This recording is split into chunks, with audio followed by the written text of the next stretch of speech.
Hi everyone. You must have had a long day today. Let's have a chat before you go to bed.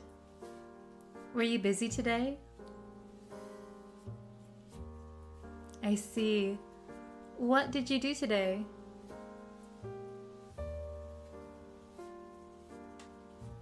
How was the weather today? What time did you wake up this morning? What did you eat for lunch? What was the hardest part of your day?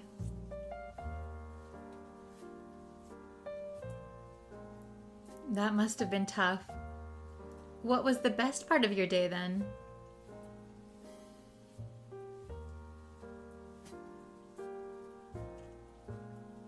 That's great. I hope tomorrow will be an even better day. What are your plans for tomorrow?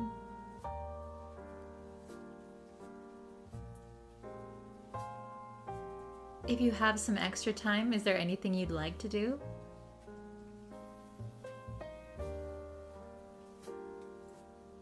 I hope you have a good day tomorrow. Don't work too hard. I'll see you next time. Good night.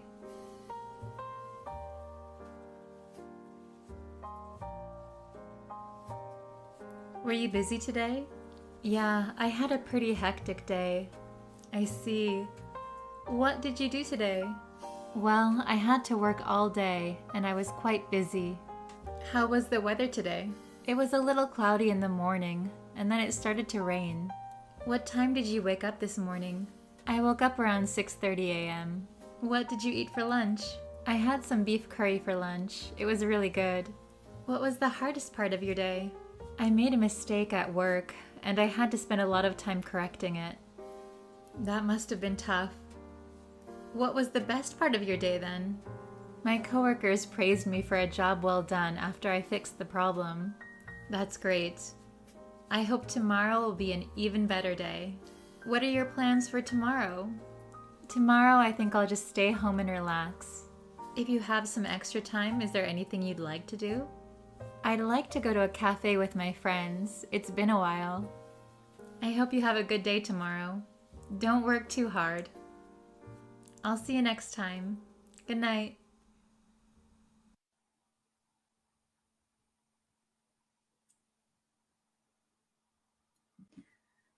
Hello everyone. I hope you guys are having a great day. Thank you for joining today's lesson. Before we get into the lesson, of course, if you haven't yet and you would like to know when I go live, when I post new lessons, please consider subscribing to the YouTube channel if you haven't yet. And you can also follow me on Facebook and TikTok, Twitter, Instagram, all of those places. So you can follow me around the internet. Okay, hello everyone. Hello, hello. How are you today? I hope you're doing well. Hello, Talal. Hello, Miara. Nice to see you guys. Yeah, and if you can share this lesson with a friend that's learning English, that also helps me a lot. It lets me know that you like the lessons. Hello from Pakistan, Somalia, Bangladesh. Hello, hello. I hope you guys are having a great day. Oh, Afghanistan. Hello, hello. Okay, so we're going to get into the lesson. So we're going to be talking about obvious situations in English. Hello, Brenda. Nice to see you again. Okay, so what does obvious mean in English? Well, obvious means that something is very clear. Anyone can know it or anyone understands it. It's almost like a fact. So clear, right? Obvious. But there are many ways and different situations where we can use other words instead of obvious. Okay, so let's get into the lesson. Hello, Hitia Sint. Hello from Cambodia. Hello from Myanmar. Okay, we're going to jump into the lesson. Okay, we're going to be learning obvious English, okay? So let's look at the first one. If I can get it up. Okay. So the first one is a given. A given. Okay, so this is an expression we have, a given. So when we say something is a given, it is a known or established fact or situation. So everybody knows it. It's like a fact. Okay, it's just a way of life, right? So the examples I have here is, it's a given that students that study hard do well in class. So that means it's a fact. It's obvious that students that study hard do well in class. Okay, it's a given. Another example would be, good service at expensive restaurants is a given. So good service is a given. Okay, very good. Hello from Sudan, Bangladesh, Palestine, Roma. Hello. Okay, so have you heard this expression before? A given. When something is a given, it is almost like a fact. Everybody knows it. Okay, so for example, you bought a new car. I bought a new car and now I have to buy gas. Well, that's a given. That's obvious. Of course you have to buy gas. Of course, that's a given. Okay? The next one we have is a little funny. No-brainer. A no-brainer. So the meaning of no-brainer means something that requires little or no mental effort. Okay? Little or no mental effort. So you don't really need to think about it. Okay? You don't need to use your brain. Okay? An example would be, once you compare the prices, it's a no-brainer. Okay? So once you compare the prices, wow, this one's really expensive. This one's really cheap, but they're the same product. Well, it's a no-brainer. I'm going to choose the cheaper one. If they're exactly the same, obviously, it's a no-brainer. I will choose the cheaper one. Once you compare the prices, it's a no-brainer. Okay? The next one, when my boss asked me to accept a higher paying position, it was a no-brainer. Okay, so your boss says, oh, I think we have a position for manager open. It'll be 2 times your current salary. Would you like to take it?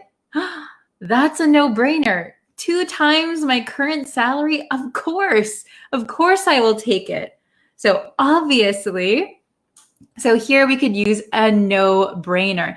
You don't even need to think about it. You can just accept it or just do it or just buy it. Okay? Is everyone understanding so far? Pretty good? All right. We'll go on to the next one. The next one is dead giveaway. Dead giveaway. So if something is a dead giveaway, it means that something shows the truth about something clearly.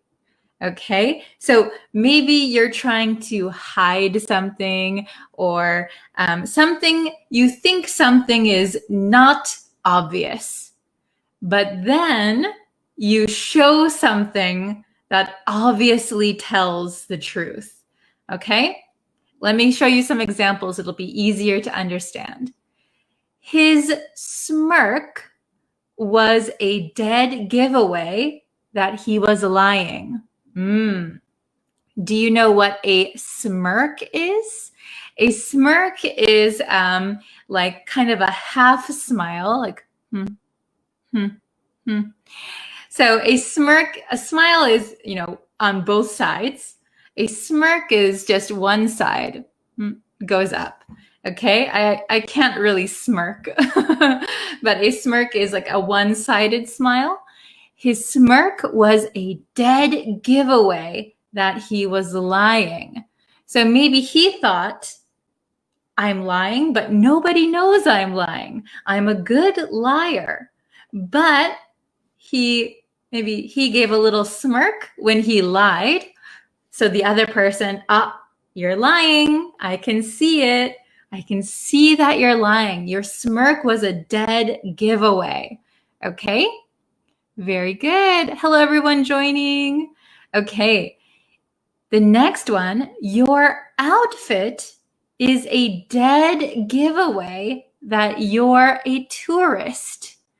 Your outfit, so your outfit is your clothes. Your outfit is a dead giveaway that you're a tourist.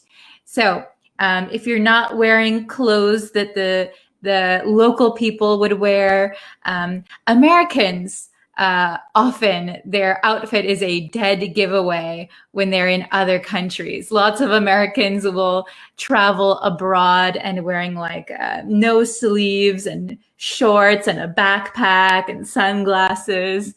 Oh, that's a dead giveaway. I think you're a tourist. Okay. So dead giveaway. It's totally obvious. It's clear to everyone. Okay.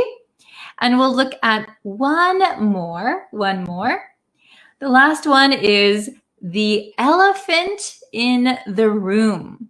The elephant in the room. So can you imagine that you're sitting in a room with a few people and there is an elephant in the room? If there's an elephant in the room, of course, you're going to notice it. Wow, there's an elephant here, because an elephant is very, very big. It takes up a lot of space. But here, the meaning of the elephant in the room is there is a major problem or controversial issue, which is obviously present, but is avoided as a subject for discussion. So there's something that is obvious, maybe an argument or a disagreement or something, but the people ignore talking about it. So even though there's an elephant, a big problem in the room, we pretend we don't see it, but it's obvious. It's obviously there. Okay, let's look at some examples. They ignored the elephant in the room. So maybe the elephant in the room is that two people don't like each other. Two people don't like each other, but they're at the same party. So you don't want to fight in front of everyone, but everyone knows these two people don't like each other. So everyone will ignore the elephant in the room. People will just pretend that they like each other. Okay? The next one, their argument was the elephant in the room. Okay? So, for example, if you have two colleagues, two coworkers, yesterday at the meeting, they got into a heated argument. They were fighting. They were yelling. Today at the office, we are pretending the argument never happened. Even though everyone saw the argument, everyone heard the argument, everyone knows about the argument is the elephant. The argument is the elephant. But we're just going to pretend we don't remember or we don't see it. Okay? So that way it is less awkward. Okay? Just pretend the elephant doesn't exist. Pretend the problem doesn't exist, even though it's obvious. Okay? Does everyone understand? You guys are doing so good. Okay. Well, we have some example sentences that are not completed. So I would suggest, if you could, please try to finish the sentences. So for example, it's a given that something, something. So something that is obvious, okay? Something, something, something was a no-brainer. Something, something, something is or was a dead giveaway that something. And something, something, the elephant in the room. Can you make some example sentences? I would love to see them. You can write them in the comments. Oh, you're a bit late. That is okay. No problem. I'll answer some questions first while you try to write your sentences. Okay. What's the difference between donate and giveaways? So in this vocabulary, a dead giveaway is different than the giveaway that you are thinking of, I think. So to donate means you give something for free, usually to a charity or usually to someone who needs it. A giveaway could be something for fun, like a lottery. A giveaway is closer to a lottery, okay? Oh, hello from Chad. Oh, it's a given that you must work to succeed in life. Well said. Well said, Eduardo. Very good. It is a given that you must work to succeed in life. Very good. Okay, can anyone try to complete this one? This one, maybe number 2. Something, something was a no-brainer. Okay, something, something was a no-brainer. Okay. Oh, Raju's here. 大丈夫だよ. Okay. Oh, very good, Brenda. When air attendant upgraded my seat from economy to business, it was a no-brainer. Very good, very good. Maybe we would say flight attendant. When the flight attendant upgraded my seat from economy to business, it was a no-brainer. Yes, I have a funny story about that. When I was a teenager, they asked me to delay my flight by a few hours and they would upgrade me to business class.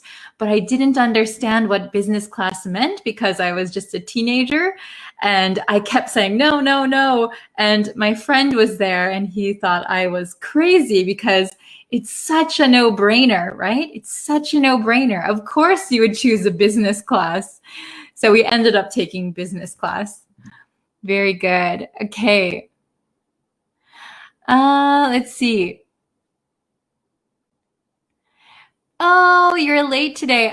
Okay, so if you're just joining us, we're going over, I'll quickly go over them one more time. So a given means something that is like a fact. It's obvious. So good service at expensive restaurants is a given. It's obvious.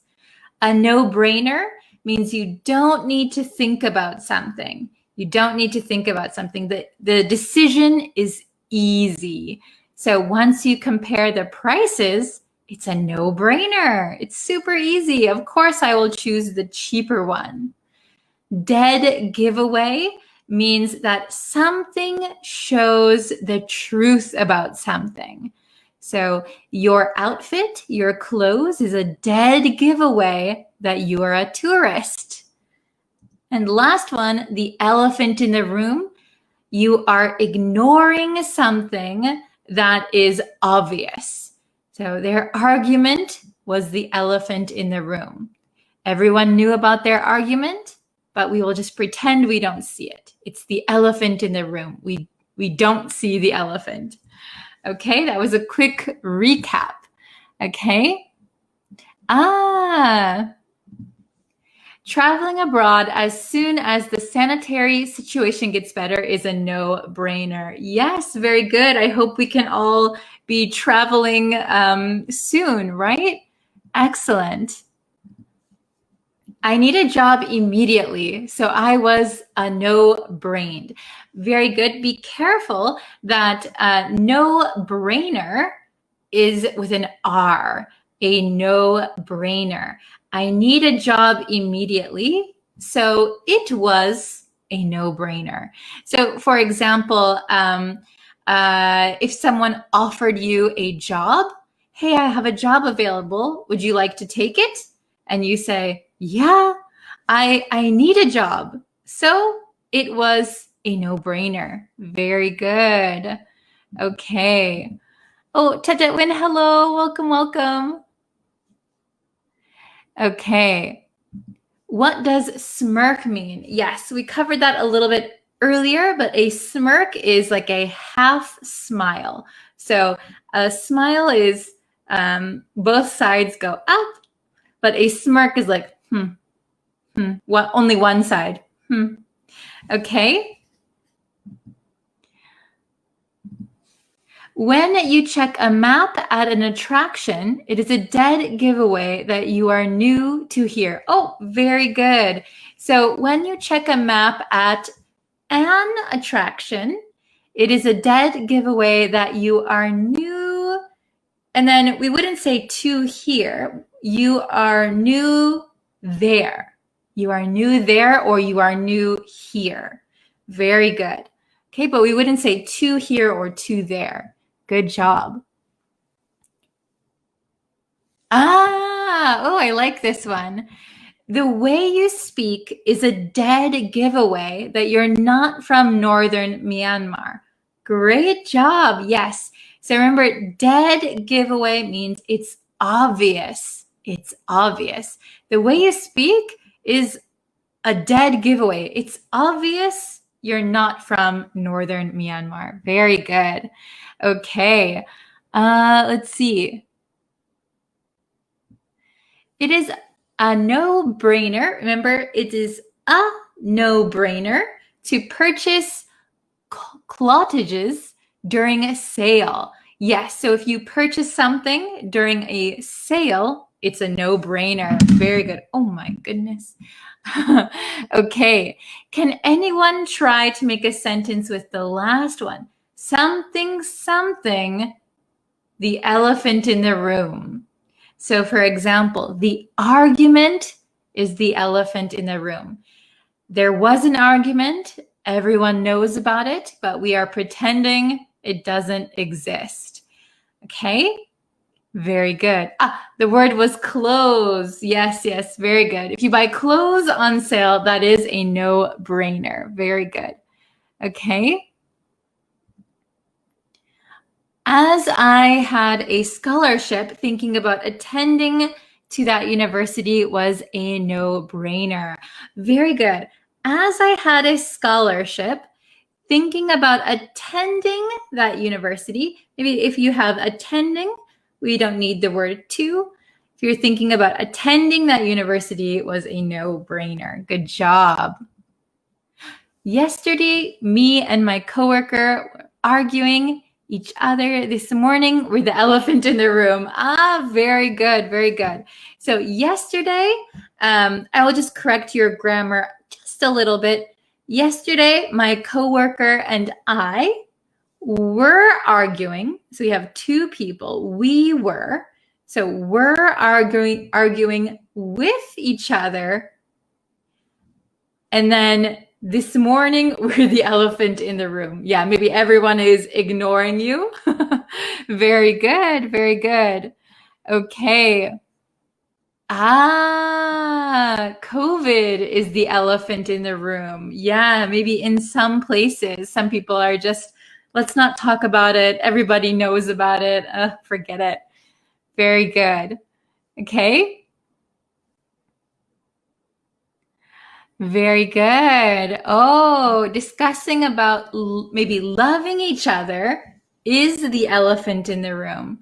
So maybe it's obvious to everyone that you are in love. It's obvious. Everyone can see they love each other, but nobody talks about it. Nobody brings it up. They just pretend not to know.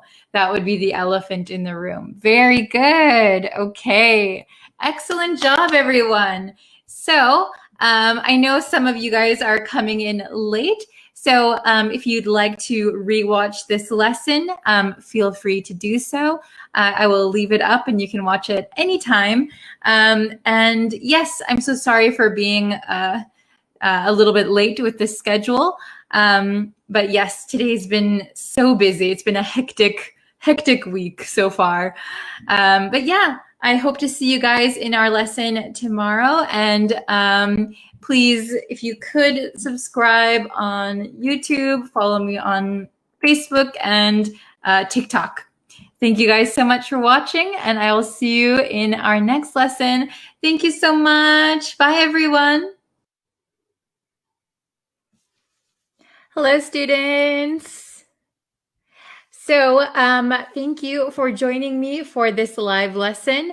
And I just posted a different new video, new lesson on the YouTube channel. So please go check out the newest lesson on the YouTube channel.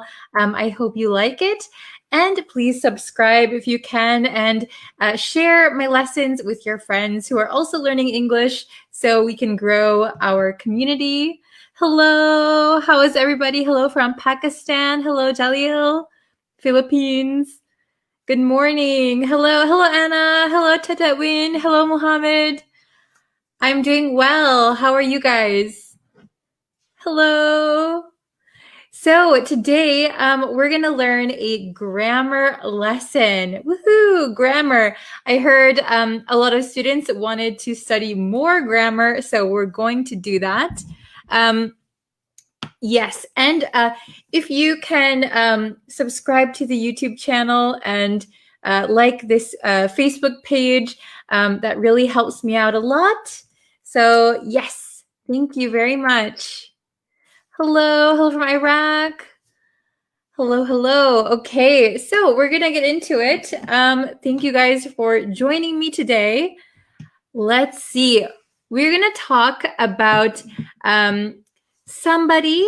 We're gonna talk about how to talk about someone performing a service or a task for you.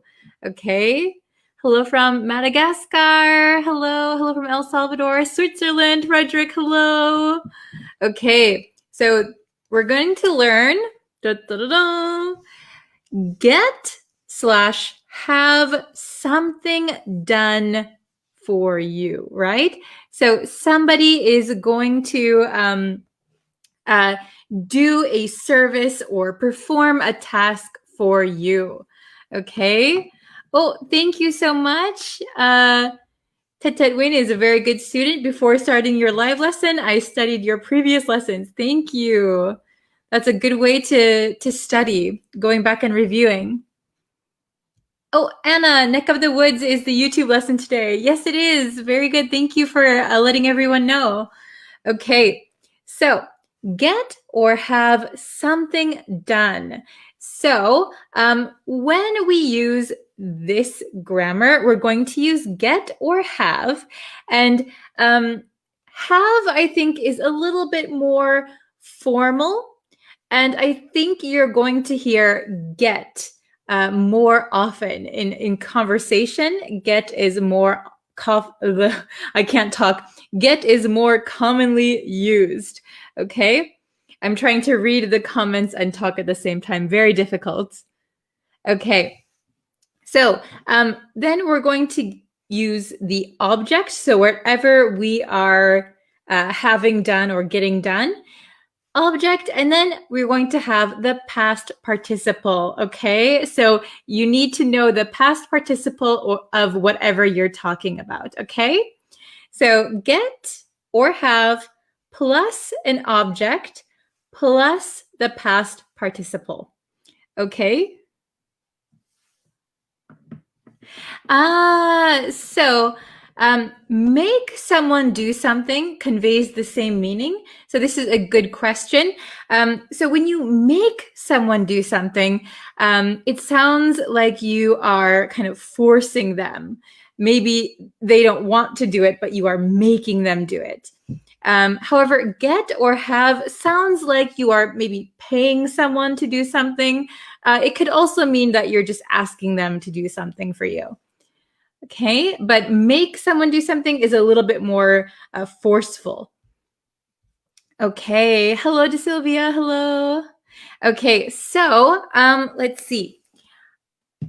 I have just the grammar written out here.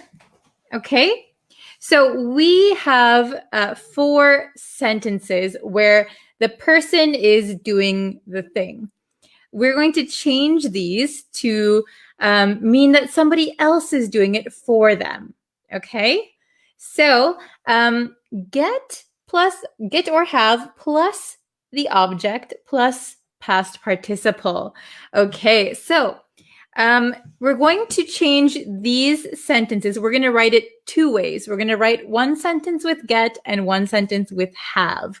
Okay, so we're going to need to change the tenses. So each one is going to use a different tense. Okay, very good. Okay, so if you have questions, I'll try and go back at the end and answer them. Okay, so if you have questions, please keep your questions and then I'll try and answer them at the end of the lesson. Okay, so let's look at number 1 and then let's see if it's more understandable. So let's do number 1 together. She cuts her hair.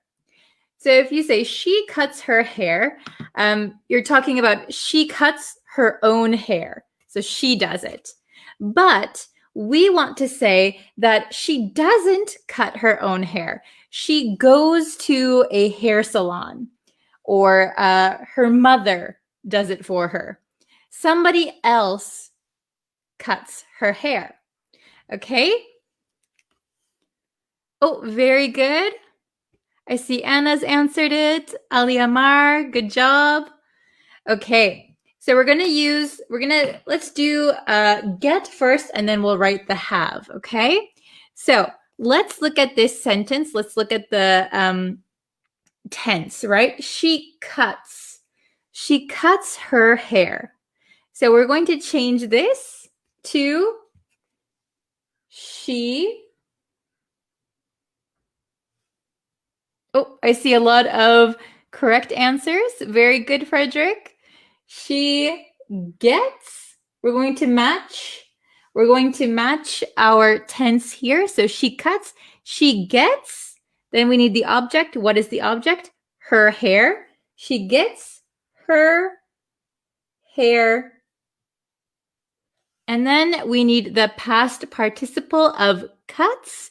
So the past participle is cut. She gets her hair cut. Okay, she gets her hair cut.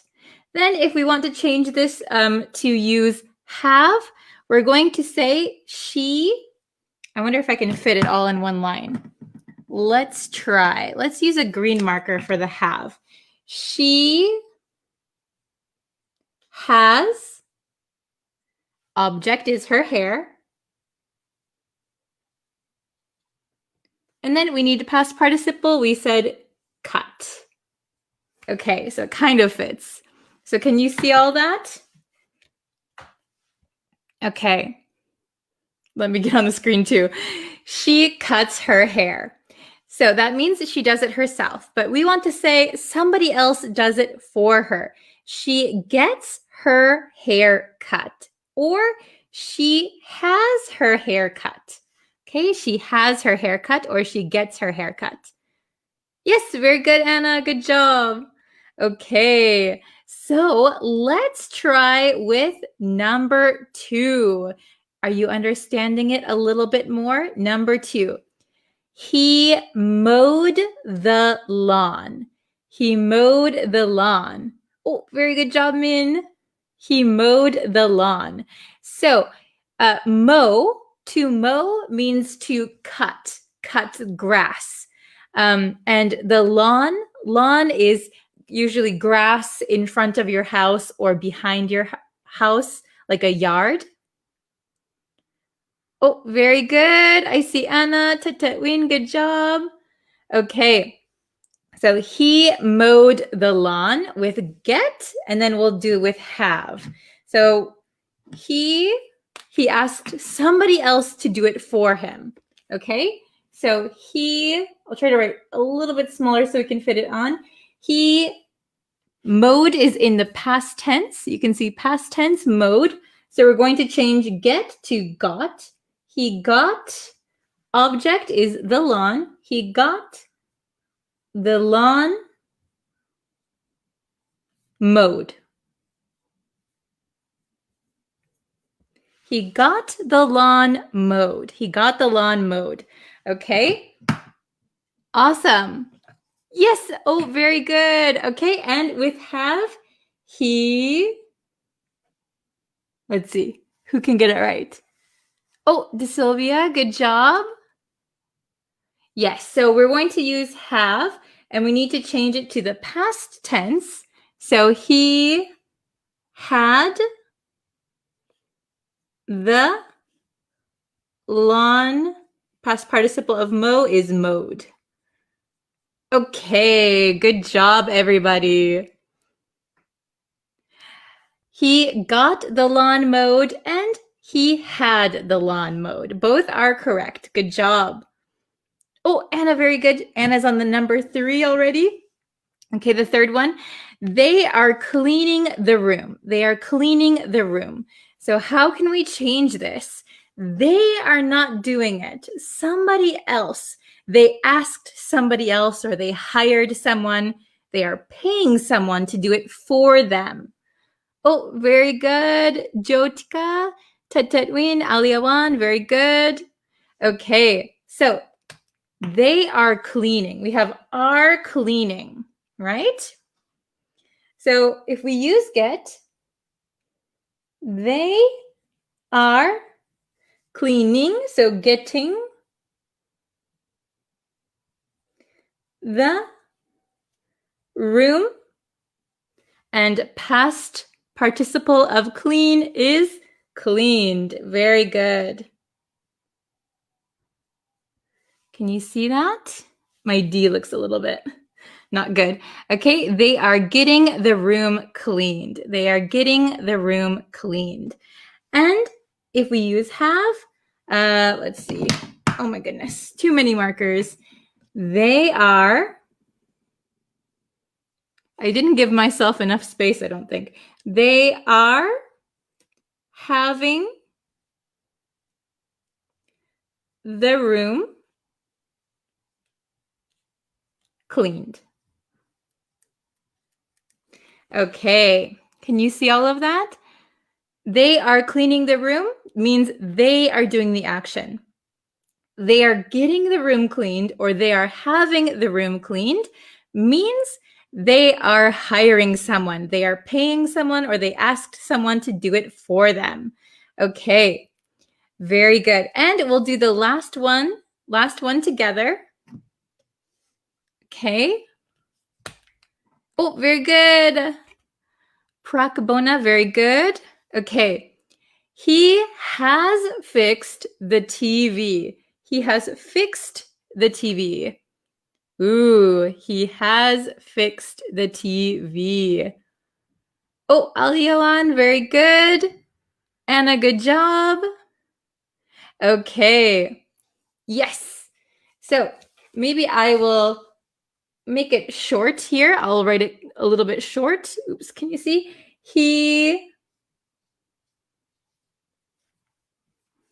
Oh, very good to Sylvia. Oh, I'll just keep this marker. He has, we can say got or gotten. I prefer gotten. He has gotten the TV fixed. Okay, and I will write, I'm just going to write underneath it so I don't have to write the whole sentence again. He has had the TV fixed. Oh, very good. I see a lot of correct answers. Good job. Yes, Aliawan, very good, very good. Okay, he has gotten the TV fixed, or he has had the TV fixed.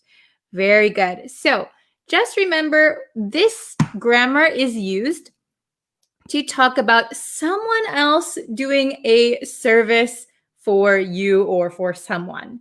Okay, so you or she, he, they are not performing the action. Someone else is doing it for them or for you. Okay, so she gets her haircut. She has her haircut. He got the lawn mowed. He had the lawn mowed. They're getting the room cleaned. They are having the room cleaned. He has gotten the TV fixed. He has had the TV fixed. Okay, awesome. Does everyone understand how to use this grammar? Is it understandable? Can you make sentences?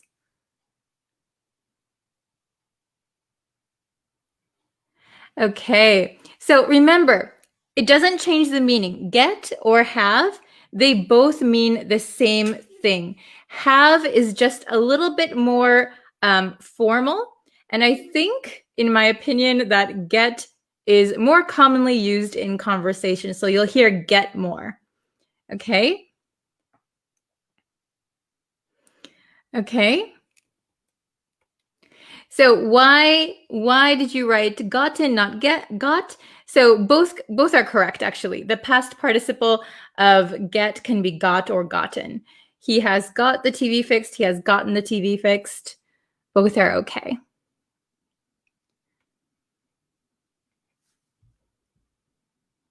Okay. So if you guys have some questions, I can try and answer them now. Ooh, let me scooch back over here.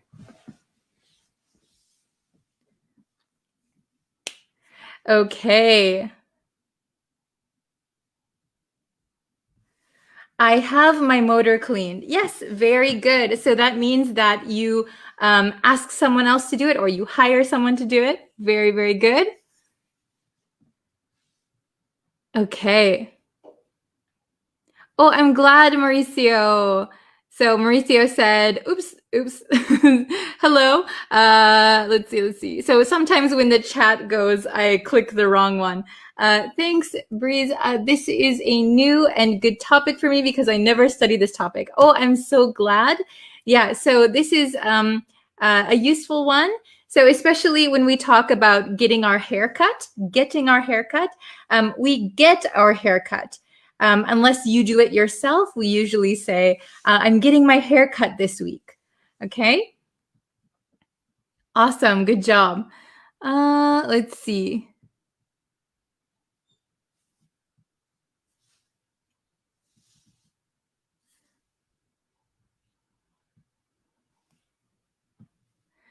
Okay. Oops.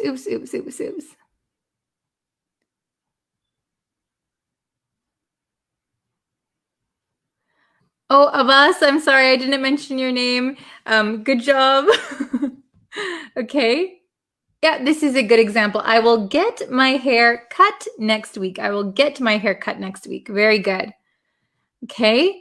I'll try and answer a few more questions. I see, let's see. So for example, I see a lot of sentences like this. They have gotten a job. They have gotten a job. So if you say they have gotten a job, that means that they were able to get a job. This is different from this grammar that we're learning today. So get or have plus an object plus done. So it means someone is doing a service or someone is doing something for you or for someone. Okay. So for example, my windows. If I clean my windows, I could say, I cleaned my windows. But I asked my sister, can you clean the windows for me? She cleaned the windows. So I could say, I got my windows cleaned. I got my windows cleaned. So it means somebody did it for me. So in this case, my sister did it. Okay. Good job.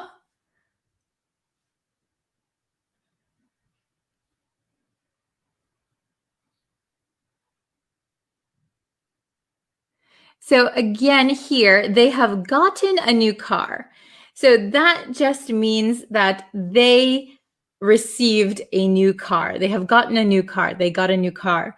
So remember, we need get or have plus the object plus past participle, okay?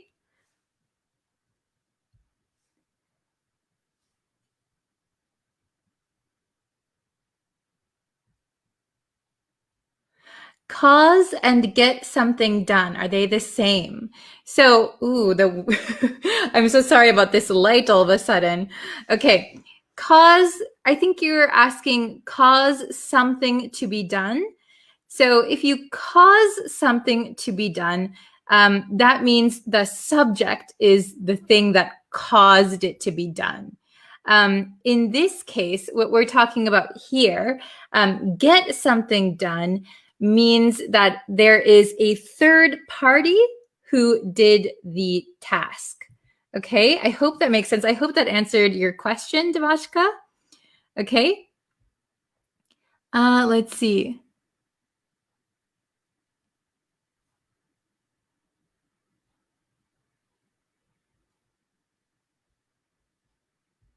She get my clothes cleaned. Okay, very good. She gets my clothes cleaned. So that means she is the third party and my clothes. So you could say, I get my clothes cleaned, or she does it. She gets my clothes cleaned. So maybe she takes it somewhere to get it cleaned. Okay? I got the haircut today at Lake Geneva. I paid the attention, but I didn't see your mother in that neck of the woods. Oh, good job, Anna. So let's see. So usually we don't say the hair when we're talking about our own hair. We usually say, I got my hair cut today at Lake Geneva. And I paid attention. So again, you don't need the. I paid attention, but I didn't see your mother in that neck of the woods. Very good, very good. Remember, neck of the woods with an S at the end. Yeah, actually, I think my mother is homesick right now, so she wouldn't be out. Very good. Okay, I'll answer maybe one more question. Let's see. Oops.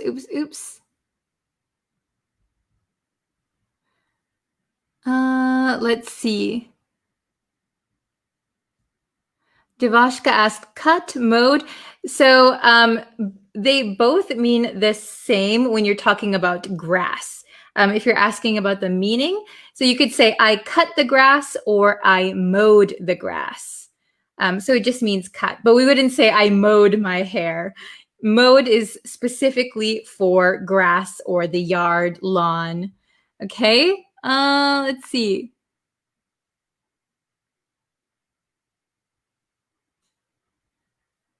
Let's see. I'll do one more.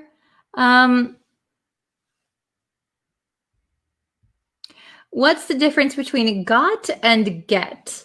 So get is the present tense, get something. Got is the past tense.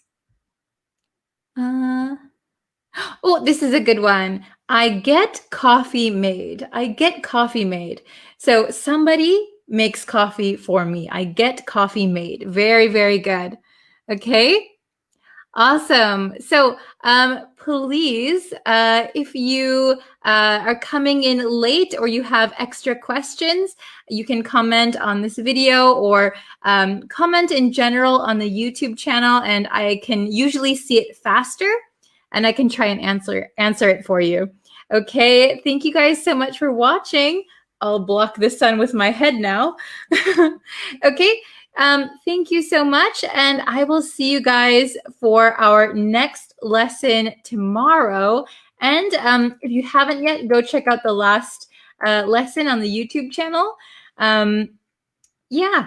And I'll be back for a new lesson on Facebook and on YouTube tomorrow. 2 lessons in a day.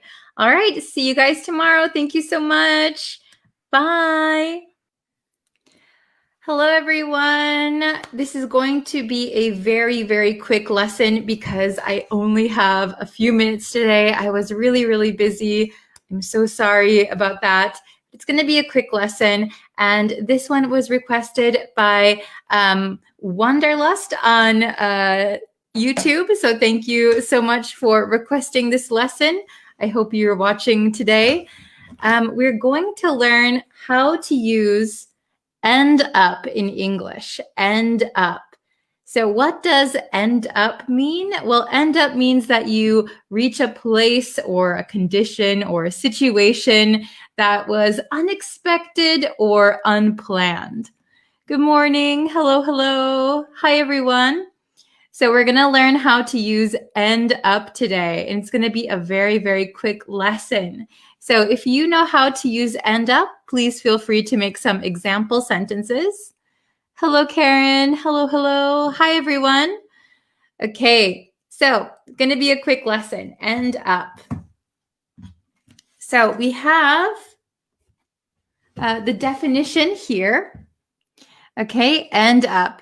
End up means to reach a place, condition, or situation that was not planned or unexpected. So you end up somewhere and it is unexpected or unplanned. Okay, so I have 4 really simple examples, and then we can look at your examples too. Okay, so I think this is a very easy lesson, so don't worry. Okay, number 1, the woman ended up getting fired. Oh no, the woman ended up getting fired. So in the end, after some events, unexpectedly and unplanned, she got fired. The woman ended up getting fired. So she didn't plan to get fired, and she probably didn't expect to get fired. But after some events, she ended up getting fired. Okay, very good. So number 2, she doesn't want to end up like her mother. She doesn't want to end up like her mother. So maybe in the future, she doesn't want to unexpectedly become like her mother. So she doesn't want to end up like her mother. She doesn't want to become like her mother. So maybe her mother is not good at talking in front of people, for example. She doesn't want to end up like her mother. So some series of events would make her become like her mother. So she's trying to avoid that. She doesn't want to end up like her mother. Hello, hello, hello. Welcome everyone who's joining. Okay, number 3. He ended up getting married to his high school sweetheart. He ended up getting married to his high school sweetheart. So if you don't know what a high school sweetheart is, a high school sweetheart is someone who you are dating in high school.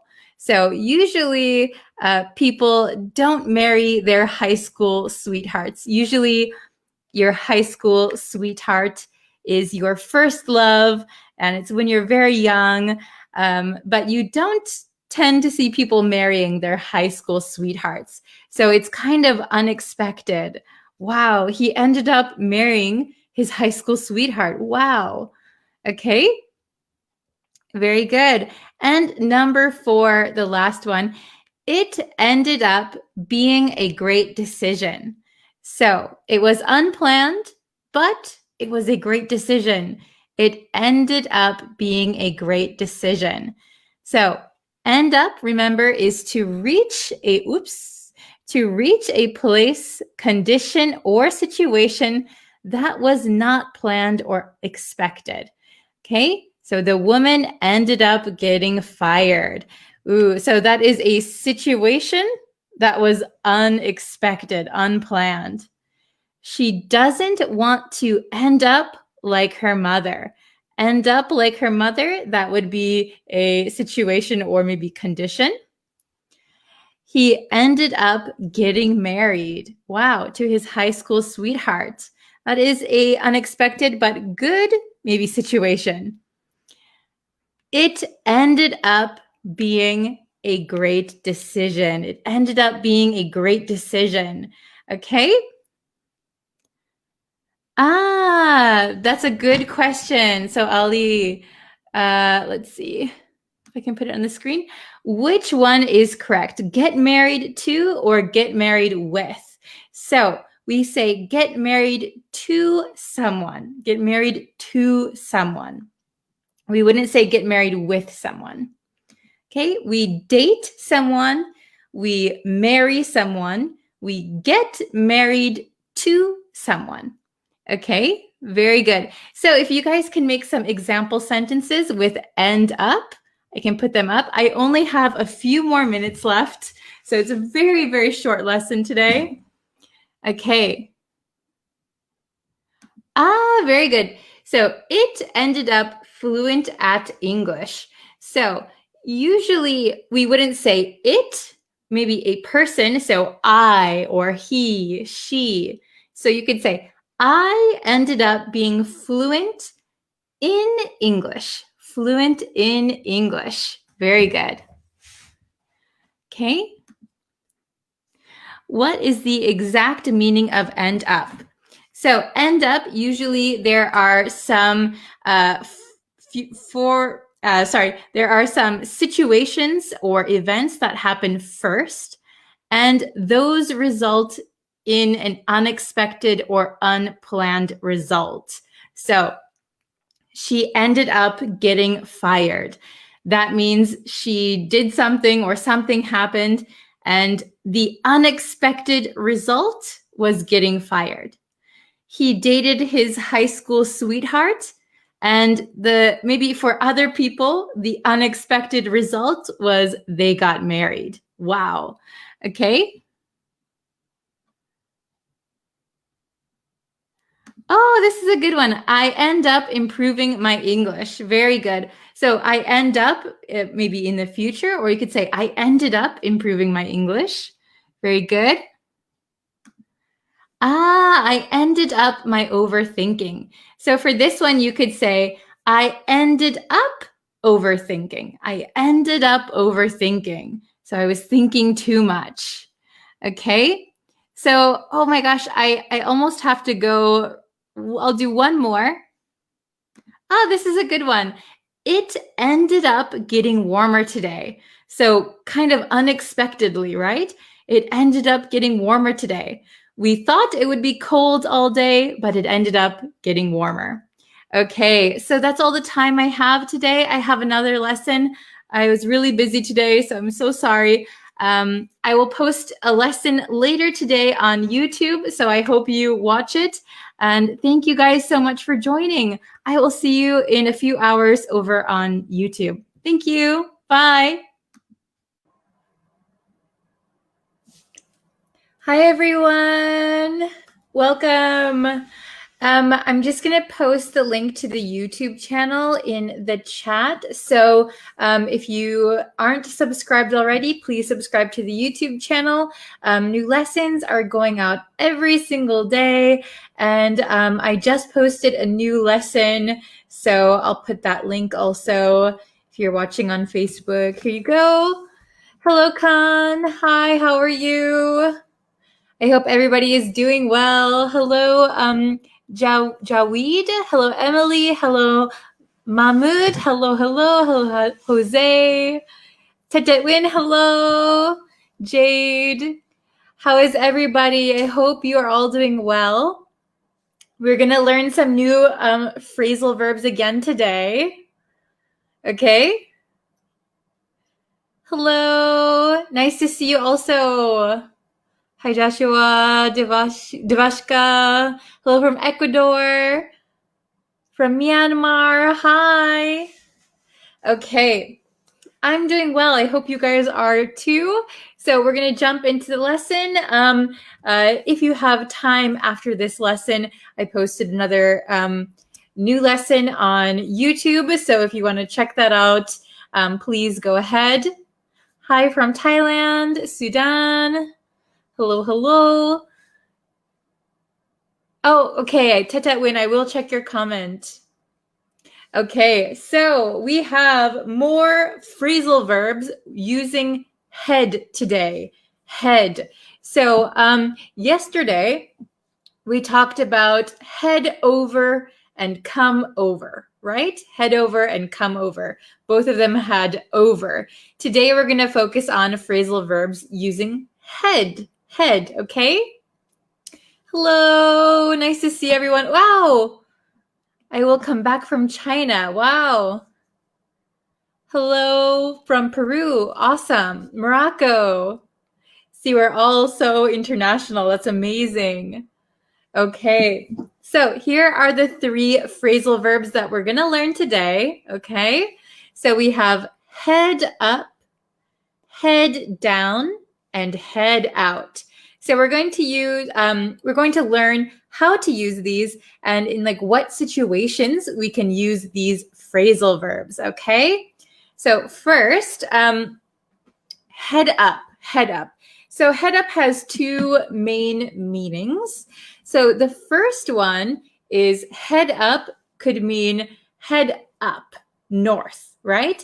So head up north or head up could be head upstairs. So if you are on the first floor of a building, you could say, I'm going to head up to the 6th floor, right? Head up, head up. Okay? So literally it means up. So it could be north or could be a few floors up in a building. So head up. We can also use head up in a business setting. So if you head up a meeting or if you head up a team, that means that you are the leader. You are in charge, okay? Head up. I'm going to head up the team from next week. Or I'm going to head up the meeting today at 3 o'clock. Head up. I'm in charge. I'm going to be the leader. Okay. Have you ever headed up a meeting before?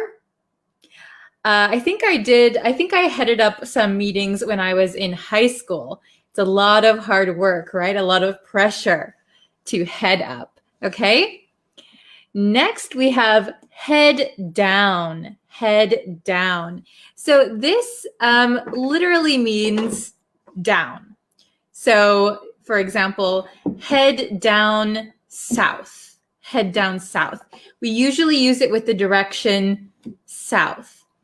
Or if you are on the top floor of a building and you're going to go down maybe to the 1st floor or the 2nd floor, I'll head down in a little bit. I'll head down. So it's actually the direction down, okay? So head up is north or just up. Head down is south or just down, okay? So the next one is head out. Head out. So this one has 2 main meanings that we use. So like head up is for north, head down is for south. And if you head out, which direction do you think you're going to go if you head out? Okay. So head out we're going to use with east and west. Okay. So head out east, head out west. We can also use head out for just leaving. Oh, very good, Devashka. Very good. West. Okay. So head out, we can also use for just leaving. So if I'm at home and I'm going to leave, I can say, I'm going to head out. I'm going to head out. Okay. So I'm going to head out tonight at 9 p.m. Okay. Or if you're at work, if you're working with your coworkers and, oh, it's 5 o'clock, time to leave, you can say, I'm going to head out. I'm going to head out. That means I'm going to leave. Okay? Okay, very, very good. So if you have questions, I'm going to take the questions at the end, okay? So if I missed your question, please write it at the end of this lesson and I'll try and answer it, okay? So let's look at our questions and you can see the definitions written out again, okay? So head up. Head up means go north or go up, basically go up, or be in charge of something. So you might know if you are the head of something, that means you're the leader. So if you head up something, you are in charge of it. You are the leader of something, okay? Then we have head down. Head down just means to go down or to go south, okay? Oh, very good. Okay, and head out means go east or west. Go east or west or simply to leave. So I'm going to head out at 9 p.m. Okay, I'm going to head out east. I'm going to head out west. So I'm from Wisconsin. So I could say I'm going to head out to California. That means I'm going to go west to California. I'm going to head up to Canada. I'm going to head down to Florida. Okay, it all depends where you are. Okay, so let's try and answer these questions together. And then after we finish these, I'll answer your questions. Okay, so let's see. Number 1, he's going to our project. Number 1. Oh, very good. Saw you. Okay, he's going to our project. Yes, the first, I think you mean the first and the second, they are opposite. Yes, go north, go south. Oh, Devashka, very good. I'm going to head out to Japan. Awesome. Okay. Oh, very good, everybody. Jose, Patel. Very good, Ali. So he's going to head up our project. He's going to head up our project. That means he's going to be in charge of our project. He's going to be the main person. He's going to be the leader. Okay? Very good. Okay, awesome. Number 2. I'm at home now, but I'll soon. Oh, very good. I see people are on number 2. Very good. Abdo, very good. Very good. Jane. Hello from Sudan. Very good. Sujeon. I don't know how to say your name. Sorry. Oh, very good, Devashka. Very good. Patel. Okay. I'm at home now, but I'll head out soon. Very good. I'll head out soon. So I often say this to my friends. So if I'm supposed to meet my friends, maybe I'm a little bit late, they'll call me. Hey, where are you? We're almost at the restaurant. I'm at home now, but I'll head out soon. I'll head out. I'll leave my house soon. Okay, very good. Okay, hello from Cambodia. Okay, number 3. We're south for the winter. Ooh, I know a lot of people like to south for the winter because sometimes in the north it's very cold. So if you go down south, it is a lot warmer. Okay, oh, very good, Devashka. Hello from Ethiopia. Hello from Colombia. Okay, yeah, if you have any questions, I'll answer them at the end. So please type them after I finish. Yes, very good. Ali, Patel, Abdo. Nice job. Kachen, Jose.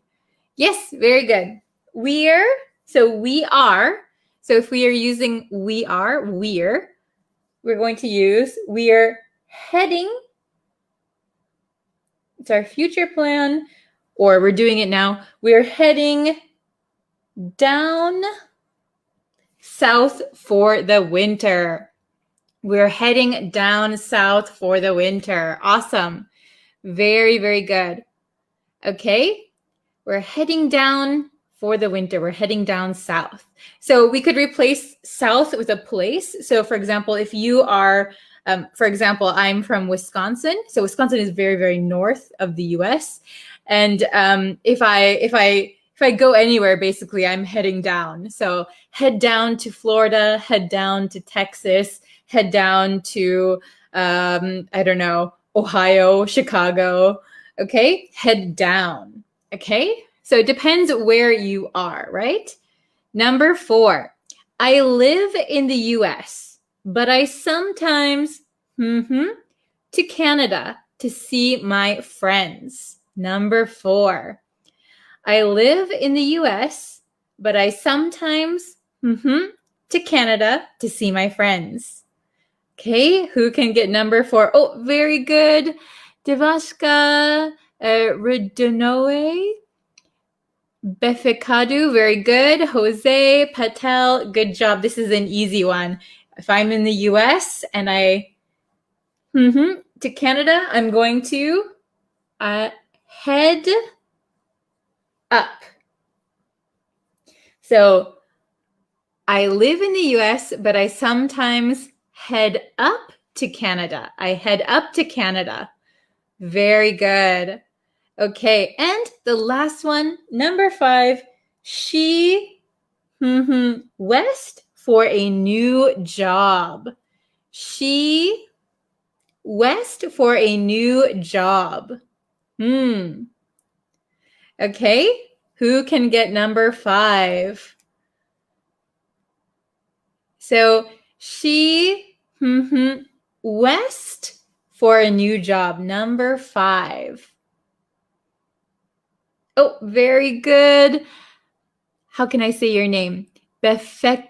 Did I say it right? Tino, good job.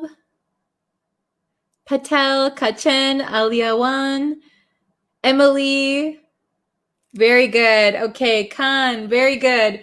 So she, we could say it in the present tense, she heads, or we could say it in the past tense, she headed. Let's use past tense. She headed out west for a new job. Because we're talking about west, we're going to head out. Head out west, head out east. Okay, very good. Oh, it's okay if you're late. Don't worry, I'll answer some questions. Okay, so let's just review for anyone who's just coming in.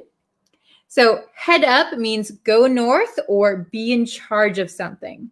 So you could head up north, head up to Canada, or head up to the 6th floor of a building or the 10th floor of a building, head up to the roof, or you could head up a meeting, head up a team, head up a project. That means you're in charge. Okay, head down means go south or literally down. So I'll head down to Florida. I'll head down to Mexico. Okay. Then head out, go east or west, or just leave. So I'm going to head out to California. I'll head out to Japan, or I'll leave my house. I'll head out. Okay. Very good. Okay, so if you have some questions, I will answer them. Okay, I'll answer them the best I can. Oh no, did you miss the lesson? It's okay. Let me read these one more time and then I'll answer some questions. So number 1, he's going to head up our project. That means he's going to lead. He's going to be in charge. Number 2, I'm at home now, but I'll head out soon. That means I'll leave my house soon. Number 3, we're heading down south for the winter. Head down south. I live in the US, but I sometimes head up to Canada, head up, the direction up, to see my friends. Then number 5, she headed out west for a new job. So head out east or west. Okay, so I'll answer some questions. Let's see. Okay, I saw one. Where was it?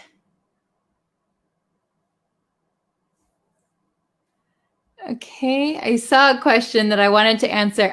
Here we go. What's the meaning of hand over? Hand over. So if you hand over something, that means you give somebody something. A lot of the times we use it kind of like forcefully, or maybe you don't want to give something, but you have to. So, for example, hand over power. So like in an election, for example, Trump lost the election. Now he has to hand over power to Biden, right? He has to hand over, he has to give it. Or for example, maybe if you have a young child who is playing on their smartphone, but it's time to eat dinner, a parent might say, all right, hand over your phone, give me your phone, okay? I hope that makes sense. Very good. I'll pick you up at your house. I'm heading out right now. Perfect. Very, very good. I'll pick you up at your house. I'm leaving right now. I'm heading out right now. Very good. Okay.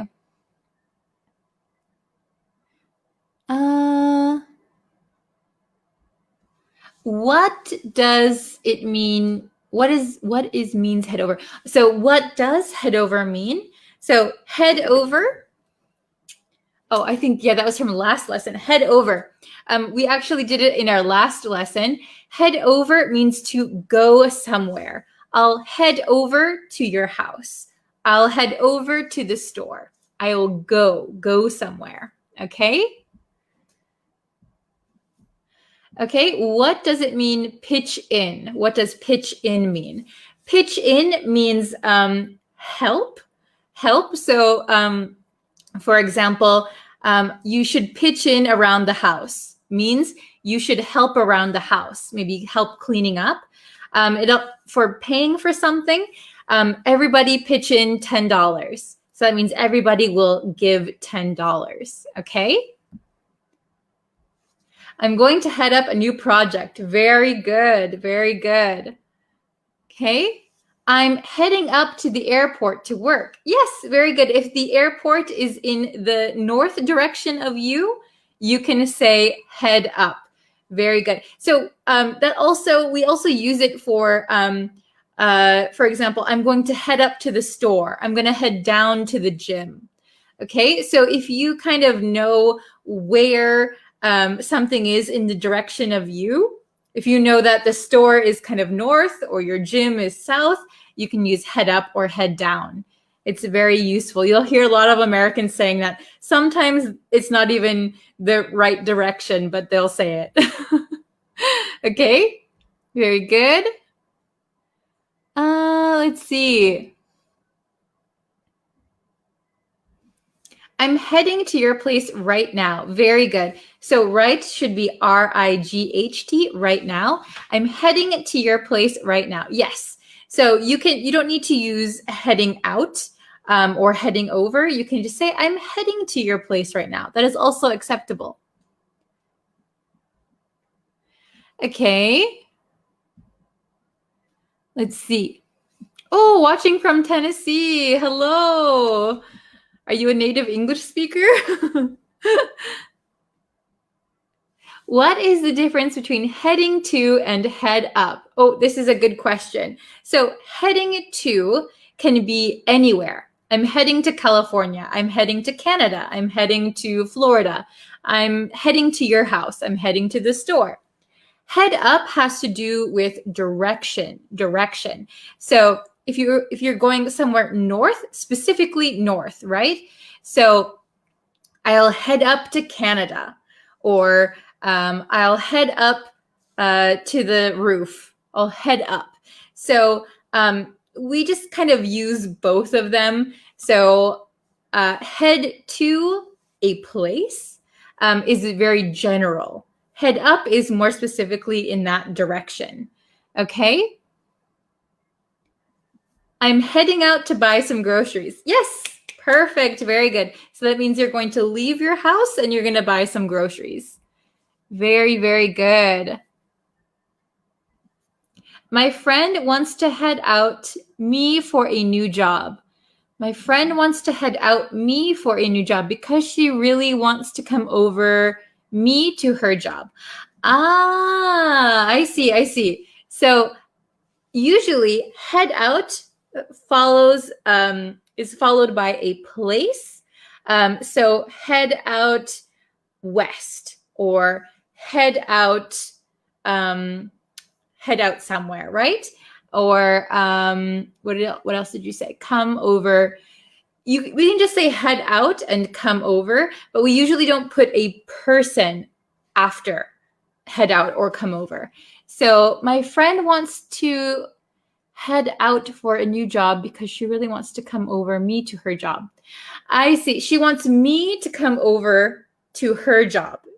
Is that what you mean? She wants me to come over to her job. So, and also we don't use head out to mean quit. It means physically leaving a place. So maybe for a short time. Okay? Oh, this is an interesting question. Fat chance, what does it mean? So if somebody says fat chance, this is very, very casual English. This is a slang expression. So if someone says, let's see, hey, can I borrow $200? And somebody says fat chance, it's kind of like saying, no way. There is no chance I will give you $200. So it just means no way. Okay? Let's see.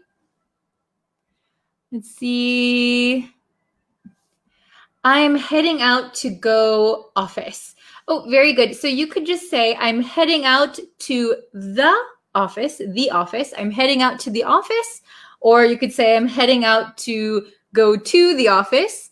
But I think most naturally, I'm heading out to the office. Okay? At this moment, I am heading down to downtown. Ah, very good. Yeah, we could usually just say, I'm heading downtown is okay. So if you say I'm heading down to downtown, it's kind of double, right? Double down. So I would suggest just using downtown is okay. You could say I'm heading downtown. Okay? So let's see. Very good. Okay, maybe I'll answer one more. Oh, Devashka said, what is the difference between I recover and I'm much better? So if you have already recovered, we would say I recovered in past tense. I recovered. I'm better now. I recovered. So I recovered and I'm much better are basically the same. I would say I recovered is more, what would you say? More formal English. I'm much better is very conversational. I'm much better now. Thank you for asking. Okay, but they mean about the same. So if somebody was sick, like I was sick, I could say I recovered. But I typically wouldn't say that in conversation. I would say, oh, I'm much better now. I'm fine. I'm doing great. You can also use recover for like any illness. So she recovered from the car accident. She recovered from the flu. Okay. Let's see. I'm heading up to Japan tomorrow. Yes, very good. That's an excellent sentence. So if you are below Japan, you can say, I'm heading up. So maybe somebody in Australia would say, I'm heading up to Japan tomorrow. Very good. Somebody on the east or west of Japan would say, I'm heading out to Japan. Okay? Then, okay, I'm heading out to Argentina tonight. Very good, very good. I head down to Pennsylvania to do my job. Awesome, very good. I head down to Pennsylvania to do my job, okay, or for my job. Yes. All right, so if you have any more questions, I'll try and answer them the best I can. Also, remember that new YouTube lessons are going out every single day. So please subscribe to the YouTube channel and watch those lessons also. It's good to review them. And I will be back tomorrow with another lesson. So sorry, I've got to go now.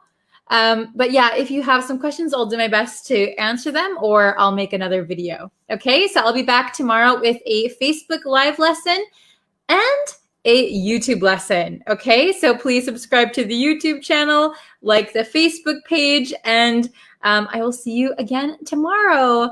Thank you so much. All right, see you guys later. Bye. Hello, students. Hello, hello.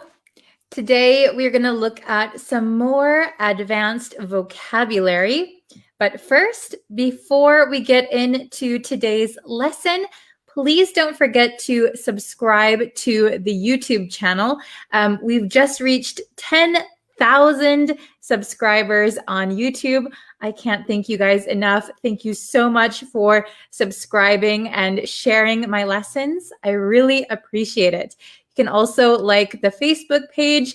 And yeah, I go live Monday through Friday, and I post new videos on YouTube every single day. So welcome. Hello, everyone.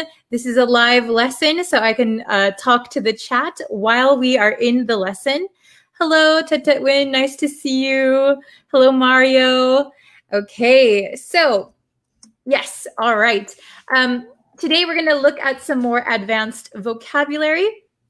There was an advanced vocabulary test over on YouTube. So we're going to look at some of the words that were on that test today. You can always go and take the test after today's lesson. I'm putting the link in the chat so that you can go and watch it after this lesson. Okay, so we have 3 more advanced vocabulary words. So today's words are, ta-da, dismal, frugal, and sluggish. Okay, do you guys know these words? Ah, I see. Some people have a poor internet connection, so don't worry. You can always watch the lessons later, no problem. Okay, so we have dismal, frugal, sluggish. All right. Do you know any of these 3 words? Okay. Are they all brand new for you? Okay. Yes, we just started. Okay. So dismal. What does dismal mean? Well, dismal means kind of gloomy or dark, a dark mood, a gloomy mood.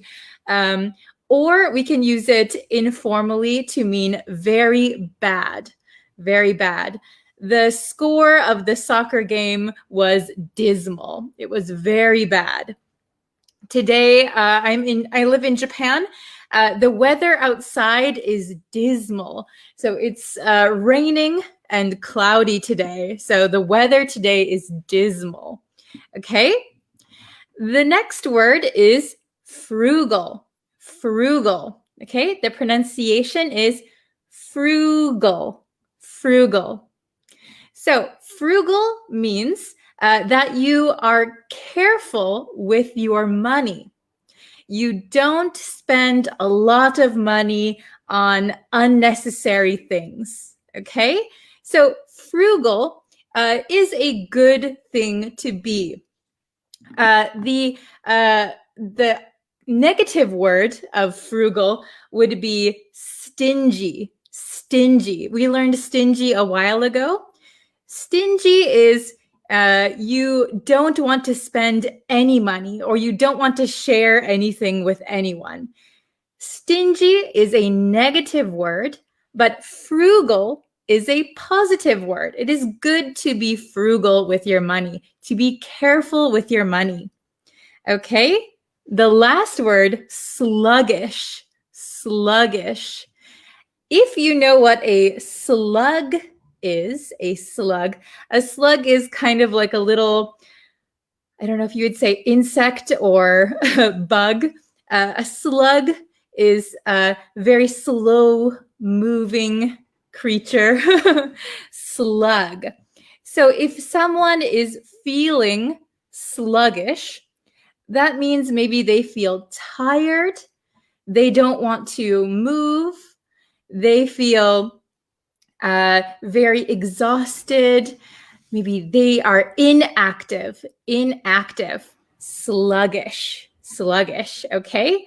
So all three of these words are adjectives.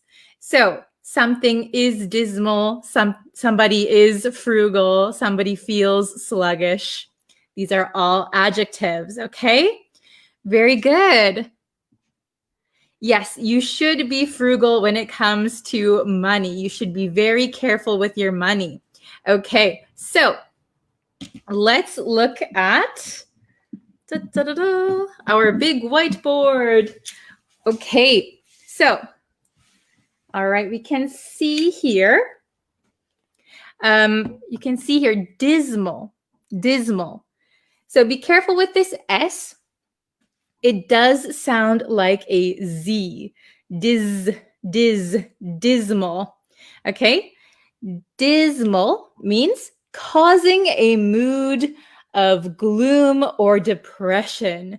So something dark, gloomy, depressing. We can also use it informally to mean very bad. Okay, the team's performance was dismal. Their acting was dismal. It was very bad. Okay, very good. All right. So number 2 that we have here, frugal. Careful with this U. It's not fruggle. It's frugal. Frugal means careful when using money. Very simple, right? Just be careful when using money. Be frugal. Then sluggish. You're kind of like a slug, slow moving. Sluggish means inactive or lacking energy. You're lacking energy. Okay? Very good. So, okay. This is a good question. Before we get into the whiteboard questions, what's the difference between slacker and sluggish? Okay, so before we get into the questions, a slacker is somebody who is not doing the work that they're supposed to be doing. Okay, he is a slacker. That means he, for some reason, he's not doing what he's supposed to be doing. So, for example, if your mother said, "Do the dishes," but you only do 2 dishes and then you stop and watch TV, you would be a slacker. Sluggish is your feeling. Like you feel you don't have energy. You feel inactive. Okay, so a little bit different. All right, let's try the questions. Okay, so number 1, she doesn't splurge on fancy clothes because of her lifestyle. She doesn't splurge on fancy clothes because of her lifestyle. Okay, very good. So Splurge, we learned a few lessons ago.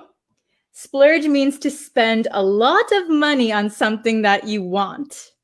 Okay, so you can splurge on new clothes. You can splurge on a new car. Spend a lot of money. Okay, so what is the answer for number 1? Oh, Mario has it. Very good. All right. Splurge, spend a lot of money. She doesn't splurge on fancy clothes because of her lifestyle. Okay, so the key here, splurge. We're talking about spending a lot of money. So the answer to number 1 would be frugal. Frugal. Okay, she doesn't spend a lot of money.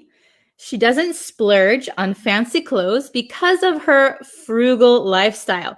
So in her life, she is careful with money. All right.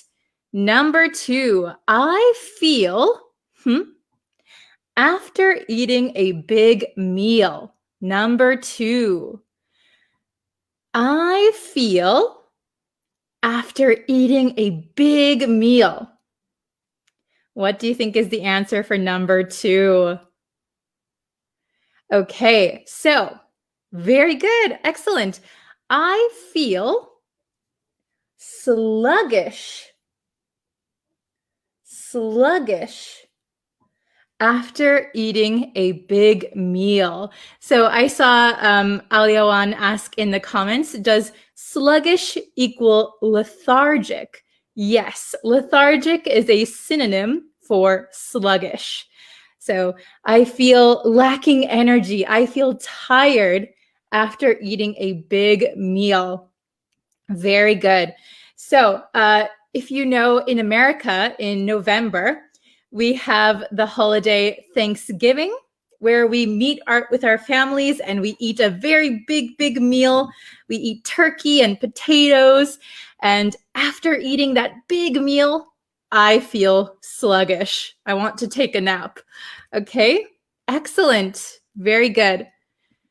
Number 3, he had a look on his face. Oh, very good, Mohammed. Excellent. He had a look on his face. Very good, Aliawan, Joshua, excellent, Abu. Excellent. Oh, thank you, Musa. All right, Yosef. Okay, he had a dismal look on his face. So his face looked gloomy or depressed. Maybe something bad happened.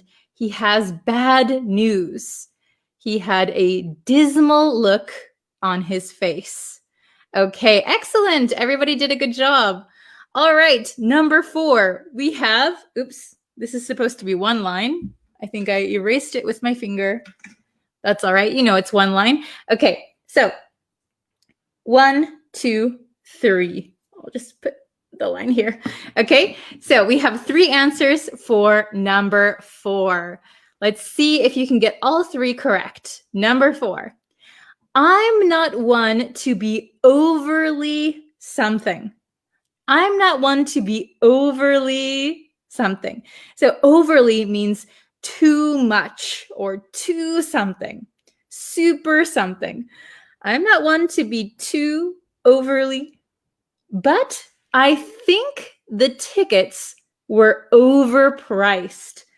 Overpriced, overly. So over means too much. Overpriced means too expensive. I'm not one to be overly something, but I think the tickets were overpriced, too expensive. The team's performance was, and the outcome, so the result, the outcome was something, okay? Very good. What do you think goes here, here, and here? 3 words. Okay, yes, very good. So everybody got the first one. Excellent, excellent. I'm not one to be overly frugal. I'm not super careful with money. I'm not overly frugal. I'm a little frugal, but not too frugal. But I think the tickets were overpriced. They're too expensive. The team's performance was, so here, if we just had it like nothing here, the team's performance was, we could put either dismal or sluggish. Both would be okay. But the last one, and the outcome was, So there is a correct order here. Oh, Joshua, very good. Okay. Oh, excellent, Mohammed. Fahim, nice. Okay, you guys are on the ball. The team's performance was sluggish. Sluggish. So they were lacking energy. They were lacking energy. It wasn't an exciting game. They were lacking energy. And the outcome, so the result or the score, was very bad. Dismal. Dismal. Can you see that? Dismal. Okay. I'm not one to be overly frugal, but I think the tickets were overpriced. The team's performance was sluggish, and the outcome was dismal. Okay, very good, everyone. You guys got it. Excellent. So now you've just learned these 3 advanced vocabulary words. You can try to make some sentences, and I'll put them up on the screen, okay? So try to make a sentence with dismal, frugal, or sluggish. Dismal, frugal, or sluggish, okay? You guys are very smart. Okay, so remember that these are adjectives, okay? Dismal, frugal, sluggish. Can you guys make a sentence? I can put it up on the screen. I can give you some corrections. Hello from Ecuador. Okay. What is the difference between frugal and mean? So mean, I'm not sure exactly what you mean. Mean has several meanings. So like, what do you mean? Or don't be mean. Don't be a bad person. Or you can have the means to do something. Means could be like money. Frugal means you're careful about spending money. Okay? Oh, I'm glad you can understand it, Ari. Thank you. Oh no, my face is dismal. Oh no, is there something wrong? Are you in a depressed mood? Are you gloomy? Okay.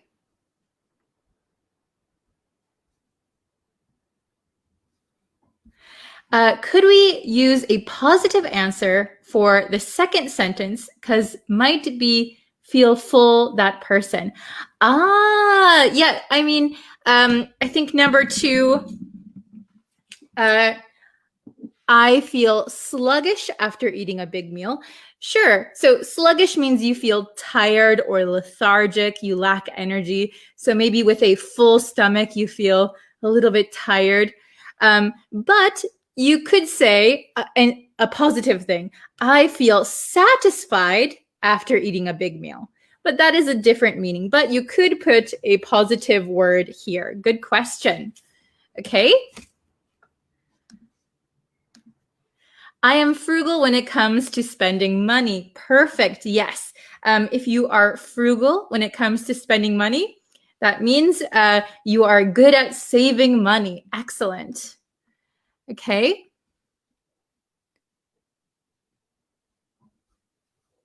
Let's see. I was wondering, how can the performance be sluggish? Only a person can be sluggish. What do you say? So when I say their performance was sluggish, how they moved. So if you think about For example, a soccer team. They have to run around on the field. But if their performance as a team is sluggish, maybe they don't really run, they look tired, they look sluggish, their performance is sluggish. So not only people can be sluggish, but things can also be sluggish.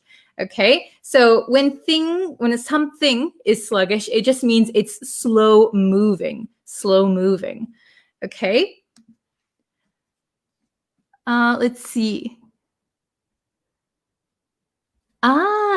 If I could find a woman that is frugal, or you could say, if I could find a frugal woman, I might just settle down. Wow, very good. Excellent. I usually sit on the roof to behold the dismal weather. Wow. So maybe you could say to watch the dismal weather, but I don't know if that is safe. If you're on the roof, be careful of lightning. Ooh. Okay. Let's see. Let's see. This is very good. I was sluggish on the exam. So maybe you could say I was sluggish on the day of the exam. And as a result, I got a dismal grade. Very good. Well, not very good. I hope you get a better grade next time, but that is a good example. Okay. My parents taught us to lead a frugal life early. Excellent, Mario. That is good. I hope I'm glad that your parents taught you that lesson. That's excellent. Oh, excellent. The look on her face was dismal, so gloomy, depressed. Okay.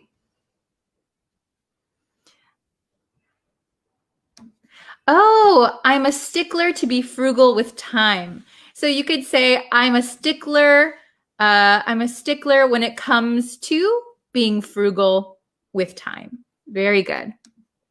Okay.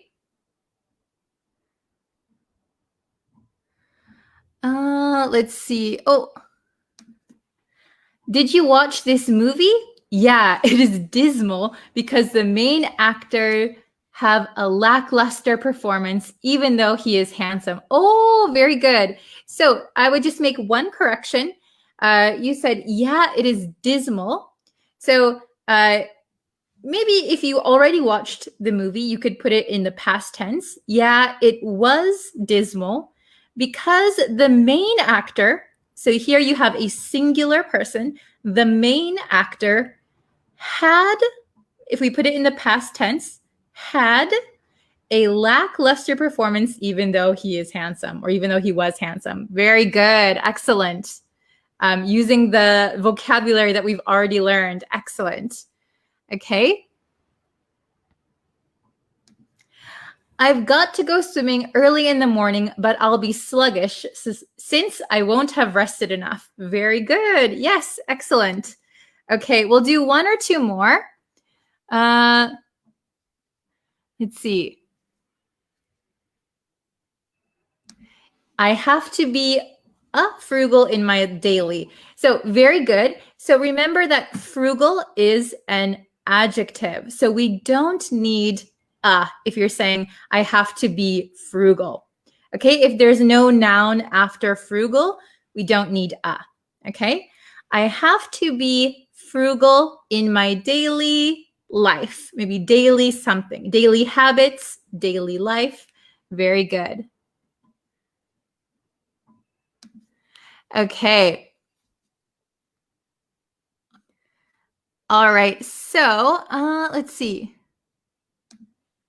I know it's very interesting, but I feel sluggish. I think I need some energy drink. Very good. So if you use some, maybe some energy drinks, or I think I need a energy drink.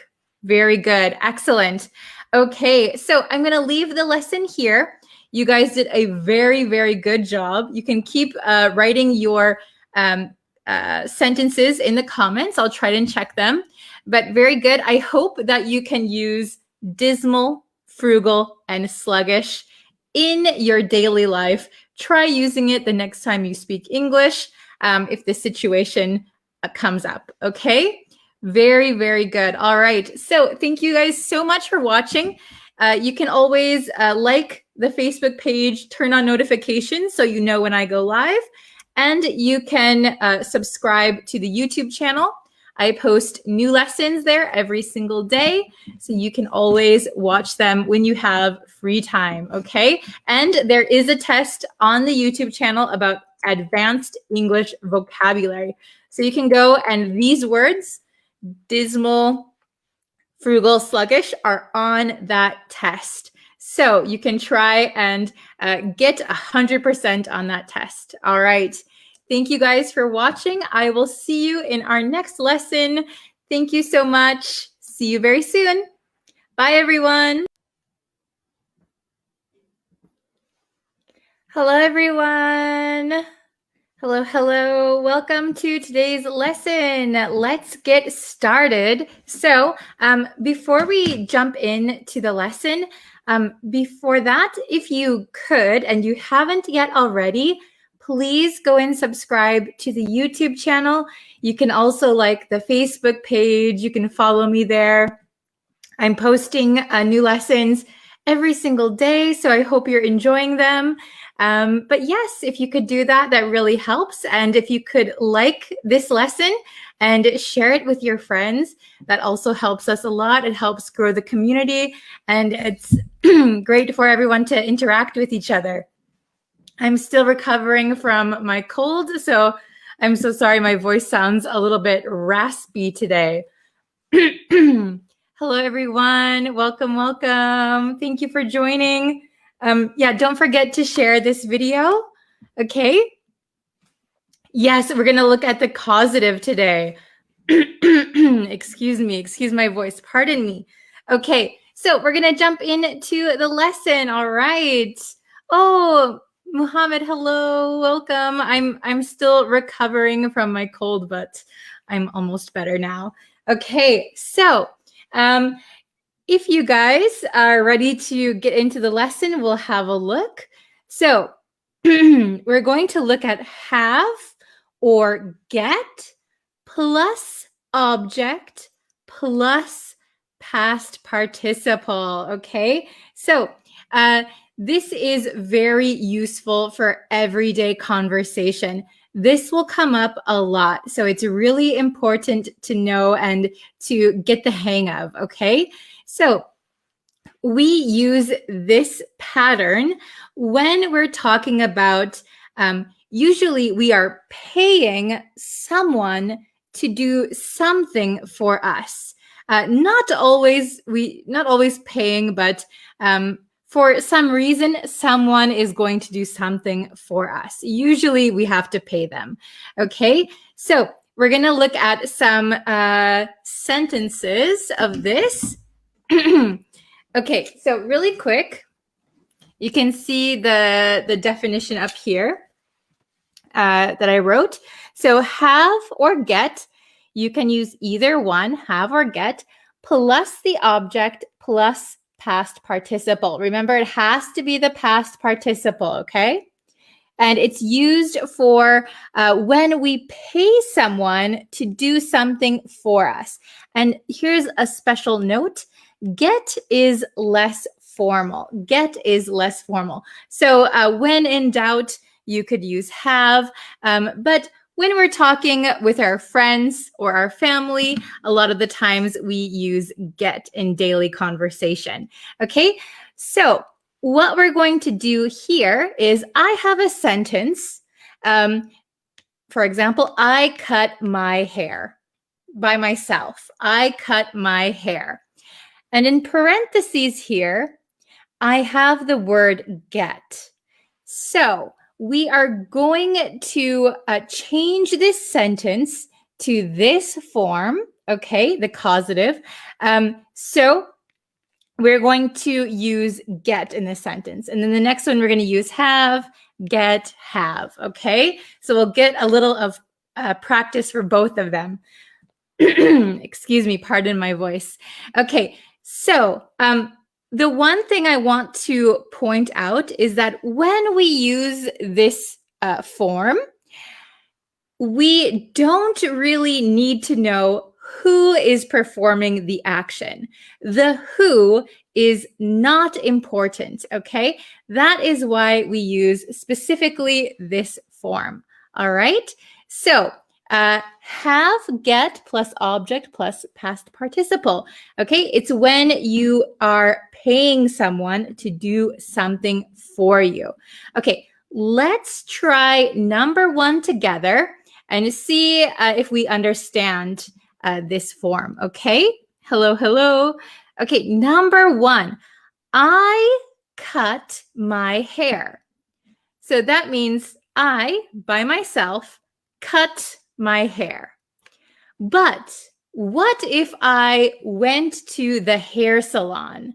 I'm going to say it. I asked the barber to cut my hair. So how would we say this? We're going to use get for this one. How can we change this sentence using get? Okay. So if you want to write your answer in the comments, you can. Feel free. Oh, very good, Harry. Oh, excellent. Yes. So for this one, we're going to use get, but you could also use have. Very good. So you can see cut. I cut my hair. So we're going to say I got.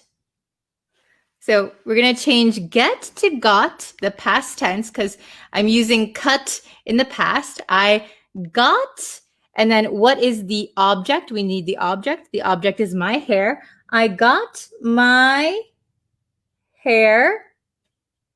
And then we're going to use the past participle of cut, which is very easy. It is cut. Okay, sorry for my handwriting. Okay, I got my hair cut. I got my hair cut. So this is something that we often say. We often use get for haircut. I'm getting a haircut. You can also say have. It is all right. But since it's usually an informal conversation, we often say get. I got my haircut. Okay, very good, everyone. Awesome. Let's try number 2. I will wash my car next week. I will wash my car next week. So we're going to use have. All right. Oh, very good, Mahmoud. Very good. Okay. I will wash my car next week. So that means I'm doing the washing. But you know what? I'm pretty tired. I'm going to pay someone to wash my car. Oh, very good, Nelson. Very, very good. Okay. Excellent, excellent. So we're going to change it to I will, and then we're going to use have. I will have. Have, we need the object next. What is the object? The object is my car. I will have my car. And then we need the past participle of wash. So that one is pretty easy. We say wash. Past tense is washed. Past participle is also washed. I will have my car washed next week. Okay. Very good. I will have my car washed next week. Excellent. And don't forget, we can also use get. You could say, I will get my car washed next week. Get is a little bit less formal. Okay, very good, very good. I will have my car washed next week. Excellent. Okay, number 3. She fixed her car. So she fixed her car. But maybe her car is very broken. She wants to pay someone to fix her car. Okay, so we're going to get in this sentence. We're going to use get. Okay. So we're changing the meaning of the sentence. So in the sentence I'm giving you, she is fixing her car. She fixed her car. But in the sentence we're making, she pays someone to fix her car, and it doesn't really matter who did it. Okay? Oh, I see lots of correct answers. Awesome. You guys are on the ball. Very good. She fixed her car. So she paid someone to fix her car. So we're going to say we're going to use get this time. Fixed is in the past tense. So we're going to say she got. We need the object. Oops, sorry, can you see it? We need the object. She got her car. And the past participle of fixed is fixed. Pretty easy. Simple, simple.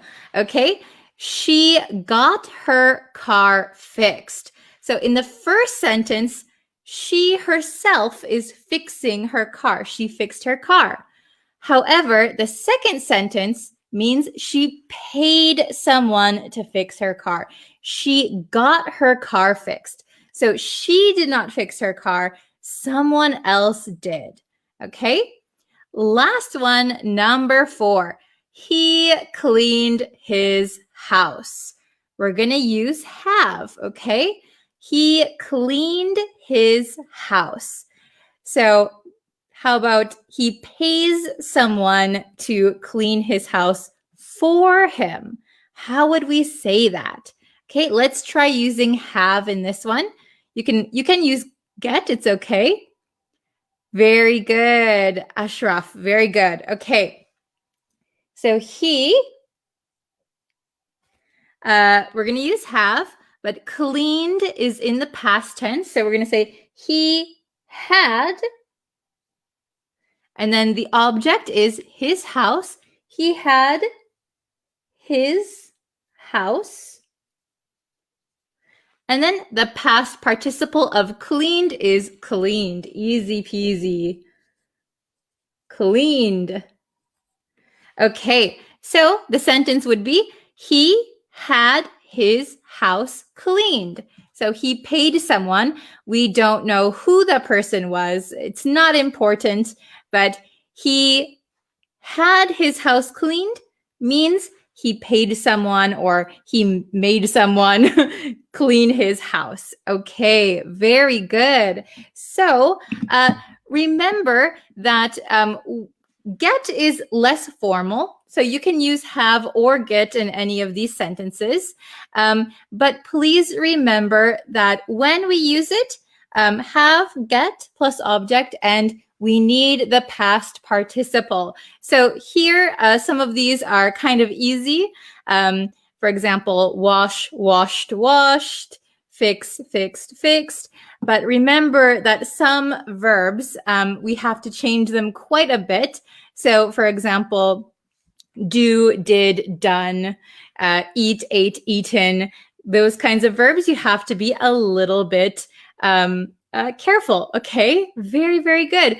So if you can, why don't you guys write some sentences using have or get plus object plus past participle, okay? So, oh, I see a good example sentence already. Okay. She had her room cleaned. Perfect. This is a perfect example. She had her room cleaned. She is the subject. We're going to use have in the past tense, so had. Object, her room. Past participle of clean is cleaned. She had her room cleaned. So that means she paid someone or she made someone, she forced someone. In either case, she had her room cleaned. Somebody else did it for her. Okay, very good. What is more common, have or get in everyday life? At least in the US, get is used quite often. It's less formal, so we find it a lot in conversation, especially with friends, family members, but have is also used. So You can use either. Very good.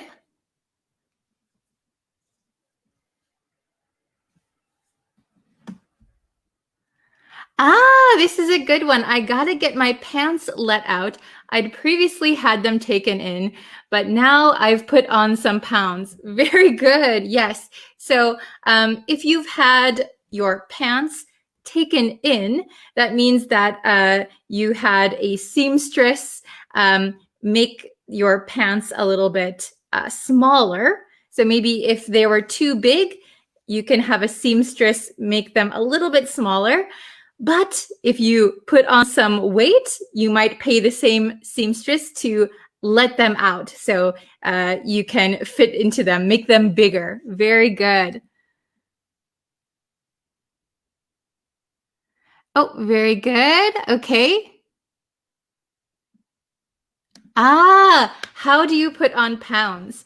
So I know in a lot of the world, you guys use kilograms.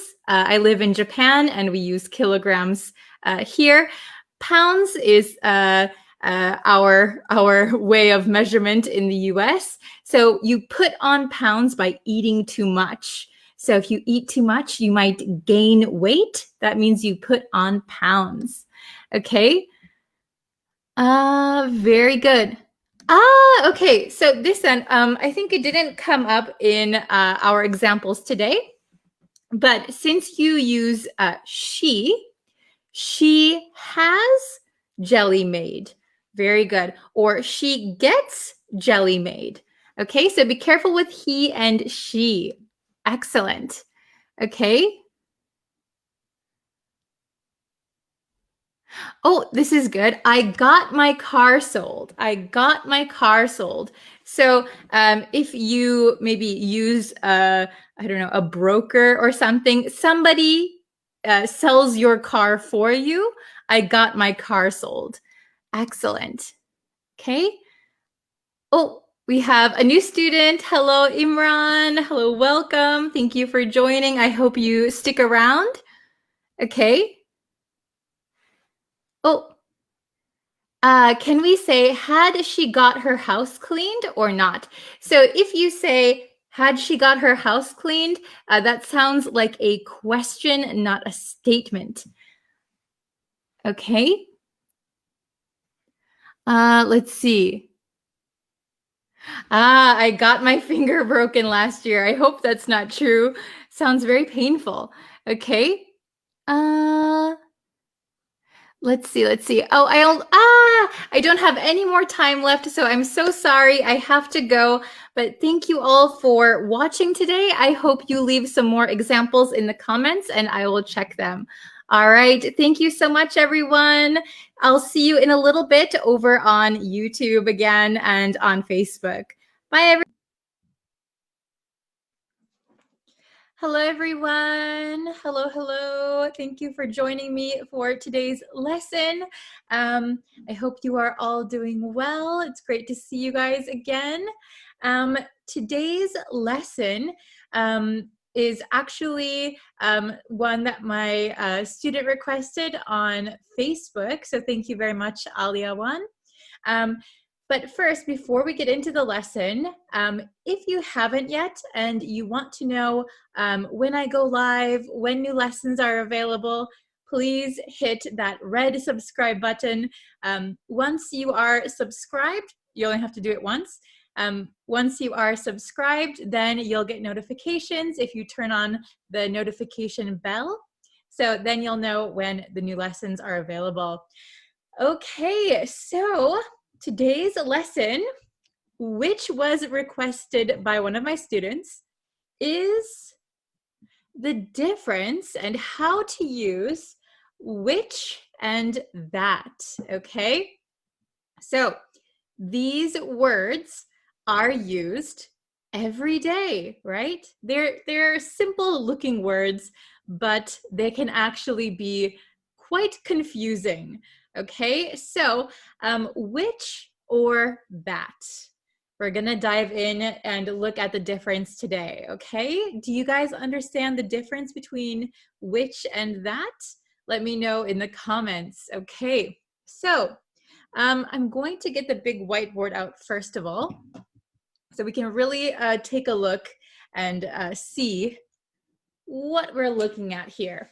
Okay, so we have at the top which. So when do we use which? Well, we're going to use which when we have a non-restrictive relative clause. Okay, so what is a non-restrictive relative clause? So to put it very, very simply, use it for non-essential information. So in the sentence, if what you are saying is not essential, non-essential, or not important to understand the sentence, then we can use which, okay? Also, it's important to note that when we use which, we often use commas. We often use commas. So in the middle of a sentence, if there is a comma followed by which, followed by some extra information, and then another comma, we're going to know that that information is just extra. It's not there to make you understand the sentence anymore, okay? So if you take out that extra information, the sentence will still make sense, okay? It's just extra. Then we have that. So when do we use that? Well, we're going to use that for restrictive relative clauses. What are restrictive relative clauses, you might ask? Well, it is the opposite of non-restrictive relative clauses. So essential information. If we don't have that information in the sentence, we're not going to understand what we're talking about. Okay? Does that make sense? Is everyone following me so far? Okay, so let's take a look at the first two. The first two are just some simple examples using the same style, okay? So basically these sentences are the same, right? So let's take a look at number one. My shoes that are by the door are muddy. My shoes that are by the door are muddy. Okay, so since we are using that, that means that this information is important. It is essential to understand the sentence. Okay, and notice we don't have any commas. No commas, okay? My shoes that are by the door are muddy. So, why is this part important? My shoes that are by the door. Well, when you're using that in a case like this, my shoes. So what shoes are you talking about? So in this sentence, it sounds like the speaker has multiple pairs of shoes. They might have 2 or 3 or 4 pairs of shoes, okay? But they want to tell you that my shoes that are by the door, specifically by the door, those shoes are muddy, okay? Does that make sense? So this is essential information because not my shoes that are in the shoe closet, not my shoes that are outside, specifically my shoes that are by the door are muddy, okay? Very good. And if you don't know what muddy means, it means very dirty. So when you go outside after it rained, maybe your shoes have a lot of that soft, wet dirt on them. That is called mud. So your shoes are muddy, okay? Number 2, it's a very similar sentence, okay? We just changed which and that. My shoes, comma, which are by the door, comma, are muddy. So here we know, because we're using which, that this information is not essential, not really that important. It's just extra information. So here, this sounds like maybe this person only has one pair of shoes, okay? My shoes, by the way, which are by the door, are muddy, okay? So this is not essential to understand what shoes they're talking about. My shoes are muddy. I only have one pair of shoes and they're muddy, okay? So my shoes, which are by the door, are muddy. Listen to how I read this sentence with the commas, okay? My shoes, which are by the door, are muddy. You can hear a slight pause with the commas, okay? Where the commas are, I pause a little bit when I read it. Okay, that is because the comma makes you pause for a second. This extra information, pause again, get back to the main part of what you're talking about. So notice here, I don't pause. My shoes that are by the door are muddy. My shoes that are by the door are muddy. My shoes, which are by the door, are muddy. Okay, does everyone understand? Are you following me? I hope so. Okay, now it's your turn. So we're going to answer number 3 and 4. Answer it the best you can. Just, I'll give you a little bit of a hint, is that I didn't put any commas on purpose. So once we answer, I'll insert some commas if needed. Okay, so let's take a look at number 3. His school, so either which or that, has thousands of students, has a friendly atmosphere. Okay? His school has thousands of students, has a friendly atmosphere. Okay? Try and figure out if it's that or which. Which do you think is correct? That or which? Write your answers in the comments, okay? Let's see. Okay, I'll give you a second to decide. Think for a second. Okay, very good. Okay, excellent. So here, his school. He probably does not go to more than one school.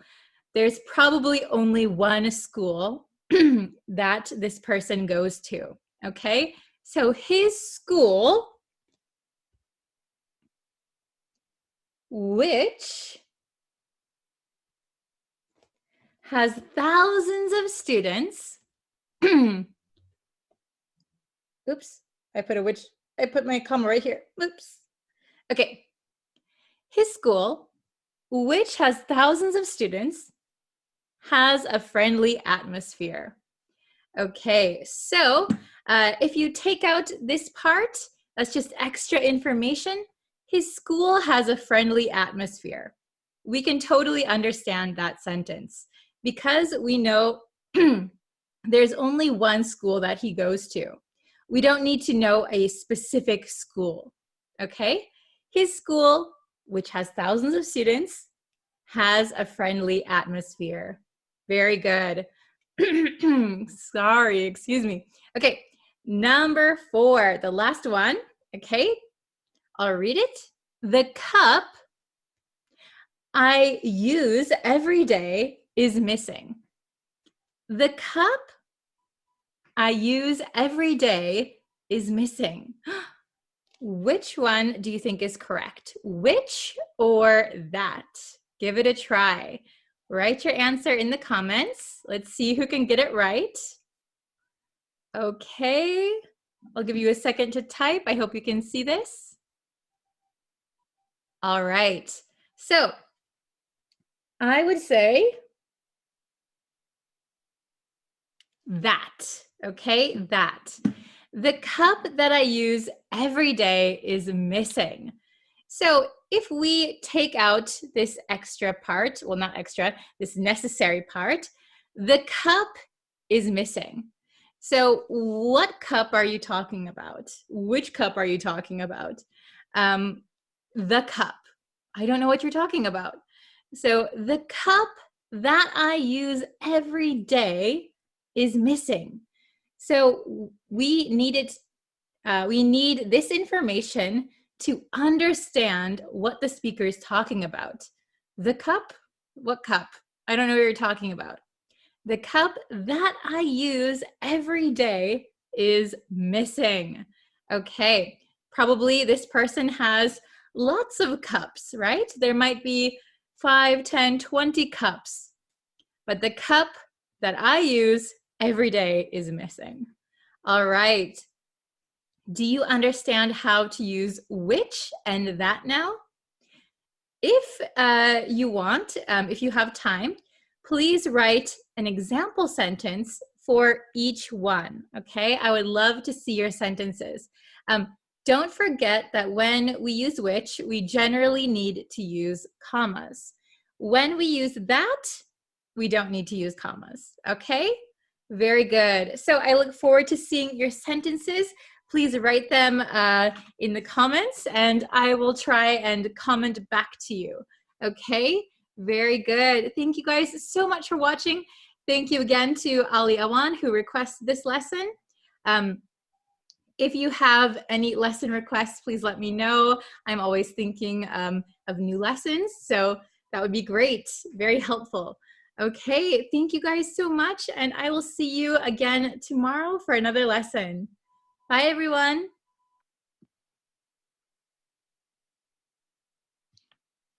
Hi, everyone. Hello, welcome to our lesson. Thank you for joining. I hope everyone is doing well today. I did a different lesson today on Facebook already. So if you're not and you want to see those lessons, you can go find my Facebook page. It's the same name as here. So if you just search for my name, Breeze Practical English on Facebook, you'll be able to find it. Okay, so today I wanted to go over two essential phrases for the office or for business. And if you are not using English for business, but just for general daily life, these are also very, very important words to know. So I have two of them for you today. We have, I'll block the sun. We have catch up on something and catch up with someone, okay? So catch up on something, catch up with someone. So the difference is obviously the on or the with and something or someone, okay? So you probably have heard catch up in general. Catch up means like to get up to speed on something. So that's generally the same meaning as catch up on and catch up with. But just know that we use catch up on something. Catch up with someone, okay? So I sometimes hear my students saying like, oh, I need to catch up with my email. That is incorrect. You don't catch up with your email. You catch up on your email. And you don't catch up on your friend. You catch up with your friend. Okay, so let's look at my bigger whiteboard for a second. Okay, can you see this? Is it understandable?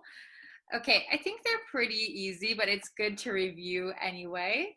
So, catch up on something. To do something that you have not been able to do recently. So, for example, if I have been very, very busy recently, and I haven't been able to watch my favorite TV show. I could say, I really want to catch up on my favorite TV show.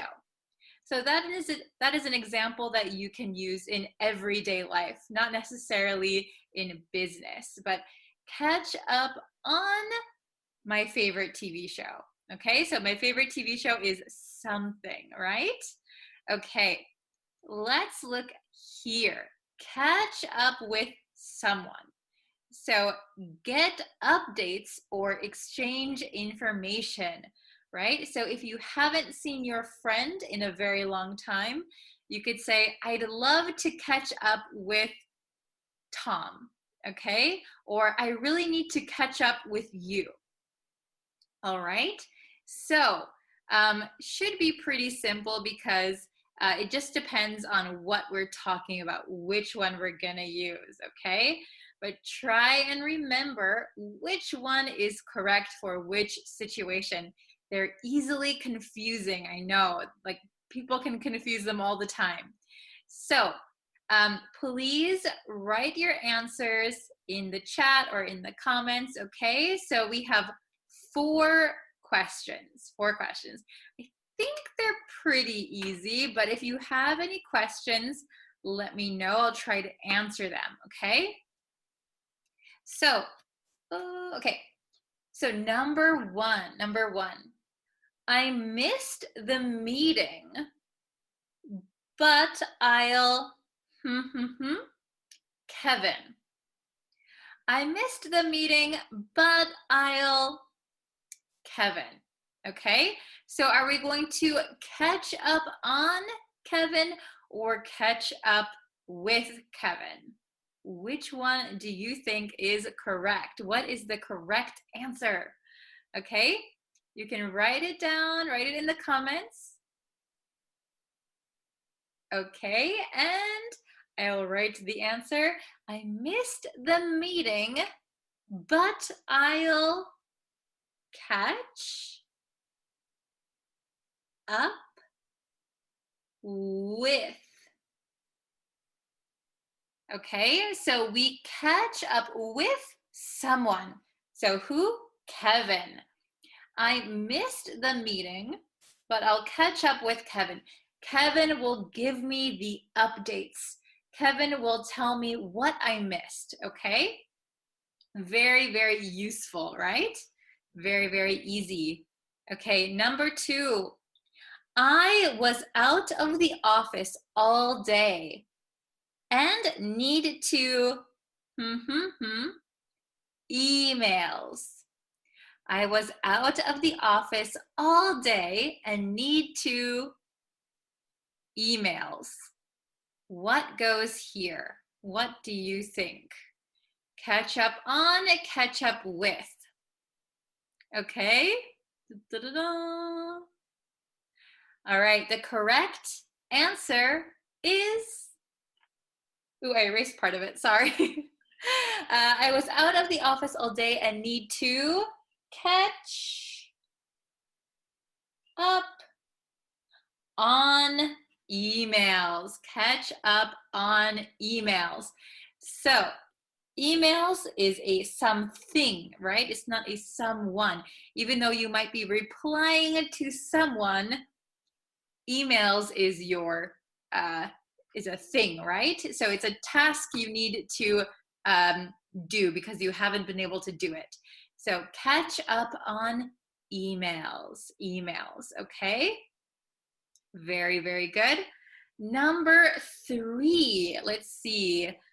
Can you get it before I give you the answer? I haven't seen Alice lately. Oops, I don't think you can see that. I haven't seen Alice lately. I'd love to, her. I haven't seen Alice lately. I'd love to, her. Okay, so this one I think you can use in your everyday life, right? This doesn't necessarily have to be business, but it's very, very practical in the office, right? I haven't seen Alice lately. I'd love to, her. So big hint is her. So that is someone. So we're going to use, I'd love to catch up with her. I'd love to catch up with her. Okay, very good. And number 4, the last one. Have you all of your work? Have you all of your work? Okay, this one might be a little bit tricky. We have at the beginning. Have you all of your work? Okay, so in this sentence, which one are we going to use? Catch up on or catch up with? And I'll give you a hint that we need to change the tense. We need to change the tense. We have here. Okay, does anyone know the correct answer? Do you know the correct answer? Okay, so I'm going to put it down. Have you, we're not going to say catch because we have you. Have you caught up on all of your work? Have you caught up on all of your work? So, work, right? That is something. So, have you caught up on all of your work? Means, have you completed all of your work? Are you up to speed? Are you all caught up? Okay? So you don't need to catch up anymore. You've already caught up. Okay? So we can use these in like different tenses, just so you know. Okay? So for example, he's catching up with Kevin. Kevin is all caught up on emails. Okay? So remember that you can and need to change the tenses sometimes. Okay? So just remember, catch up on something. So to do something that you have not been able to do recently, okay? You need to catch up, all right? Catch up with means get updates or exchange information. And this is to catch up with someone. So somebody you haven't seen or you haven't, you need to get information from them, right? So number 1, I missed the meeting, but I'll catch up with Kevin. I missed the meeting, but I'll catch up with Kevin. Kevin will give me the information. Number 2, I was out of the office all day and need to catch up on emails. I need to catch up on emails. So I'm a little bit behind. I have a lot of unread emails. I need to reply to them. Okay, number 3, I haven't seen Alice lately. I'd love to catch up with her. I haven't seen Alice lately. I'd love to catch up with her. I'd love to know how she is, what's going on. So she could be your coworker or she could be your friend, right? And the last one, number 4, have you caught up on all of your work? Have you caught up on all of your work? Is everything completed? You're not behind on your work? Everything is done? Okay, have you caught up? All right, I hope this was understandable. Okay, so just get used to saying it, like I say in a lot of my lessons. If you want to be able to say this naturally and without hesitation, it just takes practice, right? So practice making your own sentences. Of course, writing is very good, but don't forget to say your sentences out loud. So I see a lot of my students writing in the comments their examples, which is very, very good. But please remember to say them out loud, and that way you're going to remember them much, much easier. Okay? So catch up on something. Catch up with someone. All right? Okay. So thank you, everyone. Ooh, I'll block the sun. Okay. Thank you so much, everyone, for watching. I will have new lessons out very, very soon. And actually, I think I should just announce it here. I think, let me block the sun. I think what I'm going to do is in December, I'm going to try and upload on YouTube every day. So every day a lesson will be uploaded. Okay, let me know what you think. And I think I can do it. Yeah, I think I can do it. So let me know what you think, and let me know if you have any lesson suggestions also. I'm very open to teaching you what you want to learn, okay? So I get a lot of requests, but if you have some, leave them in the comments, and I always check my comments, so I will definitely see them here. Okay, thank you guys so much for watching, and I will see you in our next lesson, all right?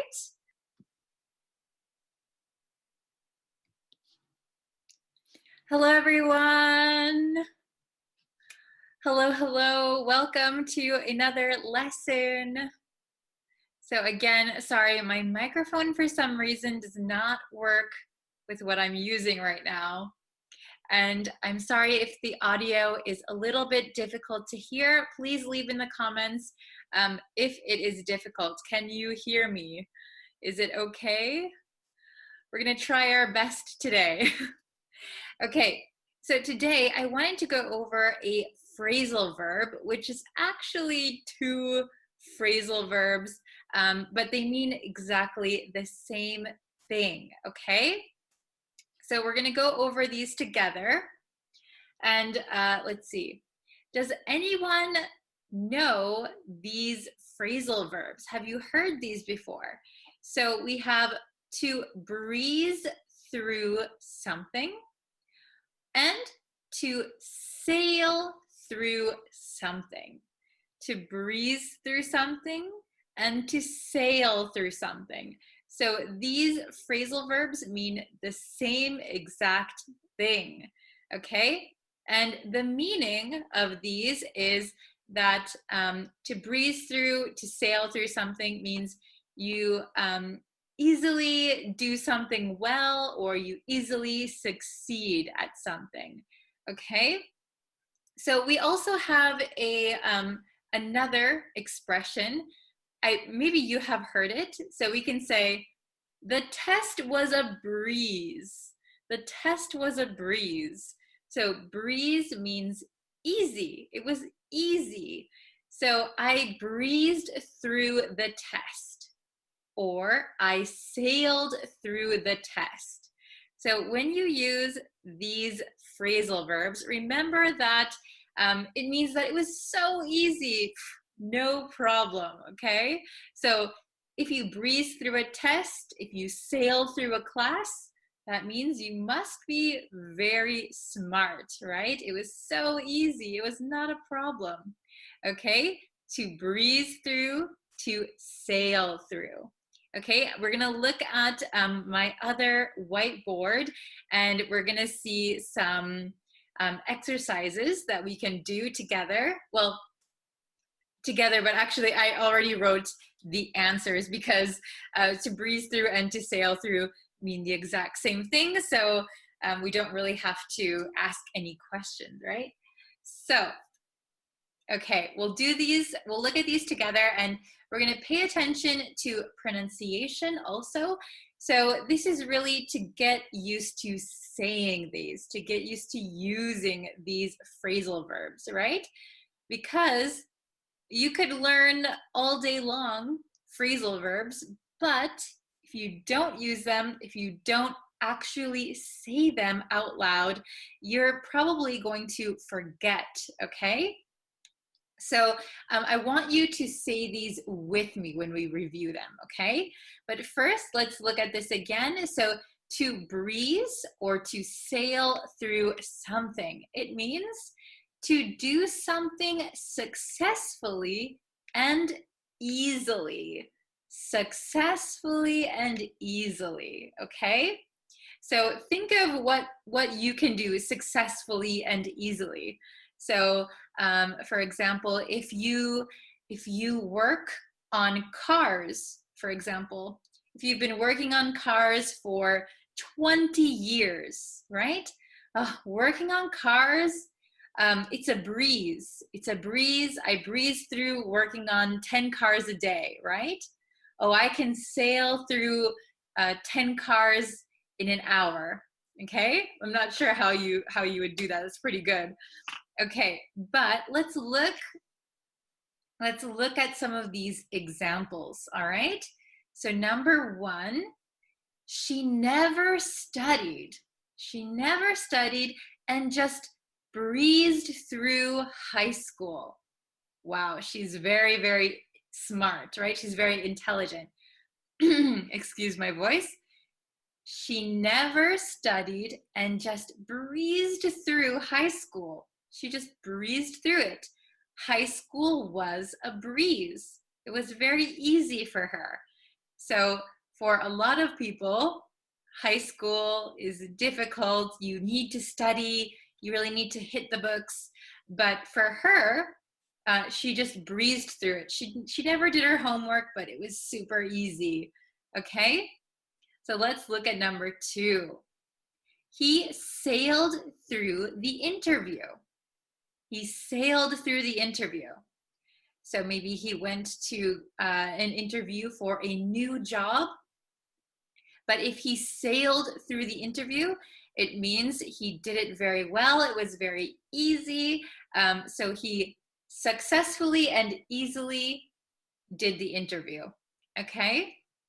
Number three, I'm sure you'll breeze through the test.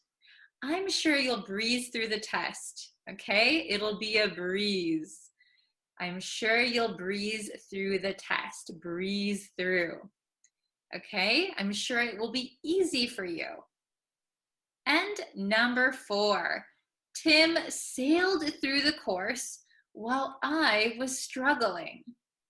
So this could be a course in school or any course that you take. So Tim is a very smart man. Tim sailed through the course. It was easy for him while I was struggling. So maybe we took the course at the same time. For Tim, it was easy. He sailed through it. But I, at the same time, was struggling. It was super difficult for me. Okay, so please, let's go over the pronunciation together, and I want you to say it out loud, okay?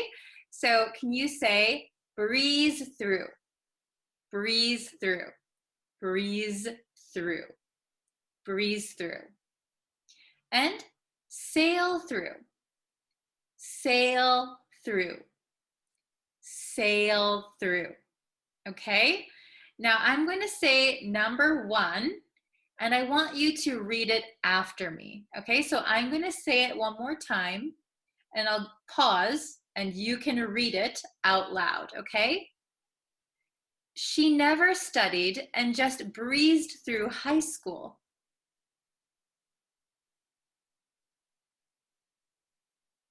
Okay? One more time. She never studied and just breezed through high school. Okay, did everybody do it? Okay, number two. He sailed through the interview.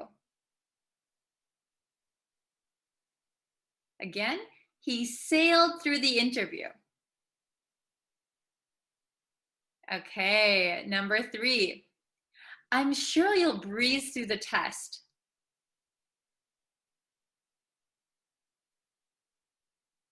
Okay, I'm sure you'll breeze through the test. Okay, so when we say it very quickly, you might notice that I said, I'm sure you'll breeze through, breeze through, breeze through. The z and the th almost become one. Breeze through, breeze through, breeze through. Okay? Number four, Tim sailed through the course while I was struggling.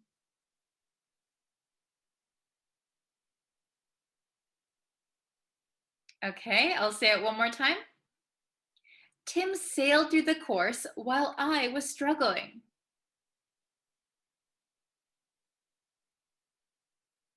Okay, and if you notice, sailed through, it's very difficult to say sailed through, right? So this D sometimes disappears if we say it very quickly.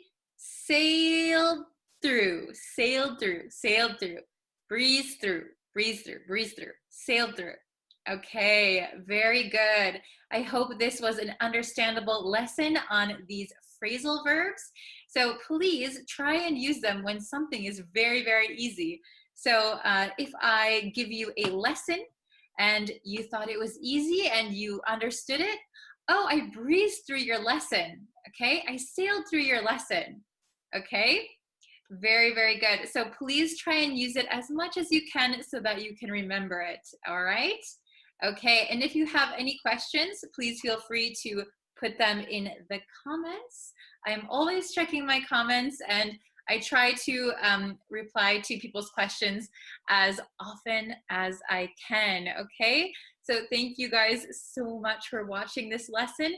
Please share it with your friends. Please subscribe to my YouTube channel, follow my Facebook page, and we'll grow our community together, right?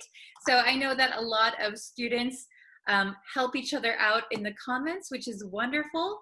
So thank you guys so much for doing that. And I will see you for our next lesson. Thank you guys so much for watching. I'll see you next time. Bye.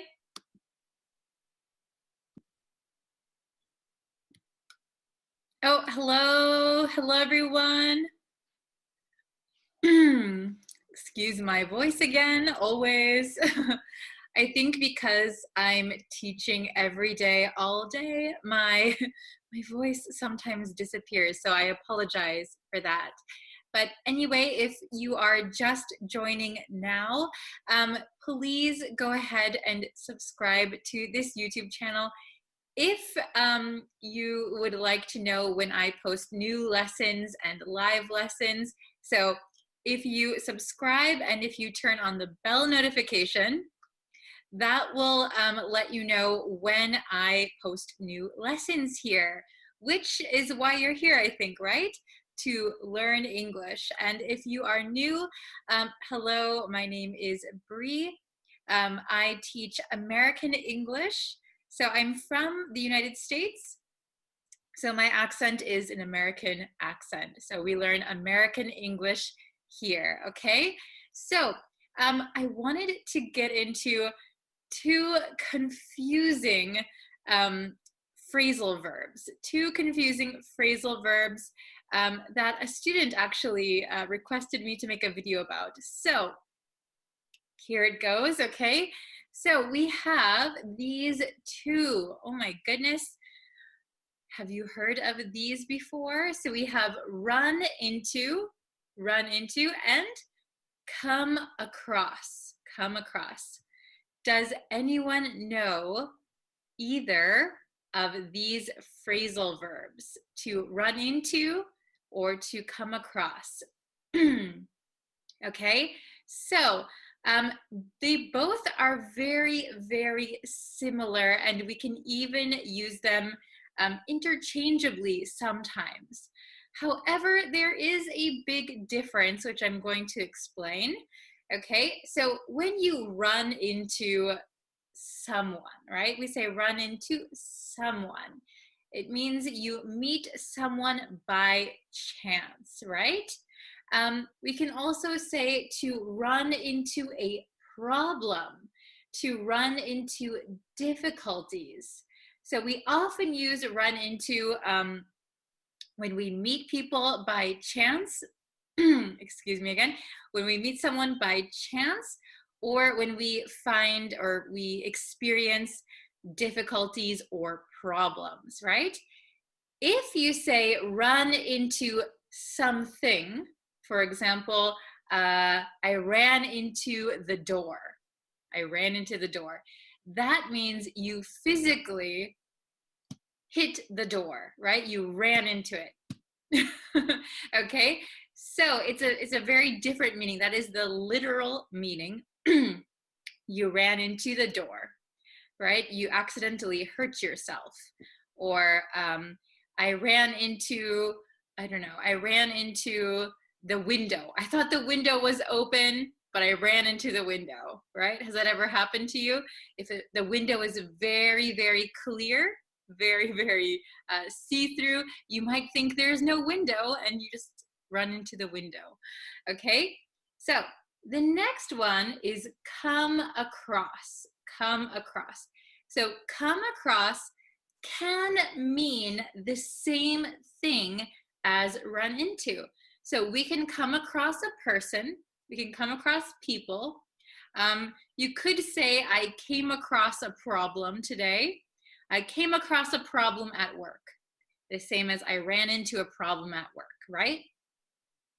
However, excuse me, however, you can also use come across something, okay? That means you found something by chance.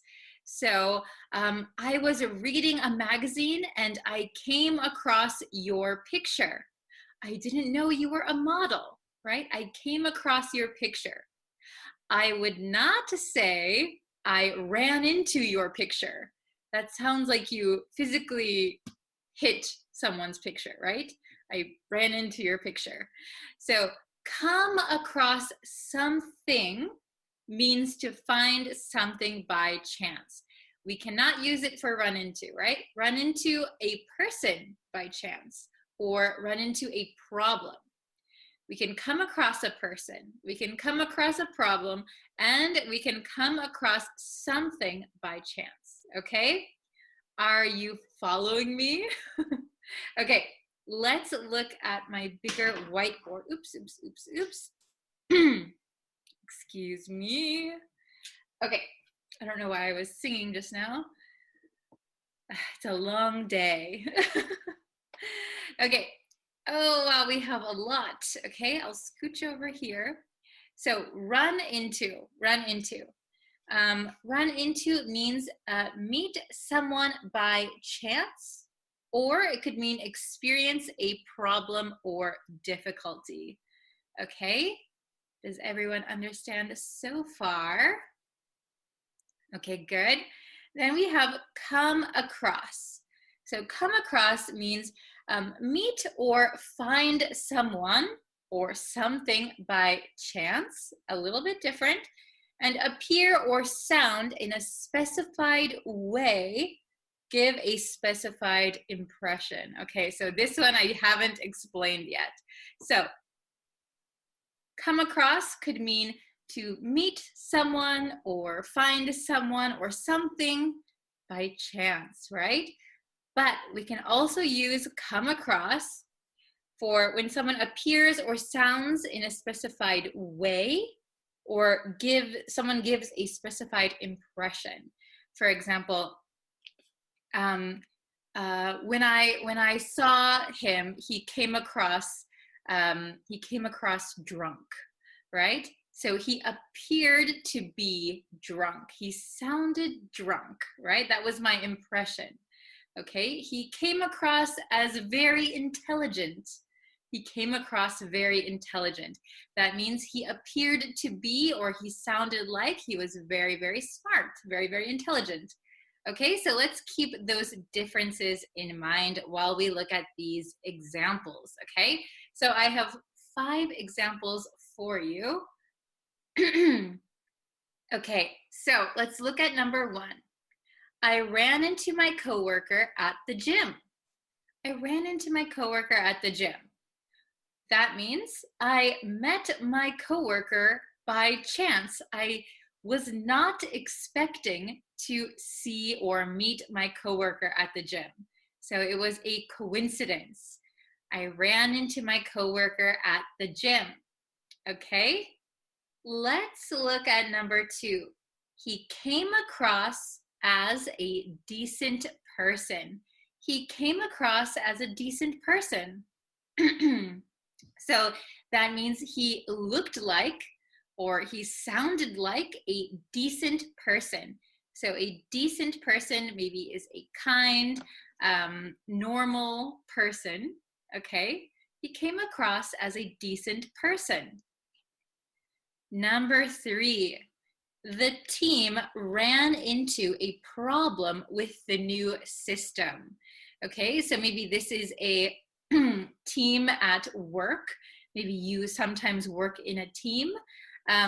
The team ran into a problem with the new system. We could also say the team came across a problem with the new system. They found a problem. Okay. So I think there might be a slight nuance difference, very, very slight, between run into a problem and come across a problem.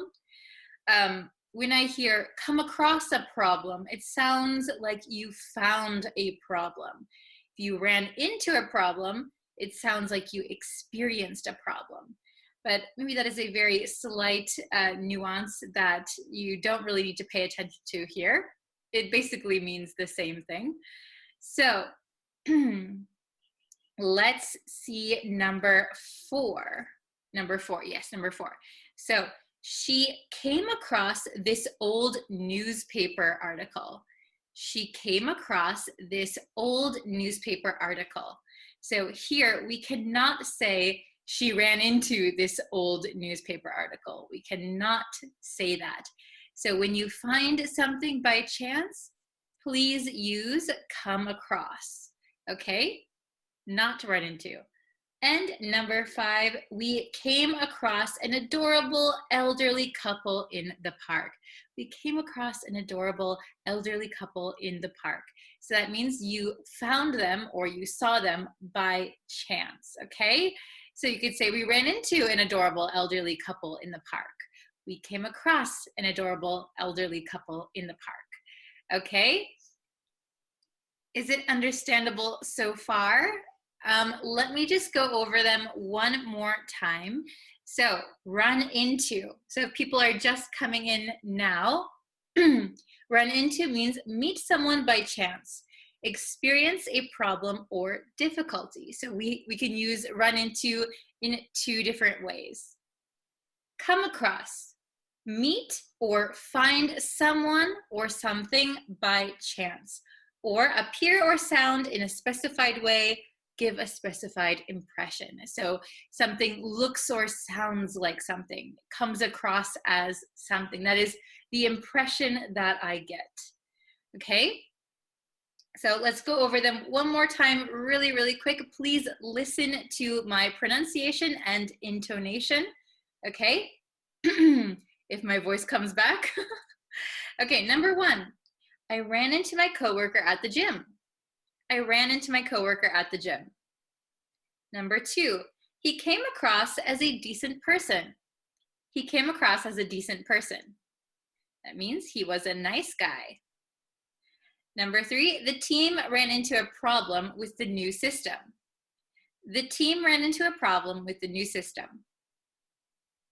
Number 4, she came across this old newspaper article. She came across this old newspaper article. And number 5, we came across an adorable elderly couple in the park. We came across an adorable elderly couple in the park. Okay, very good. If you have any questions on run into or come across, you can put them in the comments and I'll be sure to check them. Also, if you want to make some example sentences using run into or come across, please do so. I love to see your examples, and it's really helpful for the other students as well. So please, it's your homework. Write an example for each one in the comments below, okay? So just remember that come across can mean find something by chance. We cannot do the same with run into. And come across in another meaning can also mean appear or sound. You get some kind of impression. Okay, so thank you guys for watching. again, really quick, I'll announce it here. So all of December, all of next month, if you're watching this when it's posted, right now is November. And for next month, I will be posting every single day on this YouTube channel, okay? I will be posting every single day. So if you want to see a new English lesson every day, please subscribe to my YouTube channel. And if you want, if you know anyone else who is studying English, you can always send them my channel or my videos and we can all learn together. Okay, so thank you so much for watching. I will see you in our next lesson. Take care, everyone. Bye-bye. See you. Hi, everyone. Welcome back to my English learning channel. Thank you for coming by for today's lesson. And if you would like to and you haven't already, please don't forget to subscribe to this YouTube channel. And that way you'll know when new lessons are uploaded. Okay. So this is going to be a fairly straightforward video. I'm going to give you 10 phrases that if you're learning English, you need to know these phrases. If you know these phrases, everything is going to be a lot smoother for you. We're going to start off a little easy. So number 1 is what's up? What's up? So what's up is a very casual way to say, how are you doing? How are you? What's up? So a proper response to what's up is nothing, nothing much, not much. It's almost like hello. It's just a greeting. We're not actually asking what's up with you. We just want to say, hi, how are you? So what's up is a very, very casual way to do that. So it's very simple. You can just say, what's up? And if someone says, what's up to you? You can reply, oh, nothing much, not much. Number 2, and this one always stumps my students for some reason. I don't know if I say it really fast or a lot of my students just don't know what it means. And number 2 is, what have you been up to recently? What have you been up to recently? What have you been up to recently? What have you been up to recently? So this one is a little different than what's up. What have you been up to recently means what have you been doing recently? So if I asked my friend, what have you been up to recently? They might say, oh, I started a new job. So that is what they have been doing recently. If there's nothing new that you've been doing, it's okay to say nothing much. That's okay too. But if you have something that you've been doing, this is the time where you would explain it. What have you been up to recently? What have you been up to recently? Now, when you use this phrase when you speak English, be careful not to sound like a robot, okay? So if you say each individual word by itself, you're going to sound a little bit unnatural. What have you been up to recently? We're gonna kind of shrink it down to what have you been up to recently? What have you been up to recently? What have you been up to recently? What have you? What have you? What have you? What have you? What have you? Okay? So if you say, what have you? What have you? What have you? What have you? You're going to sound like a native speaker. What have you been up to recently? What have you been up to recently? What have you been up to recently? Okay? Perfect. Number 3. How does sound? How does sound? So this is when you give a suggestion. So if I'm with my friend and we are deciding what we should have for dinner, my friend might say, how does Indian food sound? So how does something sound? We're not actually asking about the sound.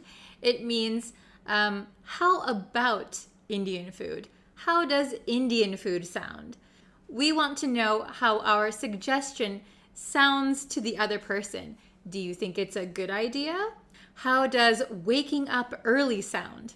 Oh, that sounds awful.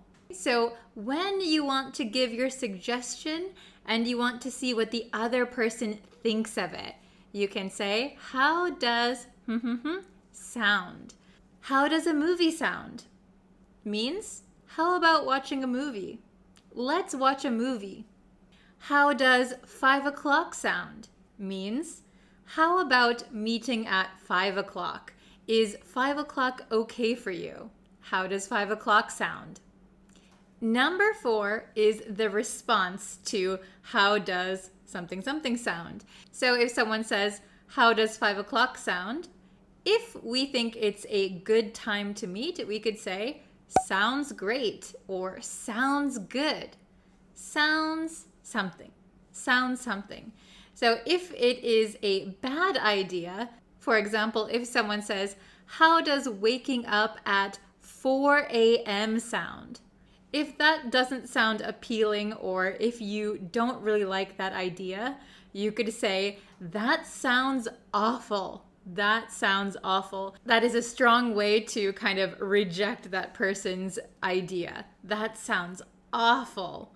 Okay? So usually we use that sounds great, or that sounds good, or just sounds great, sounds good. Number 5. So number 5 is pretty simple, I think, but still a lot of students make mistakes when using it. And number 5 is never mind. Never mind. So when we use never mind in English, it means forget about it. Forget I said something. Forget I mentioned something. Never mind. Okay? For example, you have to go to a meeting, but a package is going to be delivered to your home. You might ask your family, hey, a package is coming, so could you please receive that package? I have to go to a meeting. Your family agrees, but later your meeting is canceled, so you don't have to go anywhere. You could tell your family, I asked you to receive a package, but never mind. I'll stay home.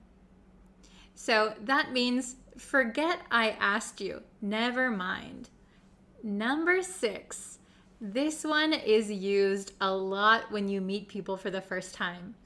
Number 6 is, what do you do? What do you do? What do you do? So most of the time when I ask my students, what do you do? They get this really confused look on their face, and sometimes they start explaining about their hobbies or what they do on the weekends. That is not the meaning of this question. What do you do means what is your job?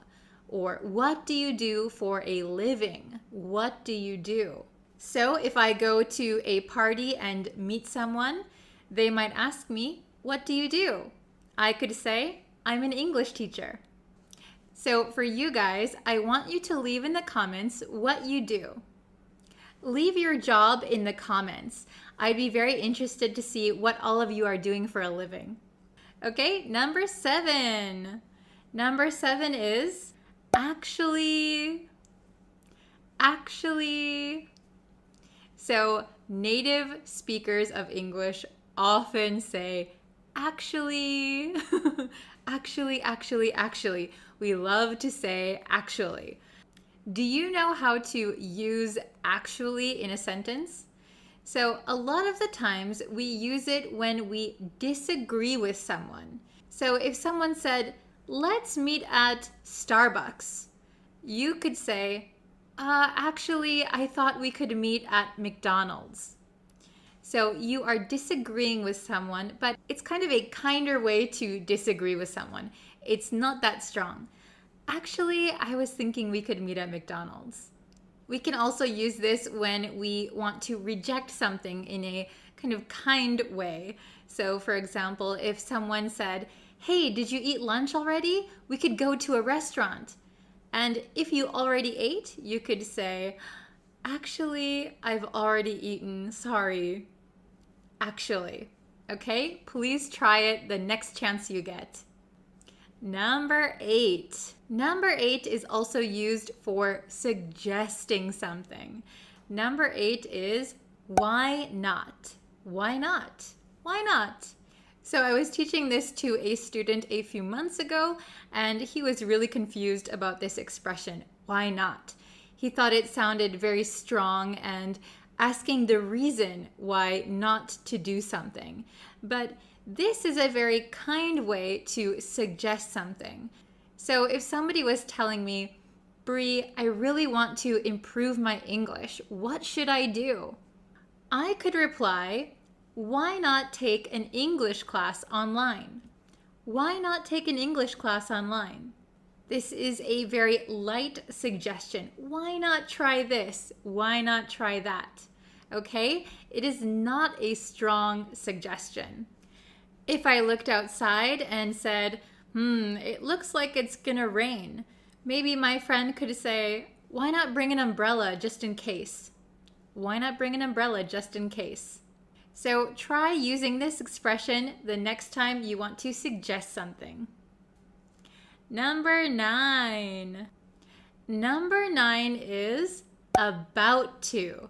About to. So we can say, I was about to call you. That means I was almost going to call you, but then something came up. I was about to call you when the doorbell rang. Maybe I had my hand on the phone. I was about to call you, but the doorbell rang.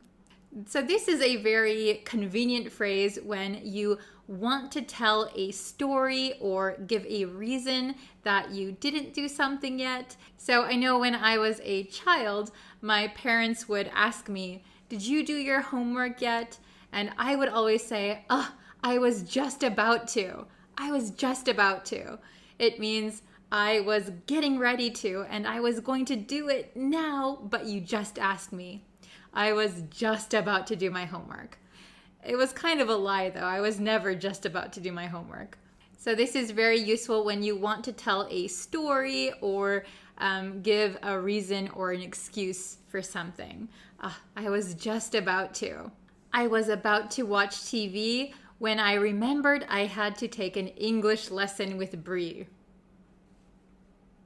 Number 10, the last one. This is anything else? Anything else? So I often see my students get really confused looks on their faces again when they ask me a question, I answer it, and then I say, anything else? Anything else? Anything else means, do you have any other whatever we're talking about? So if my student asked me a question and I answered it and I said, anything else? Anything else means, do you have any other questions besides the one you just asked? At the gas station in America, you might come across this expression. So in America, you have to pay for gas, and you can pay at the pump with a credit card, or you can go into the gas station and pay, and you can buy other things as well, for example, a snack or a bottle of water. So if you go up to the register and say, I'd like to pay for my gas, the clerk might ask you, okay, anything else? Do you want some water? Do you want a sandwich? Are you going to buy anything else? So if you don't have anything else that you want, you can say, no, that's it, or no, that's okay. That's all you need to say. Simple answers are going to be the key to your success as an English student. So if you notice with the expressions I shared with you today, most of them require just very short answers. And that is going to be the key to success for you. That is going to make you sound more fluent even though you're saying less. Okay, please let me know if there are any other expressions that I missed, if there's anything else you would like to study, and please don't forget to leave a comment. What do you do? Leave it in the comments. Okay, thank you for watching this lesson. I will see you in the next one. Bye!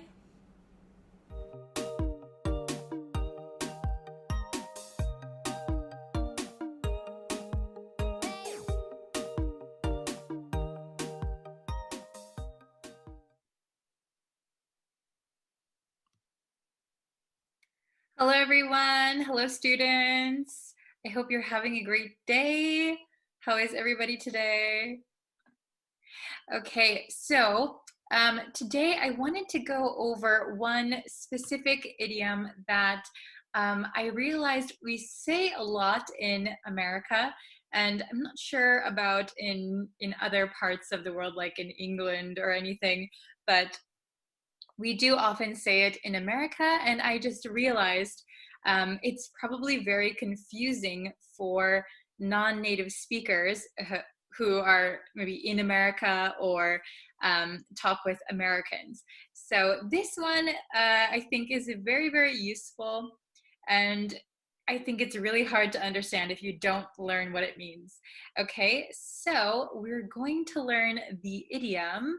Da, da, da, da. Neck of the woods, neck of the woods.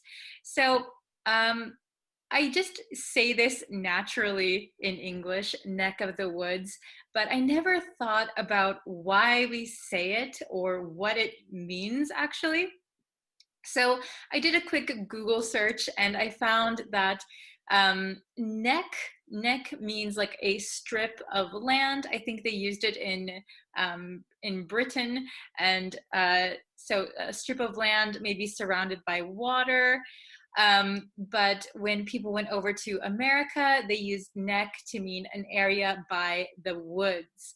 So what neck of the woods means a particular area. It means a particular area. So neck of the woods equals a particular area. Okay, so I know just telling the meaning is probably confusing, right?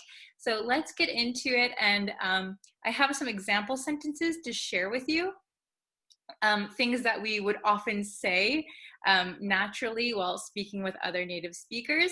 So I think this one is going to be really useful for you guys. Okay, so I have my other big whiteboard. Let's see. Okay. Oh, and okay, I don't know where my other marker went, but it's okay because everything is already written down anyway. But okay. So oh, I found one. Oh, I found it. I found my marker. Okay. So the meaning, again, once more. Neck of the woods means a particular area, a particular area. So also when we say neck of the woods, usually this of, the V sound kind of disappears because V's are hard to pronounce. So we tend to say neck of the woods, neck, this of becomes just the vowel sound, neck of the woods, neck of the woods. If we speak very, very slowly, neck of the woods. But if you say it very quickly, neck of the woods, neck of the woods, okay? So let's try to look at number one. So I picked these 4 sentences, 4 examples that I thought are pretty often used. So the first one, funny seeing you in this neck of the woods. Funny seeing you in this neck of the woods. So funny seeing you, it's not ha ha funny, but a little bit strange, interesting. So interesting seeing you in this area. So maybe if you are in, I don't know, maybe an area with a lot of bars or something. There's an area with a lot of bars, a lot of young people partying, and you see someone who is normally not in that area. Maybe somebody who doesn't drink alcohol, and who doesn't party. Oh, it's funny seeing you in this neck of the woods. So interesting. Why are you in this area? That's interesting. That's kind of strange. Okay, funny seeing you in this neck of the woods.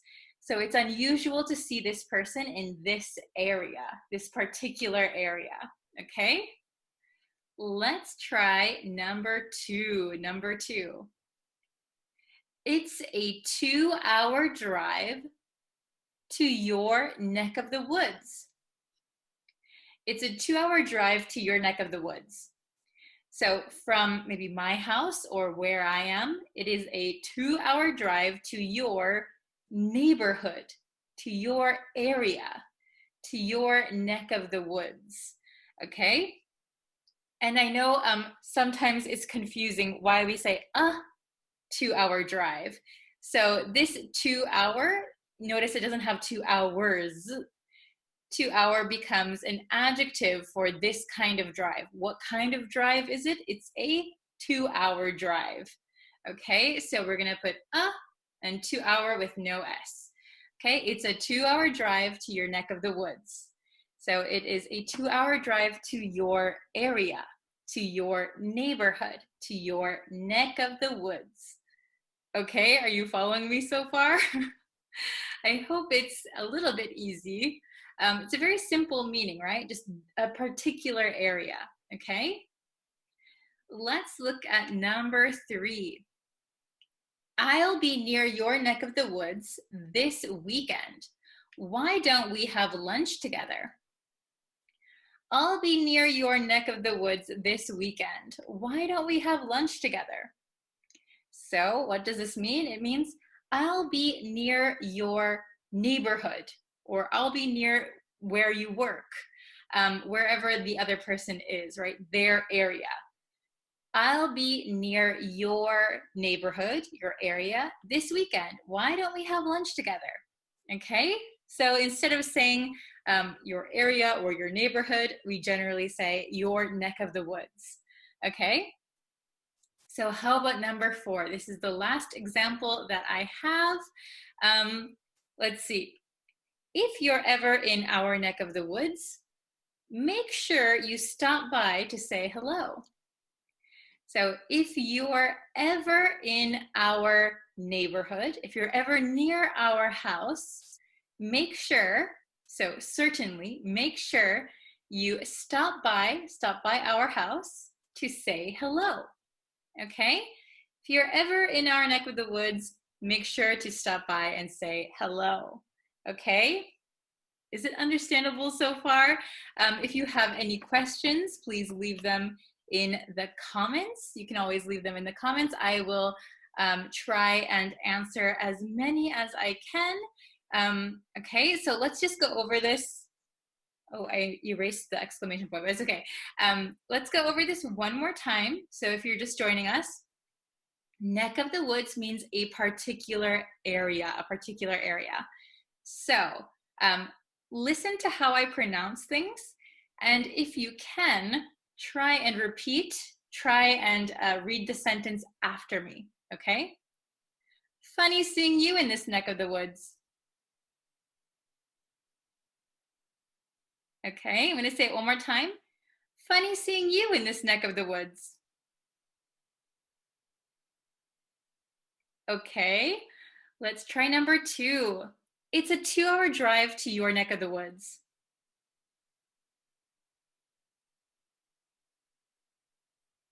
Okay, it's a 2-hour drive to your neck of the woods. Very good. Number 3. I'll be near your neck of the woods this weekend. Why don't we have lunch together?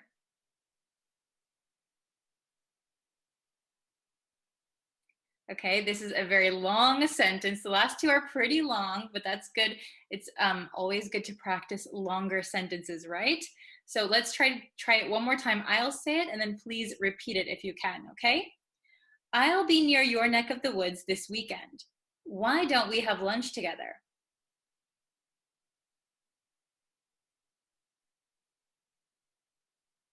Okay, and the last one, it's also long. Let's try our best. So please listen first.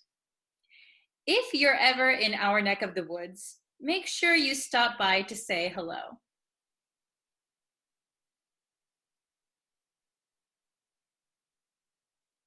Okay, we'll try it one more time. If you're ever in our neck of the woods, make sure you stop by to say hello.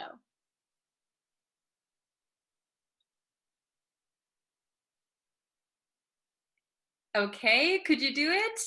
Very good. So I know, especially with the longer sentences, if you're trying to say it, you might stumble over your words. That's okay. This is the first time you're probably hearing this expression.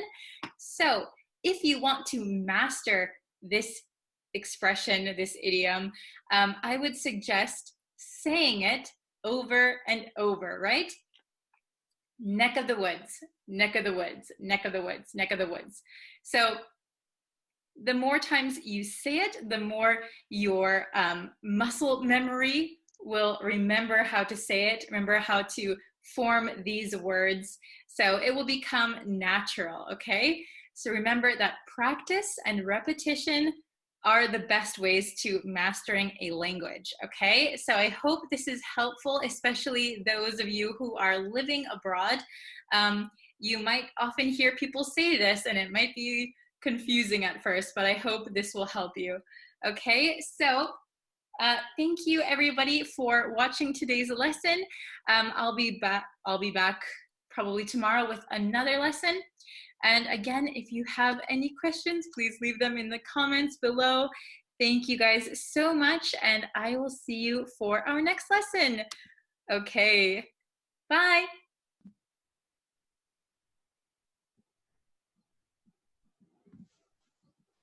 Hello, everyone. Welcome. Hi. So what we're going to do today, I'm using a different software actually, so I'm not sure if my mic is working or if I'm using my computer audio. We will see, I guess. We will see. So yes, today we're going to look at two idioms. We're going to look at two idioms. They have a similar word. They have the same word actually in them. And we're going to look at how we can use these. And I thought it's good to join idioms in at least pairs or kind of similar groups so that they're easier to remember, okay? So I have my whiteboard here as usual. So you can see which ones we're going to learn today. We are going to learn two idioms today. Okay, so the two idioms that we're learning are, ta-da! Cut to the chase, cut to the chase, and cut it out, cut it out, cut it out. Okay, so cut to the chase. Let's listen to the pronunciation first, okay? Get used to the pronunciation. So we are going to say cut to the chase, right? If we say it very, very slowly. But when we speak quickly, like a native speaker would, this T is going to kind of be erased and join with this T. So we're going to say cut, cut. Okay, and you might know by now, I say it in a lot of lessons, but this two, when we say ooh, we need a lot of muscle power, right? Ooh, two. However, when we talk fast, we're not going to use that much power. So it's going to become cut, t. Do you see how my mouth looks? Compared to cut to, cut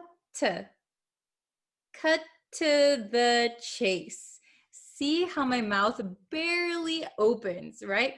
Cut to the chase, cut to the chase, cut to the chase. Okay, please try and repeat it after me. Ready? Cut to the chase, cut to the chase, cut to the chase. Okay, what does cut to the chase mean? Well, cut to the chase means hurry up, get to your point. So if someone is talking and they're talking about something totally off topic, so you asked, hey, how is business? Tell me about business. And then the person starts talking about business, but then they kind of go into a story about their parents, you could say, hey, I don't have time, cut to the chase. So we use cut to the chase when we are maybe a little bit impatient, okay? So when we don't have a lot of time, or somebody's talking and talking and talking, we feel a little bit irritated, a little bit annoyed. Can you hurry up, please? What are you trying to say? We could say, cut to the chase. Hey, cut to the chase. So, or if you want to be polite, if you realize somebody doesn't have a lot of time, you could say, oh, I see that you are very busy, so I'll cut to the chase. Here's my point, okay? The second one is cut it out. Cut it out. Now let's listen to the pronunciation, okay? When we say it very, very slowly, we say cut it out.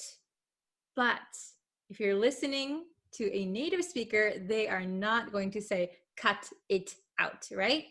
So cut it. So here we have a U. This is a vowel. Then we have a T. Then we have an I, which is another vowel, right? So this T is sandwiched between two vowel sounds. So that means that generally we change this T to a flap T. What is a flap T? It is a T that sounds like a D. So we're going to say cut it, cut it, cut it. And then look at this T. It is also sandwiched between an I and an O. These are vowels. So what's going to happen to this T? Yes, you're right. This is going to change to a flap T also. So it's going to sound like a D sound. Cut it out. So this last T is kind of going to disappear. But we're not going to say cut it out. That is incorrect, and a native speaker will think, cut it out, cut it out. What are you trying to say? So when a T disappears at the end of a word, we're going to still put our tongue in the position of the T, but we're going to hold it there. So if you say ta, ta, ta, your tongue, ta, ta, ta. But for the end of a word like this, where it disappears, our tongue is going to go. So out is going to turn into out. My tongue is up, out, out, out. Okay? So listen one more time. Cut it out. Cut it out. I'm going to say it really fast. Ready? Cut it out. Cut it out. Cut it out. Cut it out. Cut it out. Okay? So what does cut it out mean? Cut it out. So cut it out as an idiom means stop doing something. Stop it. Okay? We also use this when we are annoyed or irritated, and I've got hairs all over. Ooh, I've got hair in my eye. Okay, we're going to use cut it out when you are annoyed at someone. Maybe somebody is saying something or doing something that is annoying you. Oh, can you please cut it out? Cut it out. Okay, so both of these can be used when you are irritated, when you're annoyed. Okay, so this one, cut to the chase. Cut to the chase. Hurry up, get to your point. I don't have time. And cut it out. Cut it out. Please stop doing that annoying thing. Okay? So let me show you the definitions written down. I have another whiteboard as usual. Okay. So can you see this? Okay. So the meaning, we have the meanings here. So cut to the chase, cut to the chase. This means get to the point. So if you're having a conversation, get to the point, cut to the chase. Hurry up and tell me what you're trying to tell me, okay? I don't need to hear about your dogs or your parents or anything else. Cut to the chase, okay? Then we have cut it out, cut it out, cut it out. Cut it out is used, it's used to tell someone to stop doing or saying something annoying or offensive, okay? So let's go through. I have 4 examples, so please write your answers in the comments, okay? Write your answers in the comments and we'll see if you are correct or incorrect, but that's okay because these are brand new idioms. Okay, is everybody following me so far? Okay, very, very good. So number 1, we have an exclamation point here. What are you trying to say? What are you trying to say? So it sounds like for number 1, 2 people are having a conversation and they are maybe irritated or frustrated. What are you trying to say? What are you trying to tell me? So which one are we going to use? Cut to the chase or cut it out? Okay, I would say the correct answer for number 1. Did you put it in the comments yet? Did you put your answer? Okay, very, very good. So the correct answer would be, I'll write it down here. You have a few extra moments in case you didn't write it yet.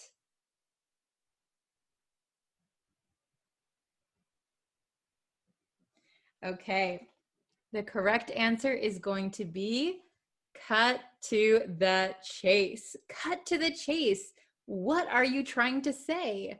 So hurry up and tell me what you want to say, okay? Very, very good.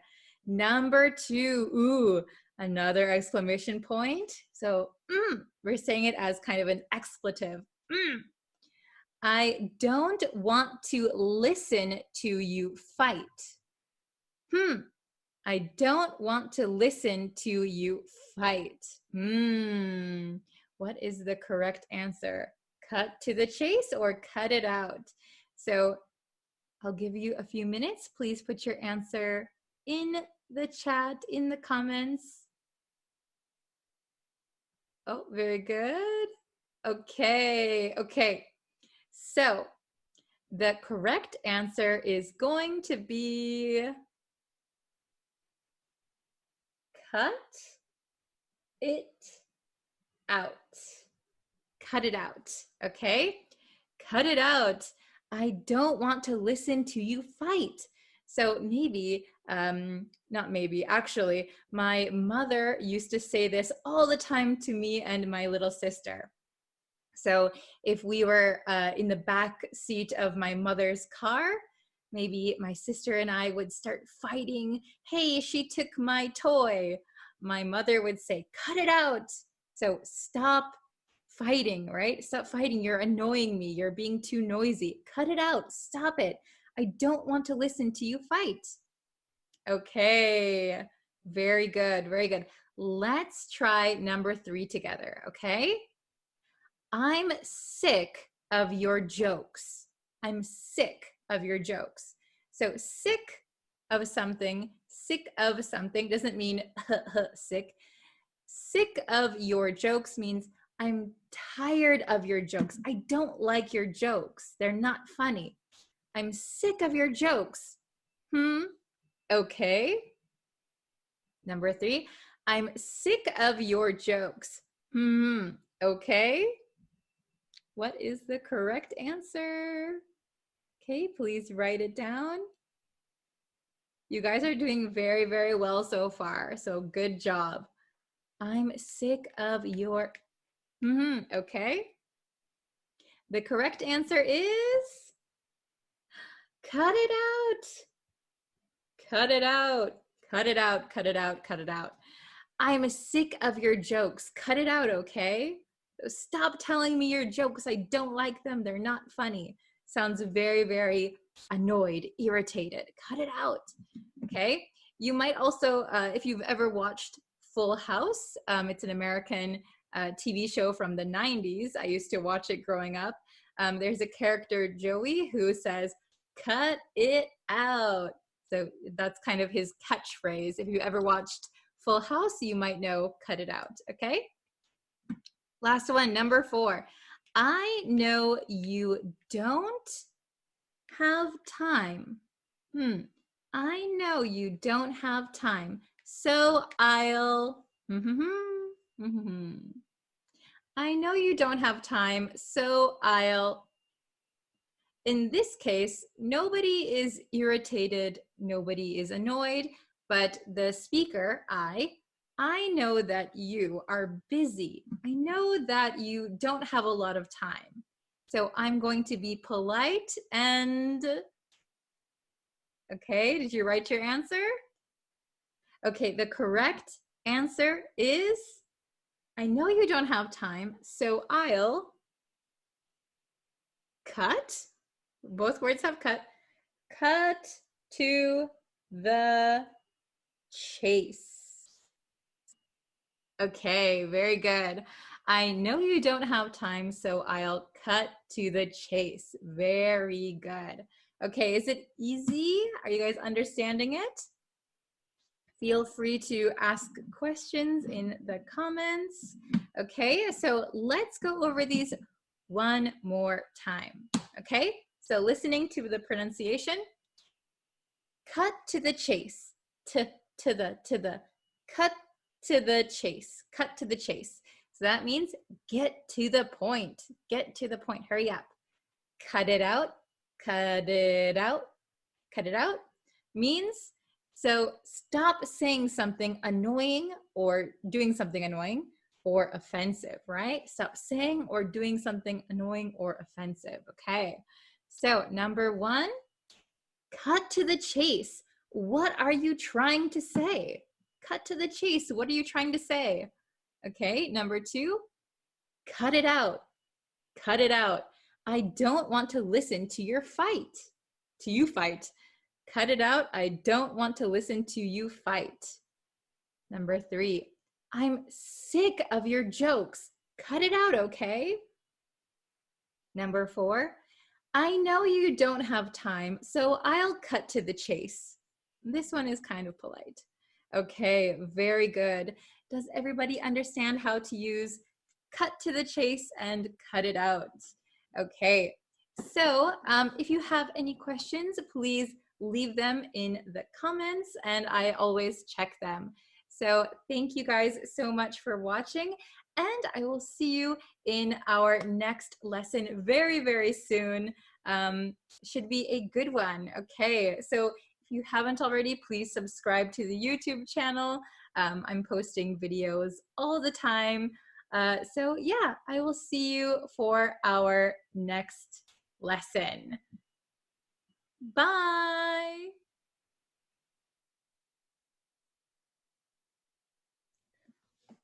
Hello everyone! Hello, hello! Welcome to another lesson. So we're just gonna get into it straight away today. I have 3 new expressions for you, which I think they're going to be helpful. Let me get this mic a little bit closer so you can hear me, okay? Please let me know if you can hear me, okay? We're gonna start with our 3 new expressions, okay? So we are using the word lose. So if you know what the word lose is, it's going to be a little bit easy to understand these, right? So make sure you understand the pronunciation, lose. It's not los and it's not loose, okay? It's lose. Okay, this S sounds like a Z. Lose, lose. So what does it mean to lose something? Well, it means that you no longer have it. So I have my marker. I have this marker, but if I put it down somewhere and then I forgot where I put it, oh, I lost my marker. I lost my marker. Okay, so I no longer have it. So understanding the word lose is going to help you understand these expressions, right? So let's look at each one. We have lose patience, lose patience. So if you lose your patience, that means you no longer have your patience. And what is patience? Well, patience is when you can keep yourself, keep your temper under control. You can, you don't get angry. You're maybe kind of zen. Huh? So if you lose your patience, maybe that means you lose your temper. You can say lose your temper also. You lose your temper, you get angry, you get frustrated, maybe you start arguing with someone, you've lost your patience, okay? Then lose control, lose control. So this could mean a lot of different things. So if you have control over something, that means you are controlling it. You are managing something or you're driving something. You are deciding what happens if you have control. So if you lose control, you no longer have control. So a lot of the times you'll hear this, lose control of a vehicle. So lose control of a car, lose control of a motorcycle, or like if you lose control of, it could be about power, for example. The Republicans lost control of the White House, for example, right? Or I lost control of my YouTube channel. Maybe somebody hacked me and they now control my YouTube channel. Oh no, I hope that doesn't happen. But lose control, you're no longer in control, okay? Lose one's mind, lose one's mind. So we could say lose my mind, lose your mind, lose his mind. So if you lose your mind, basically it means go crazy or like become insane. So we don't mean it in the literal sense. Usually we don't, lose our mind. We don't, for example, going crazy, going insane. We don't mean that in the literal sense, like as a medical condition. We mean it typically when people say this, when you hear people say this, it means that you're kind of maybe really frustrated or let's see, very annoyed. For example, if I have to write another essay, I'm going to lose my mind. Maybe you're so frustrated, you don't want to do something. It's like you're going crazy, right?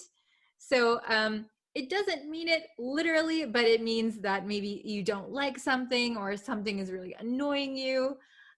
For example, if I have to listen to the teacher talk one more time, I'm going to lose my mind.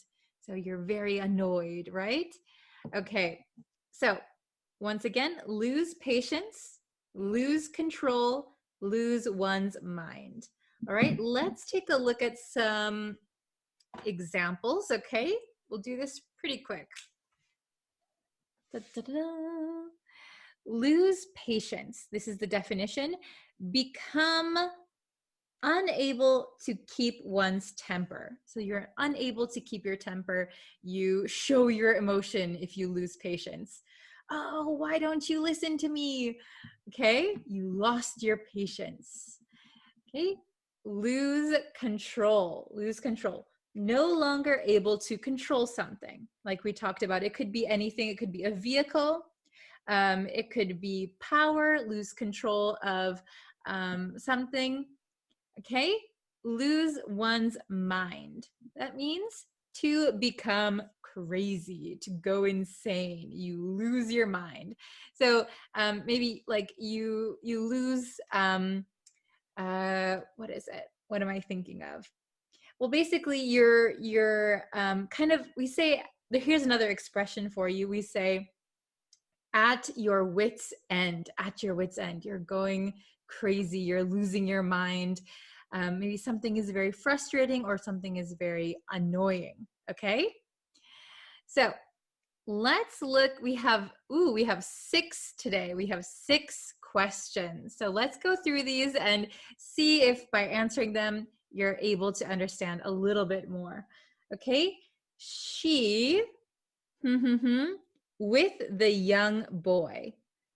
She with the young boy. Okay, so we need to change the tense and of these. So some of them, a few tenses could be acceptable, but okay, can you leave your answers in the comments? Leave your answer in the comments, okay? She with the young boy. So we have a big hint here. We have the word with. Okay, so I'm going to tell you what that hint means in just a second. She with the young boy. Okay, I'm going to write the answer. I hope you wrote your answer also. I'm going to put it in the past tense. So I'm going to say, she lost patience. The answer is she lost patience. Oops, I hope you can read that. She lost patience with the young boy. Okay, so you could also say she loses patience with the young boy. That means quite often, right? She loses patience regularly. Or maybe it was just one time yesterday, she lost patience with the young boy. So that means she was no longer able to keep her temper. So maybe the young boy was not listening to what she was telling him. So for example, make your bed or do the dishes. The young boy didn't listen to her and she lost her patience. Maybe she yelled at him. Maybe she showed she was angry. I told you to do that. Why didn't you do that? She lost her patience, or she lost patience with him. Okay, so we say lose patience with someone or something. So that is your big hint. Lose patience with someone, something. Okay, so we could also say she lost her patience with the young boy. That is also okay. Or she lost patience with the young boy. Okay, number 2. He of the car on the icy road. Ooh. So I'm from Wisconsin, which is very cold in the winter. And it gets very snowy and icy. And sometimes this happens. So he of the car on the icy road. We have another hint here. We have the word of. Okay, we have the word of. So I'll let you type your answer in the comments. Okay, so I'm going to put this in the past tense. Okay, so maybe this happened yesterday. So he lost control. He lost control of the car on the icy road. So he was controlling the car, he was driving the car, but because he was on an icy road, maybe it started sliding or going the wrong direction. Very, very scary. He lost control of the car on the icy road. Okay, so we lose control of something. Lose control of something. Okay, very, very good. Okay, number 3. If I have to stay here any longer, so if I have to stay here any longer, I'm going to. So I don't like being here. I can't stand it. If I have to be here any longer, I'm going to something. Okay, I'll give you a few seconds to write your answer. If I have to stay here any longer, I'm going to. Okay, so we have I'm going to. So we're going to say lose. And the answer is, if I have to stay here any longer, I'm going to lose my mind. I'm going to go crazy. I'm going to lose my mind. I don't like it. I don't want to be here. It's very frustrating. Okay? If I have to stay here any longer, I'm going to lose my mind. Very, very good. Okay, let's try number 4. I of, big hint, super big hint, I of my temper last night. So what this means is similar to another one we have up here, but I'll give you a second to answer the question. I of my temper last night. Okay, very good. Please write your answer. Okay. So I lost control of my temper last night. So we use lost past tense because it happened last night, and we have the word of, big hint. So we're going to use control. I lost control of my temper last night. Okay, so I was no longer able to control my temper. This is very, very similar to lose patience. So if you lost control of your temper, that could also mean you lost your patience. Okay, so I could say, I lost patience last night, or I lost my patience last night. But we have of my temper, so lose control of my temper. Okay, is it understandable? Are you following me so far? Okay, number 5. I sometimes with him. Okay, I sometimes with him. Okay, leave your answer in the comments. Very good. Okay, I sometimes, so we have sometimes, so I'm going to say lose, because it's something that happens maybe a little bit regularly, sometimes, right? I sometimes lose patience with him. Okay, so lose patience with someone or something. So I sometimes lose patience with him. So sometimes I can't keep my temper down, right? Sometimes I get angry or frustrated. I lose my patience with him. So you could say, I sometimes lose my patience with him, or I sometimes lose patience with him. Both are correct. Okay? And number 6, the last one. Let's see if you can get it. I of my bike and fell off. I of my bike and fell off. Ooh, what is the correct answer? Okay, I'll give you just a few seconds. Please write your answer in the comments. See if you get it right. Okay. I lost. So we're going to say lost past tense because fell is past tense, right? Fall, fell. I lost control. I lost control of my bike and fell off. I lost control of my bike and fell off. Very good. So I couldn't control my bike and I fell off. Okay, very, very good. if you have any questions, please write them in the comments. I'll try to answer them. But yeah, I hope this is understandable. We had lose patience, lose control, lose one's mind. Go crazy.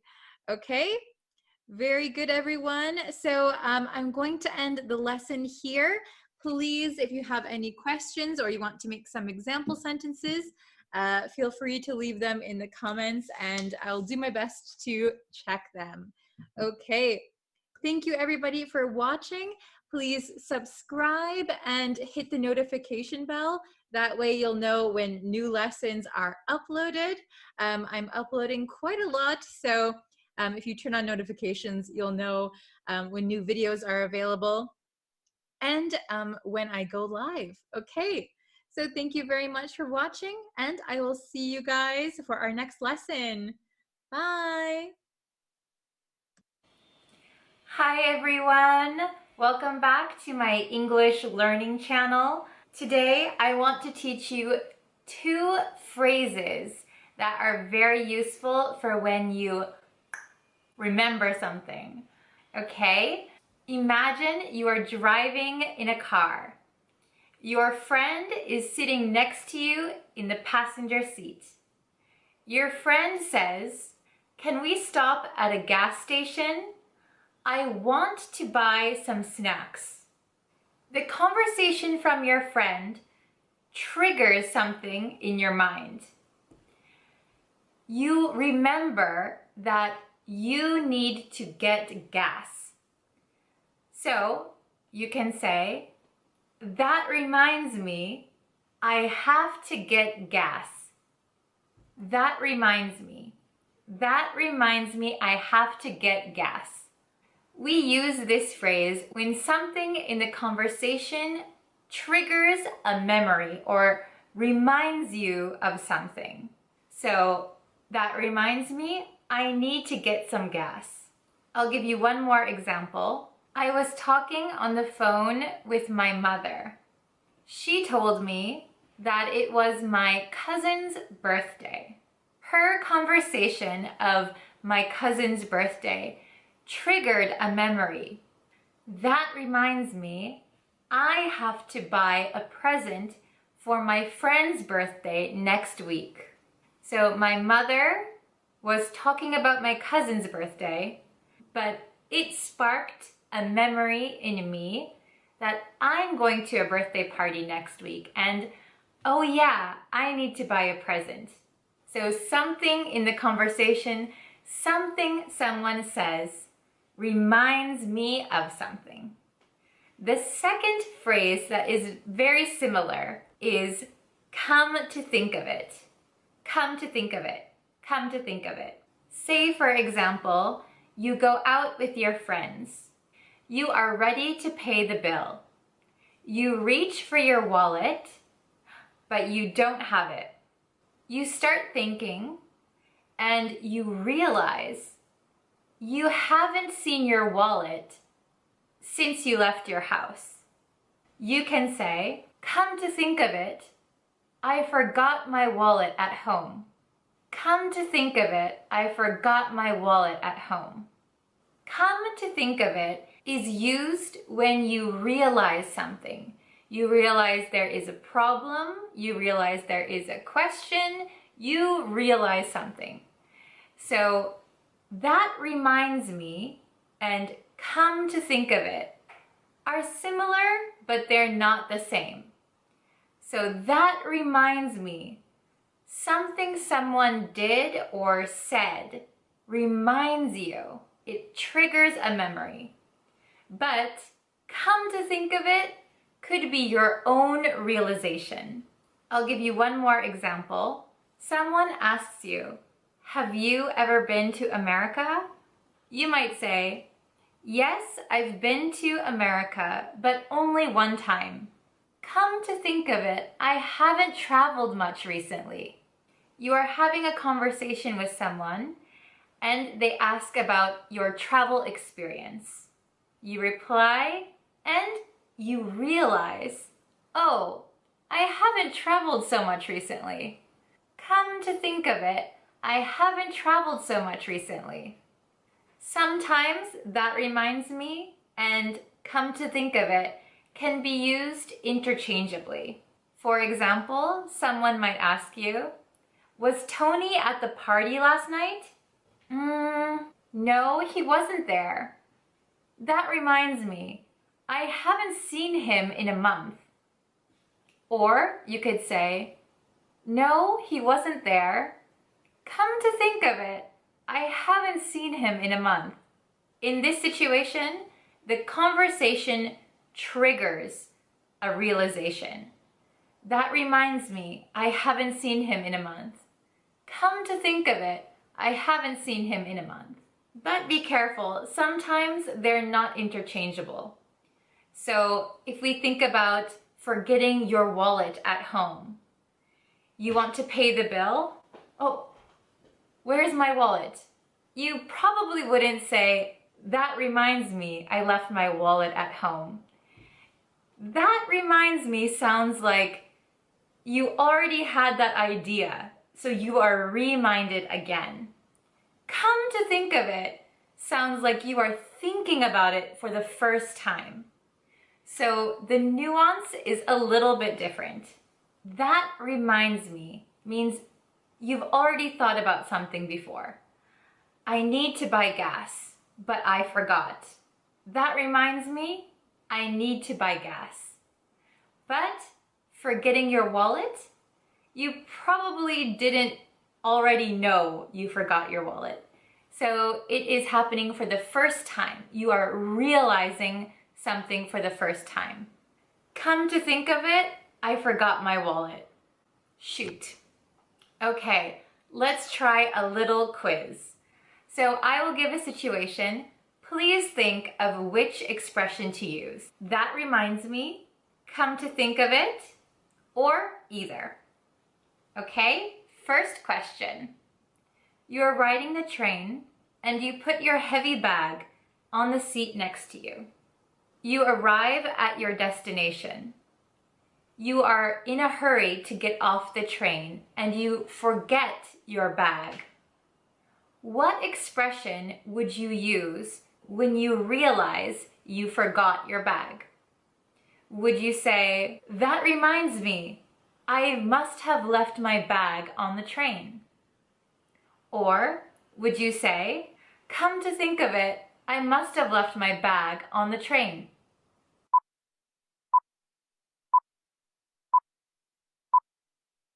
Time's up. The correct answer would be, come to think of it. Come to think of it. So you get off the train. Where's my bag?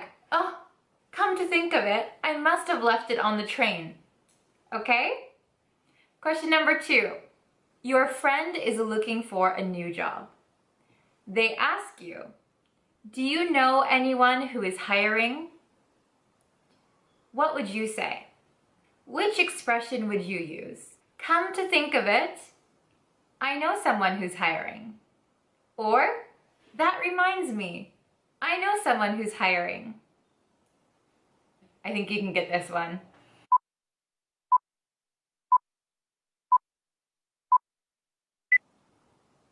Okay, ready? Time's up. The correct answer is either of them. So both are okay in this situation. That reminds me, I know someone hiring. Come to think of it, I know someone who's hiring. How did you do on that short quiz? So that's it for today's lesson. Please stay to the end of this video to get your homework. Please write your answers to the homework question down in the comments, and I will see you in our next lesson. Bye-bye!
Hi everyone, welcome back to Bree's Practical English. I'm Bree and let's learn some English today. Okay, so I wanted to give you guys some new words that you can use instead of saying, I'm tired. Okay, I often hear, I'm tired, I'm so tired. Sometimes I hear I'm exhausted from my students, but English is a very colorful language. It has a lot of flavor to it. So we don't just have one way to say something. We have a lot of ways to say the same thing. And if you want to sound like a native speaker, or if you want to be able to understand native English, I would recommend these 5 words that I'm going to teach you to use instead of I'm tired. Okay, let's get into it. Go! So the first word I'm going to teach you is drained. Drained. So if you know the word drain, we use drain usually for liquid. So if you have your sink or your bathtub full of water and you take out the plug to the drain, the water kind of swirls around and eventually everything is gone. It goes down the drain. The hole in the sink or the bathtub is called the drain, and the action of the water leaving the tub or sink is called draining. To drain the sink, to drain the tub. So if you can imagine that the water in the bathtub is your energy and you unplug the tub of your energy, all of your energy is going to go down the tubes. Bye-bye energy. No more energy. You are drained. You have no more energy. You just want to sit down and relax. You are drained. I often say this after a long day of work. I come home, I take off my shoes, I sit on this sofa and I just say, oh, I'm so drained today. Okay? I am so drained. So please remember this word. It comes in very handy.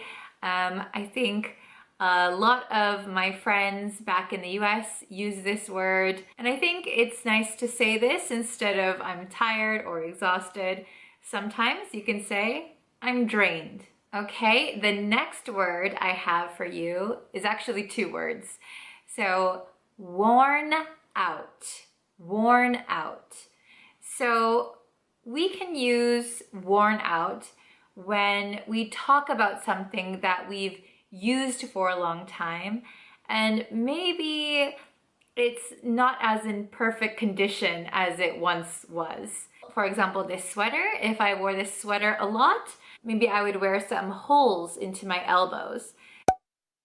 So my sweater would be a little bit worn out.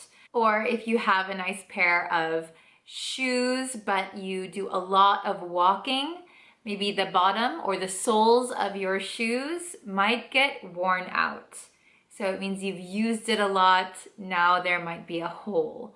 So we can use the same word to describe when we feel very tired. So if you can imagine using something until maybe there's a hole in it or it doesn't work anymore, that is worn out. So when we talk about being tired, I've used all my strength, all my energy, and now I'm worn out. I'm so tired, I'm worn out. It kind of gives that image that you've used everything that you have and now you are so exhausted, you are worn out. Okay, so we have drained and worn out so far. Let's see what the next one is. Okay, the third word that I want to tell you today is spent. I am spent. So, of course, I'm spent means I'm tired. We use the word spend for money. You spend a lot of money I have spent a lot of money. I'm not sure of the origin of spent, but for me personally, I have the image that you've put out a lot, there was a lot of output, and now there is nothing left to give. You spent all of your energy, so you are spent. So it's really like you put everything out, you're spending your energy, you're spending your time on something, and now you are spent. No energy, no motivation, just tired. You are spent. Okay, so let's try another word. So the next one I want to teach you is tuckered out. Tuckered out.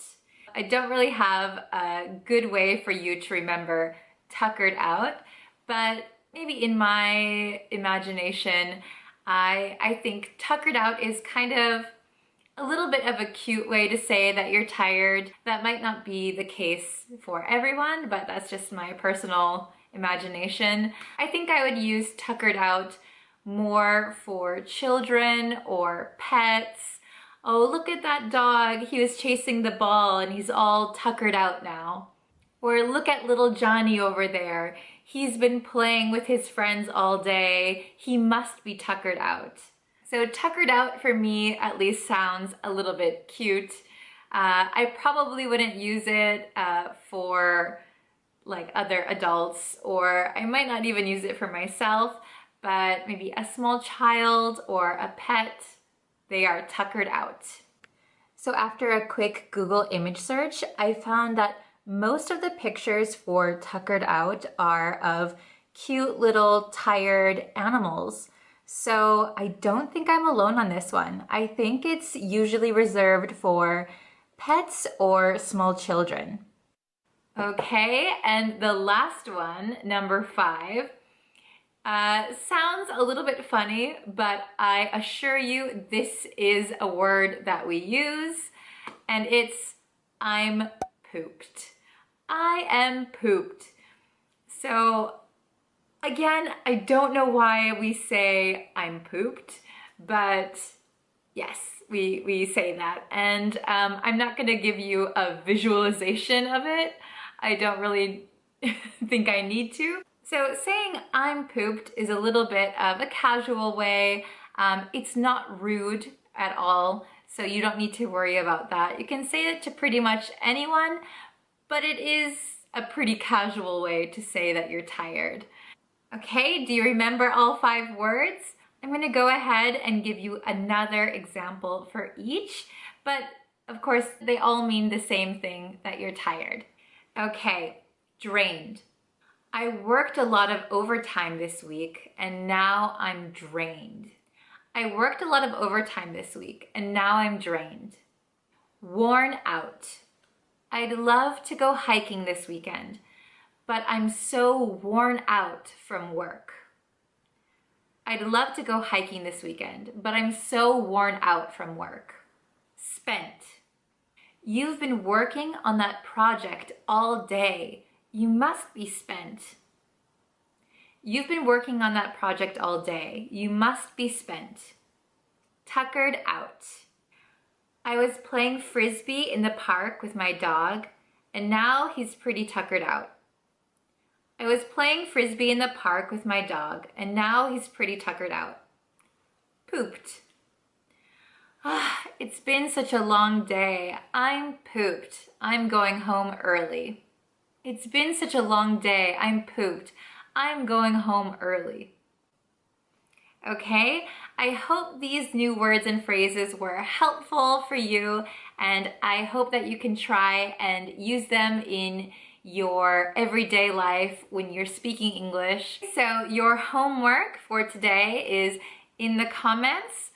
Please tell me about a time that you were very, very tired, but use one of the 5 words that we learned today. So I'll check your stories down in the comments below. Please remember to like this video, subscribe if you're not already, share it with some people who also want to learn English, and check out some of my other videos where you can learn other English words and phrases that are useful in your everyday life. I'll see you in the next lesson. Bye.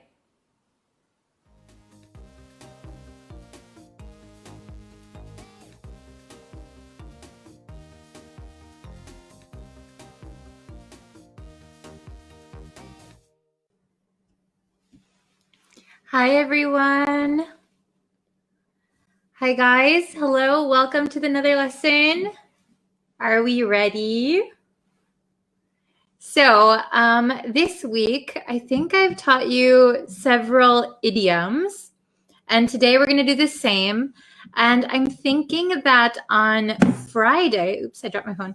On Friday, what I should do is a review lesson of all of the lessons that we've done this week. What do you guys think? Hello. Thanks for joining. Hi. You guys are always able to join at this time. Thank you so much. Good morning. So, good morning. Hello. So I was just saying that this week I've taught many idioms, and I'm thinking maybe it's a good idea to, let's see, maybe do a review lesson on Friday and review like the 4 lessons Monday through Thursday, and then Friday have like a review lesson. Oh, what's your name? Okay, so my name is Brittany, but you can call me Bree. It's my nickname. Yes, yeah, good idea. We should review the idioms. Yes, because I think maybe just one time is not enough, right? You can forget them because you don't use them. So we're going to review.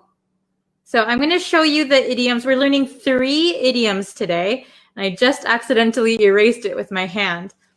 Okay. Oh, hello from India. Hello.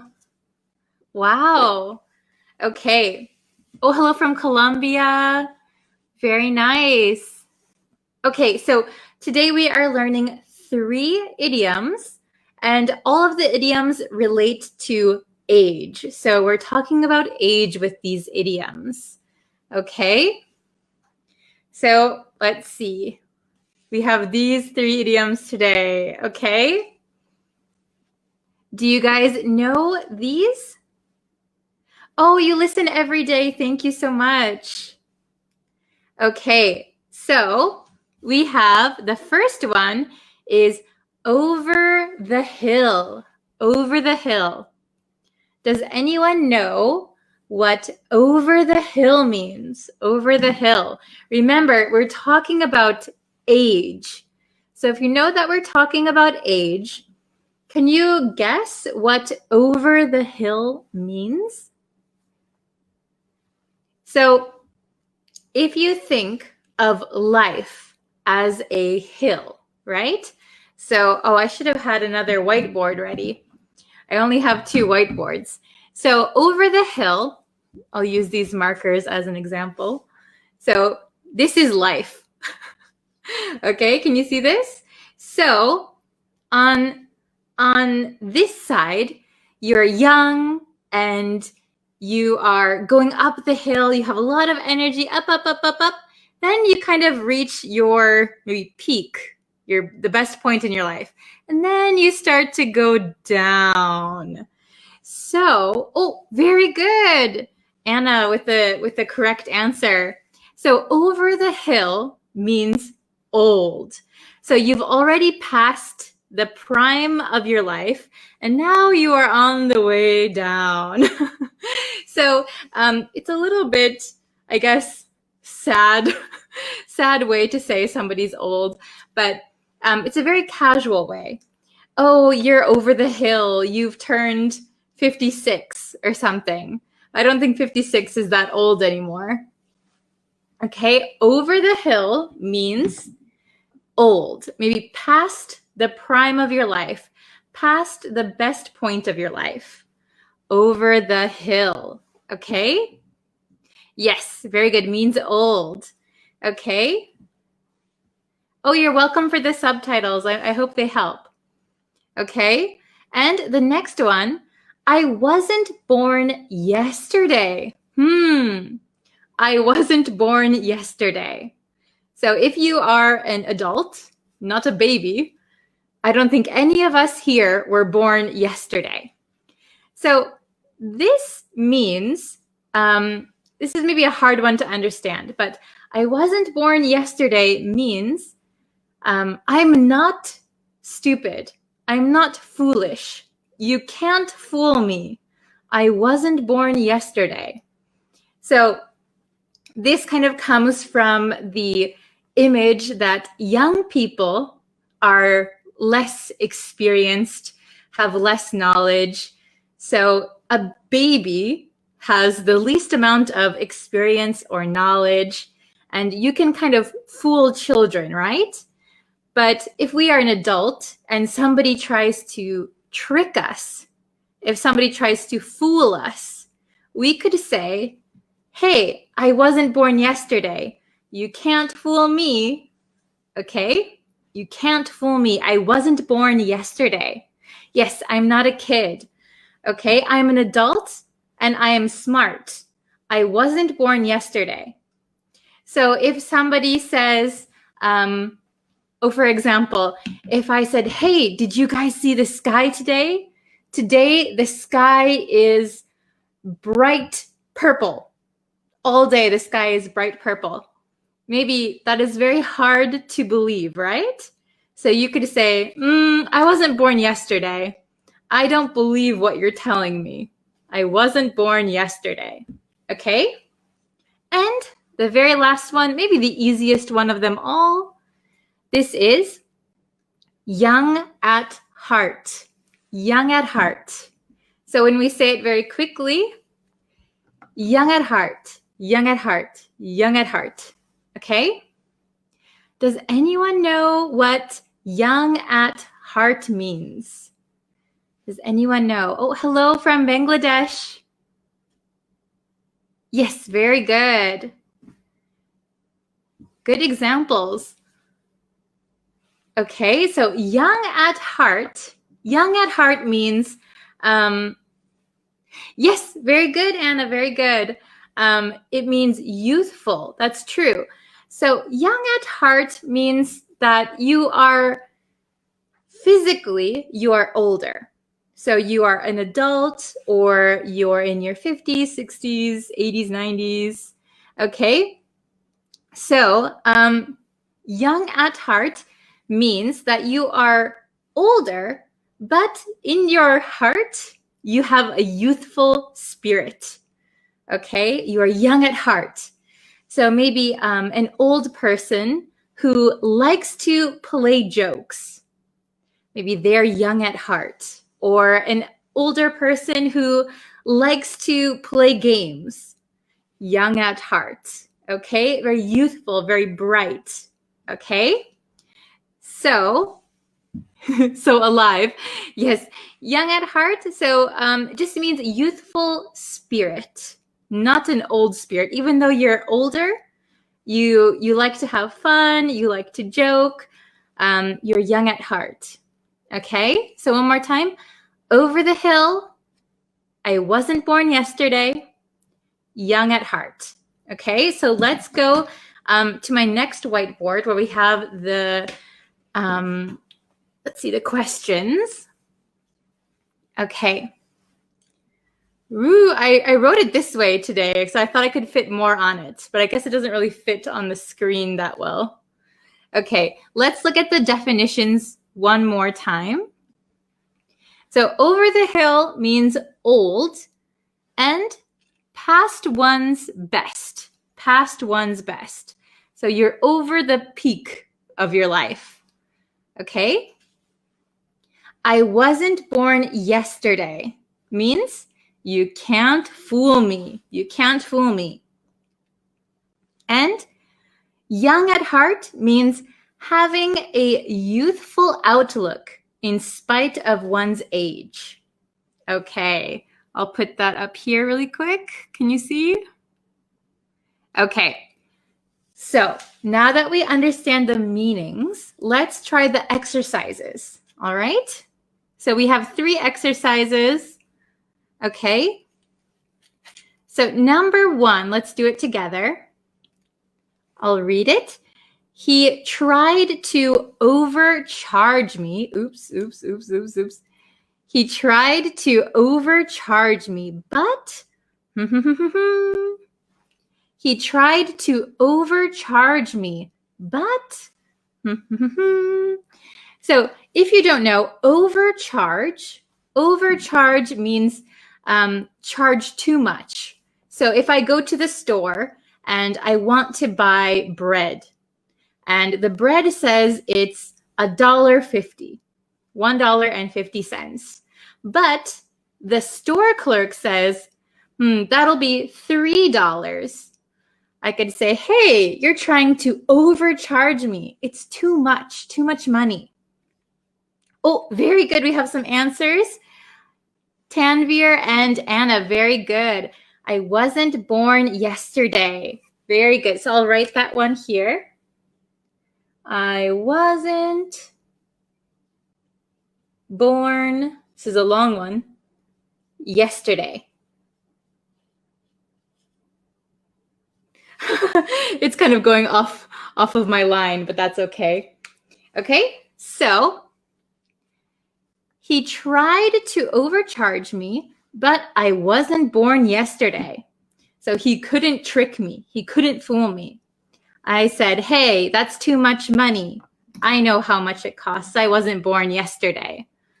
Okay. Oh, very good. Everyone got the right answer. Okay. The number 2.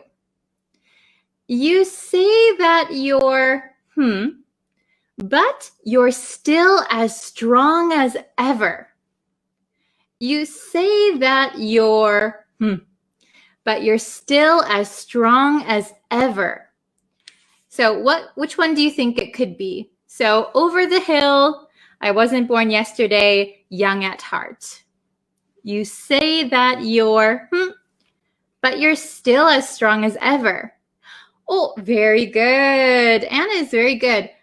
You say that you're over the hill. Oops, my marker's dying.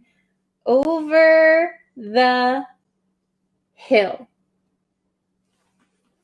So you say that you're over the hill. You say that you're too old, but you're still as strong as ever. You're not over the hill. You're still strong. Okay? Very good. Let's look at number 3, the last one. The last one is always the easiest, right? My grandma may be 93, but she's, my grandma may be 93, but she's, what do you think? Oh, very good. I don't know how to pronounce your name. Yasin? Yasin, very good. Young at heart. Good job. That's the last one we have left. So my grandma may be 93, but she's young at heart. She's very youthful. She has a youthful spirit, okay? So I'm going to read them out one more time. Let me switch my marker to this one. Okay. He tried to overcharge me, but I wasn't born yesterday. He tried to overcharge me, but I wasn't born yesterday. Number 2, you say that you're over the hill, but you're still as strong as ever. You say that you're over the hill, but you're still as strong as ever. Okay? Then number 3, my grandma may be 93, but she's young at heart. My grandma may be 93, but she's young at heart. Okay, very good. So remember these ones. Here are the definitions one more time. Over the hill means old and past one's best. You're on the other side of the hill. I wasn't born yesterday. You can't fool me. Okay, I'm not a baby. I'm not a child. Young at heart, having a youthful outlook in spite of one's age. Here you are. Okay, so please remember these words. These 3 idioms all have to do with age. Okay? So as you know, we have many idioms in the English language. And I think a lot of them, people don't study so much. So I want you to remember these 3. And I want you to remember all of the idioms that we're learning this week. So on Friday, I will come back with another lesson and we will review. I won't teach you any new ones on Friday. We will review all of the ones that we've learned. Okay? I think that's going to be a better way to help you guys remember. Do you guys think that's a good idea? Oh, you're welcome. I like having lessons every day. It's really fun. Okay, so remember, this Friday, we're going to have a review lesson. So come prepared, okay? Oh, very good. Yes, that's a good example. Okay, so please remember these. We'll be back on Friday with a review lesson. Today is Wednesday, so Thursday there'll be one more new lesson, and then Friday the review, okay? Thank you very much. So I'll see you tomorrow with a new lesson. Okay, thank you very much. If you could like this video and share it with a friend, that would be really helpful. If you're not subscribed to the YouTube channel, if you could go subscribe to that, that's also really helpful. And I will see you for our next lesson. Bye, everyone. Thank you so much. See you next time.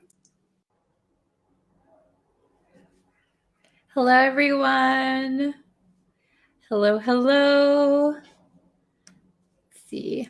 Okay, I'm going to wait for a few people to get in the live stream, and then we can start. Did everybody watch yesterday's lesson? Do you remember what we learned yesterday? Yesterday we learned the expression once in a blue moon. Oh, hello, Nasir. Hello.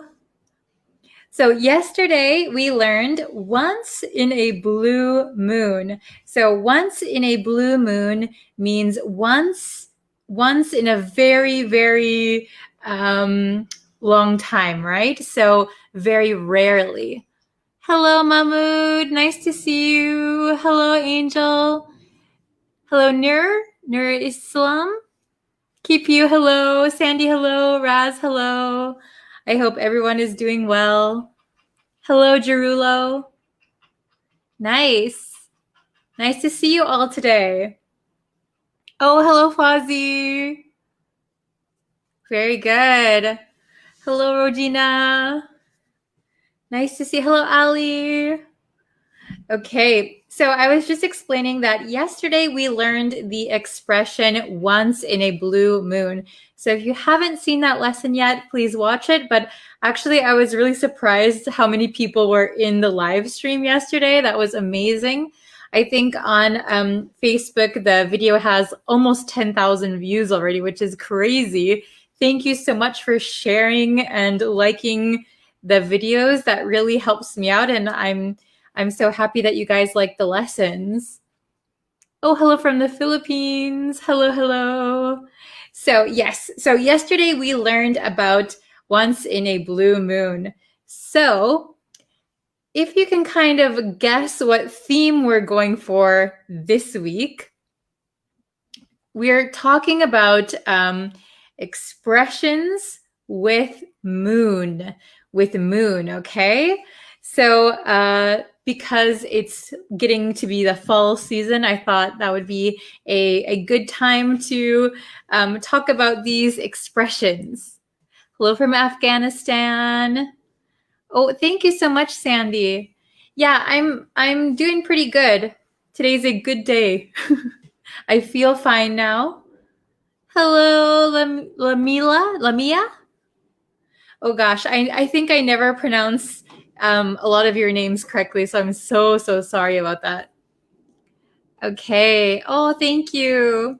So this week we're using expressions with moon, that contain moon, okay?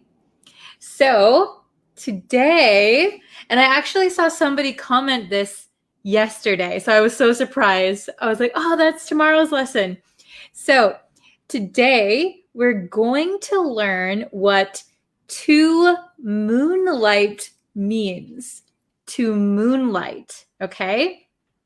So if you know, moonlight is the light from the moon, right? So as not a verb, as a noun, moonlight means the light that shines from the moon, right? Well, it's like kind of reflected from the moon. So you can walk in the moonlight, right? But here, it's a verb. What does it mean to moonlight? Are we shining like the moon? No. Okay. So, hello from Myanmar. Hello. So, to moonlight means, okay. So, let's say you have a job, right? So, for example, let's say you are I don't know, what could you be? Say that you are a physics professor. You are a physics professor. So all day in the daytime, you work as a physics professor. But maybe you want to earn a little bit extra money. So at night after your job is finished, you go and work for a construction company. So in the moonlight at night, you go and work at a construction company. You could say that during the day, I work as a physics professor, but I moonlight as a construction worker. So that means you have a second job, usually at night, and usually it's a secret from your other work, because sometimes your work doesn't allow you to have a second job. So moonlighting, it's kind of in the cover of darkness with only the moonlight. You have a second job. Does anybody moonlight as anything? Does anybody have two jobs here? When I was a high school student, I was a high school student by day, but I was moonlighting as a smoothie maker. I used to make smoothies in the shopping mall. So I was a high school student by day, moonlighting as a smoothie maker. Oh, hello from Sudan. Hello from Bangladesh. Very good. Does anybody have a second job? Or, for example, if you're a student during the day and have a job at night, that means you moonlight as that job. Okay? So let's look at our examples. I'll pull that up. Ooh, I need to figure out how to show like on my screen. I think that would be easier. Don't you think? Let me see.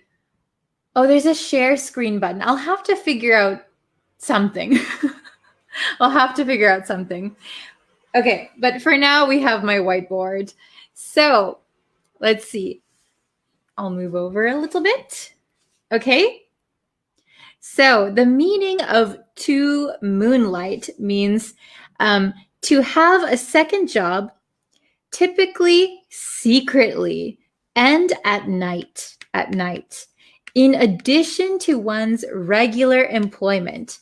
So you have a job, but you also moonlight and you have a second job, usually at night. Usually it's kind of a secret from your boss. Okay. Hello from Bangladesh. Okay. So let's look at these examples. We have 4 examples. Okay. So, and some of them I changed the tense to show you how you can use this. So number 1, he used to moonlight as a bartender. He used to moonlight as a bartender. So it means he probably had a full-time job or a daytime job, and he used to, so he doesn't anymore, but in the past, he used to moonlight as a bartender. So he used to go to a second job at night. Okay? He used to moonlight as a bartender. I used to moonlight as a smoothie maker. I don't know what you would call that. I think there was a word for us, but I don't really remember. Okay. Oh, from Afghanistan, hello. Okay, so number 2. Her day job is working as a teacher, but she moonlights as a YouTuber. Is that me? Her day job, so in the day, her day job is working as a teacher, but she moonlights as a YouTuber. Does anyone else moonlight as a YouTuber? Oh, so Heart says, I'm not seeing anything. What is happening, please? Oh no, can you not see me? Can you see me? Hello? I hope you can see me. Let me know if the video is not working, because then that's a problem. I'll have to figure out what's going on. Can you see me okay? Is it just Heart that's having a problem? Hello from Pakistan. Okay, well, I'll keep going, and if you guys have a problem. Okay, Ali says, I see. Okay, I'm not sure. Okay, so I think the camera's fine. Okay, thank you for answering. Okay, so I'm your silent listener. Oh, thank you for watching. Okay, I'm so relieved you can see me. Okay, so number three, we're on number 3. Tom had been moonlighting. Okay, so we can also use it like this. Tom had been moonlighting for a rival newspaper for only a week before his boss found out. Oh no. Okay, so Tom had been moonlighting for a rival newspaper for only a week before his boss found out. So maybe he's working as a newspaper reporter at one company, but at night after he leaves his regular job, he moonlights and goes to the rival newspaper, and his boss found out. That is not good. Yes. Okay. So, if your company or if your boss does not allow you to have a second job, you probably shouldn't be moonlighting at another job, right? You could get in trouble or you could get fired. So you got to make sure that moonlighting is okay with your company, or make sure you don't get caught, right? Okay, so we have the last one, number 4. She hated her 9-to-5 job, but loved moonlighting as an actress. She hated her 9-to-5 job. So 9-to-5 is, I don't know if it's the same in your countries, but in America, a full-time job is considered from 9 a.m. to 5 p.m., 9 a.m. to 5 p.m. So that is a full-time job. So we can just say a 9-to-5. I work a 9-to-5. That means you have a regular full-time job. So she hated her 9-to-5 job, but loved moonlighting as an actress. She hated her 9-to-5 job, but loved moonlighting as an actress. Okay, does everybody understand moonlighting? Oh, I was moonlighting as a telecaller. Oh, is that a true story, Sandy? Because that's one I think a lot of people do. I think a lot of people moonlight as like a telemarketer or moonlighting at a call center. Okay, does anybody moonlight as anything? I used to moonlight as grammar English. So do you mean like a grammar teacher? I used to moonlight as a grammar teacher, because that would be correct. So moonlighting as a job, right? It should be a second job that you have. Oh, Sandy, it's true. Wow. Did you enjoy it? Very good. Okay, so I'm going to read them one more time. Please listen to the pronunciation and let me know if any of the vocabulary or like 9 to 5, if any of these things are a little bit difficult to understand, you can just ask me and I'll explain again. Okay, so remember that moonlighting means having a second job, typically secretly and at night. That's why it's called moonlighting, and in addition to your regular job. Okay, so I'm going to quickly read these, so please listen and you can repeat at home. Number 1, he used to moonlight as a bartender. He used to moonlight as a bartender. He used to moonlight as a bartender. Okay. Number 2, her day job is working as a teacher, but she moonlights as a YouTuber. Her day job is working as a teacher, but she moonlights as a YouTuber. Number 3, Tom had been moonlighting for a rival newspaper for only a week before his boss found out. So pay attention to this for. We don't usually say for. We say fur. Notice how closed my mouth is. So Tom had been moonlighting for a rival newspaper, for only a week, before his boss found out. Okay. And the last one, number 4, she hated her 9 to 5 job, but loved moonlighting as an actress. She hated, notice the T becomes a flap T, hated. She hated her 9 to 5 job, but loved moonlighting as an actress. Okay, I'll put that up there one more time for you guys. Okay, very good. Ooh, so Sandy enjoyed moonlighting. That's good. Okay, you work a shift only.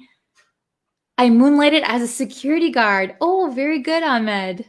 That's a good job. I think a lot of security jobs are moonlighting, right? I used to moonlight as part of KTV job. Oh, KTV, is that like a TV network? I used to moonlight as a part-time waiter in a restaurant. Perfect. Very good. I have a tutorial as a moonlight. I see. So do you mean you moonlight as a tutor? So I moonlight as a tutor. Okay. And what is the meaning of bartender? So number 1, he used to moonlight as a bartender. A bartender is the person who works at a bar and mixes the drinks. That is a bartender. It's usually a night job.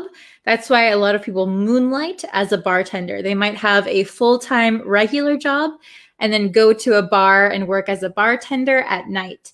So mixing the drinks, serving customers. That is a bartender. Good question. Hello, Yassine. Okay. Hello. All right. Does anyone have any questions? Is it okay? Understandable? I hope so. Okay. So thank you guys so much for watching. And I really appreciate all of you sharing and liking this video. It really helps me to know that you enjoy these. That's awesome. Ooh, I'm from Seattle. Wow. Are you from Seattle? Are you in America? That's amazing. Oh, so Mamour asked, teacher, where are you right now? I mean, in which country are you living? So originally I'm from the US, but I am living and working in Japan. Can I honest have a screenshot? Oh, do you want to see the board one more time? I'll show it to you one more time. I'll put it up like this. So if you need a screenshot, you can take one. Okay. All right. Very good. From Morocco. Are you living in Seattle then? From Kurdistan. Hello. Thank you guys so much. Okay, wow, we've been going for 18 minutes already. Oh, thank you guys for watching. I really appreciate it. If you can share this video, I really appreciate it also. And yeah, thank you so much, Mahmoud. You're so kind. So yeah, I'll be back tomorrow with another live lesson. And if you can, please subscribe to the YouTube channel. I'm trying to get to 3,000 students on the YouTube channel, which is very exciting. Okay. I am a teacher in school and I'm learning English Moonlight on Facebook. So you could say I'm moonlighting as a student on Facebook. Yes, very good. Hello from Philippines. How can I use the word tutor? So tutor, to tutor someone means to help someone study, to tutor someone. But somebody can also be a tutor. So tutor can be an action or it can be somebody, describing somebody. Okay. Thank you guys very much. I have to go now, but I will be back tomorrow with another lesson. Thank you so much and see you guys tomorrow. Bye-bye. Hello, everyone. Thank you for joining. Thank you for joining another live lesson. I hope you guys are enjoying these. Okay, so while some people join the lesson, I'm going to tell you what we're going to be doing these next 5 lessons, okay? So I thought it's a good idea. We did it last time that I'll do 4 live lessons about a certain topic. And then on the 5th lesson, we'll have a review. Oh, hello, Daniel. Thank you for coming. Thank you for joining. Oh, I'm doing well. How are you? So I was just explaining that I think it's a good idea to do 4 lessons on a certain topic. And then the 5th lesson, we'll do a kind of review lesson. So these 4 lessons, starting from today, I want to do on idioms that include the word up, okay? Idioms that include the word up. So we have a lot of them, actually. So we're going to go over 2 today, and we'll see if you guys can remember it by Friday, okay? Oh, good morning from Myanmar. Oh, watching from, how do you say, Jeddah? That's amazing. Oh, hello. Thank you for joining. Okay. Ooh, Bali. Wow. I've always wanted to go to Bali.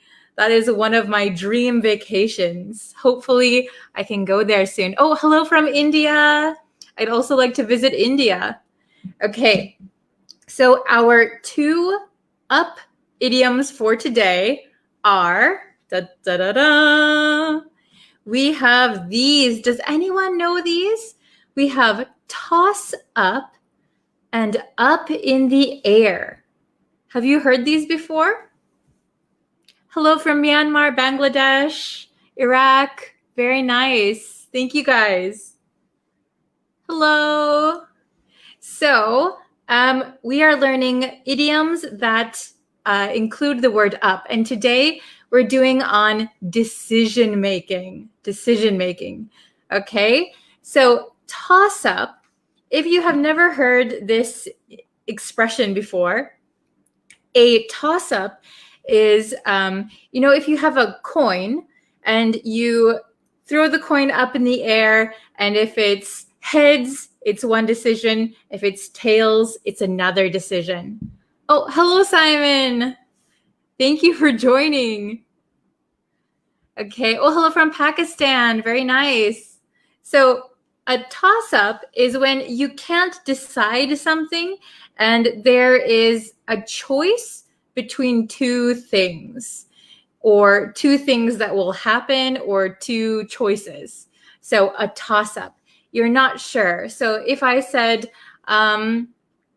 I don't know when my next lesson will be, it's a toss-up between tomorrow or Friday.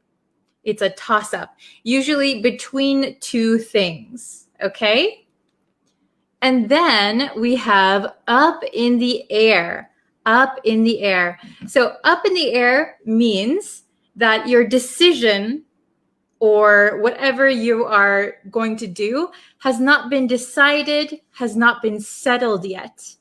It's up in the air, okay? Oh, hello from Bangladesh. No, I've never been to Bangladesh. I would love to. I love traveling. I want to visit all the countries that I can. Okay, so up in the air. So right now we could use up in the air because right now we have a lot of difficulty traveling the world right now. So my next vacation is still up in the air. I don't know when I'll be able to take vacation again. It's up in the air. It's not been settled. It hasn't been decided or confirmed. It's up in the air. Okay? So toss up is deciding between two things that could equally happen, like a 50-50 chance. Toss up. Up in the air means I don't know what I will be doing. So not decided. Okay? Up in the air. Oh, hello from Nepal. Very nice. Thank you for joining. I don't know what time it is for all of you guys, but for me, it is almost 2:30 in the afternoon. Okay, ooh, my lighting got all crazy. Okay, so let's look at the exercises I have for you guys, as always. So we can see the meanings at the top. Okay, I'll get my red marker. So meaning, can you see this? A toss-up, used when you don't know which of two things will happen or which of two things to choose. Can you see that? Okay, and then up in the air is not yet settled or decided. Okay, so I'll give you one more example of each. So let's see. What's a good example for toss-up? Like if I wanted to travel to another country, I don't know which one I should choose, but I'm thinking Bangladesh or Bali. Okay, Bangladesh or Bali. So I could say it's a toss-up between Bangladesh and Bali. So both are, equal choices. Where are you from? I am from the United States, but I'm currently living in Japan, teaching English to you guys. Okay, so up in the air, we have the meaning here. Up in the air is not yet settled or decided. So, I haven't had lunch yet. So my lunch plans are up in the air. I don't know if I will go out for lunch. I don't know if I'll cook lunch. I don't know if I'll skip lunch. My lunch plans are up in the air today. Oh, yeah, you can take a screenshot of this if you like. There you go. Okay. So let's do the exercises together, okay? So number 1, let's see if you can see that. Nothing has been finalized yet. Things are still, So which one do you think we'll use? Toss up or up in the air? Nothing has been finalized yet. Things are still what? Does anyone know the answer? Oh, it's okay to join late. Ooh, you sent me a message on Messenger, but you didn't respond. So unfortunately, my Messenger gets filled with a lot of spam on Facebook. So I don't check it. So the best thing you could do is leave a comment. Oh, very good. Up in the air. Number 1 is up in the air. Good job. Oh, everyone, good job. Okay. Sorry if I'm a little bit loud. My microphone is like right here. Okay, so nothing has been finalized yet. Things are still up in the air. Very good. Okay. Number 2. I don't know who will get the promotion. It's a between Jim and John. So this is a big hint here. It says between. So we have 2 choices. Which one do you think? Ooh, I see up in the air. I see toss up. Which one do you think? So this one has 2 choices. So that is a very big hint for you guys. Oh, very good. Toss up. Very nice. Okay, toss up. Toss up. I don't know who will get the promotion. It's a toss up. There should be a hyphen here. Toss up between Jim and John. Very good. So toss up we use as we don't know which one to choose. Usually 2 choices. Okay. Number 3. Lunch was a between. Oh, we have this between again. Italian or Chinese. Italian or Chinese food. So number 3, lunch was a between Italian or Chinese. Oh, very good. Toss up. I see toss up for number 3. Yes. Lunch was a toss up. So this is a very casual way to say, I didn't know which one we were going to get, Chinese food or Italian food. 50-50. It was a toss-up. Okay. Oh, very good. And the last one. Who can get the last one first? My living situation is still.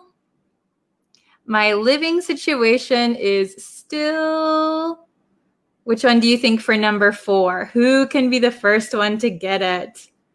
My living situation is still maybe undecided. Very good. Oh, very fast. How do you pronounce your name? Hisumiat? So very good. Number 4 is up in the air. Up in the air. So generally, things have not been decided yet. Things have not been finalized.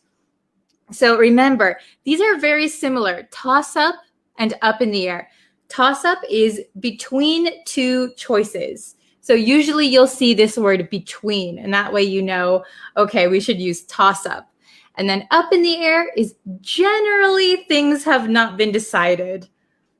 Oh, very good. You guys are so fast. Excellent. Okay, so I'll read them one more time. So you can listen or you can repeat at home. So number 1, nothing has been finalized yet. Things are still up in the air. Number 2, I don't know who will get the promotion. It's a toss-up between Jim and John. Number 3, lunch was a toss-up between Italian or Chinese. And number 4, my living situation is still up in the air. You guys are awesome. I see all the correct answers in the comments. Very good. So I don't know if these are new for you or if you've heard them before, but I hope you can use them from now on. All the next 4 lessons, well, today and then the next 3 lessons are going to be idioms using up. So please remember it. Come back to this lesson and try to review. And on the last lesson on Friday, the 5th lesson this week, we're going to do a review lesson like I did last time. Oh, thank you for the compliments. You guys are so nice. You guys are the best students. Thank you so much for watching and tuning into my lessons every day. I really appreciate it. Hello. Yeah, thank you for joining. So please come back tomorrow. There will be another live lesson tomorrow with idioms using up. Okay? So thank you guys so much. And so if you just came now, this lesson will be up for you to see later, so you can watch it anytime. Please come back to this lesson, review, and then join me for the next 3 lessons. And then finally, the review lesson. Okay. Thank you guys so much for watching. I really appreciate it, and I hope to see you guys tomorrow. All right. Bye-bye.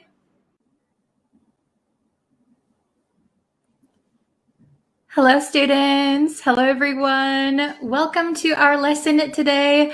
We are going to be taking a test on would, could, or should. So we're going to test on those three today.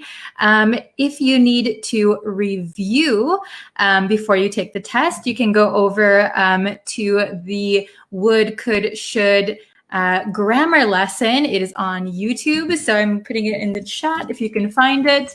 It'll be linked somewhere. So check that out if you have any questions. But yes, before we get into the lesson, if you could please subscribe to the YouTube channel. That really helps me out. You can follow me on Facebook, TikTok, all of those places. I post every day, pretty much. So there's always a new lesson for you. Hi, everyone. Hello. So I only have a few minutes today, and I'm sorry there is construction going on near me. So you might hear some drilling in the background. I hope not, but yeah. Okay, so let's get into today's lesson. We're going to be testing you on could, would, or should. Okay, very good. Oh, somebody asked, do you have Instagram? I have an Instagram, Tokyo Bree. It's basically just my life in Japan, not really for English, but Tokyo Bree. That's my Japan YouTube channel and my Instagram. Okay. So let's see how many questions you can get right. I only have about 10 minutes left, so let's try. Could, would, or should. Let's start the test, okay? So question number 1. If you want to pass the exam, you wait until the last day to study. That's my advice. So would we say you couldn't wait until the last day to study? You shouldn't wait until the last day to study, or you wouldn't wait until the last day to study. A, B, or C. Couldn't, shouldn't, or wouldn't. Which one do you think is correct? Oh, Nimali, thank you for your answer. De Sylvia, thank you. Oh, hello from Sudan. Hello from Syria, Palestine. Hello. Oh, very good. I see a bunch of good answers. Okay. Very good, Fatima. Excellent. Marcello. Okay, so the answer to question number 1 is shouldn't. Very good. So we use should or shouldn't when we want to give stronger advice or like our opinion. You should do this, you shouldn't do that. Okay, if you want to pass the exam, you shouldn't wait until the last day to study. That's my advice. Okay, so advice is the key word here too. Okay, very good.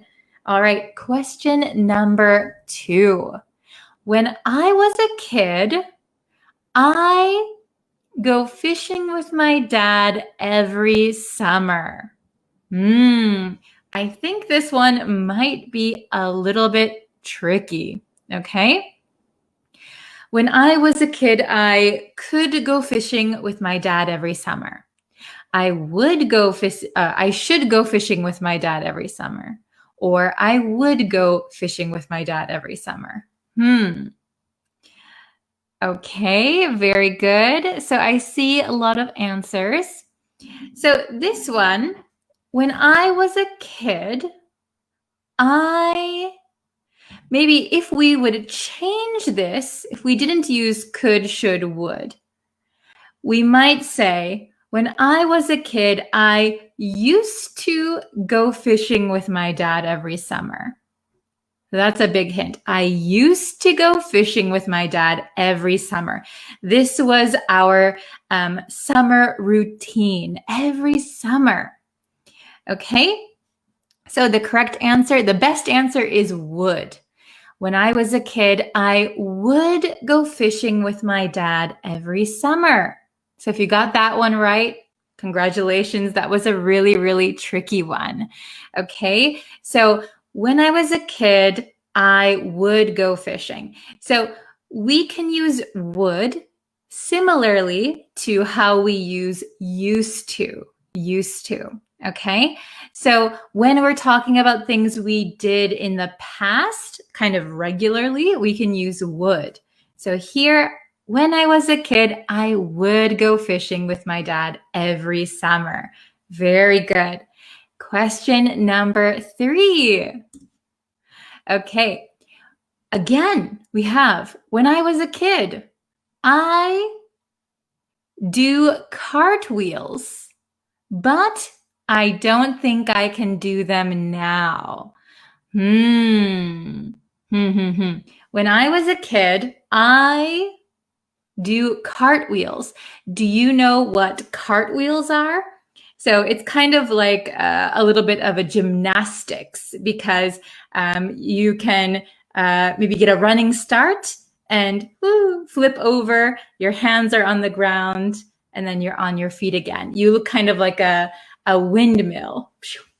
Okay, so when I was a kid, I do cartwheels, but I don't think I can do them now. Maybe I'm too old. Okay, very good.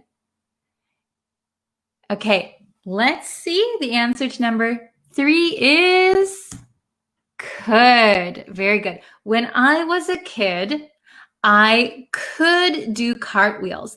That means I had the ability to do cartwheels. Okay, so you can see here, this is kind of our hint, but I don't think I can do them now. I don't think I can do them now, but when I was a kid, I could do them. I had the ability. Now I don't have the ability anymore.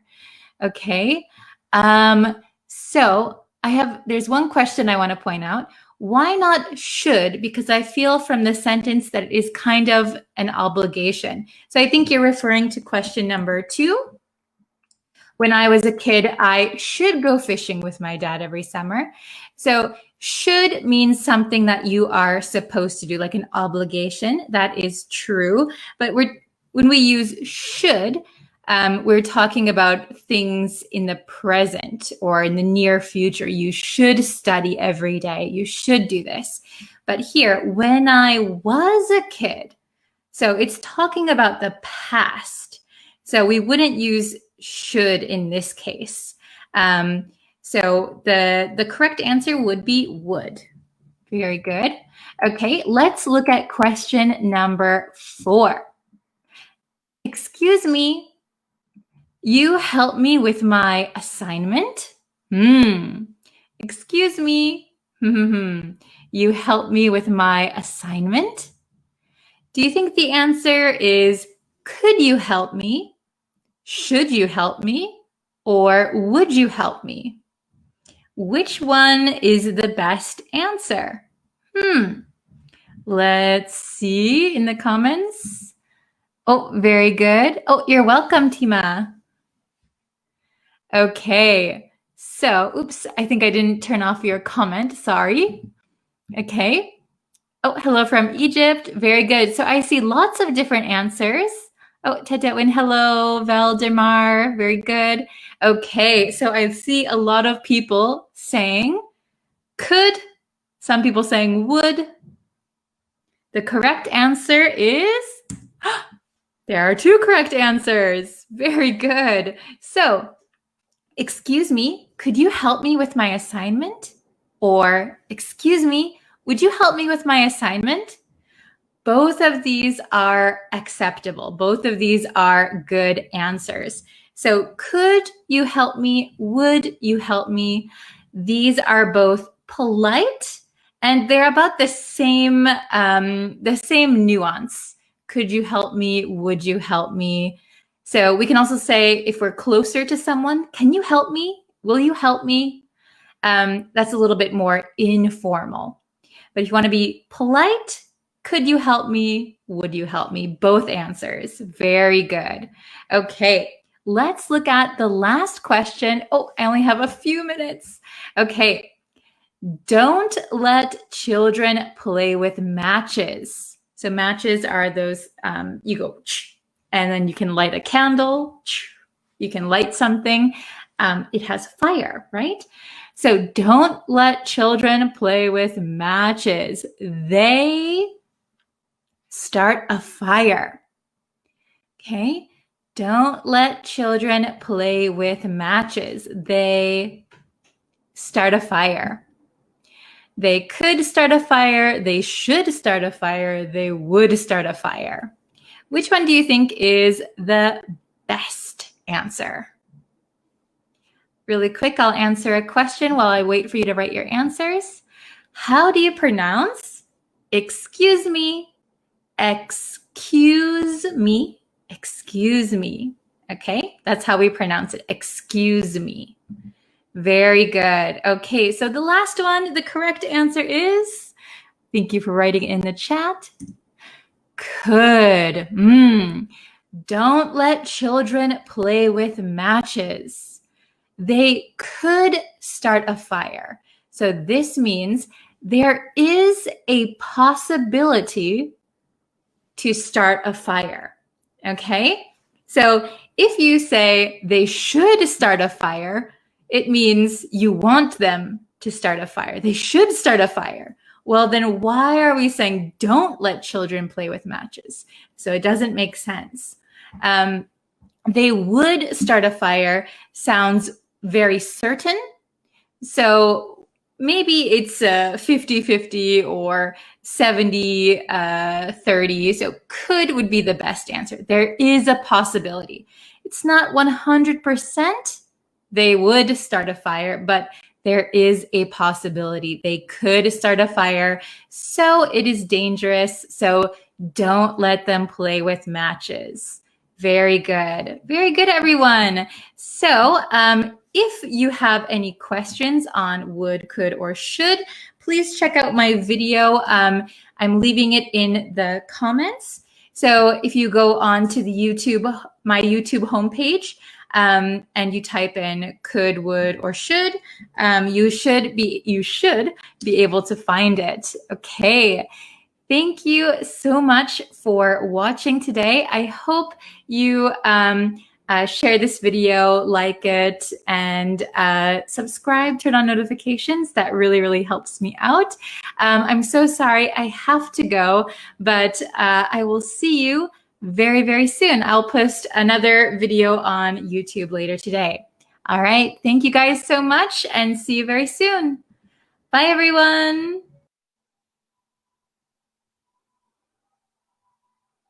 Oh, we're live. Hello, everyone. Welcome, welcome. I hope you can hear me all right. It is very windy today, and I'm sitting right in my office by my window. So I hope you can hear me over the noise out there. So hello, everyone. Welcome. How are you today? Thank you so much for joining today's live stream, today's live English lesson. Hello, Christian. Hello. Okay. So we're going to get into today's lesson. Let's see. We have 2 new expressions that we will be learning today. Okay. Hello, everyone. Oh, from Costa Rica. Hello. Yeah, let me know which country you are from or which country you are in at the moment. Hello, hello. Don't forget to shout out your country. Okay, so I look very orange in here. Okay, anyway, we have 2 new expressions that we're going to learn today, okay? So we have, ta-da-da, To pull an all-nighter, that's the first one. To pull an all-nighter. And then we also have to burn the midnight oil. We have 2 new expressions. Hopefully they're new for you that we're going to learn today. Wow, we have so many countries. I see India, Sri Lanka, Madagascar, Nepal, Mongolia. Wow, Sri Lanka, Mexico, Turkey, Somalia, Morocco, Singapore, Philippines, Mexico. Oh my gosh, hello everyone. Okay, is anyone in the chat right now familiar with either of these expressions? To pull an all-nighter. So also be careful of my American accent. I'm from the United States, so I have a US accent. So to pull an all-nighter, this T becomes a flap T. Nighter, nighter. Sounds kind of like a D sound. To pull an all-nighter. So you'll notice we have the theme night, midnight. So maybe you can kind of guess that they have to do with the night. Oh, I see somebody has the right idea. Okay. Oh, I only understand the second one. Okay, very good. Let's see. Yeah, they mean to stay up all night. Very, very good. Okay, so to pull an all-nighter means that you stay awake, you stay up all night. You stay awake all night for some reason. So you could pull an all-nighter because you were studying, or you could pull an all-nighter because you were partying with your friends. Okay, so to pull an all-nighter just means that you stayed awake all night. When was the last time you stayed awake all night? I can't remember the last time I did that. Okay, then we have to burn the midnight oil. Can you see that? To burn the midnight oil. This one means that you stay up late at night, maybe not all night, but you stay awake very late because you're either working or studying. Working or studying. So this one, to burn the midnight oil, means that you are working hard at something, so you stay awake late. To pull an all-nighter doesn't necessarily have to be because you're working hard. It could be because you're partying with your friends. Okay, very good. So also I want to point out why we say to burn the midnight oil. Long time ago, before we had lights like these, people used to use candles, right? And they used to have like oil candles. So burning the midnight oil meant you were staying up very late and you had to keep burning the oil candles so that you could see what you were doing. Okay, so that's kind of where this expression comes from. That is how I interpret it anyway. Okay, so let's look at some examples, and then I want to hear some sentences from you guys too, okay? Let's see. Very good. So, oh my gosh, so big. Okay, can you see this? Maybe I need to move my microphone. Can you hear me? If it's like over here. Okay, I'll go over here. So we have to pull an all-nighter at the top. To pull an all-nighter means to stay up all night. Stay up all night. You could be doing anything. You could be playing video games or you could be studying English. Okay, there you go. Next one, to burn the midnight oil means to stay awake late at night to work or study. Work or study. That is the main difference between these, okay? And if you'll notice, it says informal here. Both of these are informal expressions, informal idioms. But what does informal mean in English? Basically, you wouldn't find these in formal writing, but definitely in conversation. In conversation with your teacher or your boss, it is perfectly fine to use these. So they're more conversational expressions. Okay, so I have 4 examples. So we can just listen to them and maybe you'll understand a little bit how to use them. So I procrastinated until the last minute. So I had to pull an all-nighter to finish my report. Okay, so we learned the word procrastinate a few months ago in a different lesson. You can find that on the YouTube channel if you type in procrastinate on my YouTube channel, you'll be able to find it. But procrastinate means that you waited and waited. You said, I'll do it later. I'll do it later. So I procrastinated until the last minute. You didn't have any more time. Okay, so you didn't have any more time. You waited. Oh my gosh, my report is due tomorrow. So I procrastinated until the last minute. So I had to pull an all-nighter. I had to stay up all night. This too is, it means in order to. This is the reason. I had to pull an all-nighter to finish my report. Okay, everyone understand so far? Very good. Let's try number 2. They had to burn the midnight oil in order to finish all of the renovations on time. Okay, they had to burn the midnight oil. So they had to work very late at night in order to finish all of the renovations on time. Renovations are usually for buildings. You can change the floor, put in new sinks or new walls. That is renovation. Very good. Okay.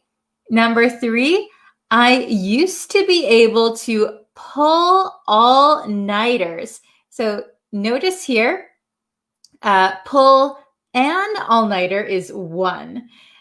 Pull all-nighters means several. So this, an all-nighter is countable.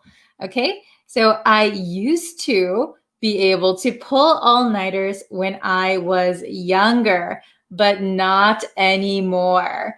Okay, so it's true for me when I was younger, when I was in high school, when I was in university, I was able to pull all-nighters. I could stay up all night with my friends and then go to class the next day. Or I could stay up writing or studying and go to class the next day. And I was a little tired, but I was okay. Now, I cannot pull all-nighters anymore. How about you guys? Are you okay to pull an all-nighter? Do you get really tired? I get really tired now. Okay, last one, number 4. I know you like to burn the midnight oil, but don't forget to sleep. So I know you like to stay up late and work hard or study hard, but don't forget to sleep. Very good. Okay, so now that we know how to use these expressions, could you please try and make some sentences of your own in the chat, and I can put it up on the screen, okay? So we can check them together. So to pull an all-nighter or to burn the midnight oil, okay? Oh, we have one. Very good. Excellent. Let's see here. I'll move the mic a little closer. Can you hear me? Okay, so very good. I pulled an all-nighter last night watching some TV series. Oh my gosh, did you really? What TV series were you watching? I have been watching a lot of Netflix recently. Okay, very good. So, this is a good question. What is the difference between idioms and I think you mean phrasal verbs? Phrasal verbs. So a phrasal verb is usually a verb plus like a preposition. For example, run over. A verb plus a preposition. Idioms can be a little bit longer, like what we have here, to pull an all-nighter. Usually idioms can be 3, 4, 5 words. Phrasal verbs tend to be between like 2 and 3 words. Does that make sense? Very good. Okay. Good one. I pulled an all-nighter to watch the Pirates of Caribbean 1 to 5 in 2017. Wow. I am a fan of Pirates of the Caribbean. Very good example. Okay. Oh, you were watching Modern Family. It's very good. I like it. You have a good voice and I very understand your pronunciation. Oh, thank you. I'm glad you can understand my pronunciation. I'm so glad to hear that. Okay, you guys did an awesome job. Very good, everyone. If you have any more examples that you would like to share, you can always put them in the comments and I will check them for you, okay? Oh, this is a good one. I burned the midnight oil in order to watch your video live. Oh, thank you very much. You were up late studying. Very good. Yes, I'm sorry. This isn't really my usual time. I'm a little bit late. So hopefully I can get back onto a schedule for you guys. All right. Please write some more examples in the comments and I will check them. Thank you so much. And I will see you guys tomorrow. Oh, we have one more example. I have to pull an all-nighter in order to clean my house for my next party. Awesome. Very good. And maybe at your next party, you will pull another all-nighter. Okay. Could you tell me when we pronounce the T letter as R? Okay. So in some countries, it sounds like an R. For me, it sounds like a D. I'm going to make like a full lesson and maybe a course on this pronunciation, but I'll give you a very quick tip before I go. When the T comes between two vowel sounds, so vowel A, E, I, O, U, it becomes a flap T. So it makes a D sound. So here we have night. So it looks like it's between an H and like an ER sound. But if we pay attention to this sound, night, this sounds like the vowel I, nighter. So instead of saying nighter, we tend to say nighter. So it's the same with words like water. In American English, we would say water. Okay, I hope that helps you. Okay, and let's see. I was saying goodbye, but there looks like there are more comments. So, let's see. I see a bunch of comments. Oh, hold on one second. Oh, good one. My brother has a big exam next week, so he is already burning the midnight oil. Perfect sentence. Very good. You guys are so good at this. Awesome. Let's see. I don't want him to burn the midnight oil because of his health. Very good. Yeah. Maybe it's not that healthy to stay up so late, right? Very good.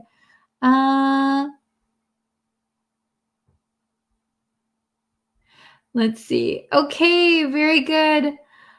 Oh, okay, Yvonne, please take care. Be safe. I hope you have a good day. All right. Thank you so much, you guys, and I will see you in our next lesson, which will probably be tomorrow, so stay tuned. All right. Thank you, everyone. Bye. Hello, everyone. Welcome to our lesson today. If you haven't yet, please go and subscribe to the YouTube channel. I think we have a little bit over 8,000 subscribers right now. Thank you so much. And over on Facebook, I think we have around 45,000 followers. Thank you, thank you, thank you. So if you could go subscribe or like the Facebook page, that would be awesome. That really helps me out and it lets me know that you like these lessons. Okay, so this lesson was actually asked by a student over on Facebook. So Devashka, if you're watching, thank you for asking for this lesson. Let's see. So we're going to look at the difference between ask to, and ask for. Okay, so these can get a little bit confusing, but don't worry, I'm here to help you. So we're gonna explain each one, and then we're gonna do some exercises, okay? So let's see. First of all, ask. Ask is simply when you're trying to question. You're trying to put a question to someone. So she asked me what time it was. I asked her where she lives. Okay, so asking questions. Usually you want an answer. Okay, then ask to. I have it all written down. So, okay. Ask to we use when requesting something, okay? So ask to help, ask to look, okay? So ask to something. We'll get into it a little bit later. And then ask for is when you want someone to give you something, okay? Give you something. All right, so I'm going to show you a little bit on the bigger whiteboard. Oops, I dropped my eraser. Hopefully we won't need it. Okay, so here we are. Okay, so let's go through this first. Oops, okay, ask. So this is a verb meaning put a question or seek an answer from someone, okay? Pretty simple, right? We use ask quite a lot. All right, and then we have ask to, okay? So used when requesting something, okay? We can use ask plus to infinitive. So ask to watch, ask to look, ask to run, any to infinitive. Or ask plus object plus to infinitive. So he asked me to wash the dishes, okay? He requested me to do the dishes. All right, and then we have ask for something. All right, used when you want someone to give you something. Ask for a present. Ask for, I don't know, ask for help, right? So you want someone to give you something, okay? Ask to is requesting something. All right, so a little bit difficult, a little bit similar. Let's take a look at these questions and see if we can better understand the difference, okay? So I want you to write the answers in the comments, okay? Let's see if you can get it right, all right? So we have just 5 questions, okay? Number 1, can I you a question? Can I ask you a question? Can I ask to you a question? Can I ask for you a question? Which one do you think is correct? All right. Let's see, which marker should I use? I'll use red. Okay, my blue marker is dying. Okay, the correct answer is ask. Can I ask you a question? Can I ask you a question? Very good. Okay, let's try number 2. More water. Okay, more water. So put your answer in the comments. Very good. Okay, so more water. You want someone to give you something. So we would say, I asked for more water. I asked for more water. Okay, so you're at a restaurant. Excuse me, waiter, can I get some more water? I asked for some more water. I asked for more water. Okay, understandable so far? So you wanted someone to give you something, so we would use ask for. Number 3, she see her boss after work. So this one was in the past tense. Let's put this one also in the past tense. She see her boss after work. Ooh, what could it be? Ask to, ask for. Okay, so number 3, the correct answer is she asked to see her boss after work. She asked to see her boss after work. So she requested something. She requested to see her boss. Okay, very good. Number 4, he, me, work later. Okay, so this one's a little bit of a hint because we broke it up into 2 parts. So ask only is one word, so it's either ask to or ask for. Which one do you think is correct? Okay, write it in the comments. Very good. Okay, awesome. Okay, number 4. The correct answer is he, the first part is, let's put it in the past tense. Asked. He asked me to work later. So it's going to be this one. Ask plus object plus to infinitive. Ask, object, to infinitive. Okay? Very good. Okay, so he requested me to work later. Number 5, last one. I, something, meet him so I could, something, his help. Okay, so we have 2. It's kind of a longer sentence.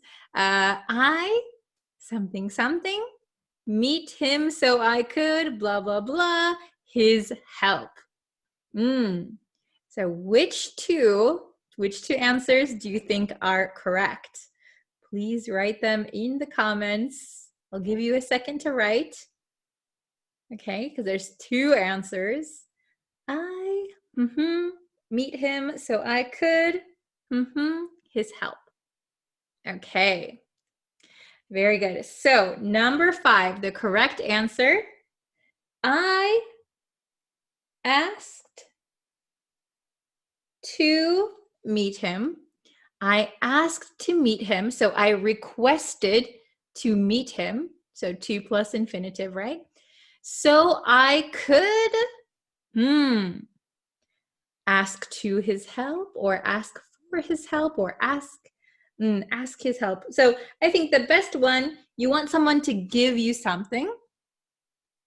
I asked to meet him so I could ask for his help.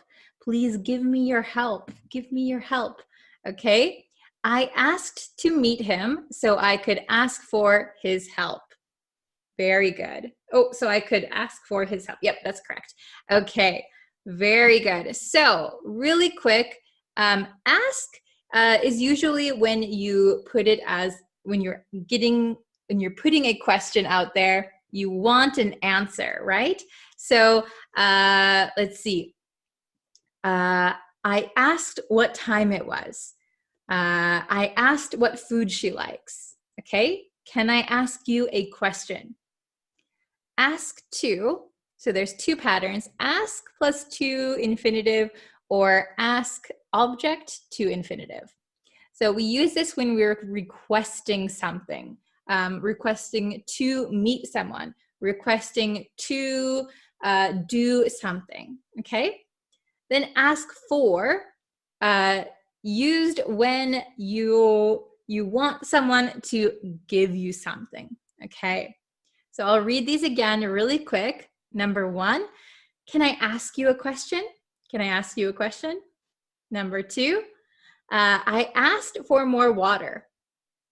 Number 3, she asked to see her boss after work. Number 4, he asked me to work later. And number 5, I asked to meet him so I could ask for his help. Okay, did you get 100%? I hope that this lesson better explains and helps you better understand the differences between ask to, and ask for, okay? Very, very good. All right. Thank you so much for watching this lesson. If you have any questions or if you have any requests for other lessons, please let me know. I'm always looking for new lessons to do for you guys. So please let me know. And yep, I will see you tomorrow for another lesson.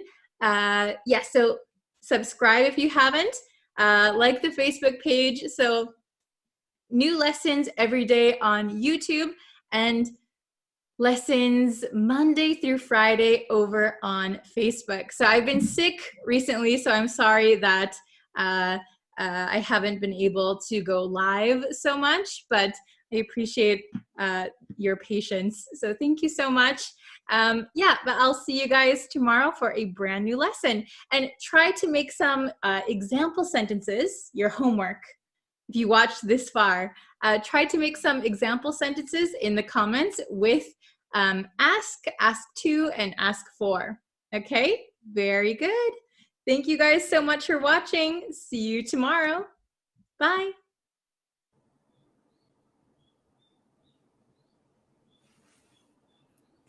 Hello, everyone. How are you today? Please shout out your country. Let us know what country you are watching from. We love to hear how international our students are, right? We have a really big international group. Okay, so, oh my gosh, I think my keyboard is going to die. Oh no, I hope that's not the case. Hello, welcome. Yeah, I think my keyboard is going to die. Oh no, it's like a wireless keyboard and I just got a notification saying it's gonna die. Let me see if I turn it off for a second. Save the battery. Okay. Hello, everyone. Hello. So before we get into today's lesson, I just want to remind you to subscribe to the YouTube channel. You can also like me on Facebook and follow me on TikTok. So I know on YouTube and Facebook, people aren't getting all of the notifications.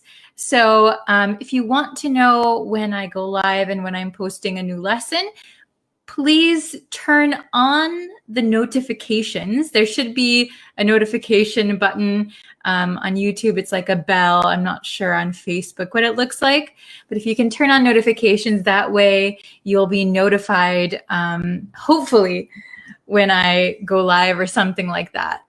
Okay, so, oh my gosh. Okay. All right. So before my devices die, let's just jump into the lesson, okay?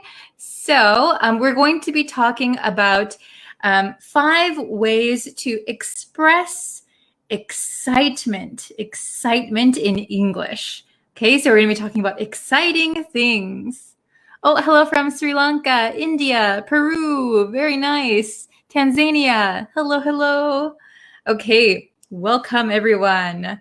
So here is our lesson for today, expressions for excitement. Excitement, so exciting. Okay, so instead of saying the usual, I'm excited, aren't you excited? We're so excited. We're going to learn some new expressions, okay? Very good. Hello from Pakistan. Hello from Vietnam. Wow. Okay. So the first expression that we have is raring to go. Have you ever heard this before in English? Raring to go. Okay. So if you are raring to go, this is a decided phrase, okay? Raring to go. If you're raring to go, it means very eager, excited to begin something or go somewhere. Okay, you're very, very excited to start something or to go somewhere. It means you're raring to go, okay? We are dressed and raring to go. Okay, so if you've got a party to go to, you wear your nice clothes, you get all dressed up. We are dressed and raring to go. We're so excited to go. Okay, very good. Oh, hello from Kansas City. Very nice. And hello from Sri Lanka. Okay, the next one. After the project was approved, the team was raring to go. The team was raring to go. So this doesn't mean go to a place. This means begin something. They're excited to begin something. After the project was approved, the team was raring to go. Okay, we're ready. We are excited to start. Very good. Next one. You may have heard this one before. It's a little bit long, but to eat, sleep, and breathe something. Okay? If you eat, sleep, and breathe something, it means you are extremely interested in that thing because it is very important to you. So basically what this expression means is that you are maybe thinking about that thing or doing that thing all the time. When you're eating, when you're sleeping, when you're breathing, it's totally a part of your life. Okay, so eating, sleeping, and breathing are things that you do to live. Those you need to do those things in order to be alive. So the thing that you're interested is like what you need to do to be alive. It's totally part of how you live. Okay, so example number 1, I eat, sleep, and breathe golf. So if you really, really love golf, you play golf all the time, you watch golf on TV, you're always practicing, you're buying new golf equipment, you could say, I eat, sleep, and breathe golf. Very good. Oh, hello from Minnesota. Wow, you're very close to my hometown, Wisconsin. Okay, next one. He is very successful because he eats, sleeps, and breathes his career.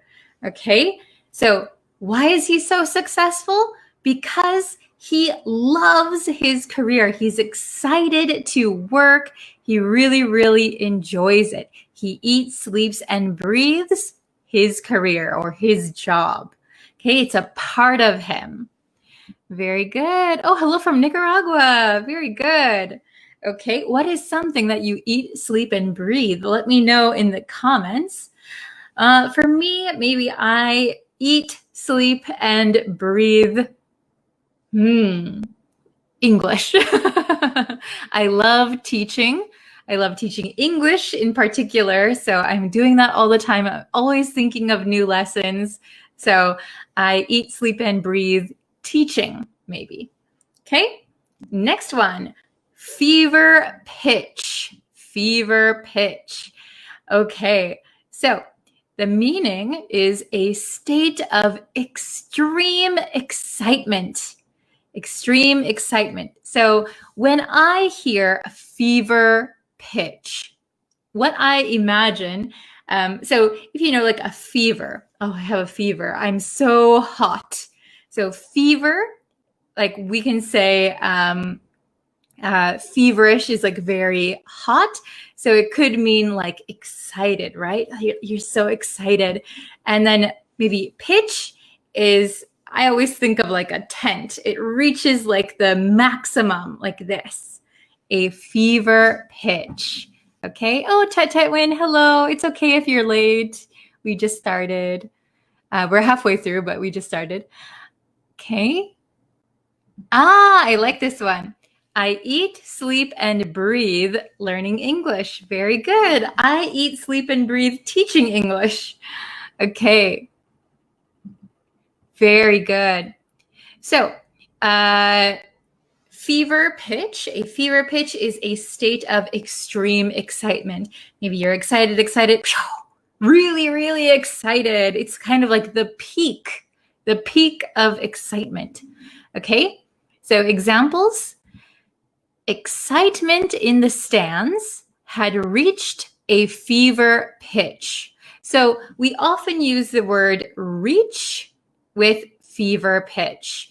The excitement reached a fever pitch. Okay, so excitement in the stands. So stands usually mean, we can say stands or bleachers, the audience of an event, usually like a sporting event or something. Those are the stands. The stands are where the audience sits. So excitement in the stands had reached a fever pitch. So maybe the game they're watching is very, very exciting. It's the peak of their excitement. Okay.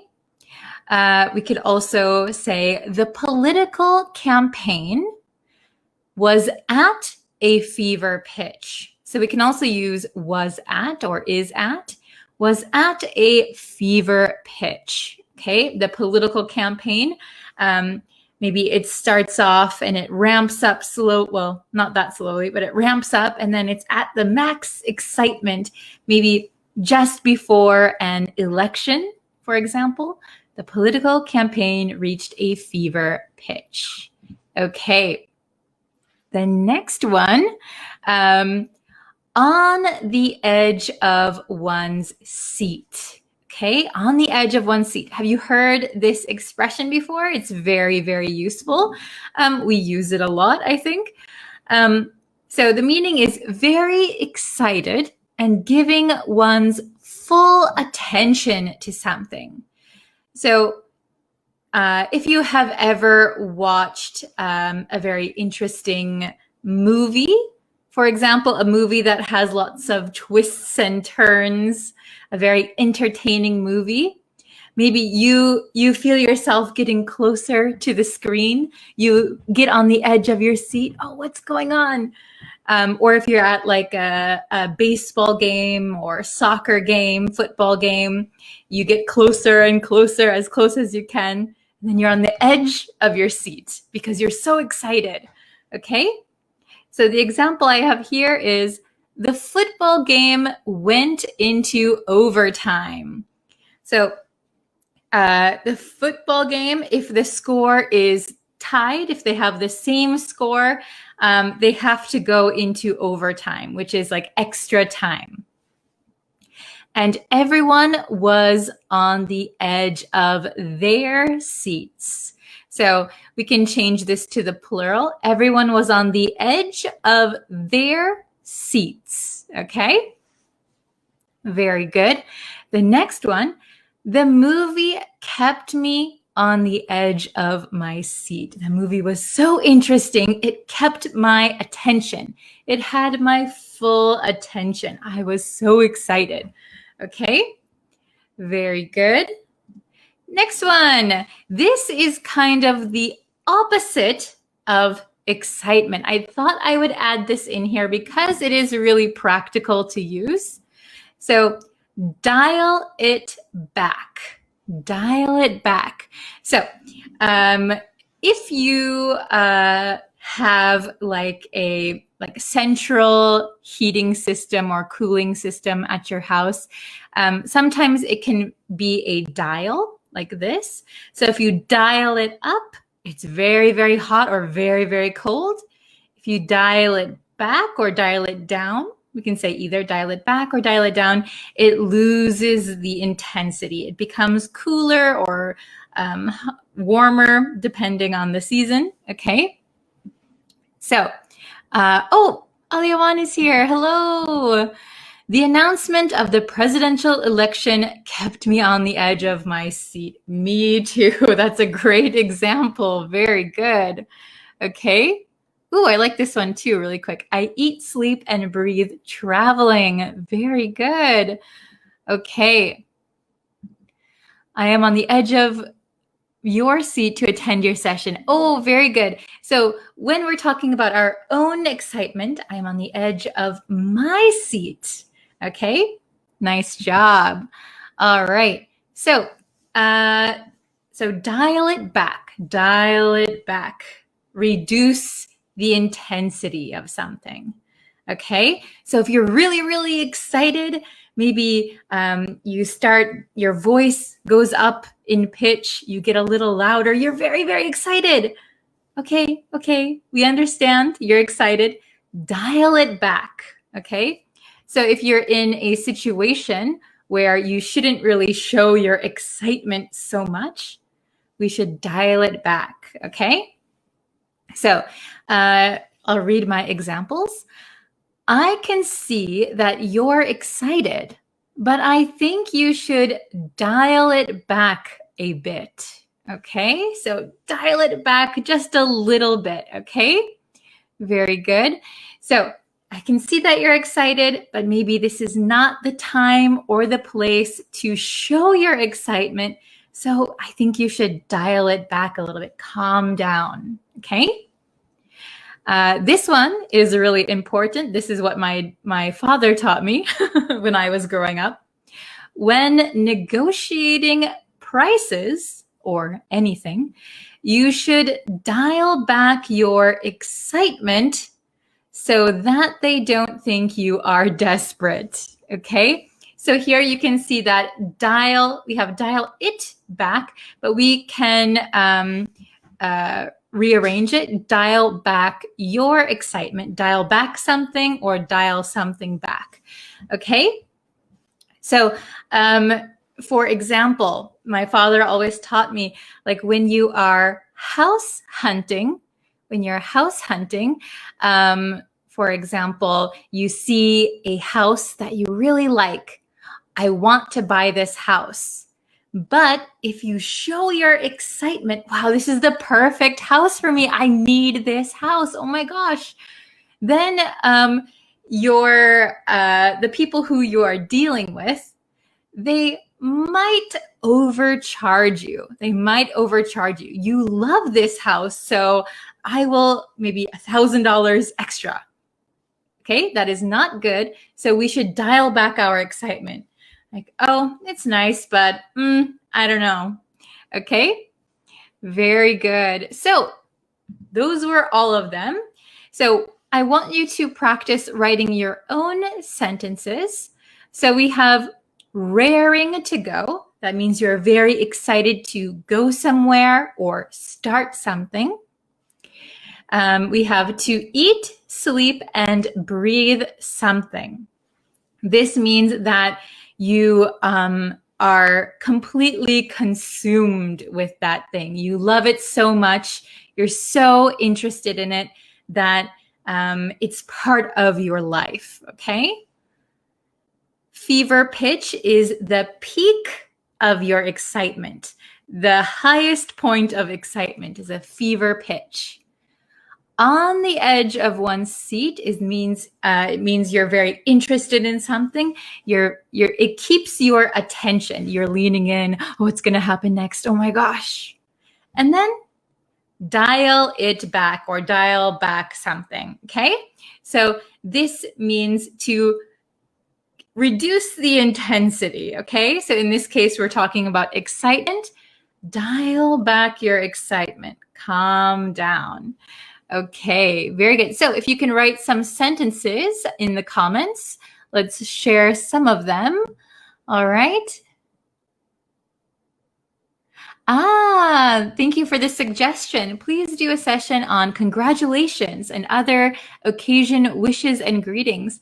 Very good. Let me take a picture of that so I can remember it. I'm terrible at remembering things. Okay, let's see. Okay. My mom taught me too that I have to dial it back in front of a seller. Yes, that is really good advice. Dial it back. Act not that interested, not that excited when you're trying to buy something. Oh, hello from Guatemala. Okay. Next Saturday, I will join English speaking class, but I can dial it back for that day. Very good. Yes, so if you're very excited to join the English speaking class, maybe you can dial it back and calm down. Okay, very good. I hope you enjoy that. Excellent, excellent.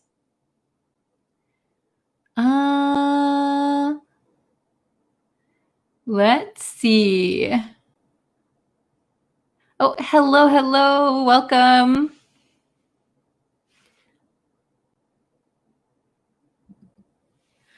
Yeah, that always happens to me when I buy clothes. My mom always tells me to dial it back and don't be at a fever pitch. Very good. Yes, we shouldn't show our excitement that much when we're shopping. Okay? Oh, after approval of the sports fixture, I was raring to go. Nice example. Very good. You're excited. Yay, let's do this. Okay. Ooh, Brenda, when it's my son's turn to perform on the stage, I was on the edge of my seat. Great example. Yes. So especially if it's your own child, I'm very proud and very excited. So you're on the edge of your seat. Your son is on stage. He has your full attention. Excellent. Okay. Very good. Maybe when bargaining, you should dial it back. So true.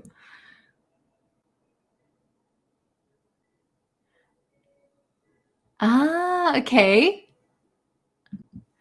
I was in a fever pitch before the announcement. Maybe we would say, I was at a fever pitch, or my nerves or my excitement were at a fever pitch before the announcement. Very good.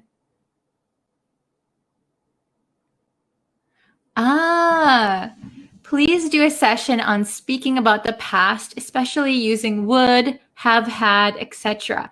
Of course, I think I have some lessons on YouTube. So if you search like past on my YouTube page, I think they should come up. Or if you use like would or have, probably they will appear. But I will do some more in the future as well. We are raring to go to the graduation ceremony. Very good. Yes, very excited to go. Oh, greetings from Guatemala. Hello. Okay. Oh, yes, Ali, I remember your suggestion. I will be working on it very soon. Don't worry. Okay. Oh, I like this one. I eat, sleep, and breathe football. Very good. That means you really love football. Excellent. I wanna eat, sleep, and breathe. Then maybe we don't need two here. I wanna eat, sleep, and breathe English, or I want to eat, sleep, and breathe studying English. So maybe after this, a noun or a gerund would work. Okay. While the teacher was teaching, I dozed off for a split second. Very good. So doze off means sleeping briefly, a short sleep. And a split second is like a very quick time. I like that you use that. Very good. I didn't know what she said, so I wish she would not call on me. Oh, very good. Yes, I hope she doesn't call on me. Don't call on me. And I reached a fever pitch. Very good. I like your use of all of the recent words that we've learned. Excellent. I was on the edge of my seat before the announcement. Very good. So when we use, when I put here on the edge of one's seat, this one means like we can change this word to the person who is excited. So if you're talking about yourself, I was on the edge of my seat. He was on the edge of his seat. Okay? Let's see. When I watched the movie Me Before You, oh, I was on the edge of my seat. Very good. It sounds like an interesting movie. I eat, sleep, and breathe thinking of new quizzes for my FB group members. Bree, do you like them either? Oh, yes, you are doing very well. I love seeing posting the quizzes and like the comments in the Facebook group. So if you guys don't know, we have a Facebook group for members, so you guys can post quizzes because if I'm busy, you can post questions to that group and then other members can help you too. So it's free online English lessons. That's the Facebook group. We also have the American English Club. That is mostly like anything goes in there. Okay, we'll just do a few more. So our group name is Free Online English Lessons, I think. I think. So, yes. Oops. You are welcome. Okay, Free Online English Lessons. I think that's the group name. Ali, correct me if I'm wrong. But you can post questions, quizzes there, and then other members can help you too, and I also can. Okay. When my crush said that he loved me, or when he told me that he loved me, I was on the edge of my seat and I said, I loved you too, okay? Oh, very good, very good. Romance is in the air. Okay. Raring to go, is that a casual expression or more formal? So this is more informal, I would say. You can use it in different situations. It's not formal, but it's not that casual either, okay? Very good. Let's see. Oh, you're so welcome. Okay, so let me bring back my face. Okay. Thank you guys so much for watching today's lesson. I think my keyboard is about to die because I didn't charge it. So if you guys want, I know the notifications have not been going out to everyone, so sometimes you will miss a lesson if you don't get a notification. So maybe periodically check back to the Facebook page and the YouTube channel and see if there's anything new for you to watch. Thank you guys so much. I'm working on a ton of lessons. It's been a pretty busy month, so I apologize for some inconsistency, but I hope that I will have lots of new and interesting lessons for you very soon.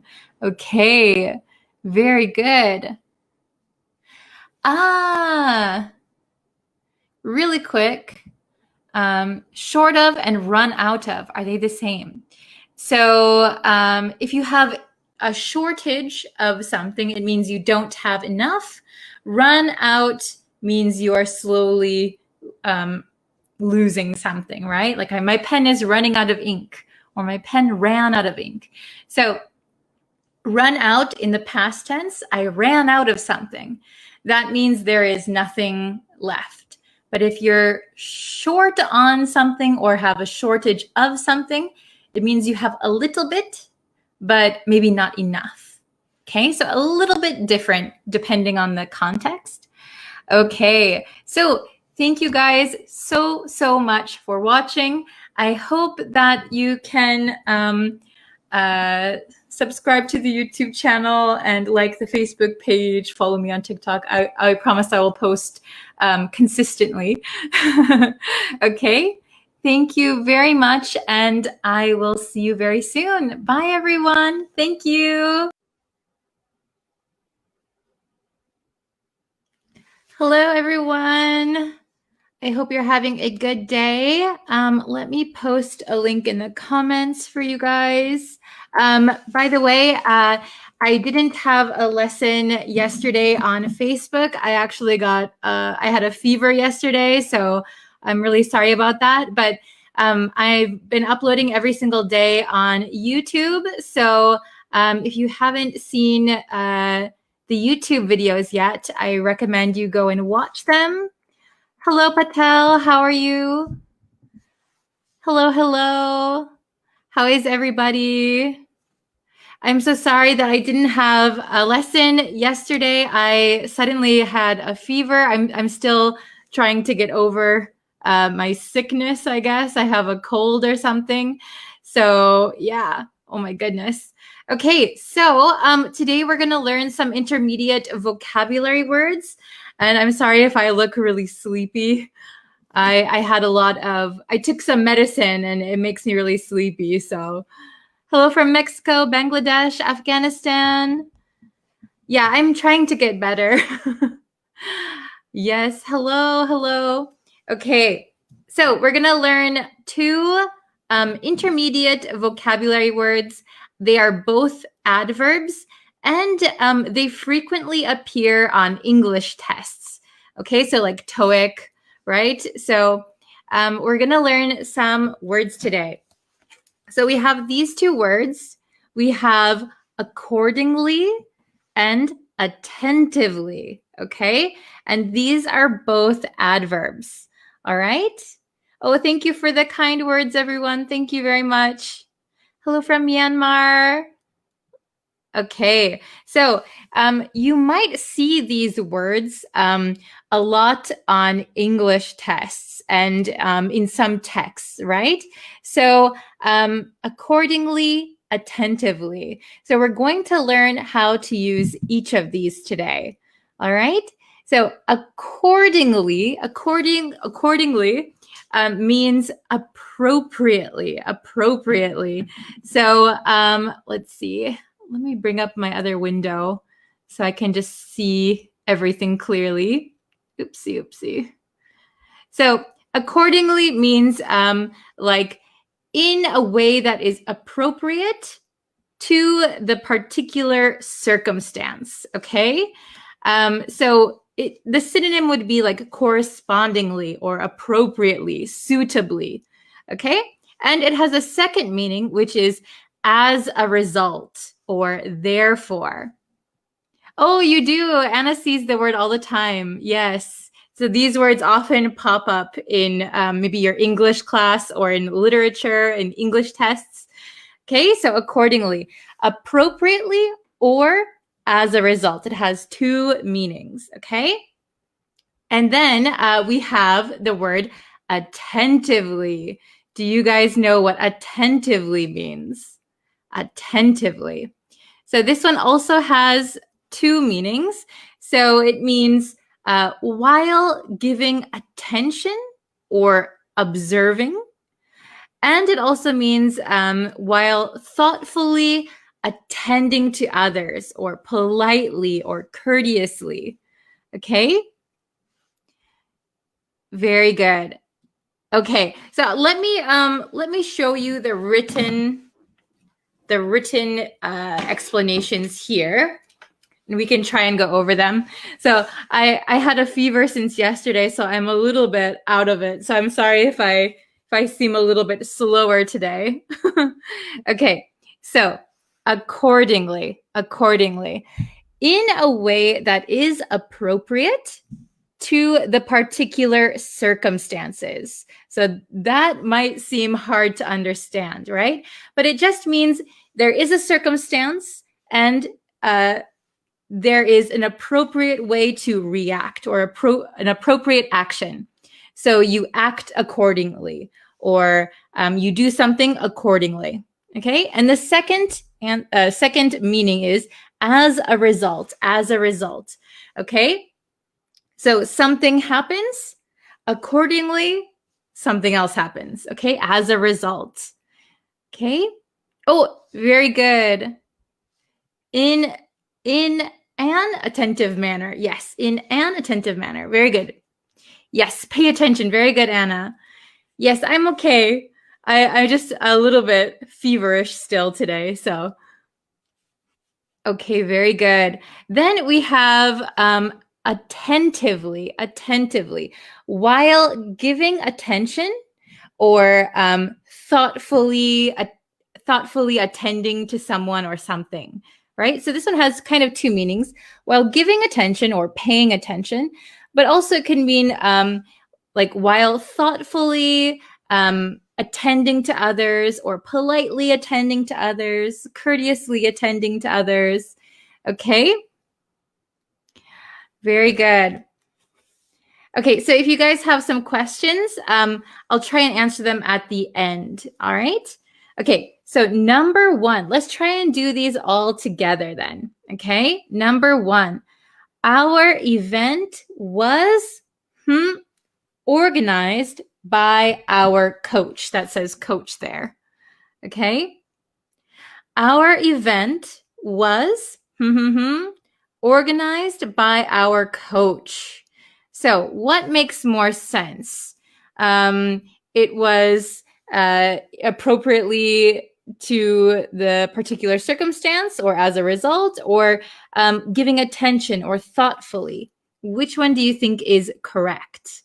Okay, number one. Oh, very good. Aliawan, Anna, good job. Okay, oh, I see Patel, Jose, good job. Joshua, Ariana. So I see a mix of answers. Okay, very good. So I'm going to write the answer down here. Okay, our event was,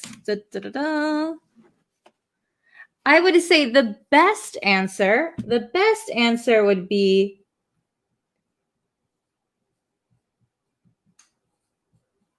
long words today. Attentively. Our event was attentively organized by our coach. So that means the coach put a lot of thought into it, and maybe a lot of, what can you say? Attentively is kind of like they put extra thought into something. So our event was attentively organized by our coach. Okay? Very good. Attentively. Okay? If that was a little bit tricky, let's go down to number two and let's see if we can get a better understanding, okay? Let's try number two together. You have broken the rules and will be punished. This says punished, if you can see that, and will be punished. Oh, okay, good job. Anna has number 2. Sammy, good job. Yes, very good. We're using the adverbs, okay? So you have broken the rules and will be punished accordingly, or you will be punished attentively, okay? Oh, good job, Aliawan. Choli, good job.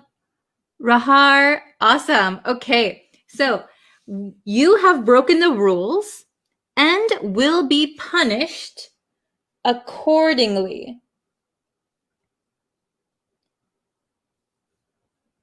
Okay, it's a long word. I have to write out a long word. You have broken the rules and will be punished accordingly. Okay, so in this case, accordingly, so in a way that is appropriate to the particular circumstances, right? So the particular circumstance is that you broke the rules and the appropriate punishment will be taken. You will be punished accordingly, okay? Accordingly. Awesome. Okay, very, very good. Let's try number 3. While the teacher is talking, please listen something. Oh, very good. Anna, Nissasu, very good. Sammy, Pasir, Walt, very good. Okay, awesome. So while the teacher is talking, please listen. Very good. I think a lot of people got the correct answer. Attentively, with a lot of care, right? Pay attention. Okay, good job. So maybe here it's while giving attention or thoughtfully. So put a little extra effort into listening to your teacher. Please listen attentively, okay? Don't half listen. Don't kind of listen. Listen attentively, okay? Is that understandable? Very good. All right, let's try the last one, number 4, and then we'll review a little bit, okay? So number 4. The police observed a crime and acted. So the police observed a crime. So that means they saw a crime. They watched a crime happen. The police observed a crime and acted something. Oh, I see a lot of good answers. Good job. Okay, so I see a lot of correct answers. Very good. So the correct answer is accordingly. Ooh. Gotta write it so you can read it. Dingly. Oh, okay, I fit it. Awesome. Okay, so the police observed a crime and acted accordingly. So they acted appropriately for the circumstance. So the circumstance is what? A crime. They observed a crime, right? So then they have to take the appropriate action. So they acted accordingly. Very good. So accordingly just means that the response is appropriate for the situation. Or it can mean as a result, So for example, if we do as a result, let's see. For example, the police made a mistake. The police made a mistake and arrested the wrong man. They arrested the wrong person. Accordingly, the man was released. Okay, so as a result of finding out that he was not the criminal, they released him. Okay? Then attentively means like while giving attention, paying attention, and it can also mean thoughtfully. Okay? Very, very good. All right, so if you guys have some questions, I have a few minutes. You can try and make a sentence with accordingly or attentively. Remember, these are adverbs. So you can try to use one of these in a sentence. Or if you have a different question, I can try to answer it too. Okay, I have just a few more minutes. Let's see. Okay. Hi, Miss Breeze Practical English. Hello. Please, could you explain to me what is the difference between to take, bring, and get? Okay, so really quick, to take something means, for example, if my marker is just sitting here, I take it. I take it from where it is, or I take it from someone. Right? Bring means that you have something at point A and you're going to bring it to point B. So bring your books to school, right? Your book is at home. You take your book, and you bring it to school. Okay? And get means like receive something. So get a package, or get a prize, get a present, right? Somebody is giving it to you, okay? Good job. Oh, this is a very good example. I always listen attentively. I can't speak anymore. attentively. See, this is that fever. I can't talk. I always listen attentively when you're teaching. Thank you so much. I really appreciate it. Oh, this is a good one. My sister is my closest confidant. Very good. We had that lesson on YouTube today. She always listens to my secrets attentively and never tells them to anyone. Very good. She listens attentively. Very good. So Anna used today's YouTube lesson and this lesson. So that's very, very good. Okay. If you don't go to school on time, your teacher will punish you accordingly. Yes, very good. That is a great example. Awesome. Okay.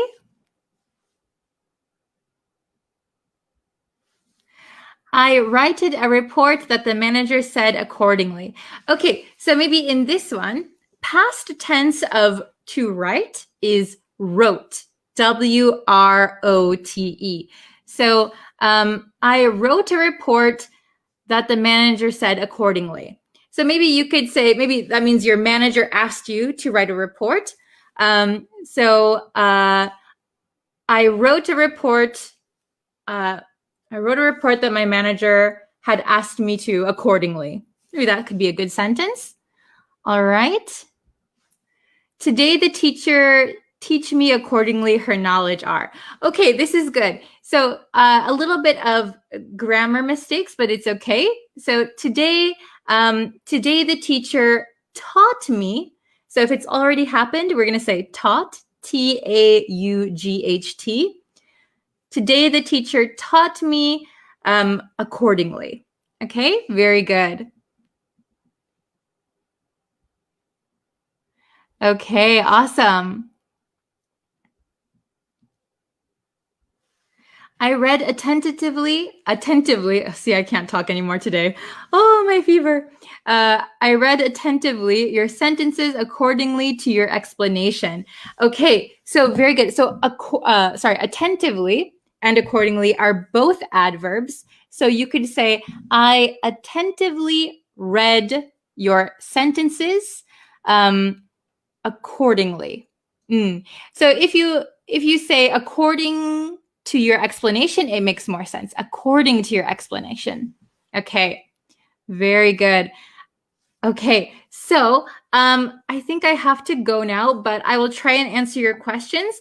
And if you have really different questions than this lesson, maybe I can make a video lesson about it. And just so you guys know that there are always new lessons on the YouTube channel.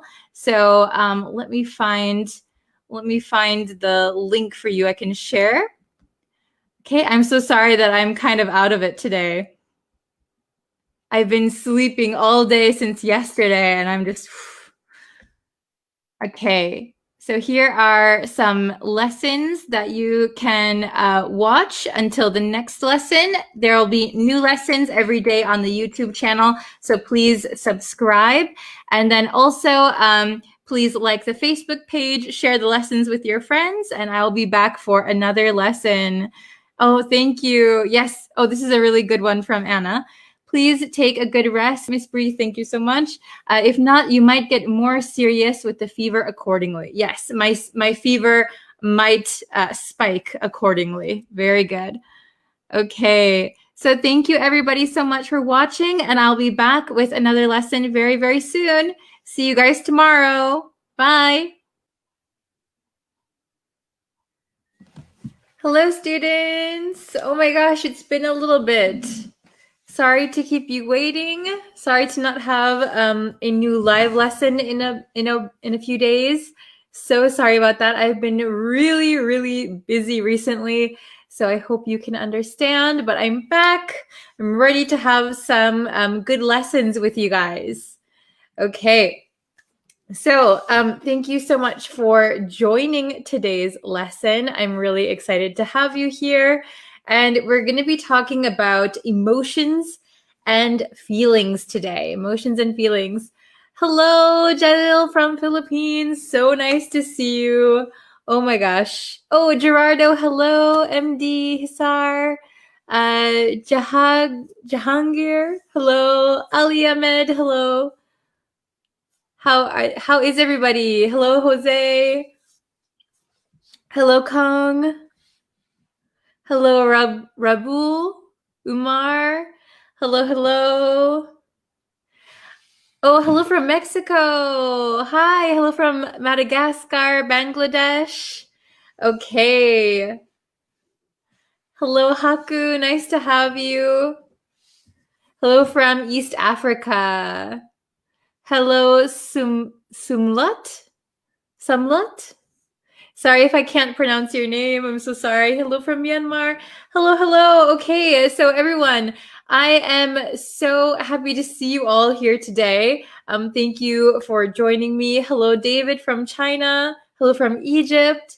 Okay, so like I was saying, I was a little bit busy the last few days, so I wasn't able to do any new lessons, but I'm back. So we're going to have a lesson today. So thank you so much for joining. Hello, Hirang. Hello, hello. Okay. So let's see. I have 3 new words that I want to teach you. And these words are going to help you describe your feelings, describe your emotions. Okay. Very nice. So I'm going to show you, I'm not going to use the whiteboard today. I'm going to use my share screen. So, okay, let me know if you can see my screen. Okay, can you read this? Is it big enough for you? Is it big enough? Please let me know in the chat if it's big enough for you. Hello. Hello from Sudan. Hello from Libya. Hello from Thailand. Okay, so I think you guys can see the screen. So it says feelings and emotions here. Hold on one second. Let me get this so I can see both of my screens at the same time. Okay, so feelings and emotions. So I think some of these words are going to be new for you, okay? So let's go through them together. So the first word, I have the meaning and an example right away for you. The first word is pumped, pumped. Have you guys heard this word before? I'm pumped. Are you pumped? Are you pumped for today's lesson? So, oh, I'm glad you can see it. Thank you. Oh, okay, good.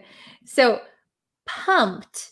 Pumped means filled with energetic excitement and enthusiasm. Okay, we are really, really excited. Okay, so if you can think of a balloon, if you have a balloon like, a balloon. You pump a balloon full of air. But for humans, for people, we are pumped, we are filled with excitement. Like we could pop like a balloon. We are pumped. Okay? So this is a casual word. This is an informal word, but you will hear a lot of native speakers talking like this. Okay? Ah, I see. Yeah, you've heard it in a song. Yeah, I'm not sure of that song, but yeah, pumped just means very, very excited. Okay?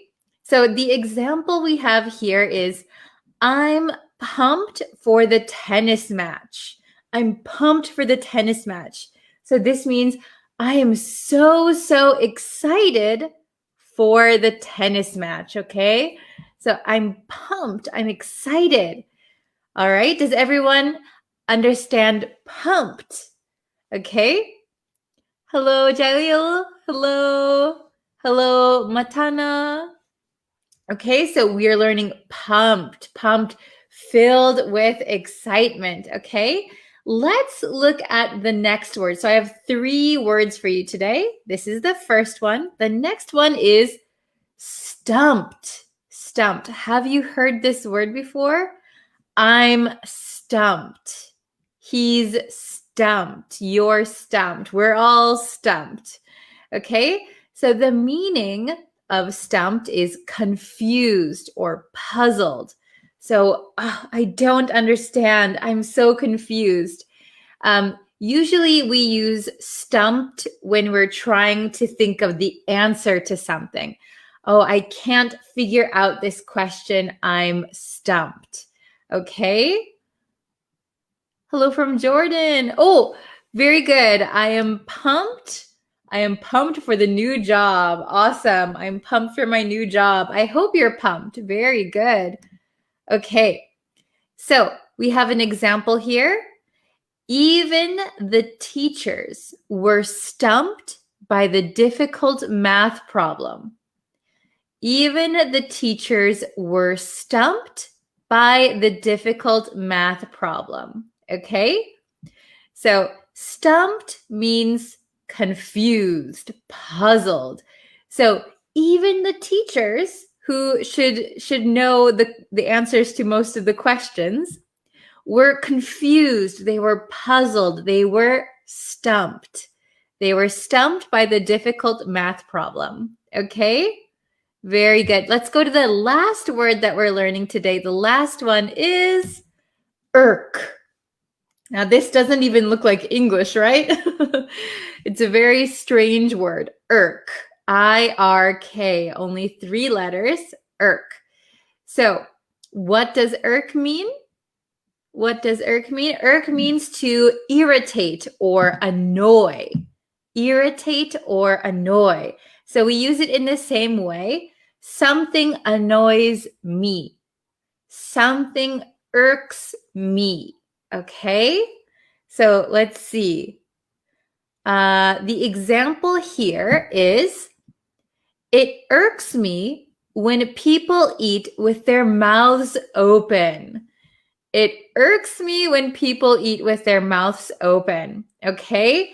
So that means that it annoys me when people eat with their mouths open. Can you think of something that irks you, that annoys you, that irritates you? Oh, this is a good example. I'm stumped by the explanation today. You're stumped, but I hope it's understandable. Ah, it's like an Arabic word. Interesting. Do you have a similar word, or it looks like a similar word? Okay. Very, very good. So irk. Irk means irritate or annoy. It irks me when people eat with their mouths open. Okay. So do you guys remember everything? We have irk, stumped, and pumped. Pumped means excited. I'm so pumped. I'm so excited. Stumped means I'm so confused. I don't understand.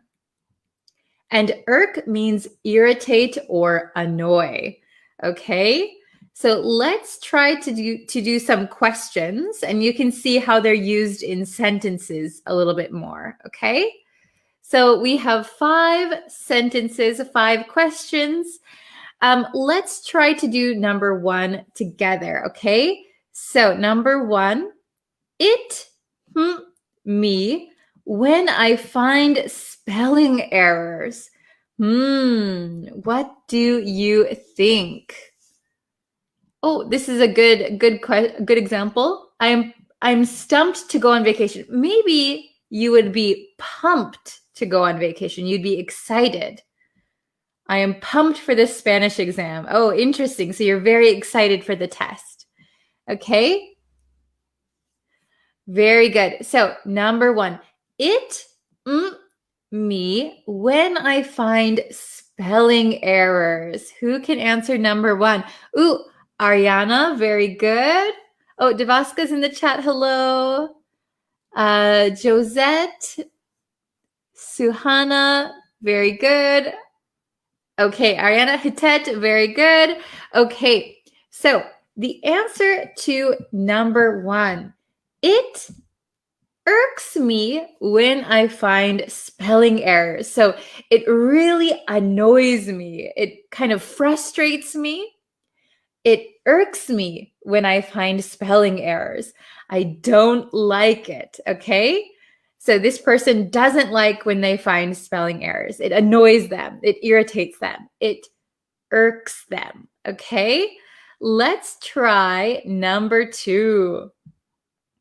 He was, to find out he'd passed the test. Oh, okay. So this is a positive word. So which one is positive?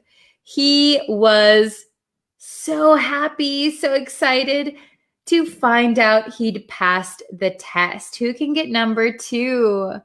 Okay. Oh, Pio, very good. Very nice. Okay. Oh, I see a lot of them. Okay. MD, good job. Suhana. Okay, Jose, very good, very good. Oh, I see a lot of correct answers. Tet, Devaska, very good. Okay, he was pumped. He was pumped to find out he'd passed the test. He was very excited. Okay, let's try number 3. I don't know the answer. I'm something. So which one means I don't understand? I'm confused. I don't know the answer. I'm something. Okay? Thank you for being pumped for my lesson. Okay. Oh, number 3, I saw you got it. Very good. Okay. Ariana, good job. Sohalia, very good. Oh, awesome. Jose. Janba. Okay, awesome. So I don't know the answer. I'm stumped. I'm stumped. I don't understand. I'm not sure. I'm confused. Okay, I don't know the answer. I'm stumped. Good job, everybody. Okay, we only have 2 more. So number 4, there are 2 answers here. Okay, so it, him, when he gets on easy questions. It, him, when he gets on easy questions. Let's see who can get it. Ooh, very good. Oh, Joshua, very good. Ricardo, awesome. Okay, very good. Sayu, good job. Okay, I see a lot of good answers. Wonderful. So we'll do the first one. So it irks him. So it frustrates him. It annoys him. Okay, so something annoys him. It irks him when he gets on easy questions. Okay, so the correct answer is stumped. Okay, so it irks him when he gets stumped on easy questions. This means that it frustrates him when he gets an easy question that confuses him. Maybe he's thinking too much or he gets confused, even though it's an easy question, right? Okay. And the last one, the very, very last one, I'm so for my next English class. I'm so for my next English class. Okay. What do you think the answer to number 5 is? Oh, very good, Nandar. Very good. George, very good. Awesome. Ariana, good job. I'm so pumped for my next English class. Okay, so I'll read them one more time. Number 1, it irks me when I find spelling errors. So it frustrates me, okay? Number 2, he was pumped to find out he'd passed the test. He was very, very excited.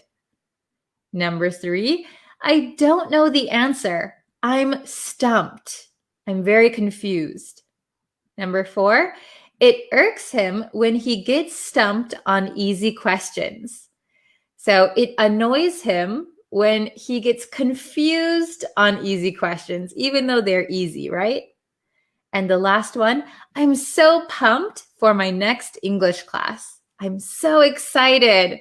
Okay, very, very good. So let's see. Okay, I'm back. Can you all see me now?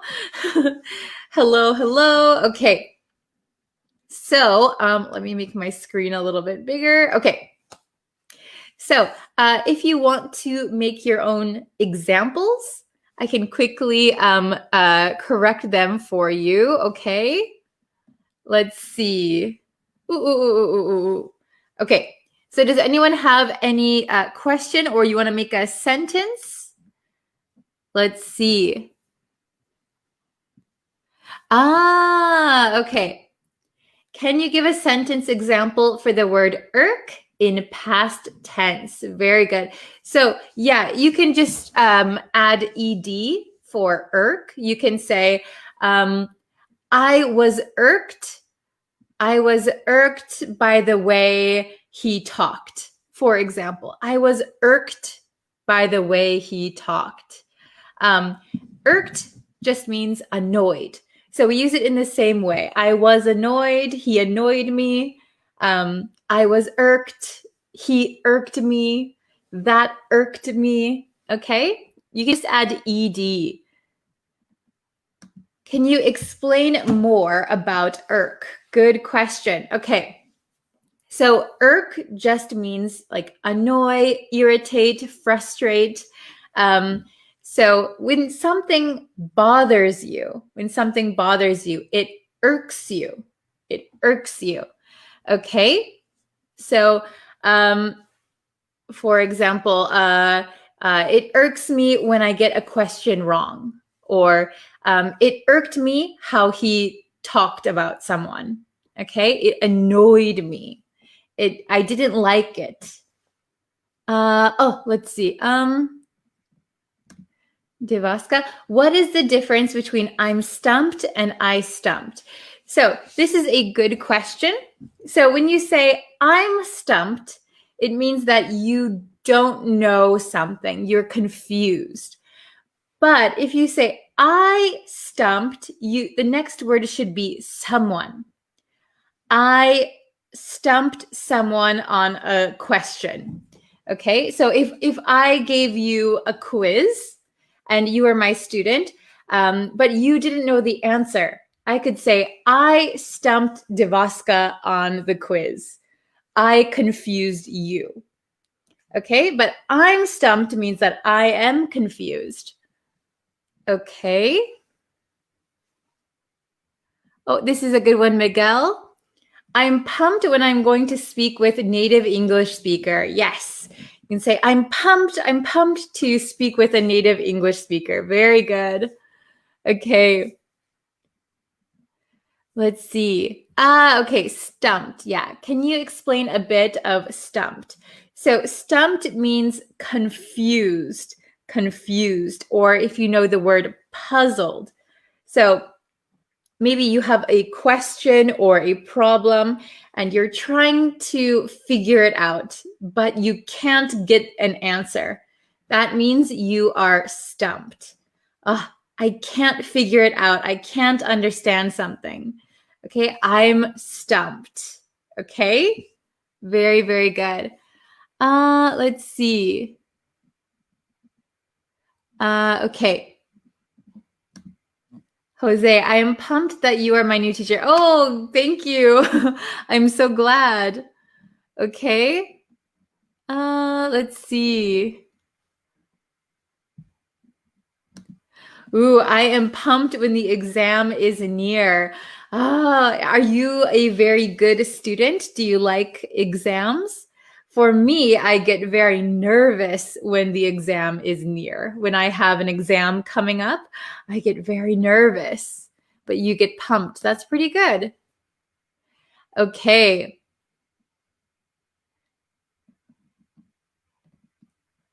Very, very good. Oh, yeah, this is a good one. I can say tricky too. Yeah, if a question, so a question can be tricky, and you can be stumped by a tricky question. Yes. The question is tricky. Your feeling is that you are stumped. Okay, very, very good. Okay, so thank you guys for watching this lesson. We've been going for 20 minutes already. Wow. Okay, so I'm going to do another lesson tomorrow. Facebook and probably YouTube. So both, okay? So I will see you guys for tomorrow's lesson. And of course, you can leave your comments in the chat, and I will try and answer everyone's questions if I can, okay? It just depends on my time. So thank you guys for watching, and I will see you tomorrow. Okay, I hope you're pumped for tomorrow's lesson. I hope I didn't stump you with today's words, and I hope I didn't irk any of you.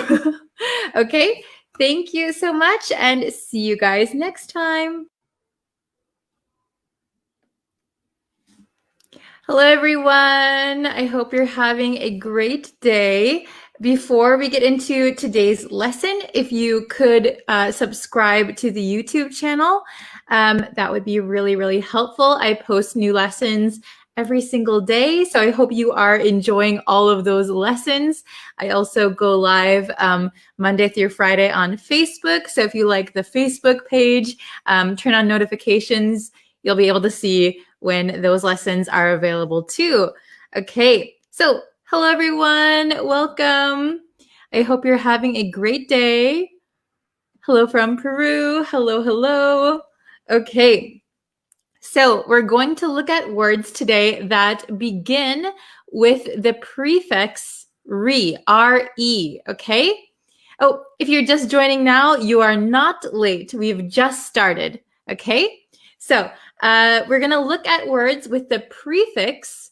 So if you don't know what a prefix is the letters that come before the root word. Okay, so we'll look at some of those today. We have 4 words that we're going to go over. All right, so we have these 4 words. You can see they all begin with re. Okay, re as a prefix means again, to do something again. Okay, so if we look at the first word, regain. So gain, again, regain. Okay, so when we regain something, we get something back that we've lost. Usually it could be a quality or a skill or something like that, okay? So regain ability to do something. So I used to be able to play tennis, but I had a sports injury, and it took me 6 months to regain my skills, okay? Get back my skills, regain, okay? The next one, recover, recover. Recover has a few meanings. One meaning is to get over an illness, recover from an illness. But we're going to talk about recover today in the sense of getting something back that was lost or stolen. So you'll see a lot of the times the police recovered the stolen objects. Okay, so get something back that was lost or stolen. These two are very, very similar. Okay. Then we have renew, renew. Okay, so make new again, renew. So things that we can renew are things that expire. Okay, so like you could renew your passport. Your passport is good for like 10 years. After those 10 years, you need to renew your passport. You need to renew your driving license, okay? So things like that have an expiration date that you need to make new again, okay? You need to update, all right? And the last one, redo, redo. So what does it mean to redo? Very easy. Do again, okay? So when we redo something, that means maybe we made a mistake, maybe it wasn't good enough, so we are going to redo it, okay? We're going to do it again, maybe differently or changing something, redo, okay? Very good. So let's look at the big whiteboard and see the definitions more clearly, and we'll do some exercises. Okay, so we have, ta-da, 5 questions. Really quick, we can look up here. We have regain. Regain means to obtain possession or use of something, and it's usually typically quality or ability. So like I was saying with like tennis skills or something, you can regain your skill, regain ability, okay? So obtain possession or use of something, again, after losing it. So you lose it once and then you get it back, okay? Then recover. Recover means to find or get possession back of something lost or stolen. Lost or stolen. So like police often will say police recovered the stolen items. The police did something and they could recover whatever that was stolen, right? And then find. So like if, for example, a ship sinks in the ocean, maybe some people will go and try to recover the ship, find it, and get it back, take it out of the water, right? Recover. Okay. Oh, this is a good question. Undo and redo, are they the same? So redo means to do something again differently. Undo means to go back. So everything you did, erase it and start over. They're very similar, but redo means to do again. Undo means to erase what you've done already. Okay. Then we have renew. Extend the period of validity, like a license or a subscription or a contract.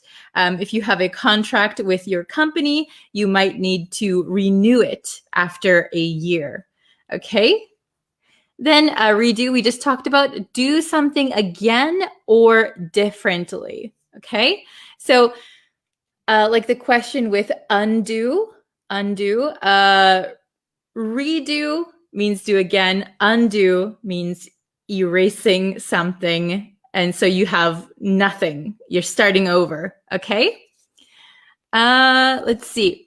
Then we have these 5 exercises. So one of the words we will be using twice. Let's give it a try. See if you can get all of them correct. Okay? All right. So let's try number 1. This whole project, sorry, can you see it's a little bit small?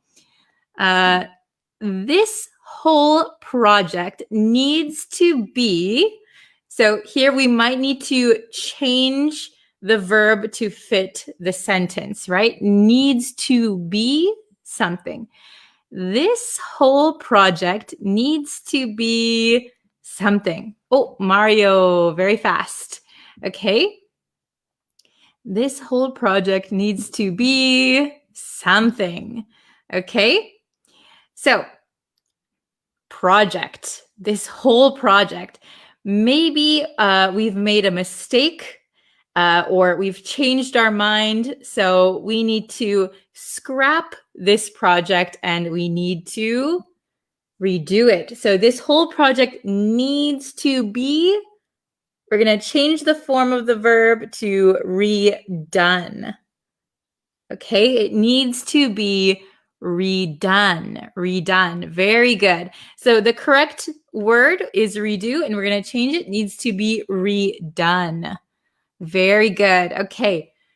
Number 2, the police. The stolen car. The police. The stolen car.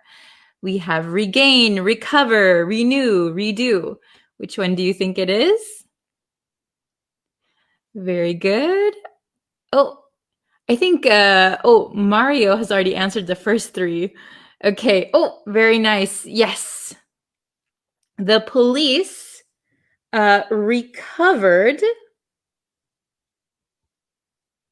the stolen car. Very good. So we use recovered a lot for stolen things or things that we find. Okay, recover. The police recovered the stolen car. Very, very good. All right. Number 3, don't forget to your driving license next month. Don't forget to your driving license next month. Okay, so this is a big hint, driving license or driver's license. Okay, very good, everybody. You guys are so good. Don't forget to renew. Very good. Don't forget to renew your driving license next month. Excellent. Yes, you guys are all right. Very good. That was an easy one, maybe. Okay. Number 4. He, something, consciousness at the hospital. So this might be a new word for some people. Consciousness. So if you are in an accident, if you get into a car accident, you might lose consciousness. So you might become unconscious, like you are not sleeping, but you're not awake, right? You kind of get knocked out. So consciousness is the state of being awake and aware. Okay, so he, consciousness at the hospital. Oh, very good. So for consciousness, we would typically say he regained consciousness at the hospital.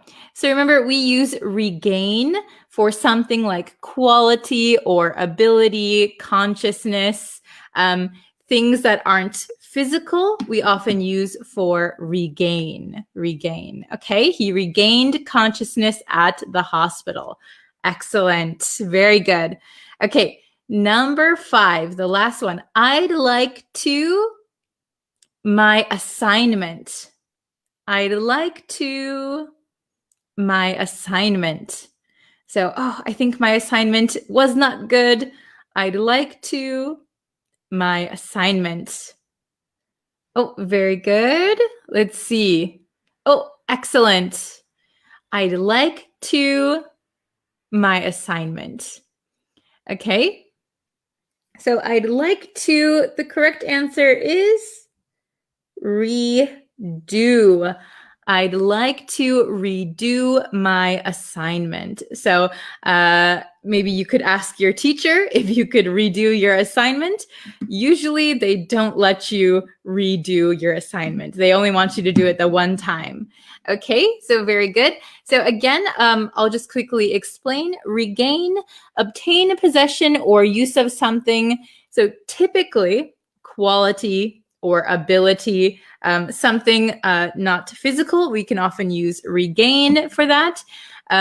So obtain possession or use of something, again, after losing it. Okay, so for example, we lose consciousness, and then we can regain consciousness.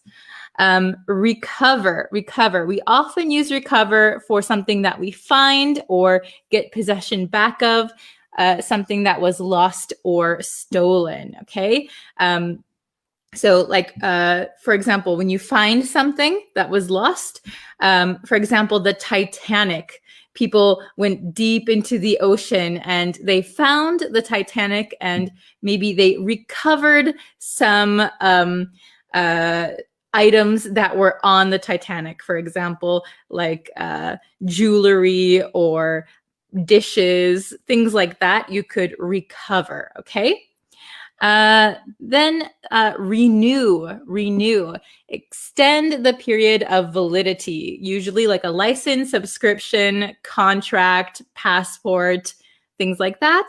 And redo, do something again or differently. Okay, very good. So if you could, we can make some example sentences with regain, recover, renew, redo. And I can see, I can put them up on the screen. Very good. Okay. Excellent. Yes. So these all are with the prefix re. So re means again. Okay. Let's see. So if you can make some sentences, regain, recover, renew, redo in the comments, I'll be able to put it up on the screen for you, okay? So what are the times of my lessons? So it depends on my schedule because this is not my full-time job right now. So it depends on my work schedule. Okay. What is the difference between assignment and effort? So an assignment is something that is given to you by somebody in command, like a teacher, a boss, somebody who's higher up than you. So an assignment is do this, right? Effort is something that you put into something. So if your teacher gave you an assignment, like a project, you might need to put some effort into it. So the words are totally different. Assignment is something that's given to you. Effort is the amount of effort that you put into something, right? Okay.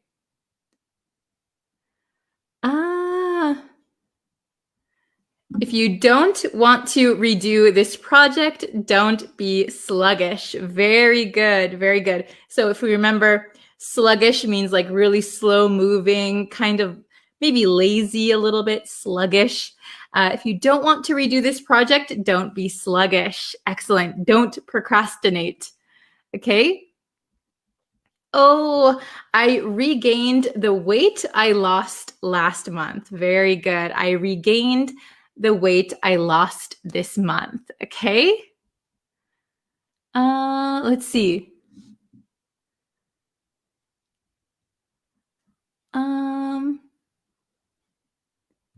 Oh, drivers have to renew their car insurance every year. Yes, very good. They have to renew their car insurance. Yeah, what a pain, right? Very, very good. Okay. Let's see. So if you're just coming in now, we learned these 4 words. All of them have the prefix re, regain, recover, renew, redo. So we can make a sentence on these words.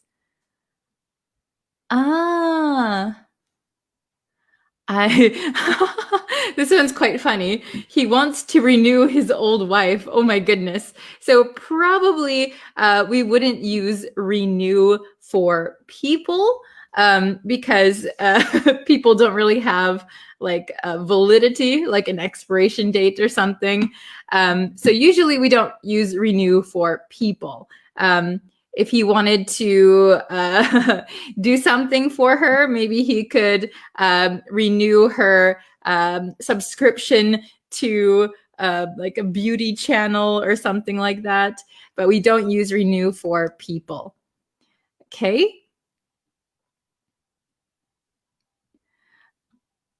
Oh, let's see. Oops. Okay.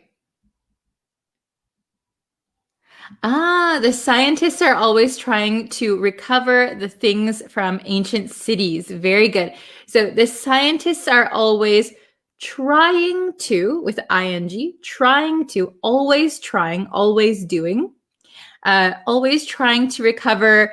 Maybe you don't need the things because the means specific things, but just generally they try to recover things from ancient cities. Very good.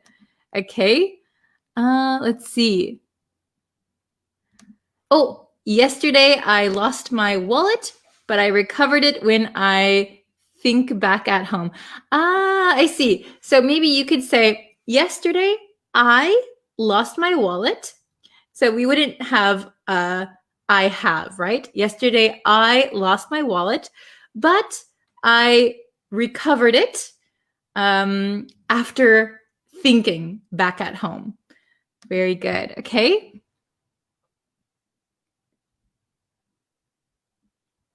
I don't know where is my national ID. I think I need to renew my ID. Very good. So I don't know where my national ID is. I don't know where something is.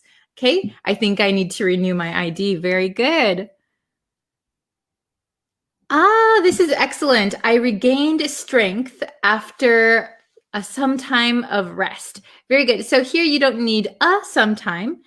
I regained strength after some rest. You could say, I regained strength after some rest. Okay, excellent. I'll do 1 or 2 more and then I'll have to get going. Let's see. Yes, renew a passport. Very good.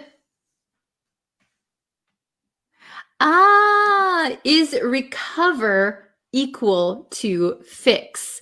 So it's not equal to fix. Fix means there is something broken and you do something to make it work again. Okay, to fix something. Recover means that you find or regain possession of something that was either lost or stolen. So does not mean fix. Okay. Let's see. Oh.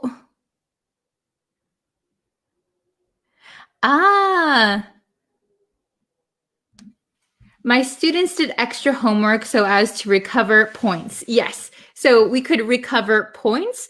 For example, in a lesson, maybe you lost some points on like a test. You lost some points. So to recover those points, they can do some extra homework. Yes. Okay. Usually in America, we call like extra homework for extra points. We call that, what do we call that? Extra credit. Extra credit. Yes. Okay. We'll do 1 or 2 more. Let's see. Oh, this is a good one. Someone stole my phone, but I recovered it by searching the location of my phone. Yes. Excellent. Okay. So I think that is going to be it for today's lesson. If you would like to see more lessons, please subscribe to the YouTube channel because I'm posting there every single day. Like the Facebook page because I go live Monday through Friday. And yeah, okay. So I will be back later with a brand new lesson. So please subscribe. I appreciate it. And I will see you guys very, very soon. Thank you so much, everyone. Bye-bye. Hello, students. Welcome. We are here for a brand new live lesson. So I'll let some people come in, but before we get started, I just want to go over, if you have not yet and you want to see new lessons from me every week, subscribe to my YouTube channel, Breeze Practical English. I'm also on Facebook, Breeze Practical English, TikTok, I think it's Breeze_English. And I'm also on Instagram, but I think I only have 7 followers on Instagram. But if you can find my Instagram, please follow me. That would be really nice. So yeah, and on my website, breezeenglishstudio.com, I have tons of free resources for you. So also in the chats and in the comments, I'll put links to those free lessons. So I really hope you enjoy those also. Okay, so, I almost ended it. No, I don't want to end it. Okay, let's see. How can I pin comments? I don't know what starring them does, but I just starred one. Okay, so, all right, why don't we get started? So, let's see. We are going to be learning 10 intermediate vocabulary words. And then there's going to be a quiz at the end. So very excited about that. Here, let me show you guys. So we'll be learning intermediate vocabulary. So we're going to look at these really useful intermediate English vocabulary words. And these words are not just stepping stones. They're kind of your ticket to advancing your English skills and showcasing your growing proficiency. So by mastering these words that I'm going to show you, you're also going to signal to others around you. So if you know other native speakers around you, you're kind of signaling to them that you're moving beyond the basics and you're kind of ready for more sophisticated conversations. So not only are you going to learn these words, you're going to use these words, and because you're using these words, other people will use more sophisticated language around you. Okay, so it's going to help you in a lot of different areas. Plus, using these words regularly is it's going to accelerate your progress even further. Okay, so let's jump into the lesson. Oh, hello, BC Conway. Very good. I'm doing very good today. So we're going to jump into the lesson. So if you stick around, there will be a quiz at the end, which is very exciting. Okay. So I'm giving you the definition, and I want you to kind of think of what English word you know that would fit this. Okay. So highly skilled or proficient at something. So if you're highly skilled or proficient, what word could you use here? Okay. So I'll give you a few seconds. If you want, you can type it in the chat or the comments. Okay? The word I was looking for is adept. Adept. So adept means highly skilled or proficient at something. So you're very good at something. So the example I'm giving you is she is adept at solving complex math problems. So this is kind of her skill that she has. She's adept at solving complex math problems. Okay? Did you know this word already? If not, try to put it into your vocabulary and try to use it somewhat regularly until you get the hang of it. Okay, let's try the next one. Ooh, what could this be? To communicate or make known. What word am I looking for?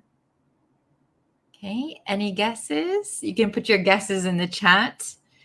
Okay. If it's a little difficult, that's okay. Don't worry. So this one, I would use convey. Convey. Have you heard this word before? To convey. So when we convey something, we're communicating something or making something known. So the example, the teacher tried to convey the importance of studying hard. Okay? So the teacher tried to make it known. She tried to make her idea or thought reach the students, right? She tried to convey the importance of studying hard. Okay, next one. Let's see. To draw out a response or reaction. Ooh, this could be tricky. Have you heard this one before? Okay, I'll give you a few seconds. Do you have any word that comes to mind to draw out a response or a reaction? Okay. So here I would say elicit. Elicit. So if we look at the example, the comedian's jokes failed to elicit any laughter from the audience. So the comedian's jokes failed to draw out any laughter. Okay, so get a response, get a reaction, elicit a response, elicit a reaction. Okay, how are you guys doing so far? Is it pretty difficult? Okay, the next one. Possible to do easily or conveniently. Possible to do easily or conveniently. Okay? Can you think of any word that would mean possible to do easily or conveniently? Okay? Give you a few seconds and here we go. The word is feasible. Feasible. If something is feasible, it is easy to do or convenient to do. Okay?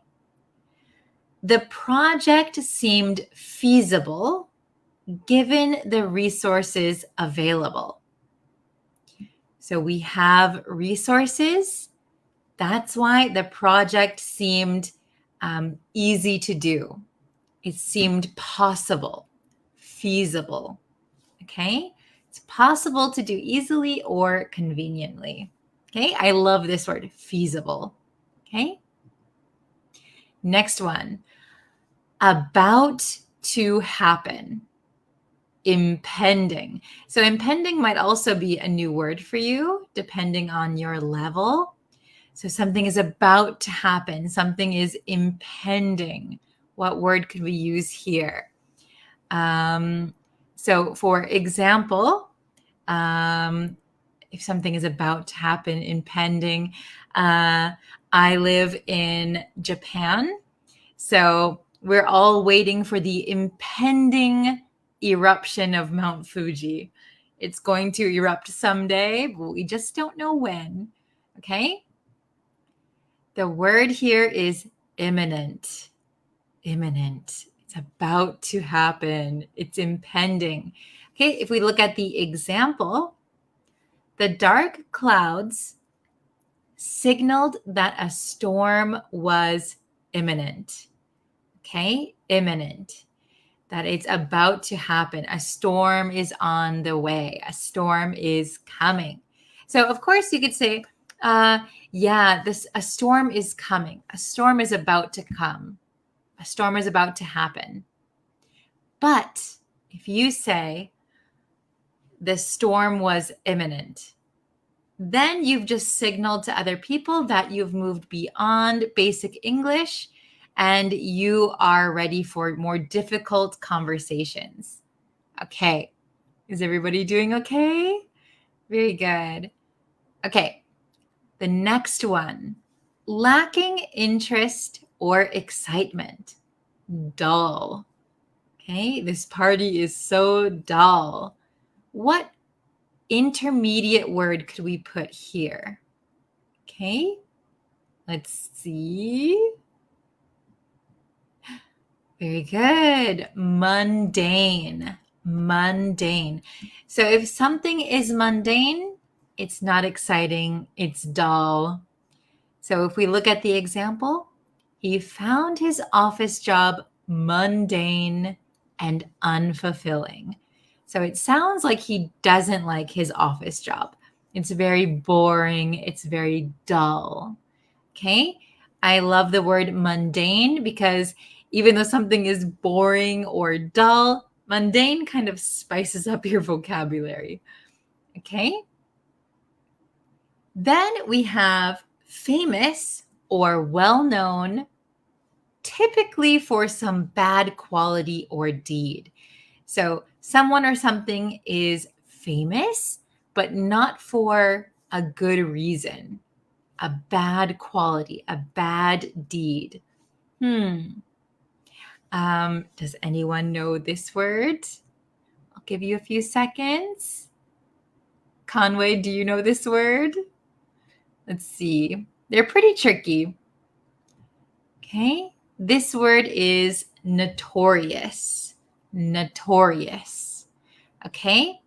If we look at the example, the town is notorious for its high crime rate. Okay. So the town is famous. The town is well known, but not for something good. It's because they have a high crime rate. There's lots of crime. Okay. We could also say, Tom is notorious for sleeping in class. So everybody knows Tom because he's always sleeping in class. So it's kind of a negative thing. Okay. I love this word too, notorious. Okay. What word means hopeful and confident about the future? Do you have any idea? Okay. I'll give it to you. The word is optimistic.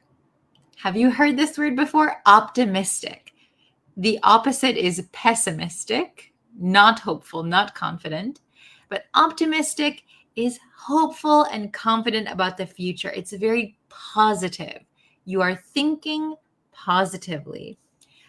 So despite the challenges, she remained optimistic about her future. She remained positive, thinking positively, optimistic. So in the chat, you can tell me, are you usually an optimistic person or a pessimistic person? Okay. I think I'm usually optimistic. Sometimes if I'm feeling down, I can be a little pessimistic, but usually I'm optimistic. Okay? Okay. To continue in a course of action, even in the face of difficulty. So this just means that you keep going, you keep trying, even when things are hard, even when things are difficult. Okay, can you think of an intermediate word that would be good for this one? Oh, hello. Sorry, I don't know how to read your name. Good to see you. Thank you very much for joining the live. I really appreciate it. Okay. So we're thinking of a word that means you don't give up. You continue, you keep going, even when things are hard. Okay, so this intermediate word would be persevered. Persevered. So I put it in the past tense, but you can just say persevere. So you keep going even when something's difficult. He persevered through the tough training to become a marathon runner. So the training was very hard. It was very tough, but he didn't give up. He became a marathon runner. Good. Oh, Jose, welcome. Thank you for joining us. I appreciate it so much. Okay. Okay, we have another one. To examine or inspect closely and thoroughly. Examine or inspect closely or thoroughly. Okay, let's check it out. We have scrutinize. To scrutinize. Take a look at the example. The manager scrutinized the report before making a decision. So he looked at the report very carefully, very thoroughly before making a decision. Okay, so scrutinize a document, scrutinize a report. Very good. Okay, so now it's our quiz time. We learned 10 intermediate vocabulary words. So let's see how much you know, how much you remember. Okay, so despite the difficulties, big hint here, despite the difficulties, she decided to and complete her degree. We have convey or persevere. You can write it in the chat which one you think is correct. Is it A or B? Convey or persevere? What do you think? Which one do you think? Okay, so give it a shot. Okay, I'll give you the answer. Ta-da! The correct answer is B, persevere. Oh, excellent job. Correct. Excellent. Yes, persevere is the correct answer. So persevere, remember, means even though things are difficult, you finish something, you keep going. So even though it was hard or difficult, she decided to persevere, keep going, and complete her degree. Convey does not make sense in this sentence. Convey means like to get a message across, to convey a feeling, to convey a message. Okay, it wouldn't make sense here. Okay, question number 2. The news of the company's closure was and caused panic among the employees. So we have A, imminent, B, notorious. Okay, I know there's a little bit of a delay with the chat, but try to pick your answer. Imminent or notorious? The news of the company's closure was and caused panic among the employees. Imminent or notorious? Okay, I'm going to give you the answer. So write it down if you don't want to cheat. Okay. Oh, A is a choice. Very good. The correct answer is A, imminent. Way to go. Very good.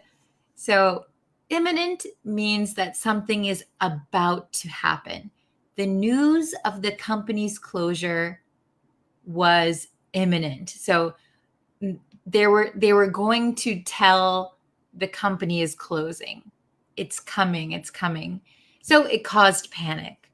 Notorious doesn't make sense because notorious means you are well known for something bad. Okay. Next, I think this is number 3. He was blank at playing the piano, impressing everyone with his skill. Here's a big hint, skill. So we have adept or feasible. Okay, which one do you think? Adept or feasible? Okay, I'll give you a second and then I'm going to show the answer. Okay, so if you want to try and take the quiz, you can put it in the chat. So the correct answer is adept. Very good. So adept means that you are very good at something. You have a skill. Unfortunately, not B this time. Good guess. Very good. So adept means that you have a skill or you are very, very good at something. So he was adept at playing the piano. He was very good. Feasible means something is possible. Something is possible. Okay? All right. The detective had to blank the evidence carefully to solve the case. We have A, scrutinize, or B, elicit. Okay? Which one do you think is correct? I know it's kind of tricky. Okay, I'll give you just a couple seconds. I know there's a delay. Okay, the correct answer is A, scrutinize. When you scrutinize something, you look at it very, very carefully. You look at it thoroughly. So the detective had to scrutinize the evidence carefully to solve the case. Okay, very good. Elicit is not correct. Elicit means to get a response or get a reaction. Okay. This might be the last one. I'm not sure. She always tried to blank a positive attitude even in difficult situations. Okay, we have A, convey, or B, optimistic. She always tried to blank a positive attitude even in difficult situations. Okay, we have somebody saying B. Sorry, I can't pronounce your name. I will do my best. Naem. Thank you so much for your answer. Okay. The correct answer is convey. Convey. She always tried to convey a positive attitude even in difficult situations. So this one is very, very tricky. So even though it says positive here, optimistic means like thinking positively, but optimistic is not a verb. You can't say too optimistic. You can be optimistic, right? Someone is optimistic. But she always tried to convey a positive attitude. She always tried to send out that message of positivity. Okay? So that one was a very tricky one, but good job. Very good. So that was the last one. You guys did so well. Thank you guys so much for participating. I'm going to try and get back into the regular live lessons. So maybe I'll try a few times a week, maybe once a day for a while. We could try that, I guess. Remember, you can always go to breezeenglishstudio.com for free resources. So I have lots of blogs and they link to videos that explain different lessons. So you can always go there and I'm always updating it. So you can try and see if there's a lesson that you're looking for. You can search it there and you'll find it. Okay. Thank you guys so much for watching today's live lesson. I appreciate it so, so much. And yeah, I will be back maybe tomorrow with a new live lesson. Okay. Thank you guys so much for watching, and I'll see you very soon. Bye, everyone.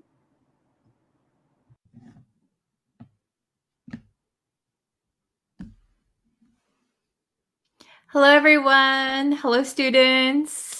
Welcome to today's lesson. Before we get into today's lesson, if you could, you can go over and hit the red subscribe button. You can subscribe to me on YouTube and on Facebook, and that way you'll know when new lessons are available and when I go live, things like that. So if you want to be up to date on my newest lessons, please hit subscribe. Thank you very much. And if you can hit the like button and share it with your friends. That is also very, very helpful. Okay. Hello, everyone. Nice to see you. So today's lesson is going to be about the difference between the words hardly and barely. Hardly and barely. So if you've been studying English for a while, you have probably heard these words before. And the meanings are very, very similar. Sometimes these words can be interchangeable, but sometimes they're not interchangeable. Okay, so we're going to look at the difference and we're going to find out when we can use each of these. Hello, everybody. Welcome. Hello, everyone in the chat. Hello. Thank you guys for joining. Okay, so we're going to go over to the big whiteboard and we're going to look at the definitions because they're actually very, very similar. Okay, so we have, I'll scooch over here. All right, so we have the definition for hardly. Hardly means only just or almost not. So only just, almost not. And if you look in the dictionary, and you look at the synonyms for hardly, synonyms are words that have the same meaning. A synonym for hardly is barely. And if you look in the dictionary at barely, a synonym for barely is hardly. Okay, so you can see hardly means only just, almost not. Barely means only just, almost not. So they have the same definition, right? The same definition. However, when we look at hardly, I put a little star here. Hardly can also mean certainly not. Certainly not. Okay? So be careful of that one because sometimes when we use hardly, we cannot use barely. Okay? Very good. So I have some example sentences here, and I have hardly, barely. So I'm going to circle the correct answer. Sometimes it'll be both. Sometimes it will be only one of them. Okay, so I want you to go over it with me. So does everyone understand the definitions? Only, just, almost not. So for example, if I said, I hardly ate anything. I hardly ate anything. I could also say, I barely ate anything. So when you say, I barely ate, I hardly ate, that means almost nothing. You ate almost nothing. Okay? Or if I give the sentence,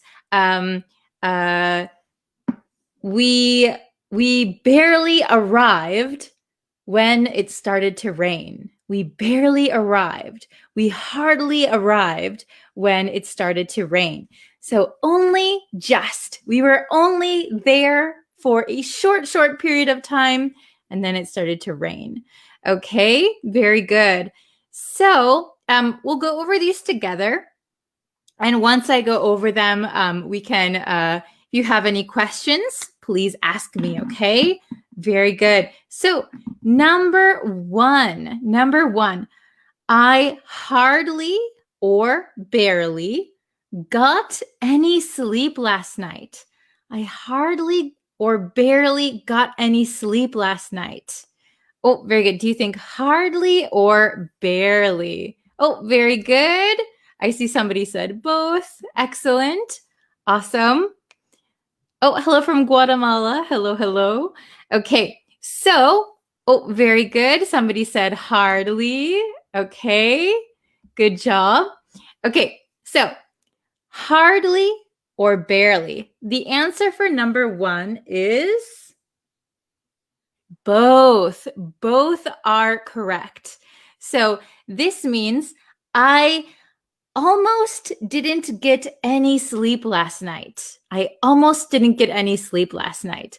Or I hardly got any sleep last night. I barely got any sleep last night. So almost no sleep. Almost no sleep.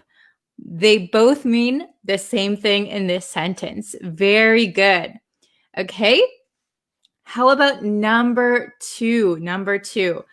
You can hardly or barely expect to pass the test when you've only been studying for a few hours. You can hardly or barely expect to pass the test when you've only been studying for a few hours. Very good. Oh, I see some people saying hardly for number two, both. Okay. Excellent. Very good. So you can hardly expect to pass the test when you've only been studying for a few hours, right? If you're only studying for a few hours, you certainly cannot expect to pass. So you cannot expect to pass the test. You've only been studying for a few hours. So here we're going to use hardly, and it's going to be this definition. Certainly not. Usually we use hardly to emphasize that something is not true. Not true. You can hardly expect to pass the test. You cannot expect to pass the test. Okay, very good. Okay, number three. It's hardly or barely my fault that you failed. It's hardly or barely my fault that you failed. Which one do you think? Hardly or barely? Oh, very good. I see, oh, somebody saying both. Okay. Oh, I see barely. I see barely. I see both. Very good. Okay, so for number three, the correct answer is hardly again. It's hardly my fault that you failed. So if you're saying it's hardly my fault, that means it's definitely not my fault. Certainly not. Remember, we're going to use this definition. So certainly not is for hardly, okay? So it's hardly my fault that you failed. So if you said it's barely my fault that you failed, that means it's a little bit your fault. Oh, it's barely my fault that you failed. You are accepting some responsibility then. Not all, but a little bit. So hardly means no way. It's not my fault you failed. You should have studied harder. It's not my fault. It's your fault. Okay? Very good. Very good. And how about number four? Number four. He hardly or barely leaves the house. He hardly or barely leaves the house. Oh, very good. Very good. I see both. I see barely. I see both. Excellent. Okay. So the correct answer for number 4 is both of them. Both of them. So he hardly leaves the house. He barely leaves the house. This sentence has the meaning of he almost never leaves the house. He almost never leaves the house. Very good. Very good. So a lot of the times, as you can see, hardly and barely are interchangeable. However, when we want to emphasize that something is not true, certainly not, we can use hardly, hardly. Okay, sometimes we use hardly as an interjection. So here I made a sentence you can hardly expect to pass. It's hardly my fault. Sometimes we can just say hardly, hardly. Okay, so for example, if someone said, it's your fault, if somebody talks to me, it's your fault, Bree, that it's snowing outside. It's your fault. I could say hardly. Sometimes native speakers will just say hardly. Sometimes we don't even need the sentence. We can just say hardly, hardly. Ugh. So that means no way, certainly not. Okay? Or if somebody says, I think you are the reason that the car broke down. Hardly, hardly, certainly not. It is not my fault. Okay? So remember that hardly has that extra meaning of certainly not or no way. Okay? Very, very good. Can you try and make some sentences? And I'll put them on the screen. So you can write in the comments, the chat, and I will pick out some that we can look at. Okay? So let's see. Very good. Okay. So I hardly prohibited him from drinking wines. So be careful with you have and then wines. Wines would be multiple maybe bottles of wine. So wine you can just leave without the S, and you don't need an here. So I hardly prohibited him from drinking wine. So that means you certainly did not prohibit him from drinking wine. So he can drink wine. I hardly prohibited him. I certainly did not prohibit him. Okay, very good. Let's see. This is a good one. I could barely talk to her due to my shyness. Greetings from El Salvador. Hello from El Salvador. Very good. I could barely talk to her. I could hardly talk to her. So you almost couldn't talk to her. Very, very good. Excellent. Let's see. Oh, very good. I hardly go to work on Sundays. Excellent. So that means usually you don't work on Sundays. You rarely work on Sundays. Excellent. Okay. Oh no, I'm late for the session. I almost missed it. Glad to see you again, recovered and teaching. Oh, thank you so much. Yeah, I'm feeling much better. I was sick for a little bit, but I'm back. I'm so sorry that you missed it. I'm going to try and schedule my lessons regularly so that you'll know when they're coming, okay?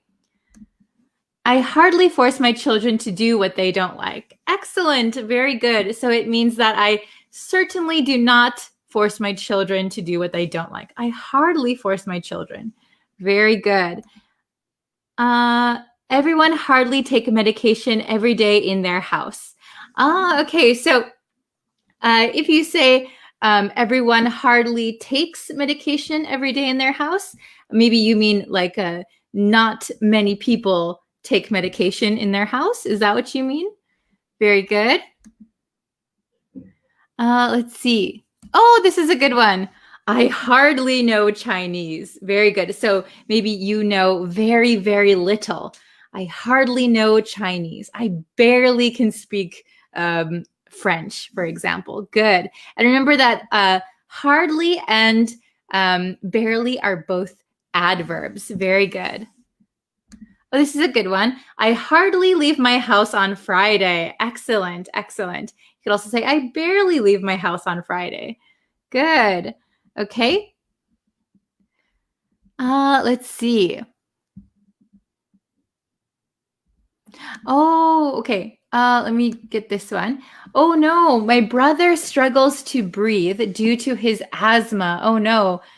Sometimes he can barely breathe. Very good. So he has a hard time breathing. He can barely breathe. Very good. Okay. Let's see. Okay, very good, very good. We'll do one more. Let's see. Oh, I just saw one.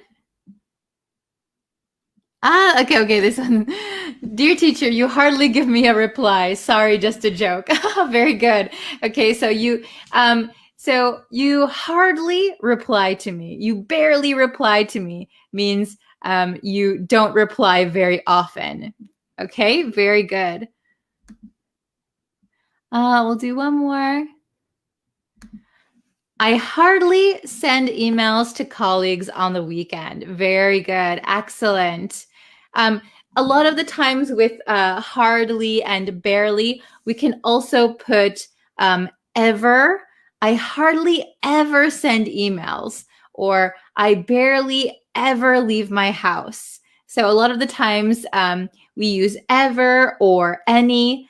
I hardly had any lunch. I barely had any time. Okay, so lots of the time, hardly and barely, we can use ever and what else did I say? Any, ever and any. Very good. Okay.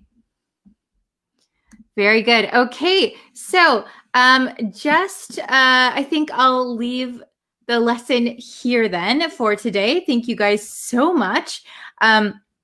If you can subscribe. I have tons of new lessons over on YouTube. I go live quite a lot on Facebook. So remember, if you want to see them, please subscribe, like the videos, share them with your friends. I really, really appreciate it. And I will be back very soon with another lesson. Okay. Thank you everyone so much for watching. If you want to make more examples, you can leave them in the comments and I'll try and look at all of them.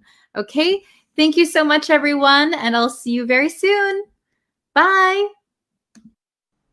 Hello everyone, welcome back to another English lesson. My name is Bree. Welcome to my channel. Today we're going to go over the difference between reservation and appointment. Now, these words are very, very similar, but I noticed a lot of my students mix up the two. And even though they're similar, there are some key differences. So we're going to break those down for you today. But first, if you are enjoying these lessons, I would really appreciate it if you would subscribe to my YouTube channel. I post lots of lessons every week, ranging between very short lessons to longer lessons, so there's something for everyone to enjoy. And if you really want to support my YouTube channel so that I can continue making new lessons, there is something called Super Thanks, which YouTube has kind of just rolled out. Super Thanks allows you to leave a donation with a message, and if you decide to leave me a message, I'll be sure to share that in our next lesson. And by the way, I will be making a blog post along with today's lesson. So if you want a little bit more of a breakdown of reservation versus appointment, I will leave the link to my blog post down in the comments. Okay, let's jump into the lesson. Okay, so we're looking at reservation versus appointment, like I said. And I labeled this tricky English because it is very tricky. They look very similar, but they're not exactly used in the same way. So if you ask a native speaker what's the difference, they might not be able to explain it very well. So I'm going to break it down for you so that it's very easy to understand. First, let's look at reservation. The meaning is an arrangement whereby something, especially a seat or a room, is reserved for a particular person. So here, the key with reservation is a seat or a room. Okay? So some examples I have. I made a reservation for the 18th. I made a reservation for the 18th. So in this example, it could be for example, a restaurant or a hotel. So a restaurant, you're reserving a seat. Hotel, you are reserving a room. I made a reservation for the 18th. Okay? Second example, do you have a reservation? Okay, do you have a reservation? So if you walk into a restaurant, they might ask you, do you have a reservation? At a restaurant, they would not ask you, do you have an appointment? Because you reserved a seat. Okay, they would not use the word appointment. Same at a hotel, they would not use the word appointment. They would say, do you have a reservation? Okay, now let's look at appointment. What's the difference? Here, appointment means an arrangement to meet someone at a particular time and place. Okay, so that's the big difference. Appointment, you are meeting someone. You are meeting a person. Okay, so here are two simple examples. I made an appointment for this afternoon. So when you say I made an appointment, you are expecting to meet someone. Perhaps it's a doctor, perhaps it's your dentist, perhaps it's a client. You made an appointment to meet someone. Second example, do you have an appointment? Now, when would someone say this? Well, if you walked into the hospital, for example, they might ask you, do you have an appointment? With which doctor? If you go to the dentist, do you have an appointment? They probably wouldn't say, do you have a reservation? So what's the difference? Let's break it down a little bit more so it's understandable. Reservation. We make reservations for things like restaurants, hotels, a seat, or a table somewhere. So for example, I live in Japan. Sometimes I have to take the bullet train. So when I take the bullet train, I make a reservation to get a seat, right? I reserve my seat. I don't make an appointment with my seat because I'm not going to be talking to my seat, right? My seat is not a person. So I would make a reservation. Appointment. So an appointment is between two people. For example, a doctor, a hairstylist, a dentist. So if you want to get your hair done, we would say, I made a hair appointment. So that means you're going to be meeting with a hairstylist. I hope that's understandable. I hope you're following me so far. Okay, now I have some questions. Really test your knowledge, okay? So we're either going to put an appointment or a reservation, okay? An appointment, a reservation. So let's do these questions together. Let's see how many you can get right. If you get all 5 correct, that means you're awesome. Great job. You're following along.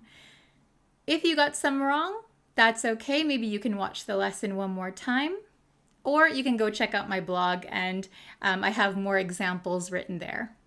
Okay, number 1. I'd like to make with Dr. Jones. So big hint here, Dr. Jones. This is a person that we want to meet with. So do we say an appointment or a reservation? Okay. I'm going to give you the answer. 3, 2, 1. An appointment. So Dr. Jones is a person. We're going to be making an appointment with him or her. Okay? Let's try number 2. Remember to try and write your answers in the comments before I reveal the answer to you. Okay. I made at your favorite restaurant. I made an appointment. I made a reservation at your favorite restaurant. Type your answer in the comments. Okay. Let's see the answer.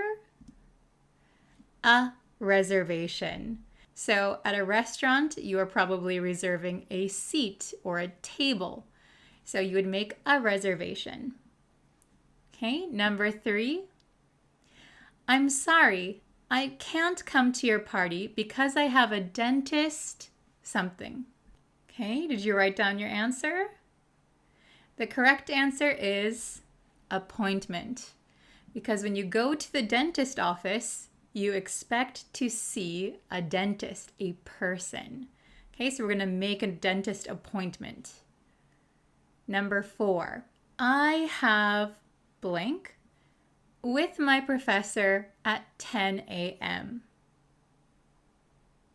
I'll let you think for a second. Okay, the correct answer is an appointment because your professor is a person. You're talking with a person. I have an appointment with my professor at 10 a.m. Okay, and the last question, I hope you're going to get all of these right.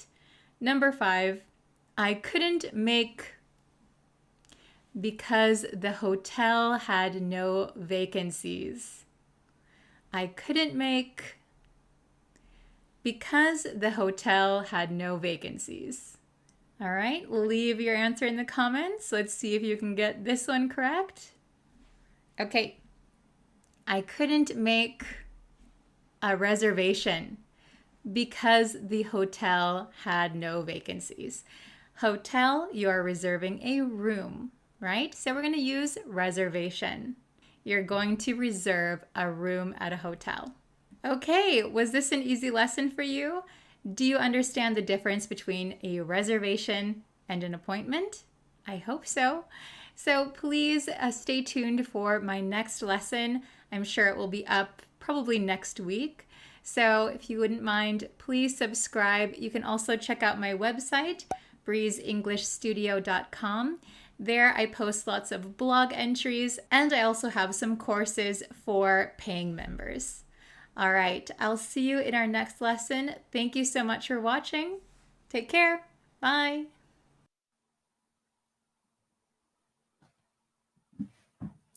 Hi, students. Hello, hello. How are you guys? Welcome again to today's live lesson. Thank you for joining me. So in today's lesson, we're going to be learning one interesting verb in English.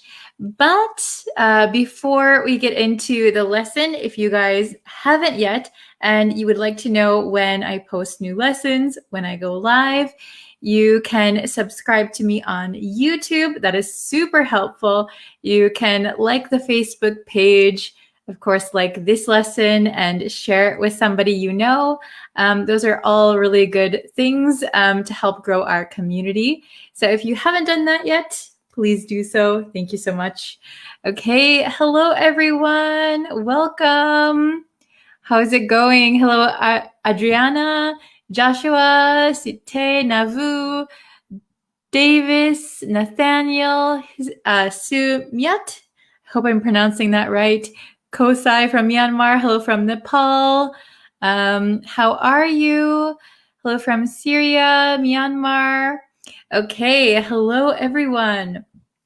So today we're going to be learning one interesting verb in English. Oops, let me just move my microphone. Okay, so we're going to be learning one interesting verb in English. I'm going to show you a sentence.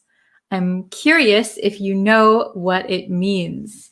Okay, so here we are. So it says, wow, I was floored. I was floored. Does anyone know the meaning of this sentence? I was floored. Okay. Oh, hello from India. Hello, hello. Okay, I was floored. So we're going to learn what this means and how to use it. I hope you're ready. Hello, Ali. Welcome. Okay. Hello from Vietnam, Bangladesh, Chicago. Okay, I was floored. So this is what we're going to be learning today. So what does it mean to floor someone? So believe it or not, floor can be a verb and it can have a few different meanings, right? So floor, of course, is, can you see my hand down there? The floor.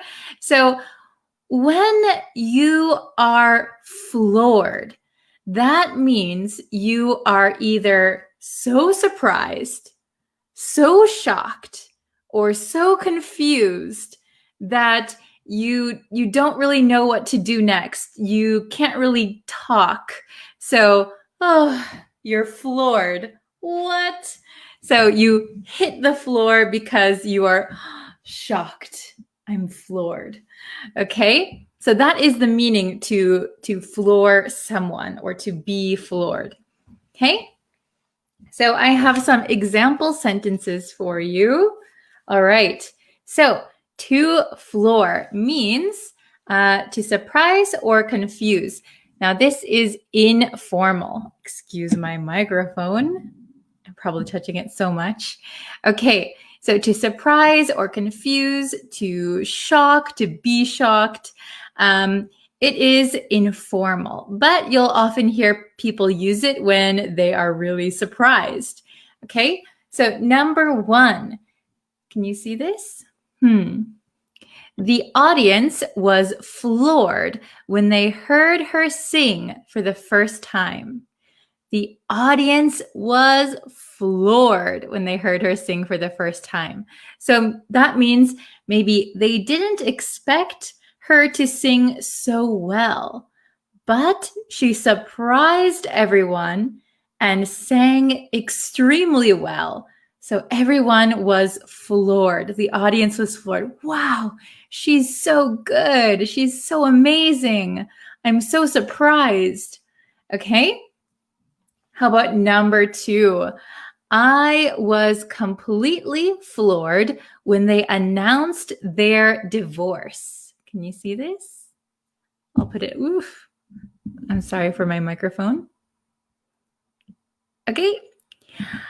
I was completely floored when they announced their divorce. Wow, I'm so shocked. I'm so surprised. I can't believe it. So maybe many people, when they heard the recentish news about Bill Gates and his wife, they are getting divorced.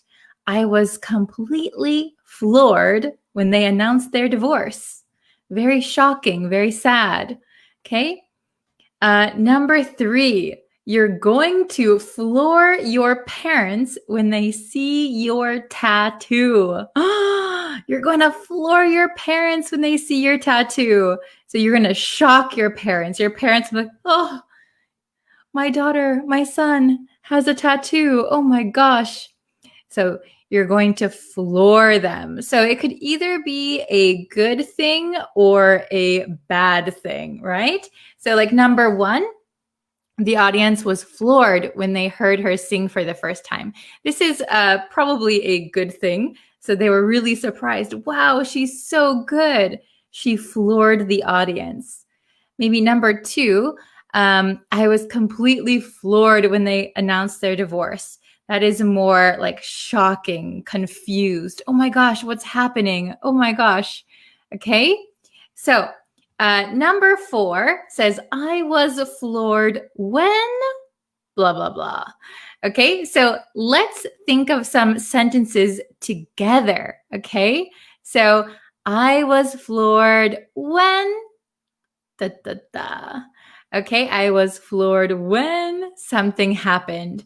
Okay, so remember it means surprised. Could be a good thing, could be a bad thing. It could mean confused, shocked, amazed. Okay, so positive things and negative things. Okay, so let's see your examples. Please write them in the comments. I will put them on the screen. Okay, so I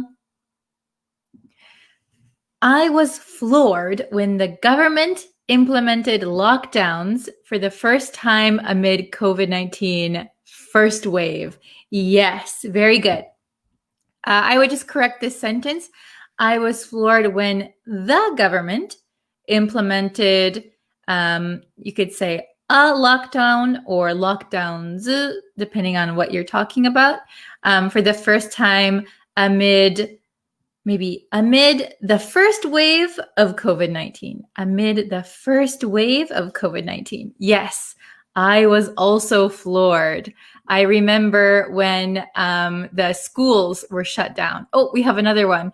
I was floored when Bree came up with the Pomodoro technique session on YouTube for the first time. Oh, is that a good thing? I hope that's a good thing. So that's when we study together on YouTube. I hope it gives you motivation. Okay. Oh my gosh, I was floored when I had my car stolen. I hope that's not true. Oh my gosh, I was floored when I had my car stolen. Yeah, my sister's car was stolen. That reminds me, I was floored when I heard that my sister's car was stolen. A thief took it from her work. That is so crazy. I was floored. Let's see.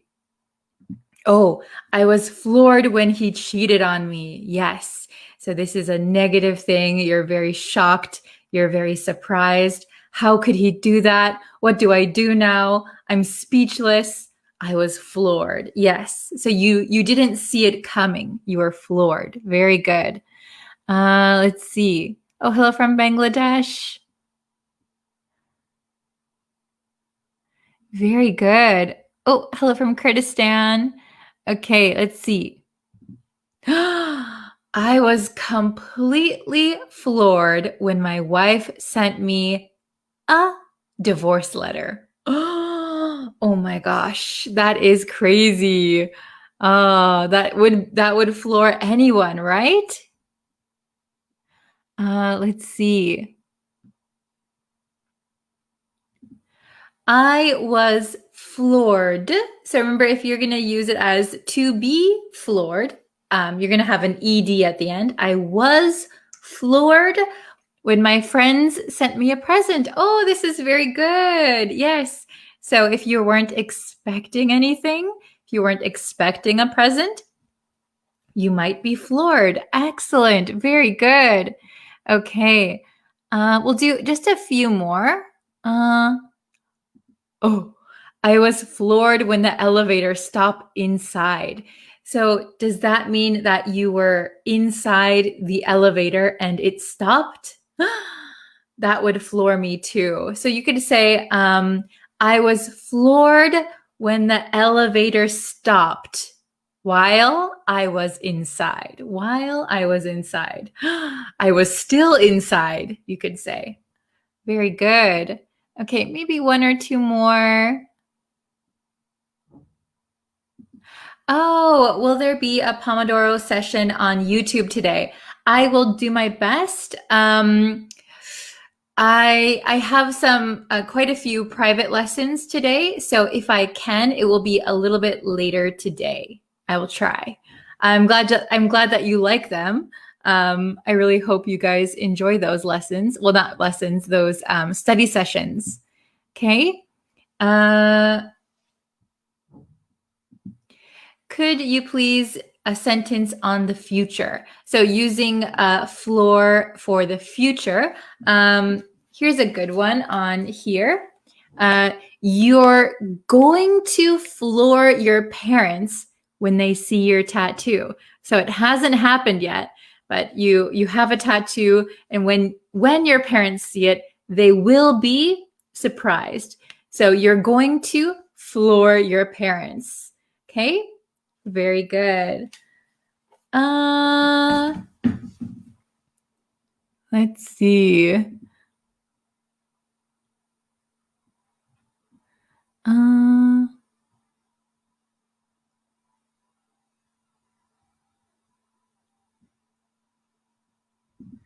Oh, I'm glad it was a positive one.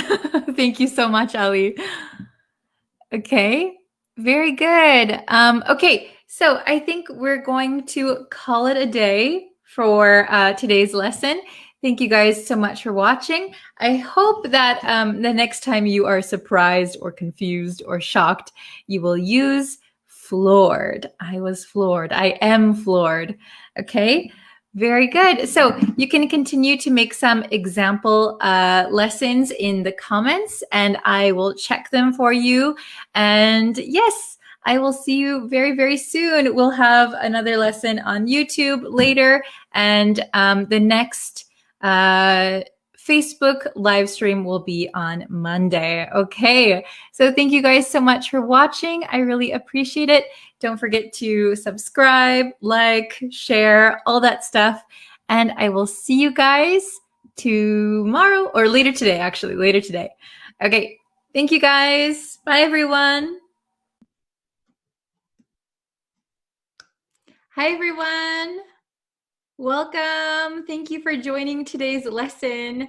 I just finished a Facebook live stream earlier today. So if you haven't seen that, we talked about the different spelling of practice and practice. So if you want to go check that out, go to the Facebook page. You can see it. And yeah, I do live lessons on Facebook Monday through Friday, and I do lessons over on YouTube every single day. So thank you so much for joining today. Please subscribe, like the video, and share it with your friends. Okay, so today's video, we're going to talk about the difference between talk and speak. So which one should we use in which situation? So there are a few differences between talk and speak. So we're going to go over those, and then we have some examples to do together. So yeah, let's jump into the lesson. Okay, talk or speak?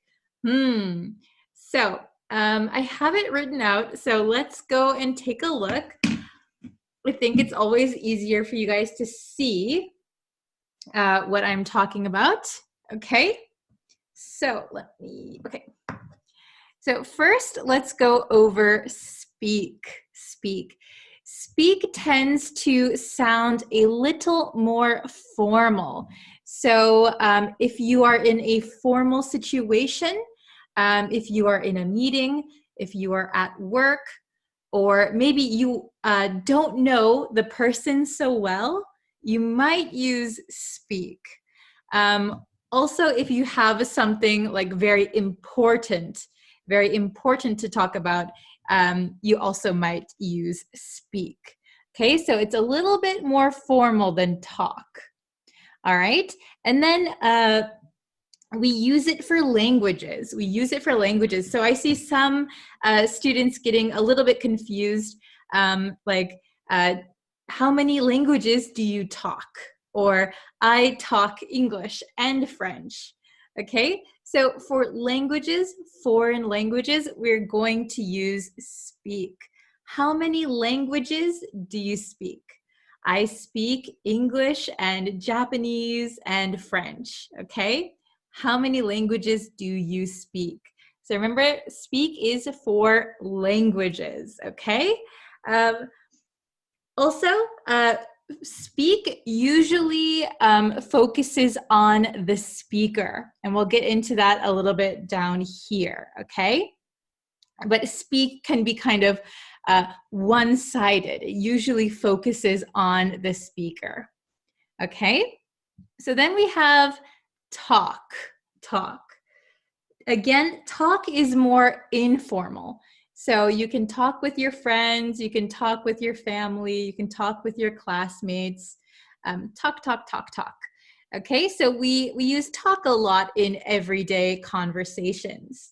Okay, so it focuses on a speaker and the listener. So it can be more like a two-way conversation. Okay, it is really used with everyday conversations. So in less formal situations, we often use talk. Okay, so speak a little bit more formal, used for languages, and it usually focuses on the speaker. Okay. Talk is a little bit more informal, used with everyday conversations, and it can focus on both the person speaking and the listener, okay? When we conjugate these verbs, talk is very easy, right? Talk, talked, talked. So the past tense and the past participle are just with an ed, very, very simple. Speak is a little bit more difficult. The past tense of speak is spoke, and the past participle is spoken, okay? Talk, talked, talked. Speak, spoke, spoken, okay? So remember that when you are using these verbs, okay? So let's try number one together. Let's try number one. The manager would like to with you.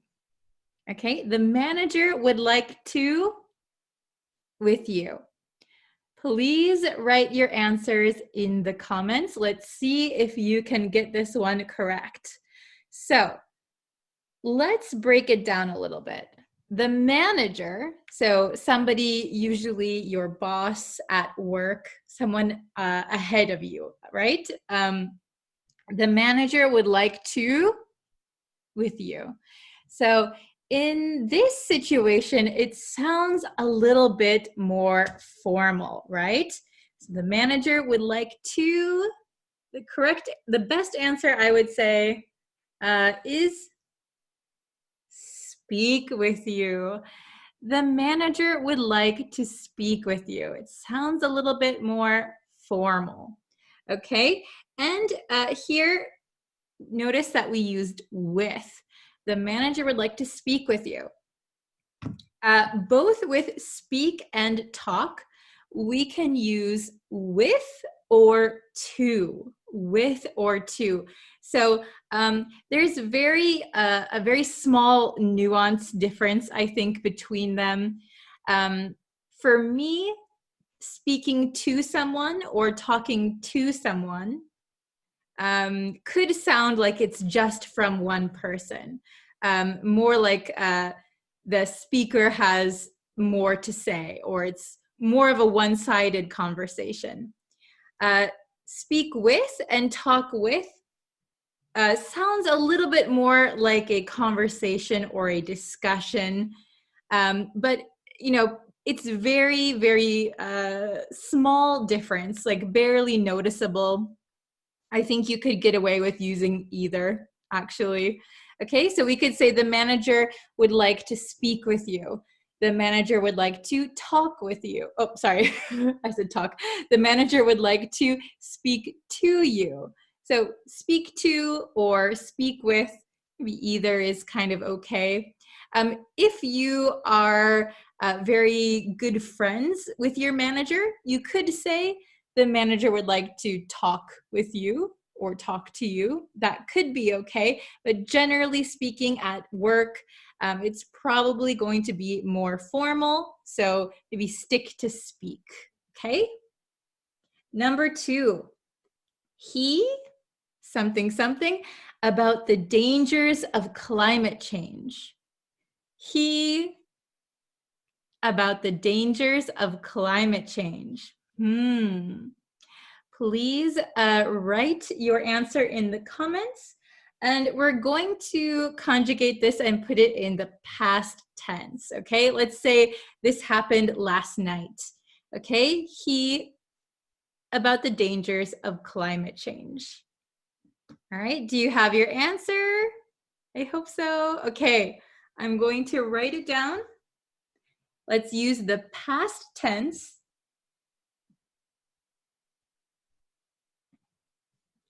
Okay, the correct answer should be he spoke. He spoke about the dangers of climate change. Okay, so we put it in the past tense. Remember, speak, spoke, spoken. Okay, and the reason why we chose spoke for this one is because if you notice in the sentence, there is no mention of a listener, right? He spoke about the dangers of climate change. Maybe he spoke to a big audience, okay? We are focusing on the speaker here. We're focusing on the speaker. So spoke would be the best answer. All right, did you get it correct? Very good. Okay, so let's try number 3. Why aren't you to me? Why aren't you to me? So for this one, imagine that you have a friend. You have a friend, but your friend has been ignoring you. You try to call your friend, they don't answer. You send them a text message, they don't reply. Hey, what did I do? What's the problem? Why aren't you to me?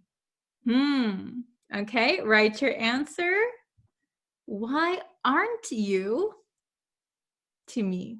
Okay, let's see if you can write the correct answer and yeah. All right. Why aren't you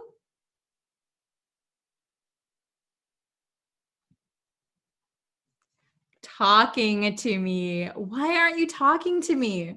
Okay, so maybe if you got into a fight with someone, usually this sounds more like a person who's close to you.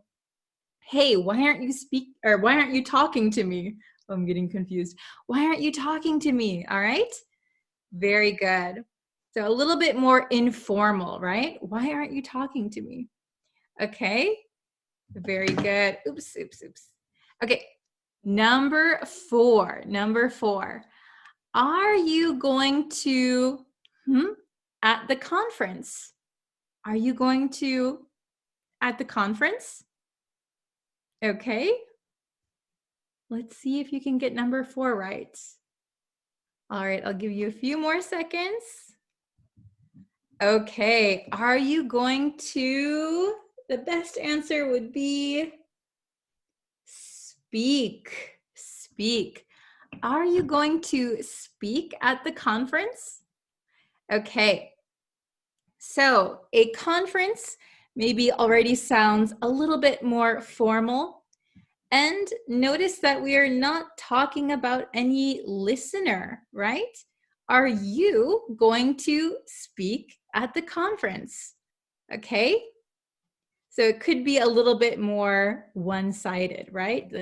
Only the speaker. Okay, very good. Number 5. My mom and I, so we're very close. My mom and I, almost every day. My mom and I, almost every day. Okay, so if it's someone very close to you, which one would you probably use? Okay, write your answer. My mom and I talk almost every day. My mom and I talk almost every day. So this is kind of a more everyday conversation, informal, just chatting. My mom and I talk every day. Okay. Last one, number 6. Let's see if you can get this one. Has she with you yet? Has she with you yet? Let's see, which one should we use? Well, this is kind of a trick question because There's really not enough information to decide if it is a formal situation or a very casual situation. So who is she? Is she your sister? Is she your wife? Is she your boss? Is she your teacher? We don't know, so we could put either. Has she talked? Very informal, very casual, everyday conversation. Has she talked with you yet? Or we could say, has she spoken with you yet? I hope you got the conjugation correct. Has she talked with you yet? Has she spoken with you yet? Both could be acceptable depending on the situation. Okay, so a quick recap. Speak is a little bit more formal, focuses on the speaker usually, and we also use it for languages, okay? Speak French, speak English, okay? And speak, when we conjugate it, speak, spoke is the past tense, spoken is the past participle, okay? Then we have talk, a little bit more informal. We can focus on both the speaker and the listener. More used for everyday conversations. And the conjugation is very easy. Talk, talked, talk. Talked. Sorry, talk, talked, talked. Okay. And we can use either to or with for both of them. So speak with someone, speak to someone. Talk to someone, talk with someone. There is a very small difference. I think maybe other people might think there's no difference at all. For me, speaking to someone or talking to someone sounds a little bit more one-sided. Speaking with someone or talking with someone sounds more like a conversation, okay? All right, so we'll go over these one more time. Let's listen, and if you can, try to repeat out loud. Okay? The manager would like to speak with you. The manager would like to speak with you. Number 2, he spoke about the dangers of climate change. He spoke about the dangers of climate change. Number 3, why aren't you talking to me? Hey, why aren't you talking to me? Okay, number 4, are you going to speak at the conference? Are you going to speak at the conference? Number 5, my mom and I talk almost every day. My mom and I talk almost every day. Okay, and number 6, has she talked with you yet? Has she spoken with you yet? Okay, very good. So I hope this was helpful. Again, if you have any questions, please feel free to leave them in the comments. I will try and answer those for you. Ooh, that was very bright. Oh, I shouldn't put it over there. Reflection. Okay. So, yeah, if you have any lesson suggestions, if you have questions, please leave them in the comments. I will try and look at them all. Thank you again for watching today's lesson. Please feel free to subscribe also. I post new lessons every single day, so if you turn on notifications, you'll know when new lessons are up and when I go live. Okay, thank you guys so much for watching today.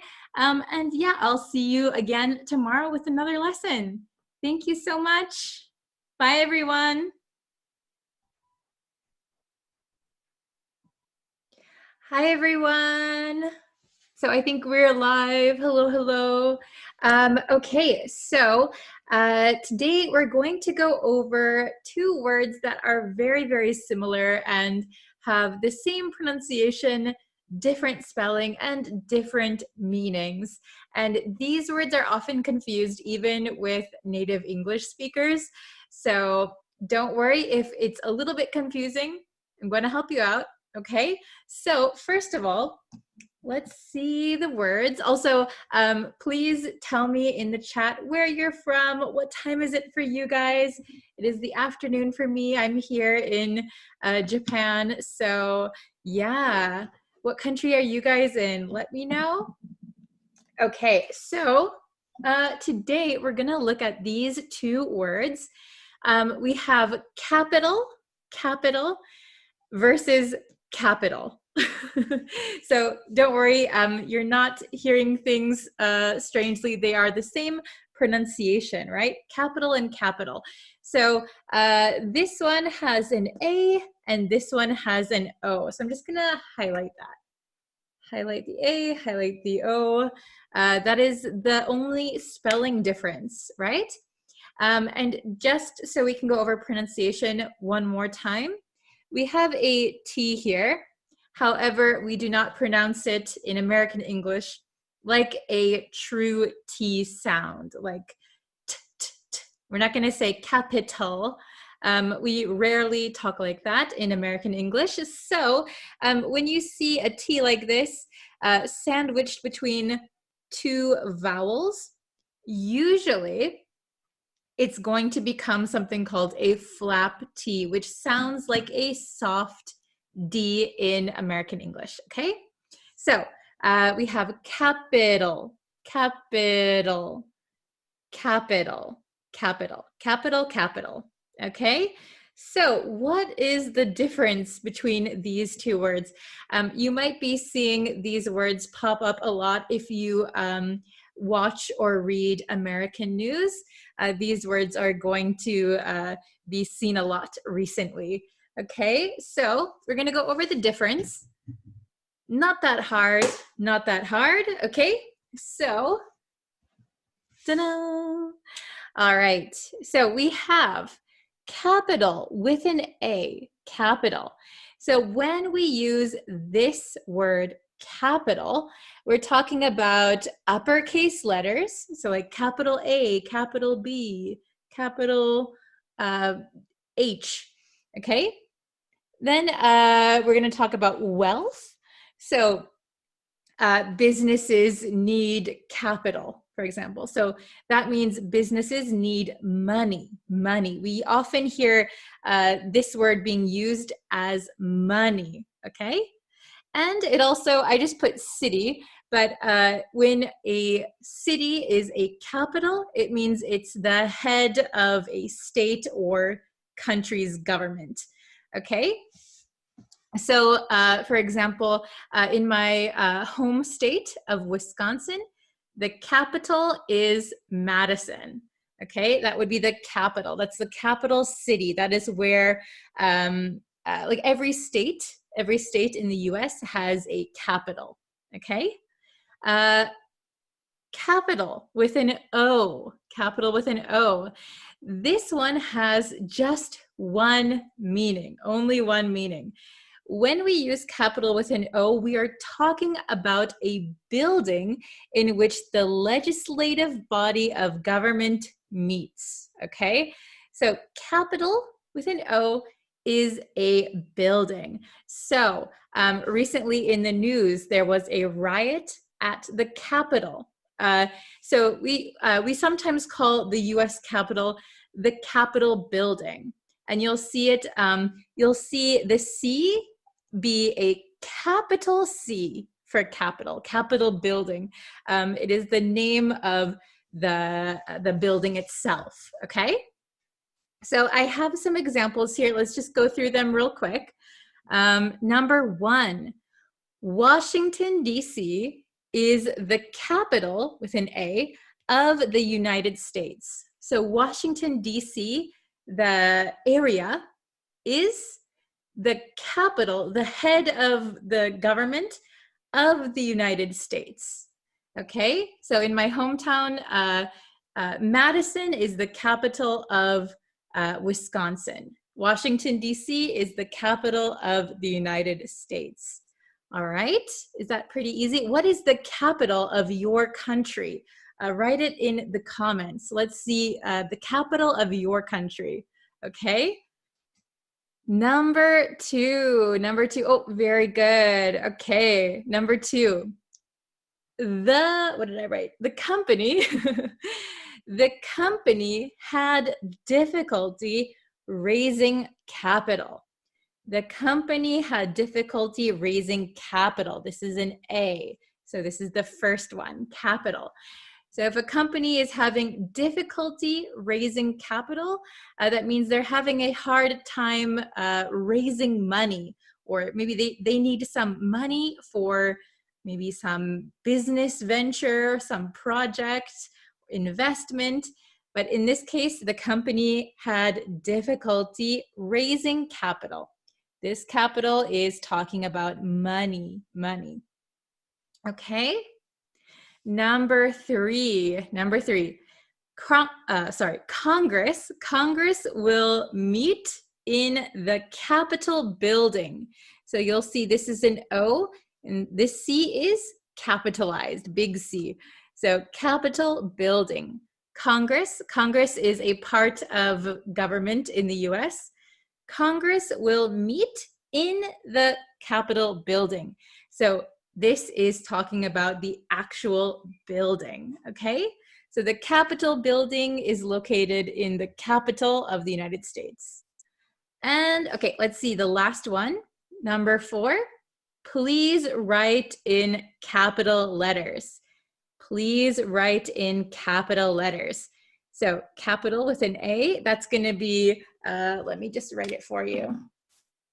These are capital letters, A, B, C, D.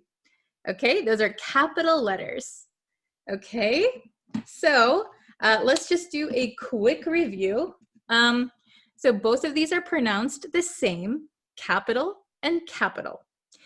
The only difference is the spelling, right? We have an A and an O. So a good way to remember the difference is that capital with an O means only one. There's only one definition, only one. It means a building. Okay, capital with an A, you can say all others or anything else. You can remember A is all other definitions. O is only one definition, okay? So capital with an A is uppercase letters when we talk about wealth, money, and when we talk about a city or the place that is the head of your state or country, okay? Capital with an O, only one meaning, is the building in which the legislative body of government meets. Okay, so let's go one more time. I'm going to read them kind of quickly, so please try to listen to my pronunciation and intonation, okay? Number 1, Washington, D.C. is the capital of the United States. Washington, D.C. is the capital of the United States. Number 2, the company had difficulty raising capital. I'll say it one more time. The company had difficulty raising capital. This one's talking about money, wealth. Number 3, Congress will meet in the Capitol building. Congress will meet in the Capitol building. Okay, and the last one, number 4, please write in capital letters. Please write in capital letters. So another way we can say capital letters is uppercase letters. So we have uppercase letters and lowercase letters. So here, these are lowercase, this is uppercase or capital. All right. So please, in the comments, let me know the capital of your country. What is the capital of your country? Please leave it in the comments below, and I look forward to seeing where all of you guys are from. Okay, so if you have any questions, I know this is a quick lesson. If you have any questions, please leave it in the comments below. Also, don't forget to subscribe to the YouTube channel. I really appreciate it. It lets me know that you like these videos, you want to see more. Please like the Facebook page if you haven't yet. We're going to go We have live streams Monday through Friday over on the Facebook page. New lessons every single day on YouTube, so don't miss any of those. All right. Thank you guys so much for watching. I will see you tomorrow for a brand new lesson. All right. Thank you so much. See you guys next time. Bye.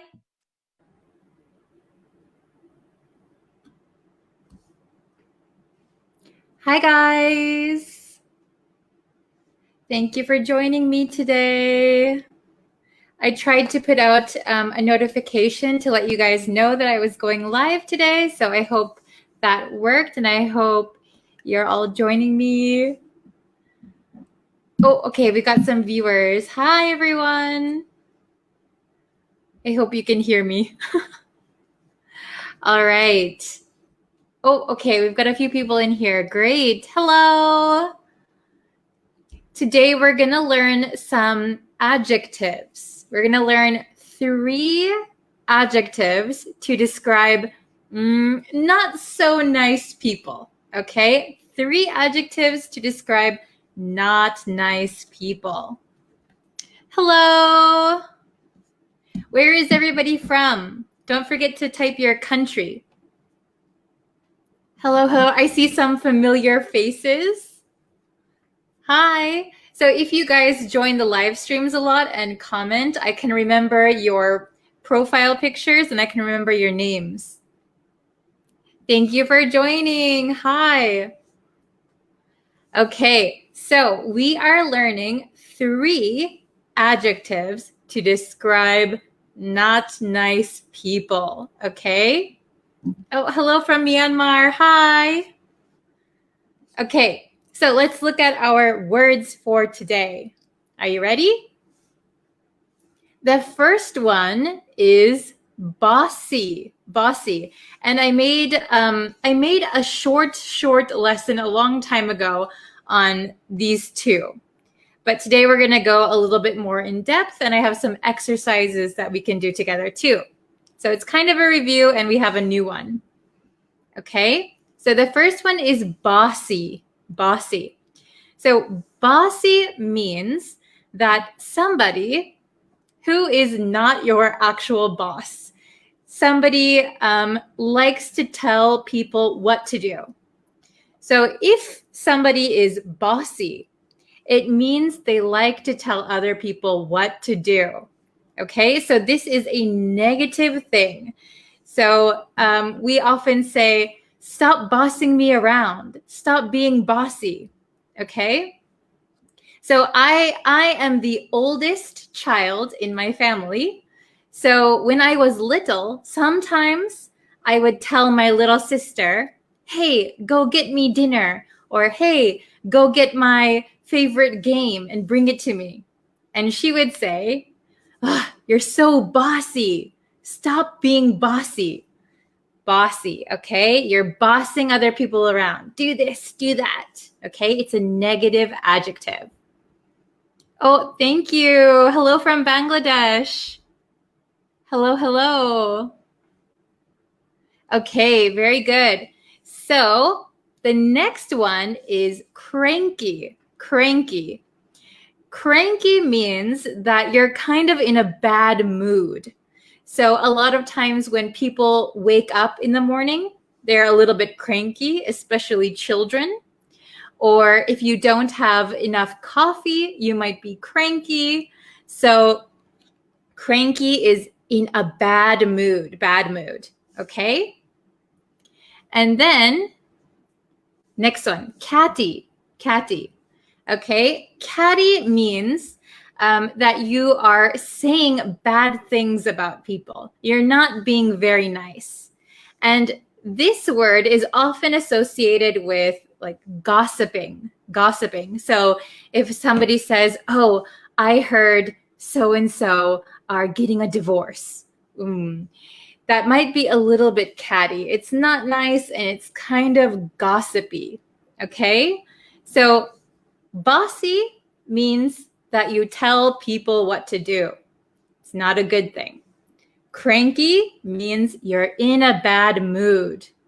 Also not a good thing. And catty means that you're talking about people in a negative way. So it's not very nice. You're being catty if you talk negatively about somebody. So also, all three of these are bad adjectives, okay?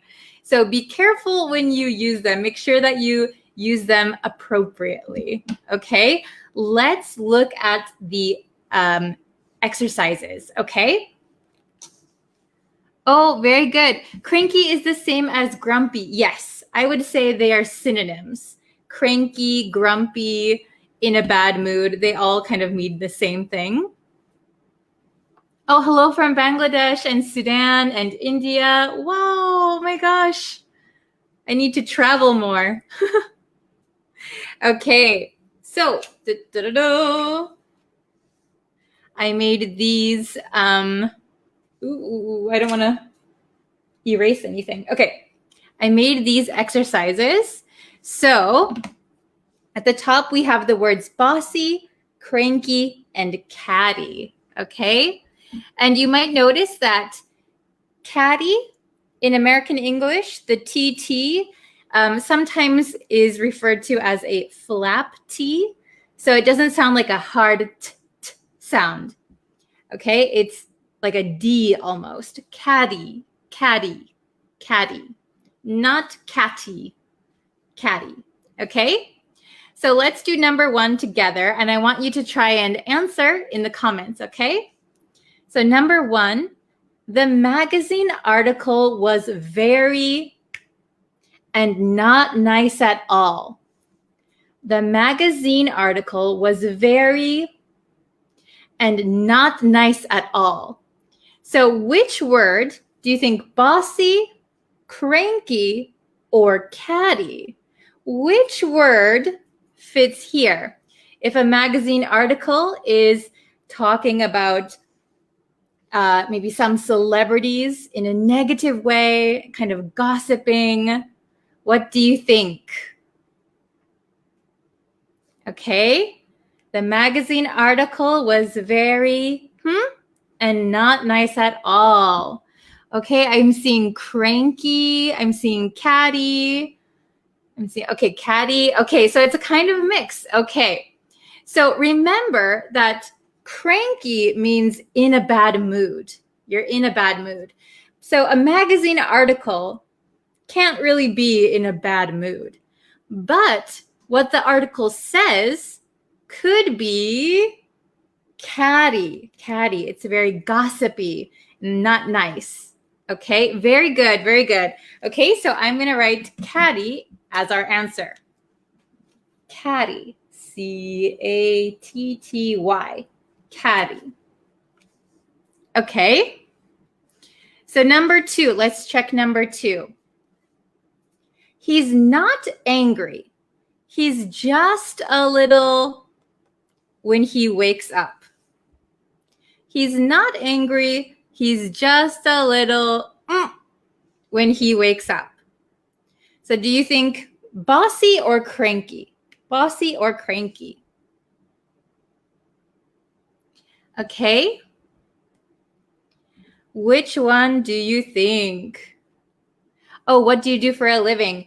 So I'm an English teacher. And yes, I'm American. I saw that question pop up before. Oh, very good, cranky. Yes, very good, very good. He's not angry. He's just a little cranky when he wakes up. Very good. You guys are on the ball. He's not angry. He's just a little cranky when he wakes up. I am not that cranky when I wake up, but sometimes if I'm hungry, if I'm really, really hungry, I might get a little cranky. I might get in a little bit of a bad mood. Okay? When do you guys feel cranky? When do you feel in a bad mood? Grumpy? Okay? Okay, let's go to number 3, the last one. You're too, Stop telling me what to do. You're too, Stop telling me what to do. Yes. Okay, we only have one word left. What do you think is the correct answer? Bossy, cranky, catty? Yes, very good. Bossy, bossy. Okay, very nice. Yes, bossy is correct. Good job. Samuel was the first one with the, oh no, and Sana and Fozzie. Okay, thank you guys. You guys all got the right answer. So remember, bossy means you're telling people what to do. So it's not a good word. Cranky, you're in a bad mood. Catty, maybe you're gossiping, you're saying not nice things about people. Okay, I'll read them one more time. Please listen to the pronunciation. Okay, number 1, the magazine article was very catty and not nice at all. Number 2, he's not angry, he's just a little cranky when he wakes up. Number 3, you're too bossy. Stop telling me what to do. Okay, very good. Does anybody have any questions on these? Or any questions for me also? Anything's okay? Ooh, hello from Costa Rica. Very nice. Bangladesh. Okay. So please remember these 3 adjectives. You can use them, but remember when you use them, they're not nice. So if you call somebody bossy, maybe just be careful. If you call your boss bossy, maybe they'll get a little bit angry. They might be a little bit cranky after that. Okay? Oh, no questions. Good. I'm glad you understand everything. Okay, so we had 5 live lessons this week. So if you have any trouble or you want to go back and watch the other lessons to review, they're all on the Facebook page, so you can watch them anytime. And I might upload them to YouTube also at some point. You're welcome. Thank you guys for joining. I appreciate it so much.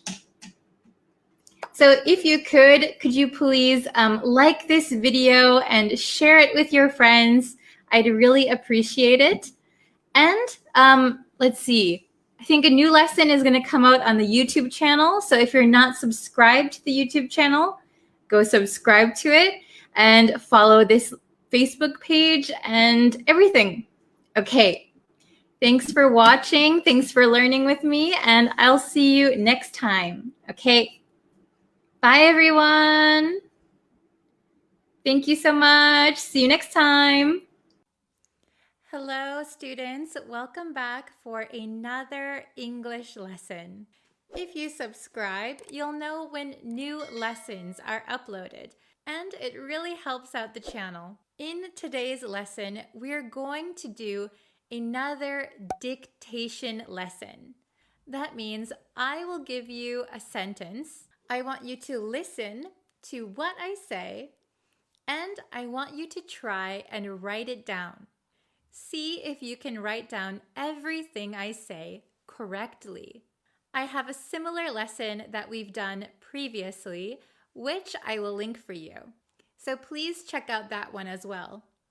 Okay, in this lesson, I'm going to give you a simple conversation that 2 native speakers might have on a rainy day. Some of the vocabulary or expressions might be new to you, but that's okay.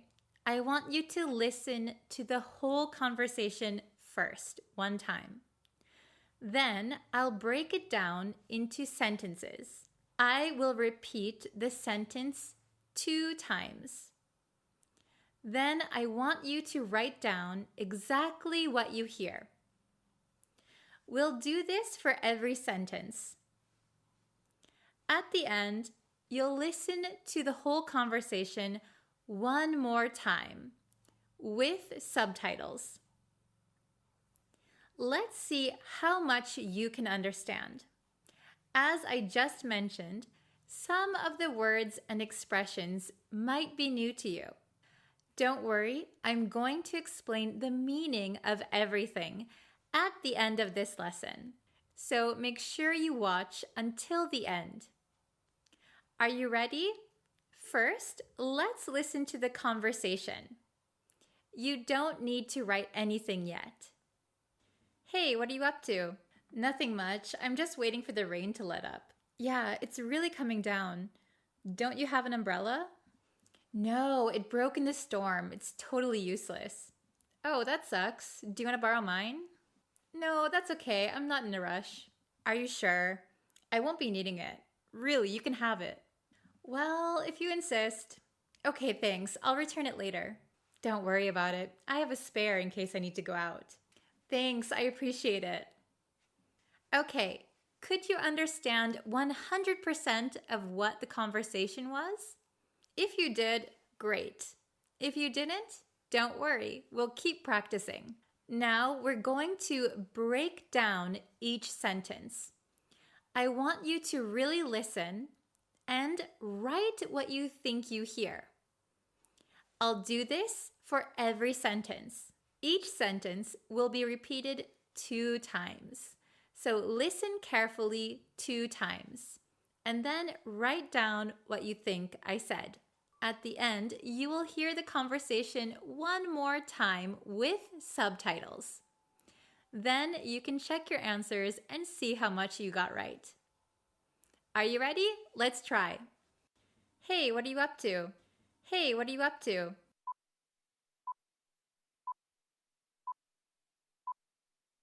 Nothing much. I'm just waiting for the rain to let up. Nothing much. I'm just waiting for the rain to let up.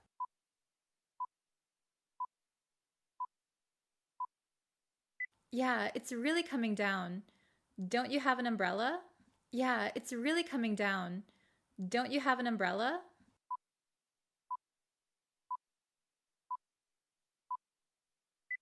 No, it broke in the storm. It's totally useless. No, it broke in the storm. It's totally useless.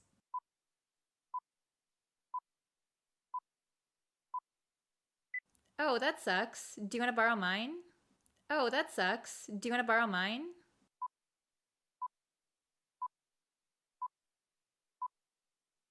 No, that's okay. I'm not in a rush. No, that's okay. I'm not in a rush.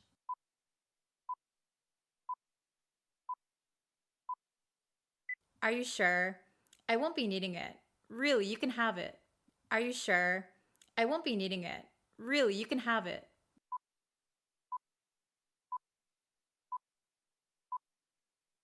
Well, if you insist. Okay, thanks. I'll return it later. Well, if you insist. Okay, thanks. I'll return it later.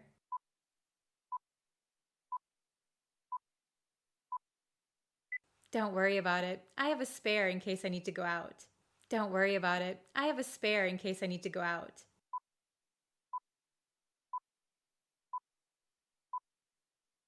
Thanks, I appreciate it. Thanks, I appreciate it.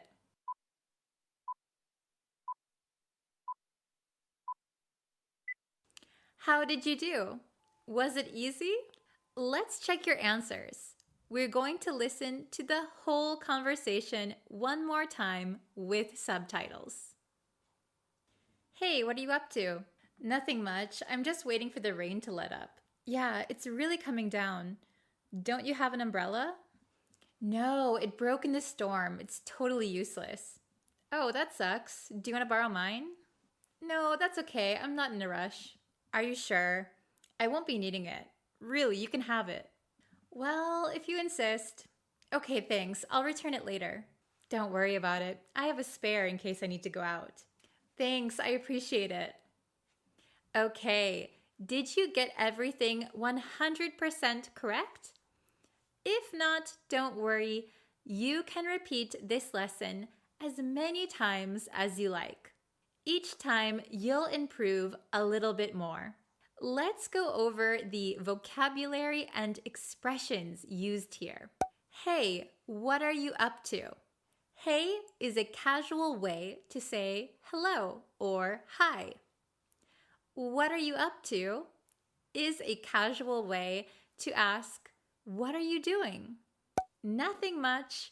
I'm just waiting for the rain to let up. waiting for the rain to let up means I'm waiting for the rain to not be so heavy, or I'm waiting for the rain to stop. I'm waiting for the rain to let up. Let up. Yeah, it's really coming down. Don't you have an umbrella? It's really coming down. This means that it is raining very heavily. A lot of students learn the idiom, it's raining cats and dogs. And we sometimes use that idiom. But a lot of the times we say, it's really coming down, or it's pouring. These all have the same meaning. It's raining a lot. It's raining very hard. No, it broke in a storm. It's totally useless. So, no, I don't have an umbrella. It broke in a storm, and I can't use it anymore. It's totally useless. Oh, that sucks. Do you want to borrow mine? So, saying that something sucks is a very casual way to say, that's too bad. That sucks. The next one we're going to look at is if you insist. So insist means strongly suggesting something, kind of pushing something on someone.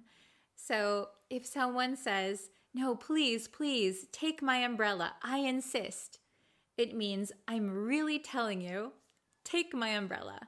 So we can say, well, if you insist, I'll accept it. If you insist, or I insist. A very strong suggestion. Don't worry about it. I have a spare in case I need to go out. So a spare is an extra of something. Usually when you drive a car, you should keep a spare tire in your trunk. Or some people have a spare key to their house hidden somewhere that they can find if they forget their key. In this case, I said I have a spare umbrella.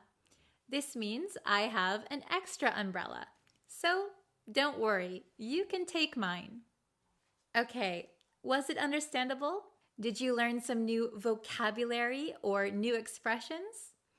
I hope you did, and I hope you can use them the next time you have an English conversation. Thank you so much for watching this lesson, and I can't wait for the next one. See you next time.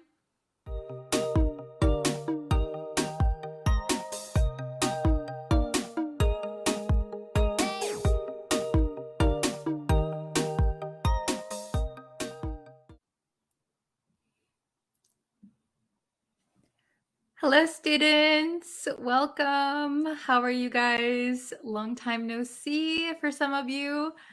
Okay, so we're going to be talking about how to listen and how to really catch fast spoken English, especially questions. Okay, so you might listen to my lessons and you can hear me really well, like you can catch what I say. That is because I purposely talk very clearly. I enunciate what I say, and I don't really talk that quickly, okay?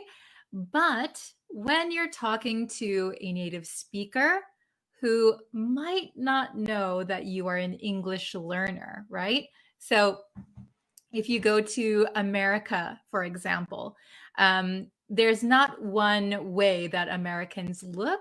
So they might just assume you live in America and you are American. So they start talking to you really fast. They don't realize that you're not a native speaker. So we're going to try and work on how to catch these really quick questions that people ask when you talk to somebody. Okay, welcome everyone. It's good to see you. Hello, hello. Yeah, and please tell me where you're watching from. I see a lot of people from Egypt, Myanmar, Sudan. Welcome, Afghanistan. Hello, hello. Okay, so We're going to get into the lesson, but first, if you guys haven't yet, please like and subscribe to me on YouTube. You can like me on Facebook, follow me on TikTok, and I have a website. Actually, I have a pronunciation course on my website. So it's a video course. It's for premium members. But if you would like to have access to that course and a bunch of PDFs, you can join my courses as well. I'd love to have you there. Okay, so let's get into the lesson. All right. So, understanding native speakers, especially when they ask you questions. So, I know when I was learning Japanese, I could understand, conversational Japanese, but when I came to Japan and somebody asked me a question, like on the street, I would freeze because it seemed to me that they were talking really fast. That probably wasn't the case, but I froze, right? I panicked. So hopefully I'm going to help you not panic and be able to answer these questions and, ask these questions as well. Okay, so we have some questions here. 1, 2, 3, 4, 5. We have 5 questions. All right. So the first one, if you read this in a textbook or your teacher asks you, you might hear or say it very clearly, right? What are you doing? What are you doing? However, naturally, when we speak, we don't put spaces between each word. Okay? If we talked like that, it would be very easy to understand, but we usually don't. Okay? So instead of saying, "What are you doing?" we sometimes say, "What are you doing? What are you doing?" Okay? So if you go to the United States and somebody says, "What are you doing?" that means, "What are you doing?" So you can see here, what are. You can see here that the T becomes a D. What are. And the word you, it takes a lot of effort to say you. So when we talk really fast, we get very lazy. So instead of saying you, we're going to pronounce it as ya. What are ya? Okay, this is very common almost for all of the times we say you, it's going to change to ya. So, for example, you know what I'm saying? We're going to say, you know what I'm saying? You know what I'm saying? Okay. We also have one other way. Oh, sorry, I forgot to talk about doing. Whenever we have a word that ends in ing, doing. The ing has a kind of nasally sound, ing. But when we're talking very quickly, we skip the nasal sound and we just say doing, in. Okay? How's it going? What are you doing? Okay? Usually the doing, the ing is going to be cut and we're going to say doing. Okay? What are you doing? We have one other way that we could say this question. And that is, what you doing? So it gets even shorter. So originally, what are you doing? Becomes, what are you doing? Becomes, what you doing? Okay, whatcha. So both of these, what are you doing and what you doing, are very, very common. Very, very common. So the what are you becomes whatcha. Watcha. And then the verb we have doing, just take off the G, doing. Okay? Very good. Let's try the next one. What do you know? What do you know? How can we say that as a native speaker? How would a native speaker ask this question? Well, we might say, what do you know? What do you know? What are ya? What are ya? Okay, so again, this T here kind of just disappears because we already have a D here. So this kind of becomes one sound. And then you'll notice the word do and you. Again, the oo sound, we need a lot of stress around our lips. Ooh, do, you. But we hate to do that in at least American English. We like to be lazy, so we don't like to ooh. We don't like to make this shape, ooh. So it becomes just a drop. Our jaw just drops down. Da, ya. Okay? So this becomes what ya, what ya, what ya, what do you know? What do you know? So this last word is going to usually stay pretty clear, okay? Because it's like the main part of the sentence, right? What do you know? What do you know? Okay, what do you know? What do you know? All right, let's try the next one. Where did you go? Where did you go? So you probably know by now that the word you, we don't like to say as ooh, right? So we're going to change it.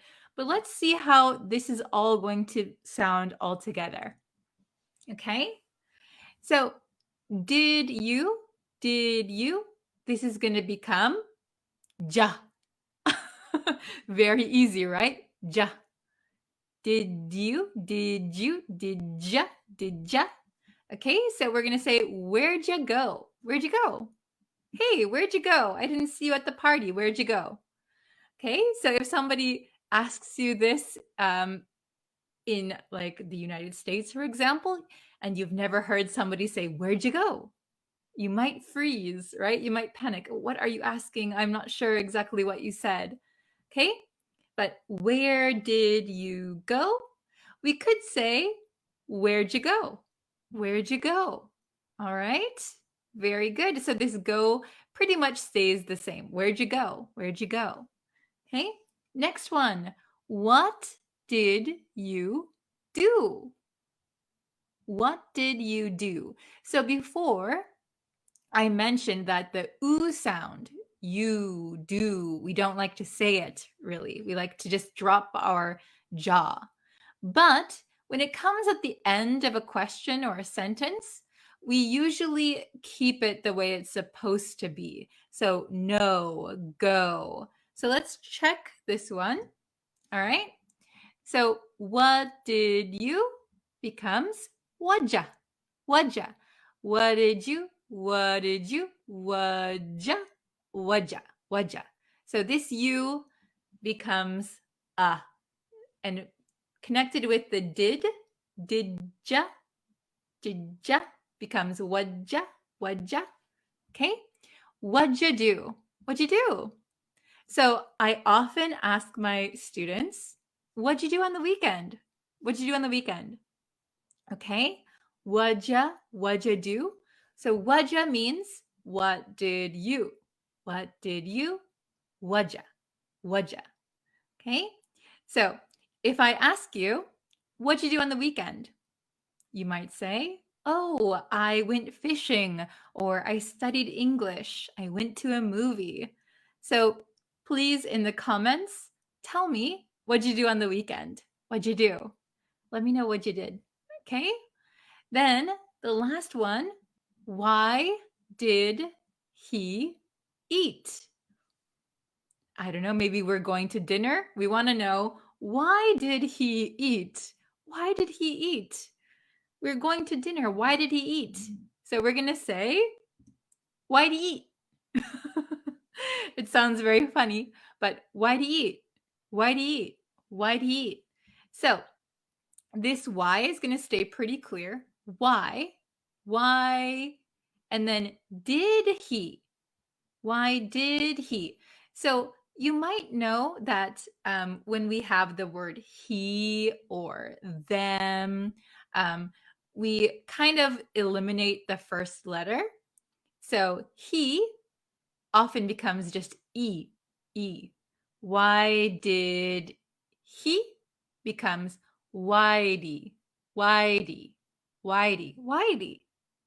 you do that? And then why'd eat. But I have this in my pronunciation course on my website. I'll have a very in-depth explanation about American T sounds. But in America, the T sometimes disappears, okay? And in this case, this T is going to kind of disappear.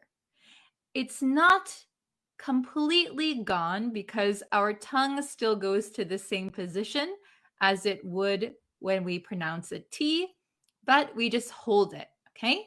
Why'd eat? You don't hear the eat.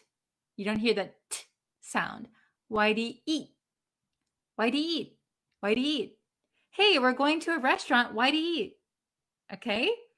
So that one is very tricky. I think that if somebody said that to you, it might take you a minute to understand what they're asking. Why do you eat? Why do you eat? Okay, very good.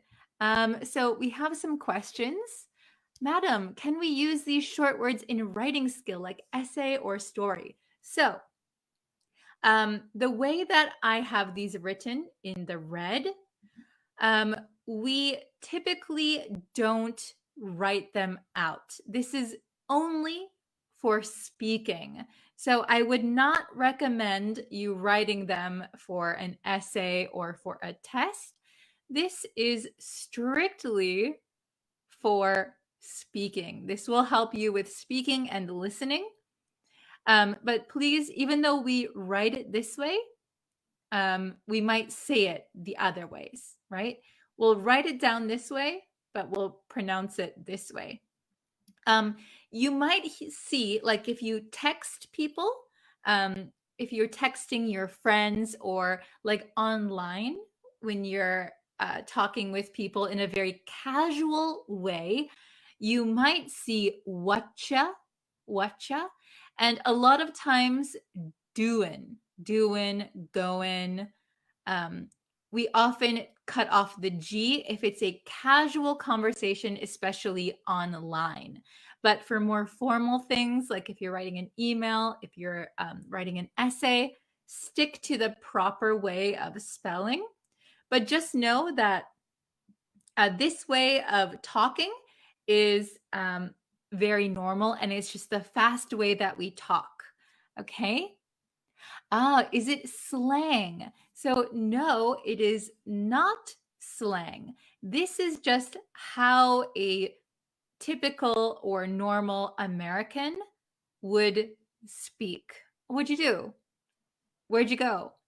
So it's not slang at all. Maybe your teacher might say it. Your boss might talk like this. Your family might talk like this. So know that it is not slang, but it is just the way we talk when we're talking really fast. So you will, if you're talking to a native speaker, very, very rarely will they pronounce every single word. What are you doing? Probably they're not going to talk like that. They're going to say, what are you doing? What are you doing? Or what you doing? What you doing? Okay, very good. Well, I hope that this was a very informational lesson for you. I hope you could learn a lot. Thank you guys so much for watching today's lesson. Again, I have a course out on my website for pronunciation, especially understanding American pronunciation. There's some little tricks that is unique to North American English. So you can learn that on my website if you join my courses. I also have some blogs on my website. So if you want to see some lessons that are written out, you can check them on my website. You can make a free account as well. You'll get some PDFs and some other goodies that I have planned for you. Okay, thank you guys so much for watching. I will be back again with a new lesson very, very soon. So thank you so much. And don't forget to subscribe to the YouTube channel. Also, I would really appreciate it. Like me on Facebook, follow me on TikTok, all the things. Okay, thank you guys so much for watching. I will see you very soon. Bye, everyone.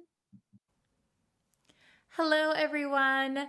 Welcome back to another lesson.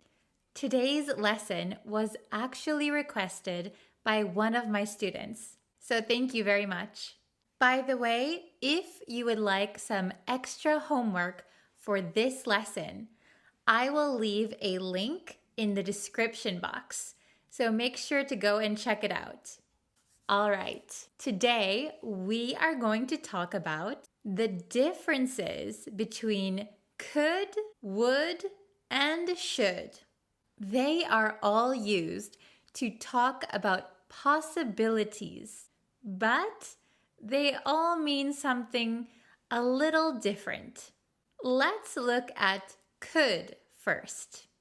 We use could when we want to say that an action or event is possible, that there is a possibility. Let's look at some examples. If someone asks you, when can you go to the store? You might say, I could go tomorrow. There is a possibility that you can go tomorrow, but maybe there's another day that is convenient. Usually, we give more information when we use could, would, and should. Here's another example with could. I could buy that for you if you really want it. Here's one more example. If I start walking now, I could make it on time. So I can possibly make it on time. It depends on how fast I walk. If I walk too slowly, I could be late. All right, let's look at would. Would is used when we talk about something we imagine. Usually the possibility is not going to happen. If the circumstances were right, we would do something. Here are some examples to help you better understand would. I would buy that for you, but I don't have enough money. This means I want to buy it for you, but I don't have enough money, so I can't. I would go to the park, but it's raining, so I'm not going to go. Okay, one more example. I would go to the party if I felt better, but I don't feel good, so I won't go. Do you think you got it? How about should? We use should when we think something is good to do or that someone must do something. It would be best if someone did something. I'll give you an example. I should study for my test. This means it is best that I study. I must study. You should get some rest is the same as it is best that you rest. Okay, here is one more example. I should throw these old shoes away, but they're my favorite. This means I know I need to throw these old shoes away. Maybe they have holes in them. The best thing is to throw them away, but they're my favorite, so I don't want to. Okay, now that you understand each of their meanings, let's use them in the same sentence. Can you see how each word changes the meaning of the same sentence? Let's use eat dinner. So I could eat dinner, I would eat dinner, I should eat dinner. Okay? I could eat dinner, but I'm not that hungry. I would eat dinner, but I'm still full from lunch. I should eat dinner.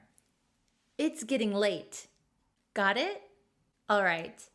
Let's move on to the trickier ones. Adding have done something. So, could have done, would have done, should have done.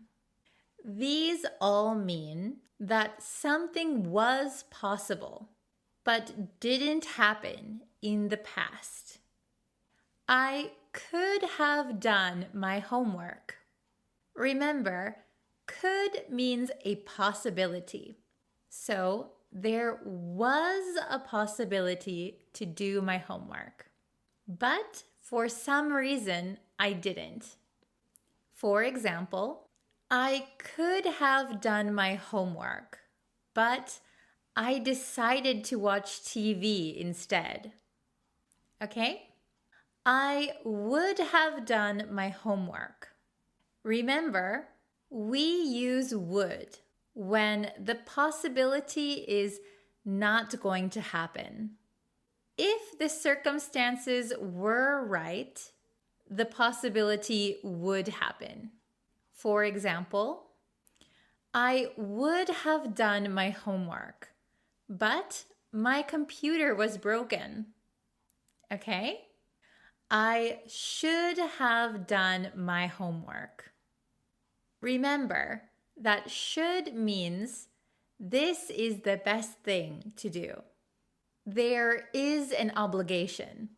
Should have done is often used when you feel regret. For example, I should have done my homework, but I got distracted. All right, I'll give you another example for each. Ready? I could have woken up earlier, but I was still tired. So, I didn't wake up earlier. There was a possibility to wake up earlier, but I decided to keep sleeping. I would have woken up earlier if my alarm clock weren't broken. So, I didn't wake up earlier. My alarm clock was broken, so I didn't wake up. Okay, let's try should. I should have woken up earlier. Now I'll be late for class. Again, I didn't wake up earlier. Waking up earlier is the best thing to do. Now I regret my decision because I'll be late for class. Okay, do you think you understand how to use could, would, and should? Don't forget to answer the homework questions in the comments. I will also put a link to extra homework in the description box. So if you are interested, please check that out. Also, don't forget to subscribe to this YouTube channel. That way you'll know when new lessons are uploaded. Thanks to the student who requested this video. I hope it was helpful. Thank you so much for watching, and I'll see you in the next lesson. Bye!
Hello, students. Welcome.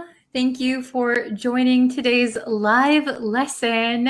While I wait for some people to join the chat, let me just remind you, if you haven't yet, please subscribe to the YouTube channel. That really, really helps me out. It lets me know that you want to see more lessons. You can also like me on Facebook and follow me on TikTok and turn on notifications everywhere so that way you will be notified when I go live or when I post new lessons. Okay. Hello and welcome. Long time no see.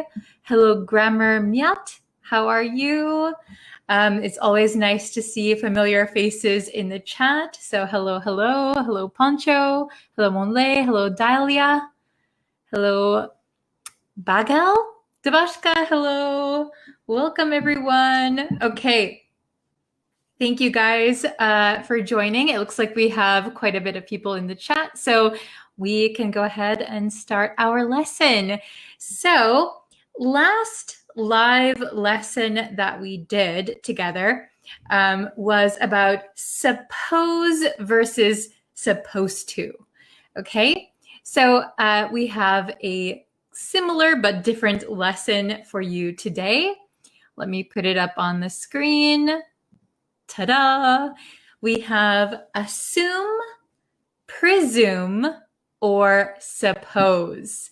What's the difference? Are all three of these the same? Okay, so assume, presume, or suppose. What is the difference? If you know the difference, feel free to put what you think the differences are in the chat. This one is kind of a difficult one. I think if you ask a native speaker, they might have to think about it for a second. What is the difference? Assume, presume, suppose. Okay, so they are very similar. However, I wouldn't say that they are interchangeable from each other, with each other. So before we get into the lesson breakdown, I want you to know that assume and presume come from the same Latin root word. Okay, so they have the same root word. They have the same root in the Latin. That's why they look so similar and mean such a similar thing. Okay, so just so that you know, they have the same root word in Latin. But in the English language, assume and presume are more like brother and sister and less like twins. Okay, they're not exactly the same. So let's get into it. Let's review suppose. Okay, we learned suppose in the last lesson, but let's just quickly review it. So the suppose that we're looking at in this lesson is when you think that something is likely to be true based on some facts or your assumption assumptions. Okay, so there might be some facts or just your imagination or your feeling, so you think something. Okay, in I guess American English, a very similar word to suppose is guess. Okay, I am a native speaker. I'm from Wisconsin in the United States. Okay, just FYI, I think some people are new in the chat. I'm from the US, but I live in Japan. Okay, so to think that something is likely to be true based on some facts or your own assumptions. So that means that you have some evidence, okay? Or you have an assumption in your mind. Let's get into the example, okay? So I suppose he's studying for his exam at the moment. So I know he has a test. I know he has a test coming up. And I'm imagining, okay, that he is studying for his exam. The second example, I don't have the key, so I suppose you have it. Okay, I don't have the key, so I suppose you have it. So me not having the key is a fact, right? So it's not based on all facts. So I don't know 100%. I'm not sure 100%, but I have some facts, so I think something. Okay? Very good. So, okay. I suppose he's studying for his exam at the moment. I don't have the key, so I suppose you have it. All right, very good. Okay, so let's go to the next. Assume, okay? So assume is to accept something to be true without question or proof, okay? To accept something to be true without question or proof. So if we look at the difference between suppose and assume, suppose is there is some doubt. You are doubting something, but you think it's true. So very similar to the English guess. I guess something. I suppose something. Assume means you accept something to be true without question or proof. So they're a little bit different. Can you see the difference? Okay. So the first example, we shouldn't assume things about others. We shouldn't assume things about others. So we shouldn't think something is true without any proof. Okay, so assume means you think something is true without any proof. The next one, I assumed that you were coming to class. I assumed that you were coming to class. So that means that although I didn't have proof, you didn't tell me you were coming to class, but I just assumed that to be true. I thought that was a fact. Okay. Hello from Madagascar. Hello from Poland. Welcome. Okay. Now let's look at presume. Presume. So to presume means to suppose that something is the case on the basis of probability. Okay? Especially with confidence. So you are supposing something with confidence. Okay? So here, presume you have some evidence, you have some proof, and you confidently think something. Okay? I presume she's been here before because she knew exactly where to go. Okay? I presume she's been here before because she knew exactly where to go. So I have some evidence that she's been here because she knew where things were. So because of that, I am confident that she's been here before. So the key difference between presume and assume is that assume lacks confidence. Presume has confidence. Okay? Judging by the time, I presume you've already eaten. So if it's very late in the day or late in the evening, maybe you think that somebody has already eaten, but you're quite confident in that because it is already past dinner time. So judging by the time, I presume you've already eaten. Okay, very good. So really quick, we'll just do a quick review. Suppose. This expresses some doubt of the assumption. So you have an assumption, but you also have some doubt. Going down, we have assume. This is to suppose, to think something without reason or evidence. Okay, you don't have any reason or evidence to believe something, but you believe it.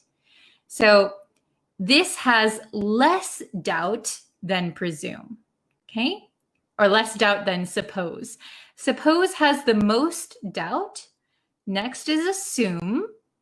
And then presume is to suppose or to think something confidently with some evidence. Okay, so breaking it down this way, is it easy to understand?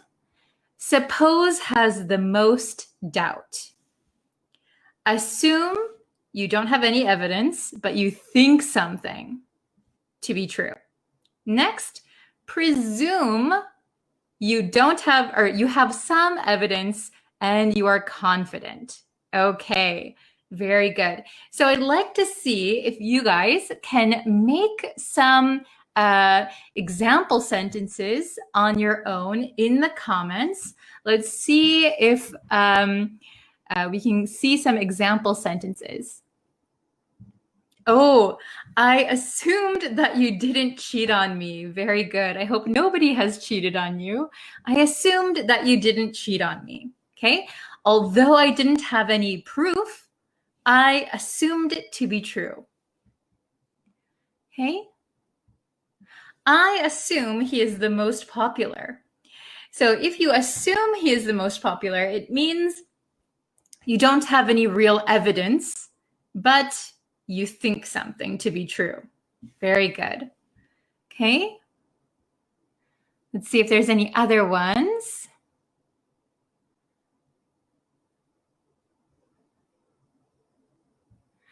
I do not have enough money, but I suppose he will lend me some bucks. Ah, very good. So bucks, we say, could you lend me a few bucks?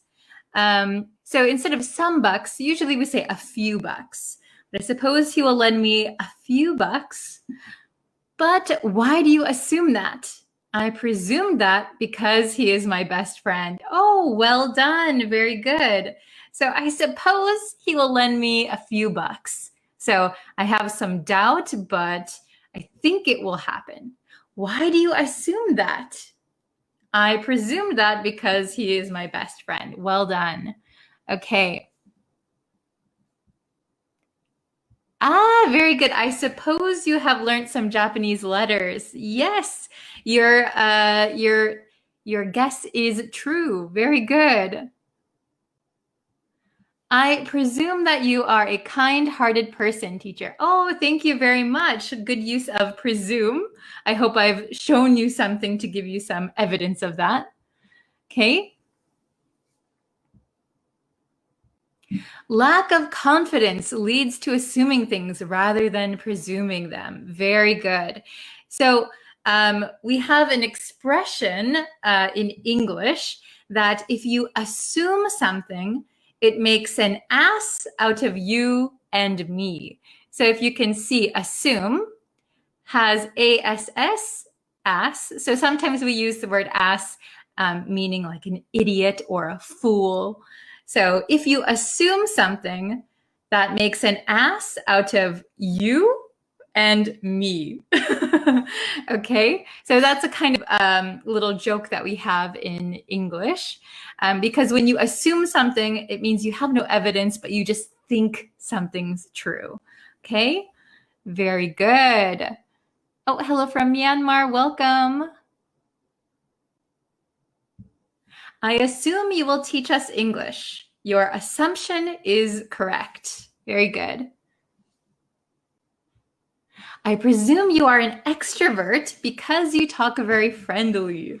Oh, thank you very much. Actually, I am, I think, half an introvert and half a extrovert. Very good. Ah, I assume that ups and downs are a part of life. Very good, very good. So life has ups and downs. That's a part of life. Very good. Okay. Ah, very good. I won't presume to disturb you. Oops. I won't presume to disturb you. So maybe you are thinking of another way to use presume. I should mention that assume and presume have other meanings, but we're not looking at them today. We're just looking at the differences of the same meaning, okay? Or of a similar meaning. Okay.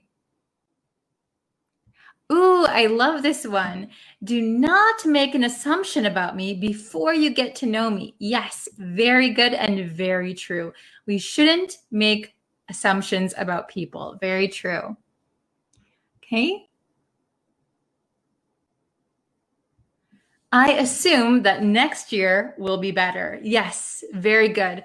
So I think assume is a good word to use here because we don't know what next year will hold, but we can, without any evidence, we can think that next year will be better. We assume next year will be better. Very good. Okay. I presume that English learners are enjoying Bree's short lessons. Oh, because she is creative in this regard. Thank you so much. And a very good sentence, very good example sentence. Thank you. Okay, so we'll call it a day here today. I know my schedule has been a little crazy recently. Hopefully that will not be so crazy anymore. I will definitely be back again this week with another live lesson. Thank you guys so much for always sticking around and watching them. And again, if you want to subscribe to the YouTube channel, please do that. You can follow me on Facebook and you can follow me on TikTok. All right. Thank you guys so much for watching. I will see you very, very soon. Bye, everyone. Hi, everyone. Hello. Thank you for waiting for today's live stream on Facebook. I did a live stream already on YouTube today. So if you missed the YouTube live stream, there is a pinned comment on the Facebook page. So you can click that, or you can go to the YouTube channel, and it was the last video on the YouTube channel. So hello, everyone. I know it's a weird time to have a lesson. Oh, hello, Sandy. Hello, Annabelle. Hi. We're just starting. Hello, Shafi. Hello, Chit. Hello, Zelda. Zayad. I can't, the comments are really small, so it's kind of hard to see everybody's comments. Hello, hello. Hello, Prince Yusuf. How are you all? Oh my gosh, there's so many people here already. Thank you. Oh, hello from Pakistan. Hello, Rashid. Hi. So today I'm going to go over one idiom expression. No problem, Annabelle. It's no problem. You can join whenever you have time. I leave all of the videos up so you can watch them later too. No problem. So I'm going to teach you one idiom today, one expression. And I think it's pretty interesting, the origin behind this one. Hello. Oh my gosh, so many of you. Hello, hello. Thank you for watching. Thank you for sharing. I really appreciate it. Okay. So today's lesson, we are going, oh, Chid said, I'm over the moon today. Wow, what you just said is very similar to what we're going to learn today. So it contains the word moon. Very good. Okay, so today we're learning once in a blue moon. Once in a blue moon. Has anyone heard this expression before? Once in a blue moon.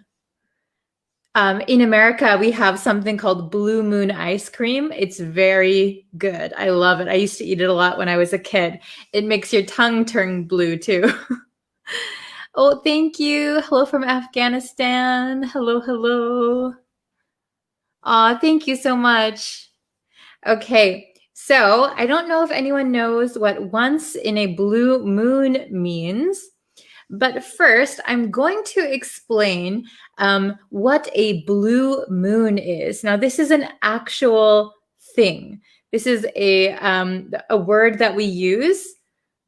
Oh, hello. Wow, so many people. Thank you. Okay, so a blue moon is a full moon, but it's a rare full moon. So it is, for example, if you have a full moon in 1 month, and then you have a second full moon in the same month. That is very rare. I think it happens every 32 months or something like that. And it is a very rare moon. So you have 2 full moons in a month. That is what we call a blue moon. It actually has nothing to do with the color of it. That is a blue moon. So knowing that a blue moon is a very rare type of full moon, we can probably guess that once in a blue moon. What does that mean? Once in a blue moon. As an expression, once in a blue moon means rarely, very rarely. Okay? So if you want to say that something happens only maybe one time in a year, or something is very rare, you can say it happens once in a blue moon. Oh, hello from Afghanistan. Hello, hello. Okay, so once in a blue moon means something happens only one time, very rarely. All right. So for example, let's see. Okay. I live in Japan, and it's very difficult to find turkey meat. It is very difficult. In America, I used to eat it all the time, but in Japan, it's kind of difficult to find. So I could say, since living in Japan, I eat turkey once in a blue moon. Once in a blue moon, maybe once a year or once every 2 years, I can find turkey. Okay, so very rarely, very rarely. All right, so we're going to look at some examples, and I want you to think of something that happens very rarely. Oh, thank you. So think of something that in your country or in your own experience, you only do once in a blue moon, something you do rarely. And please tell me, okay? So we're going to go over our examples. So since we have just one, there's not really any questions, but I want you to tell me your own experience, okay? So the meaning of once in a blue moon means very rarely, okay? Oh, happy Monday. Yes, it is Monday. Happy Monday. Okay, so let's go through these 4. So number 1, he comes around once in a blue moon. He comes around once in a blue moon. So that means he only shows up, he only comes around once in a blue moon, very rarely. So we never see him. He only comes sometimes, very rarely, okay? He comes around once in a blue moon. Okay. Oh, thank you very much. I would love to visit Afghanistan someday. Yeah. Maybe after all of this pandemic is over. Okay. Very good. How about number 2? I live abroad. Oh, this is my true experience. I live abroad and only see my family once in a blue moon. I live abroad and only see my family once in a blue moon. So how often do you guys see your family?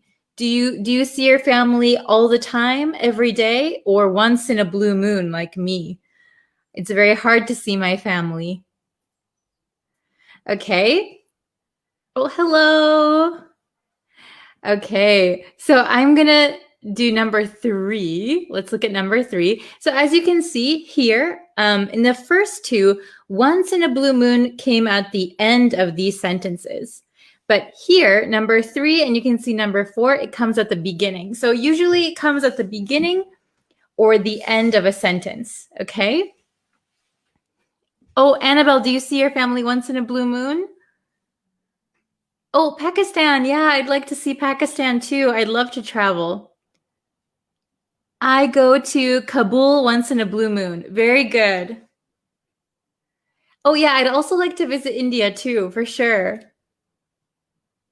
Awesome. Okay, so let's look at number 3. Sorry, there's like a glare on my whiteboard. Can you see it okay? Okay. Once in a blue moon, there... Oh no, this is the wrong there. Oh my goodness. I was going to write a different sentence, but I decided to change it, and I forgot to change the there. Even teachers make mistakes.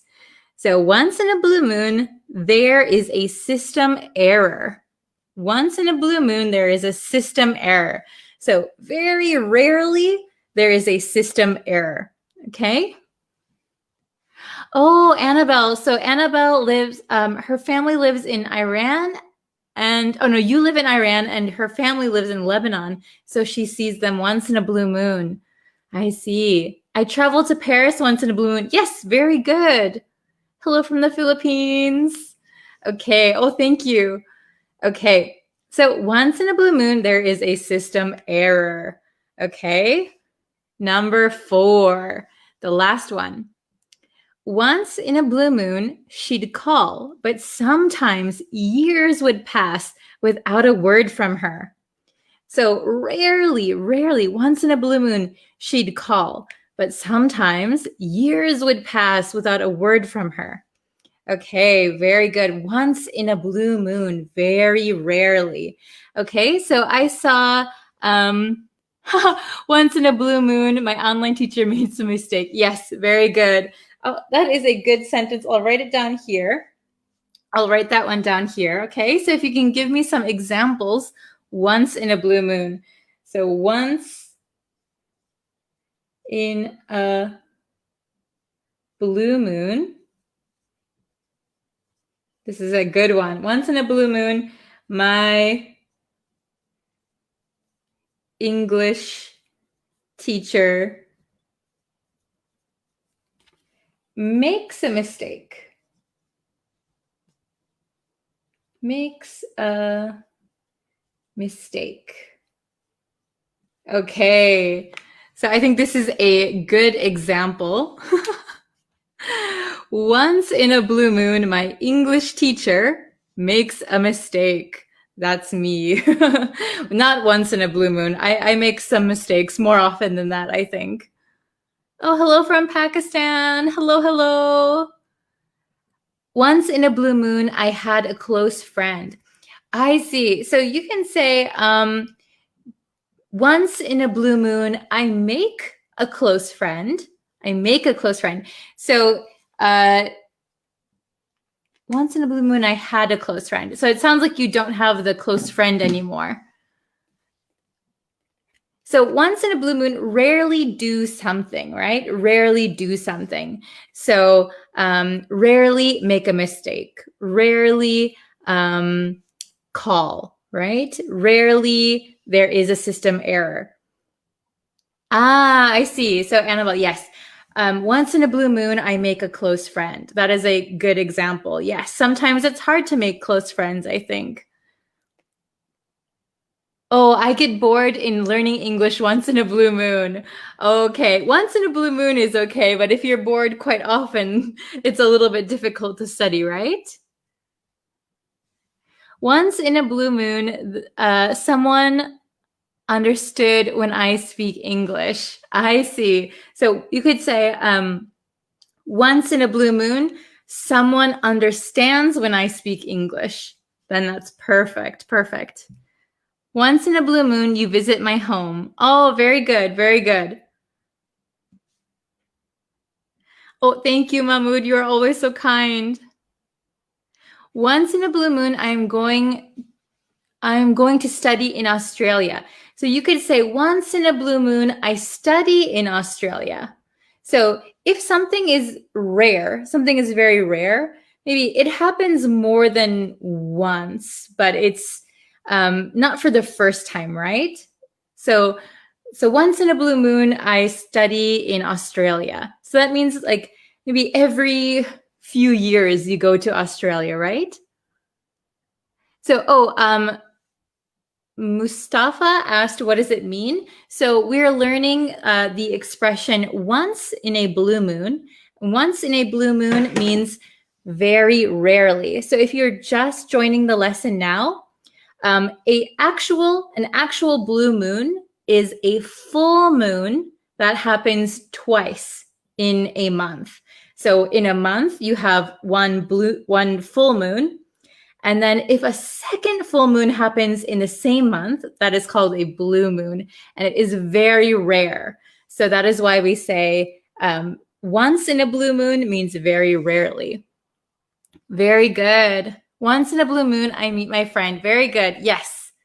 Awesome. Okay, I think you guys got it. There's a lot of good examples that you're writing in the chat. So awesome. Okay, I'll leave this up for one more second if you guys need to see it. Okay, very good. Once in a blue moon, I see my girlfriend. Oh, I hope you see your girlfriend more often than that.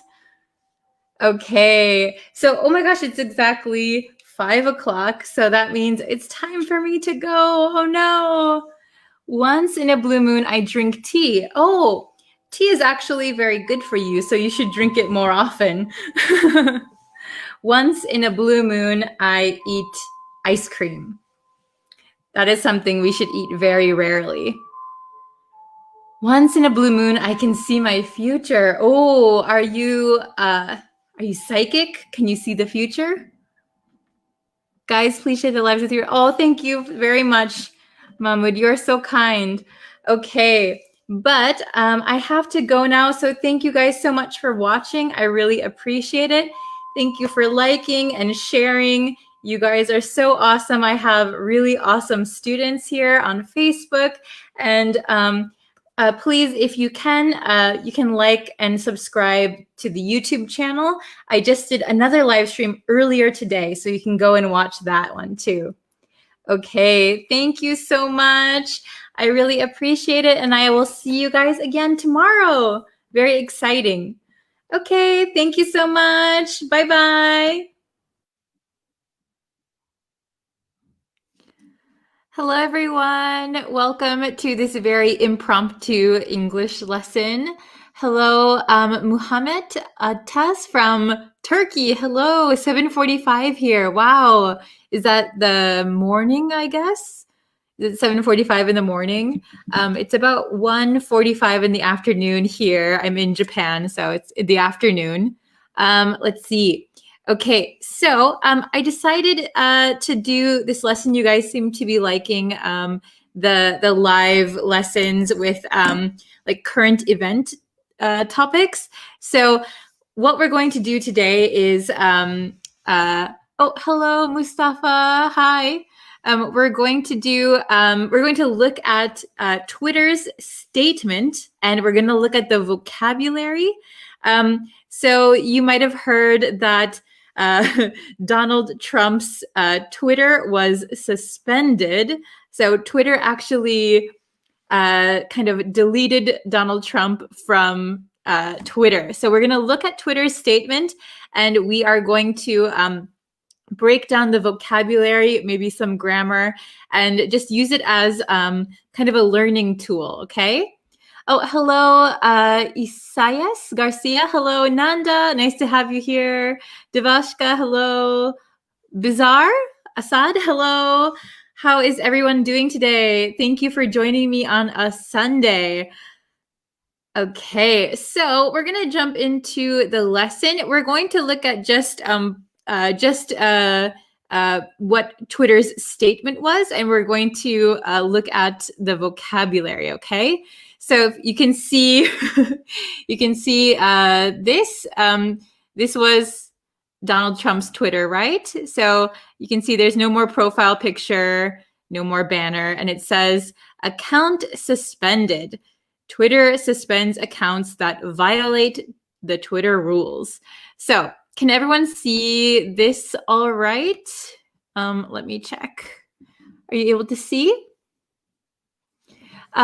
Please, could you talk with native speed ratio? Yeah, I will, sure. I will talk at a regular pace for you guys. This is kind of an advanced lesson. So, yeah, let's take a look. We're gonna only read until here, okay? Only until here. So very, very short, but we can look at some new words possibly and some, maybe if you guys have some questions, I can answer them. Is it better? Can you see it should I do this? Maybe this way is better, okay? So this is a CNN article, but we're going to read Twitter's statement. So the first sentence says, Twitter has suspended President Trump from its platform, the company said Friday evening. So this first sentence, it's pretty easy. So Twitter has suspended President Trump. So suspended has several meanings. For example, suspend could mean temporarily stop something. So for example, the construction of the bridge was suspended until further notice. So temporarily stopped. It could also mean officially prohibit. So for example, if a police officer does something wrong, maybe they can't be a police officer anymore. So the police officer has been suspended. So officially prohibited from going back to their job, suspended. I don't know about in your country, but in the US, if you are a very bad student, maybe you skip school all the time, you could be suspended. They will say, please do not come back to school until further notice. Okay, so Twitter has suspended President Trump from its platform. So we call places like Facebook, YouTube, Twitter, these are all platforms, okay? Social media platforms. All right, the company, so the company is Twitter, said Friday evening. Is it understandable so far? Okay, very good. So let's look at the next paragraph. After close review of recent tweets from the real Donald Trump account and the context around them, we have permanently suspended the account due to the risk of further incitement of violence, Twitter said. Okay, so this is a quote from Twitter. Let's break it down a little bit. So after close review, so they looked very carefully at recent tweets from the real Donald Trump account, so Donald Trump's Twitter account, and the context around them. So the context around them means like what happened around the tweets. So what his tweets actually caused, right? So the context around them, we have permanently suspended. Permanently means forever, permanent. So for example, if you get a tattoo on your arm, it is permanent. So permanently suspended. He can never have a Twitter account again, right? It's permanent, never again, forever.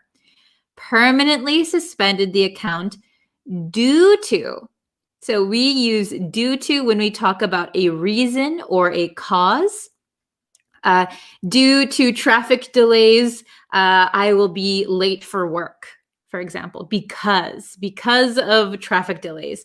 So they suspended his account because of, due to, the risk of further, this might be a new word, incitement of violence. So last time, let me put my face back on the screen a little bit. Oh, hello from Guatemala. Oh, okay. So let's see. So last time in the last lesson that we looked at the news, I taught you the word urge. So the news article said President Trump urged the protesters to maybe be violent, right?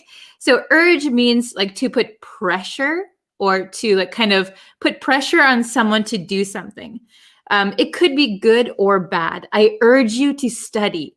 I urge you to break the law. It could be good or bad. However, the word incitement, incitement, let me spell it correctly. Okay, incitement. Incitement means that you urge someone to break the law. So incitement is always something negative. So we say like incite violence, incite hate speech, for example. So those are always bad things. So urge just means put pressure to do something.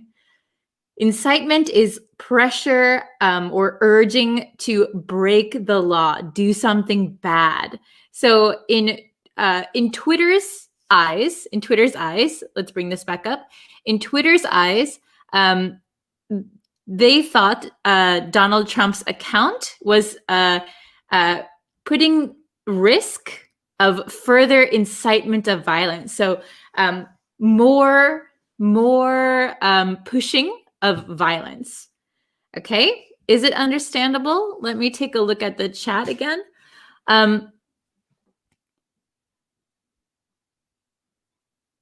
Okay, so we have some questions. So context around them means what tweet actually caused or what are the consequences of the tweets. So I think both of what you're saying is the same. So what they cause and the consequence of them. So the context of the tweets, maybe he's, for example, if Trump said, for example, let's all go to the Capitol, the context is not, hey, let's go have a picnic at the Capitol. They're saying the context is, let's go to the Capitol actually means doing something against the law or inciting violence, making it a violent thing, okay?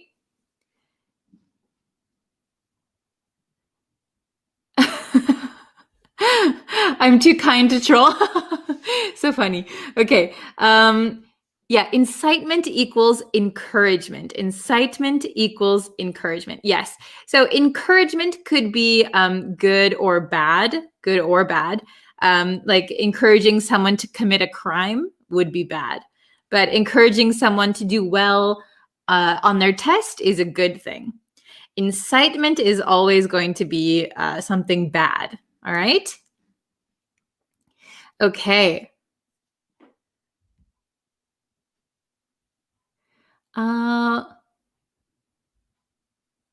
Let's see. Okay, so we're gonna go back. Let me bring it back. Oops. Okay, so let's see. Okay, so everyone understand this part? We're going to go down to the last one. Okay, last paragraph we're gonna read. In the context of horrific events this week, we made it clear on Wednesday that additional violations of the Twitter rules would potentially result in this very course of action. Okay, so very small paragraph, but let's break it down. In the context of horrific events this week, so looking at what actually happened this week, okay, we made it clear on Wednesday that additional violations of the Twitter rules. So you can see it up here. This up here, Twitter suspends accounts that violate the Twitter rules. So when you violate a rule, that means you are breaking the rules. Okay. So we can use violations for anytime you break the law, right?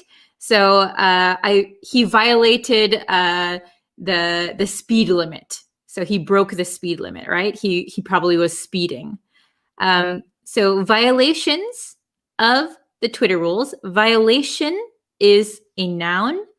To violate is the verb, okay? Violations of the Twitter rules would potentially. So potentially means possibly or potentially result in this very course of action. So this might be new for some of you, this very course of action. So in this sentence, very means exact, in this exact course of action. So it's kind of just emphasizing this course of action. So we could say, let me bring up my face again. Okay. So we could say, he is the very man I was looking for. He is the exact man I'm looking for. Of course, we could say, he is the man I'm looking for. But if you want to emphasize, oh, he is the very, exactly, that's the guy. He's the very man. So this very course of action. And course of action means the action that they took. So suspending a Twitter account, right? Okay, so, okay, let's see. Let's read this one more time and then I'll answer some questions. Okay. Hold on one second. Let's see. Okay. Twitter has suspended President Trump from its platform, the company said Friday evening. After close review of recent tweets from the real Donald Trump account and the context around them, we have permanently suspended the account due to the risk of further incitement of violence, Twitter said. In the context of horrific events this week, we made it clear on Wednesday that additional violations of the Twitter rules would potentially result in this very course of action. Okay, so I hope that is understandable. Let's see. Okay, let me see some, can you guys see me? I'm wondering if you guys can, yeah, you guys can see me, right? Okay, so, let's see. Oops, there's a lot of in the chat. Okay. Should we place the before very? So we don't always need the. So it depends what you're talking about. So in this case, it says in this very course of action, right? In this very course of action. So it is not the, but it's this. If you're talking about multiple things, these are the very people I was looking for. So it just depends what you are placing after very, right? Okay, good question. Can you please write the words one by one later? Sure. Could you let me know which words you are interested in seeing? What does context mean? So context means what is actually happening. So we have some, let's see. After close review of recent tweets from the real Donald Trump account and the context around them. So context is kind of a difficult word to explain, but context means, in this case, what actually happened. What are the events or, political climate surrounding these tweets? Okay, so what is the actual situation, right? I hope that explains it a little bit. All right. Let's see.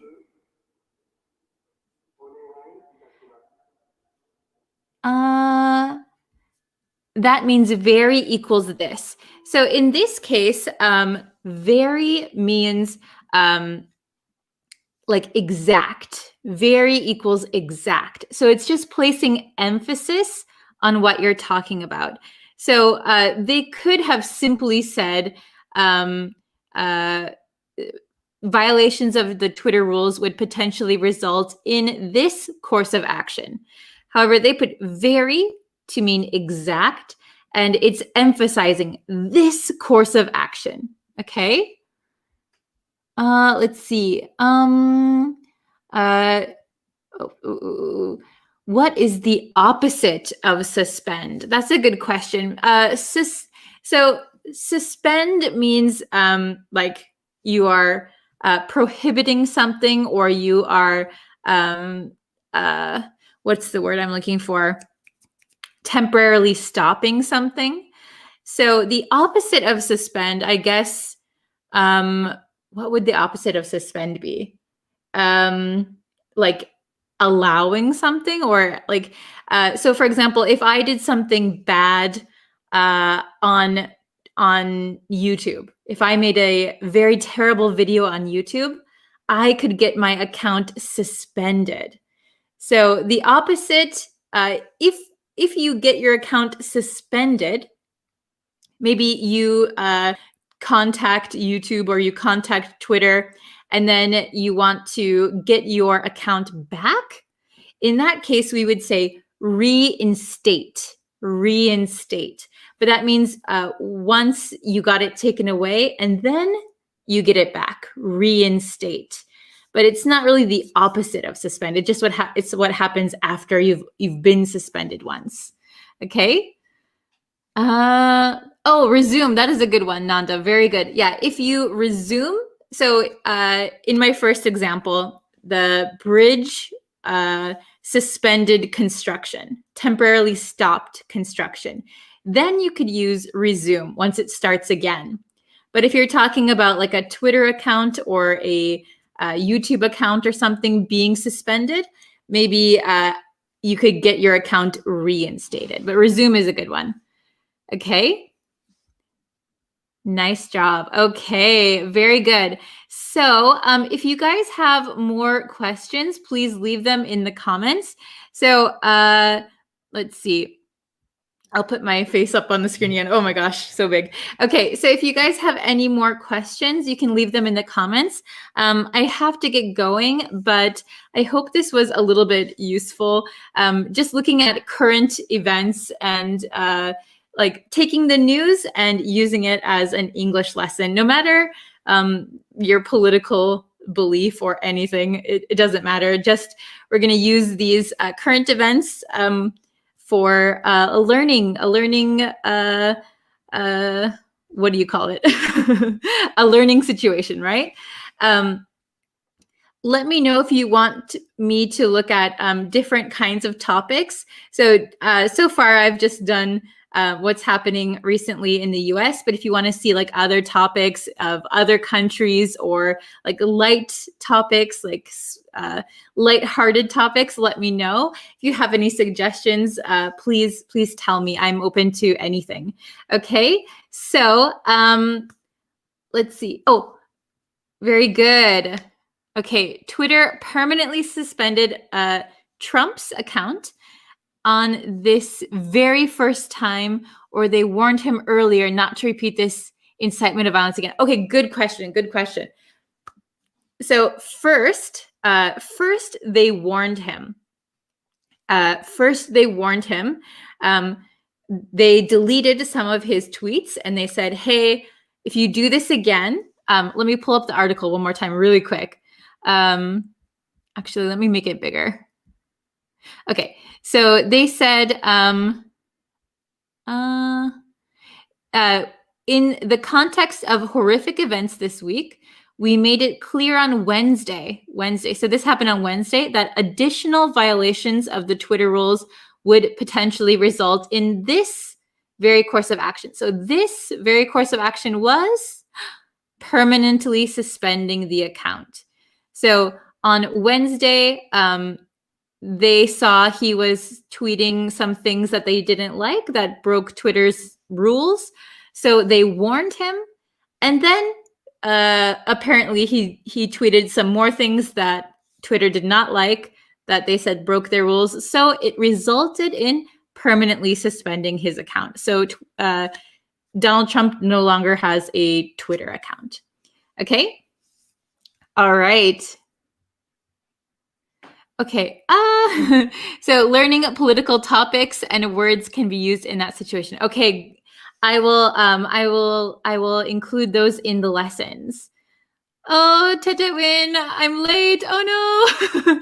Sorry, I just decided to come online, but we just talked about Donald Trump's being suspended from Twitter. So we looked at that article. But I do have to get going now, so I have to end the lesson.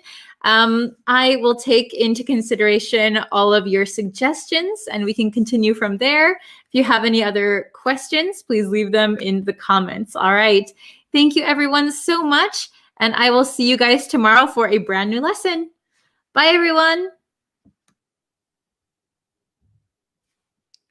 Hello everyone.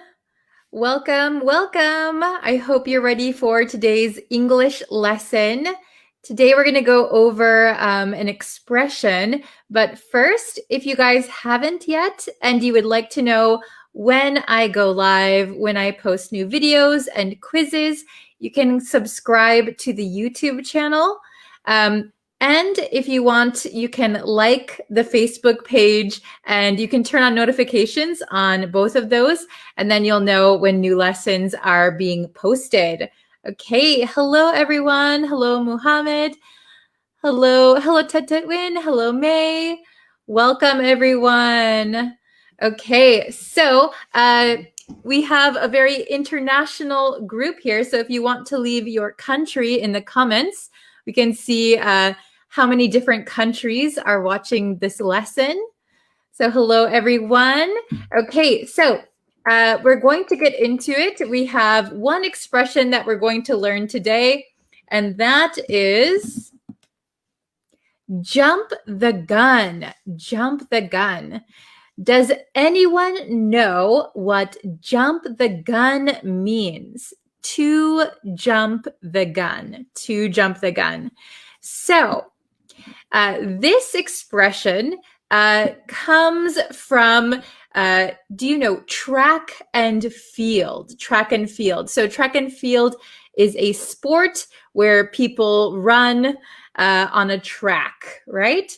So I don't know about nowadays, but in the past, they used to have a little gun.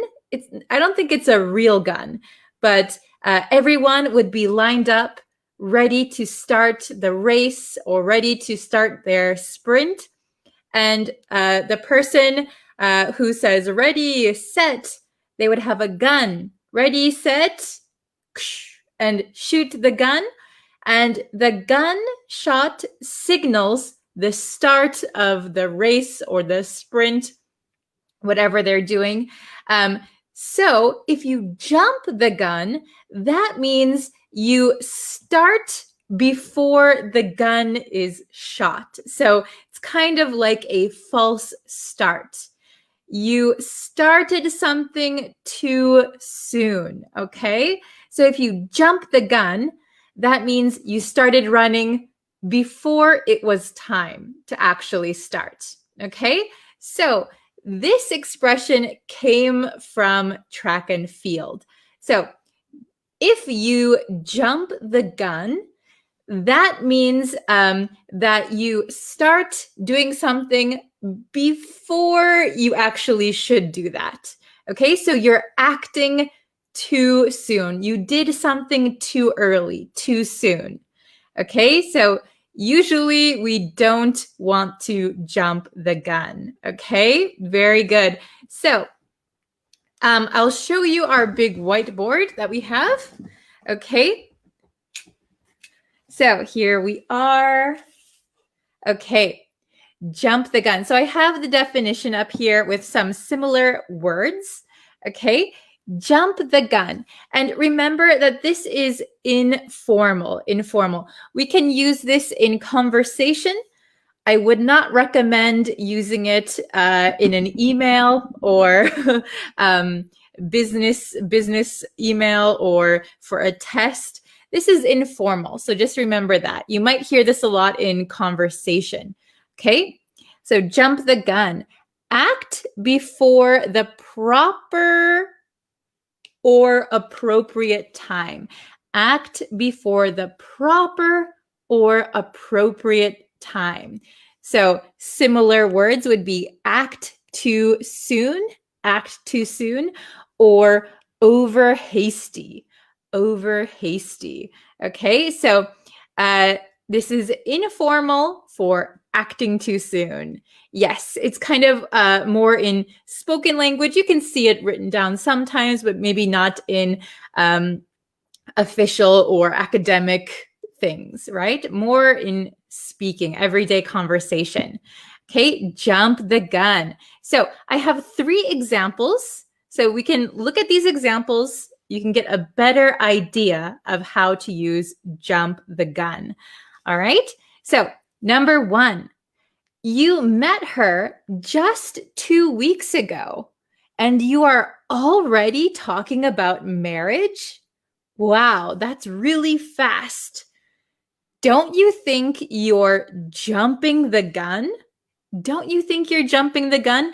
Don't you think you're acting too quickly, acting too soon? So if you just meet someone 2 weeks ago and already talking about marriage, wow, that's really fast. Are you sure? Don't you think you're jumping the gun? Jumping the gun? Okay. Number 2, I don't want to jump the gun by quitting my job before I have something else lined up. So this one might be new for some of you. When you have something lined up, it means you have the next thing ready. So if you quit your job, you probably should have another job lined up already. Okay, another job ready for you to go to after you quit your current job. So I don't want to jump the gun by quitting my job before I have something else lined up. So if you don't have another job lined up, quitting your current job maybe is jumping the gun. You're acting too quickly, okay? So be careful with that. All right, and the last one. He jumped the gun and paid for my plane ticket before I could check my schedule. Okay, so this one might be easy to understand. Somebody invites you somewhere and they already book a reservation or they pay for something. In this case, he jumped the gun and paid for my plane ticket before I could check my schedule. So before I could confirm if I'm available or not, he jumped the gun and paid for my plane ticket. He acted too quickly. Okay, very good. So we have these 3 examples. I hope they were understandable. Jump the gun, acting before the proper or appropriate time. So acting too soon. So if the people who are watching this now want to make an example and put it in the comments, I can put it up on the screen and we can look at your examples together, okay? So please write a sentence or think of an experience you had when you jumped the gun or when somebody else jumped the gun, and please write it in the comments, okay? Jump the gun. Let's see what kind of examples you guys can think of. It's a very interesting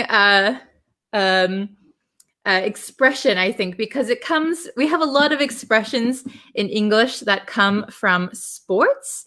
Like jump the gun is from track and field, and we have a lot like with baseball, things like that. So maybe I'll do a lesson on those, okay, sometime. But if you guys can think of an example of jumping the gun, please write it in the comments, okay? And if you have some questions, I can try and answer them as much as I can. Okay, very good. Yes, so Devashka asked, informal means spoken language? Yes, so informal or casual English is mostly used in spoken language or, between friends or family members. So not on official documents or on the news, things like that. Okay? Very good. Oh, happy Women's Day. Is it Women's Day today? I didn't know that. Okay. Oh, let's see. I'm jumping the gun when I solve the exam before the teacher gave us the order to start. Yes. So if you start writing on your exam before your teacher says, okay, you can start, you would be jumping the gun. Very good example. Yes. Okay. Excellent.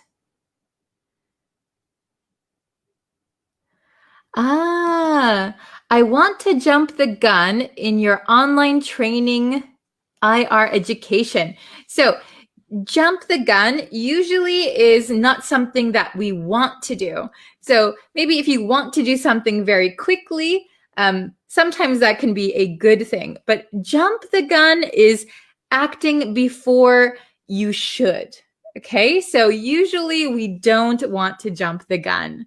Very good. Okay. I jumped the gun when I paid money before I received my product.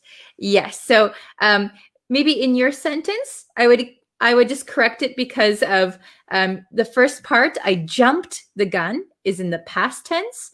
So I jumped the gun when I paid money before I received my product. Very good. So yes, if you pay money in advance, and maybe you're not sure if it's a trustable source and you pay money, but you didn't receive your product yet, you might have jumped the gun. Very good. Okay. Let's see.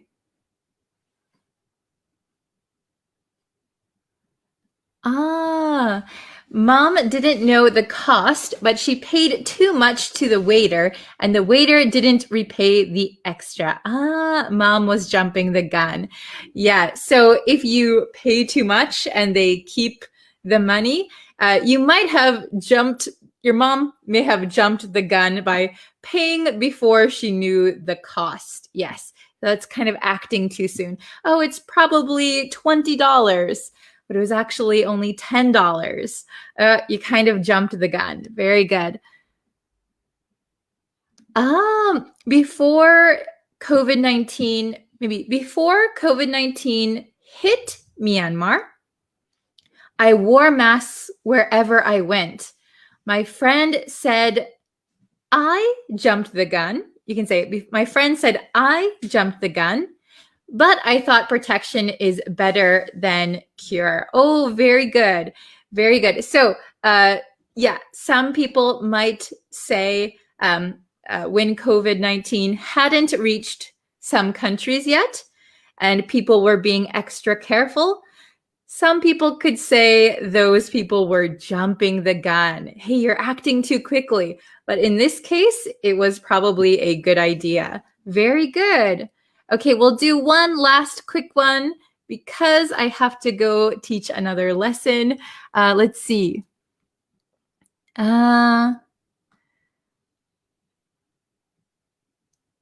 Very good. You just met her. You just met her, M-E-T. You just met her and you start criticizing her behavior. You don't think jump the gun for, maybe you mean attitude. Yes, so if you just meet someone and you start criticizing them right away, you might be jumping the gun. Hey, just wait a second, slow down. You don't know her that well. You should get to know her before you criticize. Very good. You're jumping the gun. You're acting too soon. Excellent. Okay, so I have to end the lesson here today now. If you want, there will be another lesson on YouTube later. So if you can subscribe, that will let you know when the lesson is available, okay? So I hope you are looking forward to that lesson later. And there will be another live lesson on Facebook tomorrow, okay? So thank you so much for watching today. I hope you guys keep leaving some examples in the comments, okay? Very good. Thank you guys so much, and I'll see you again in a few hours. Take care, everyone. Bye.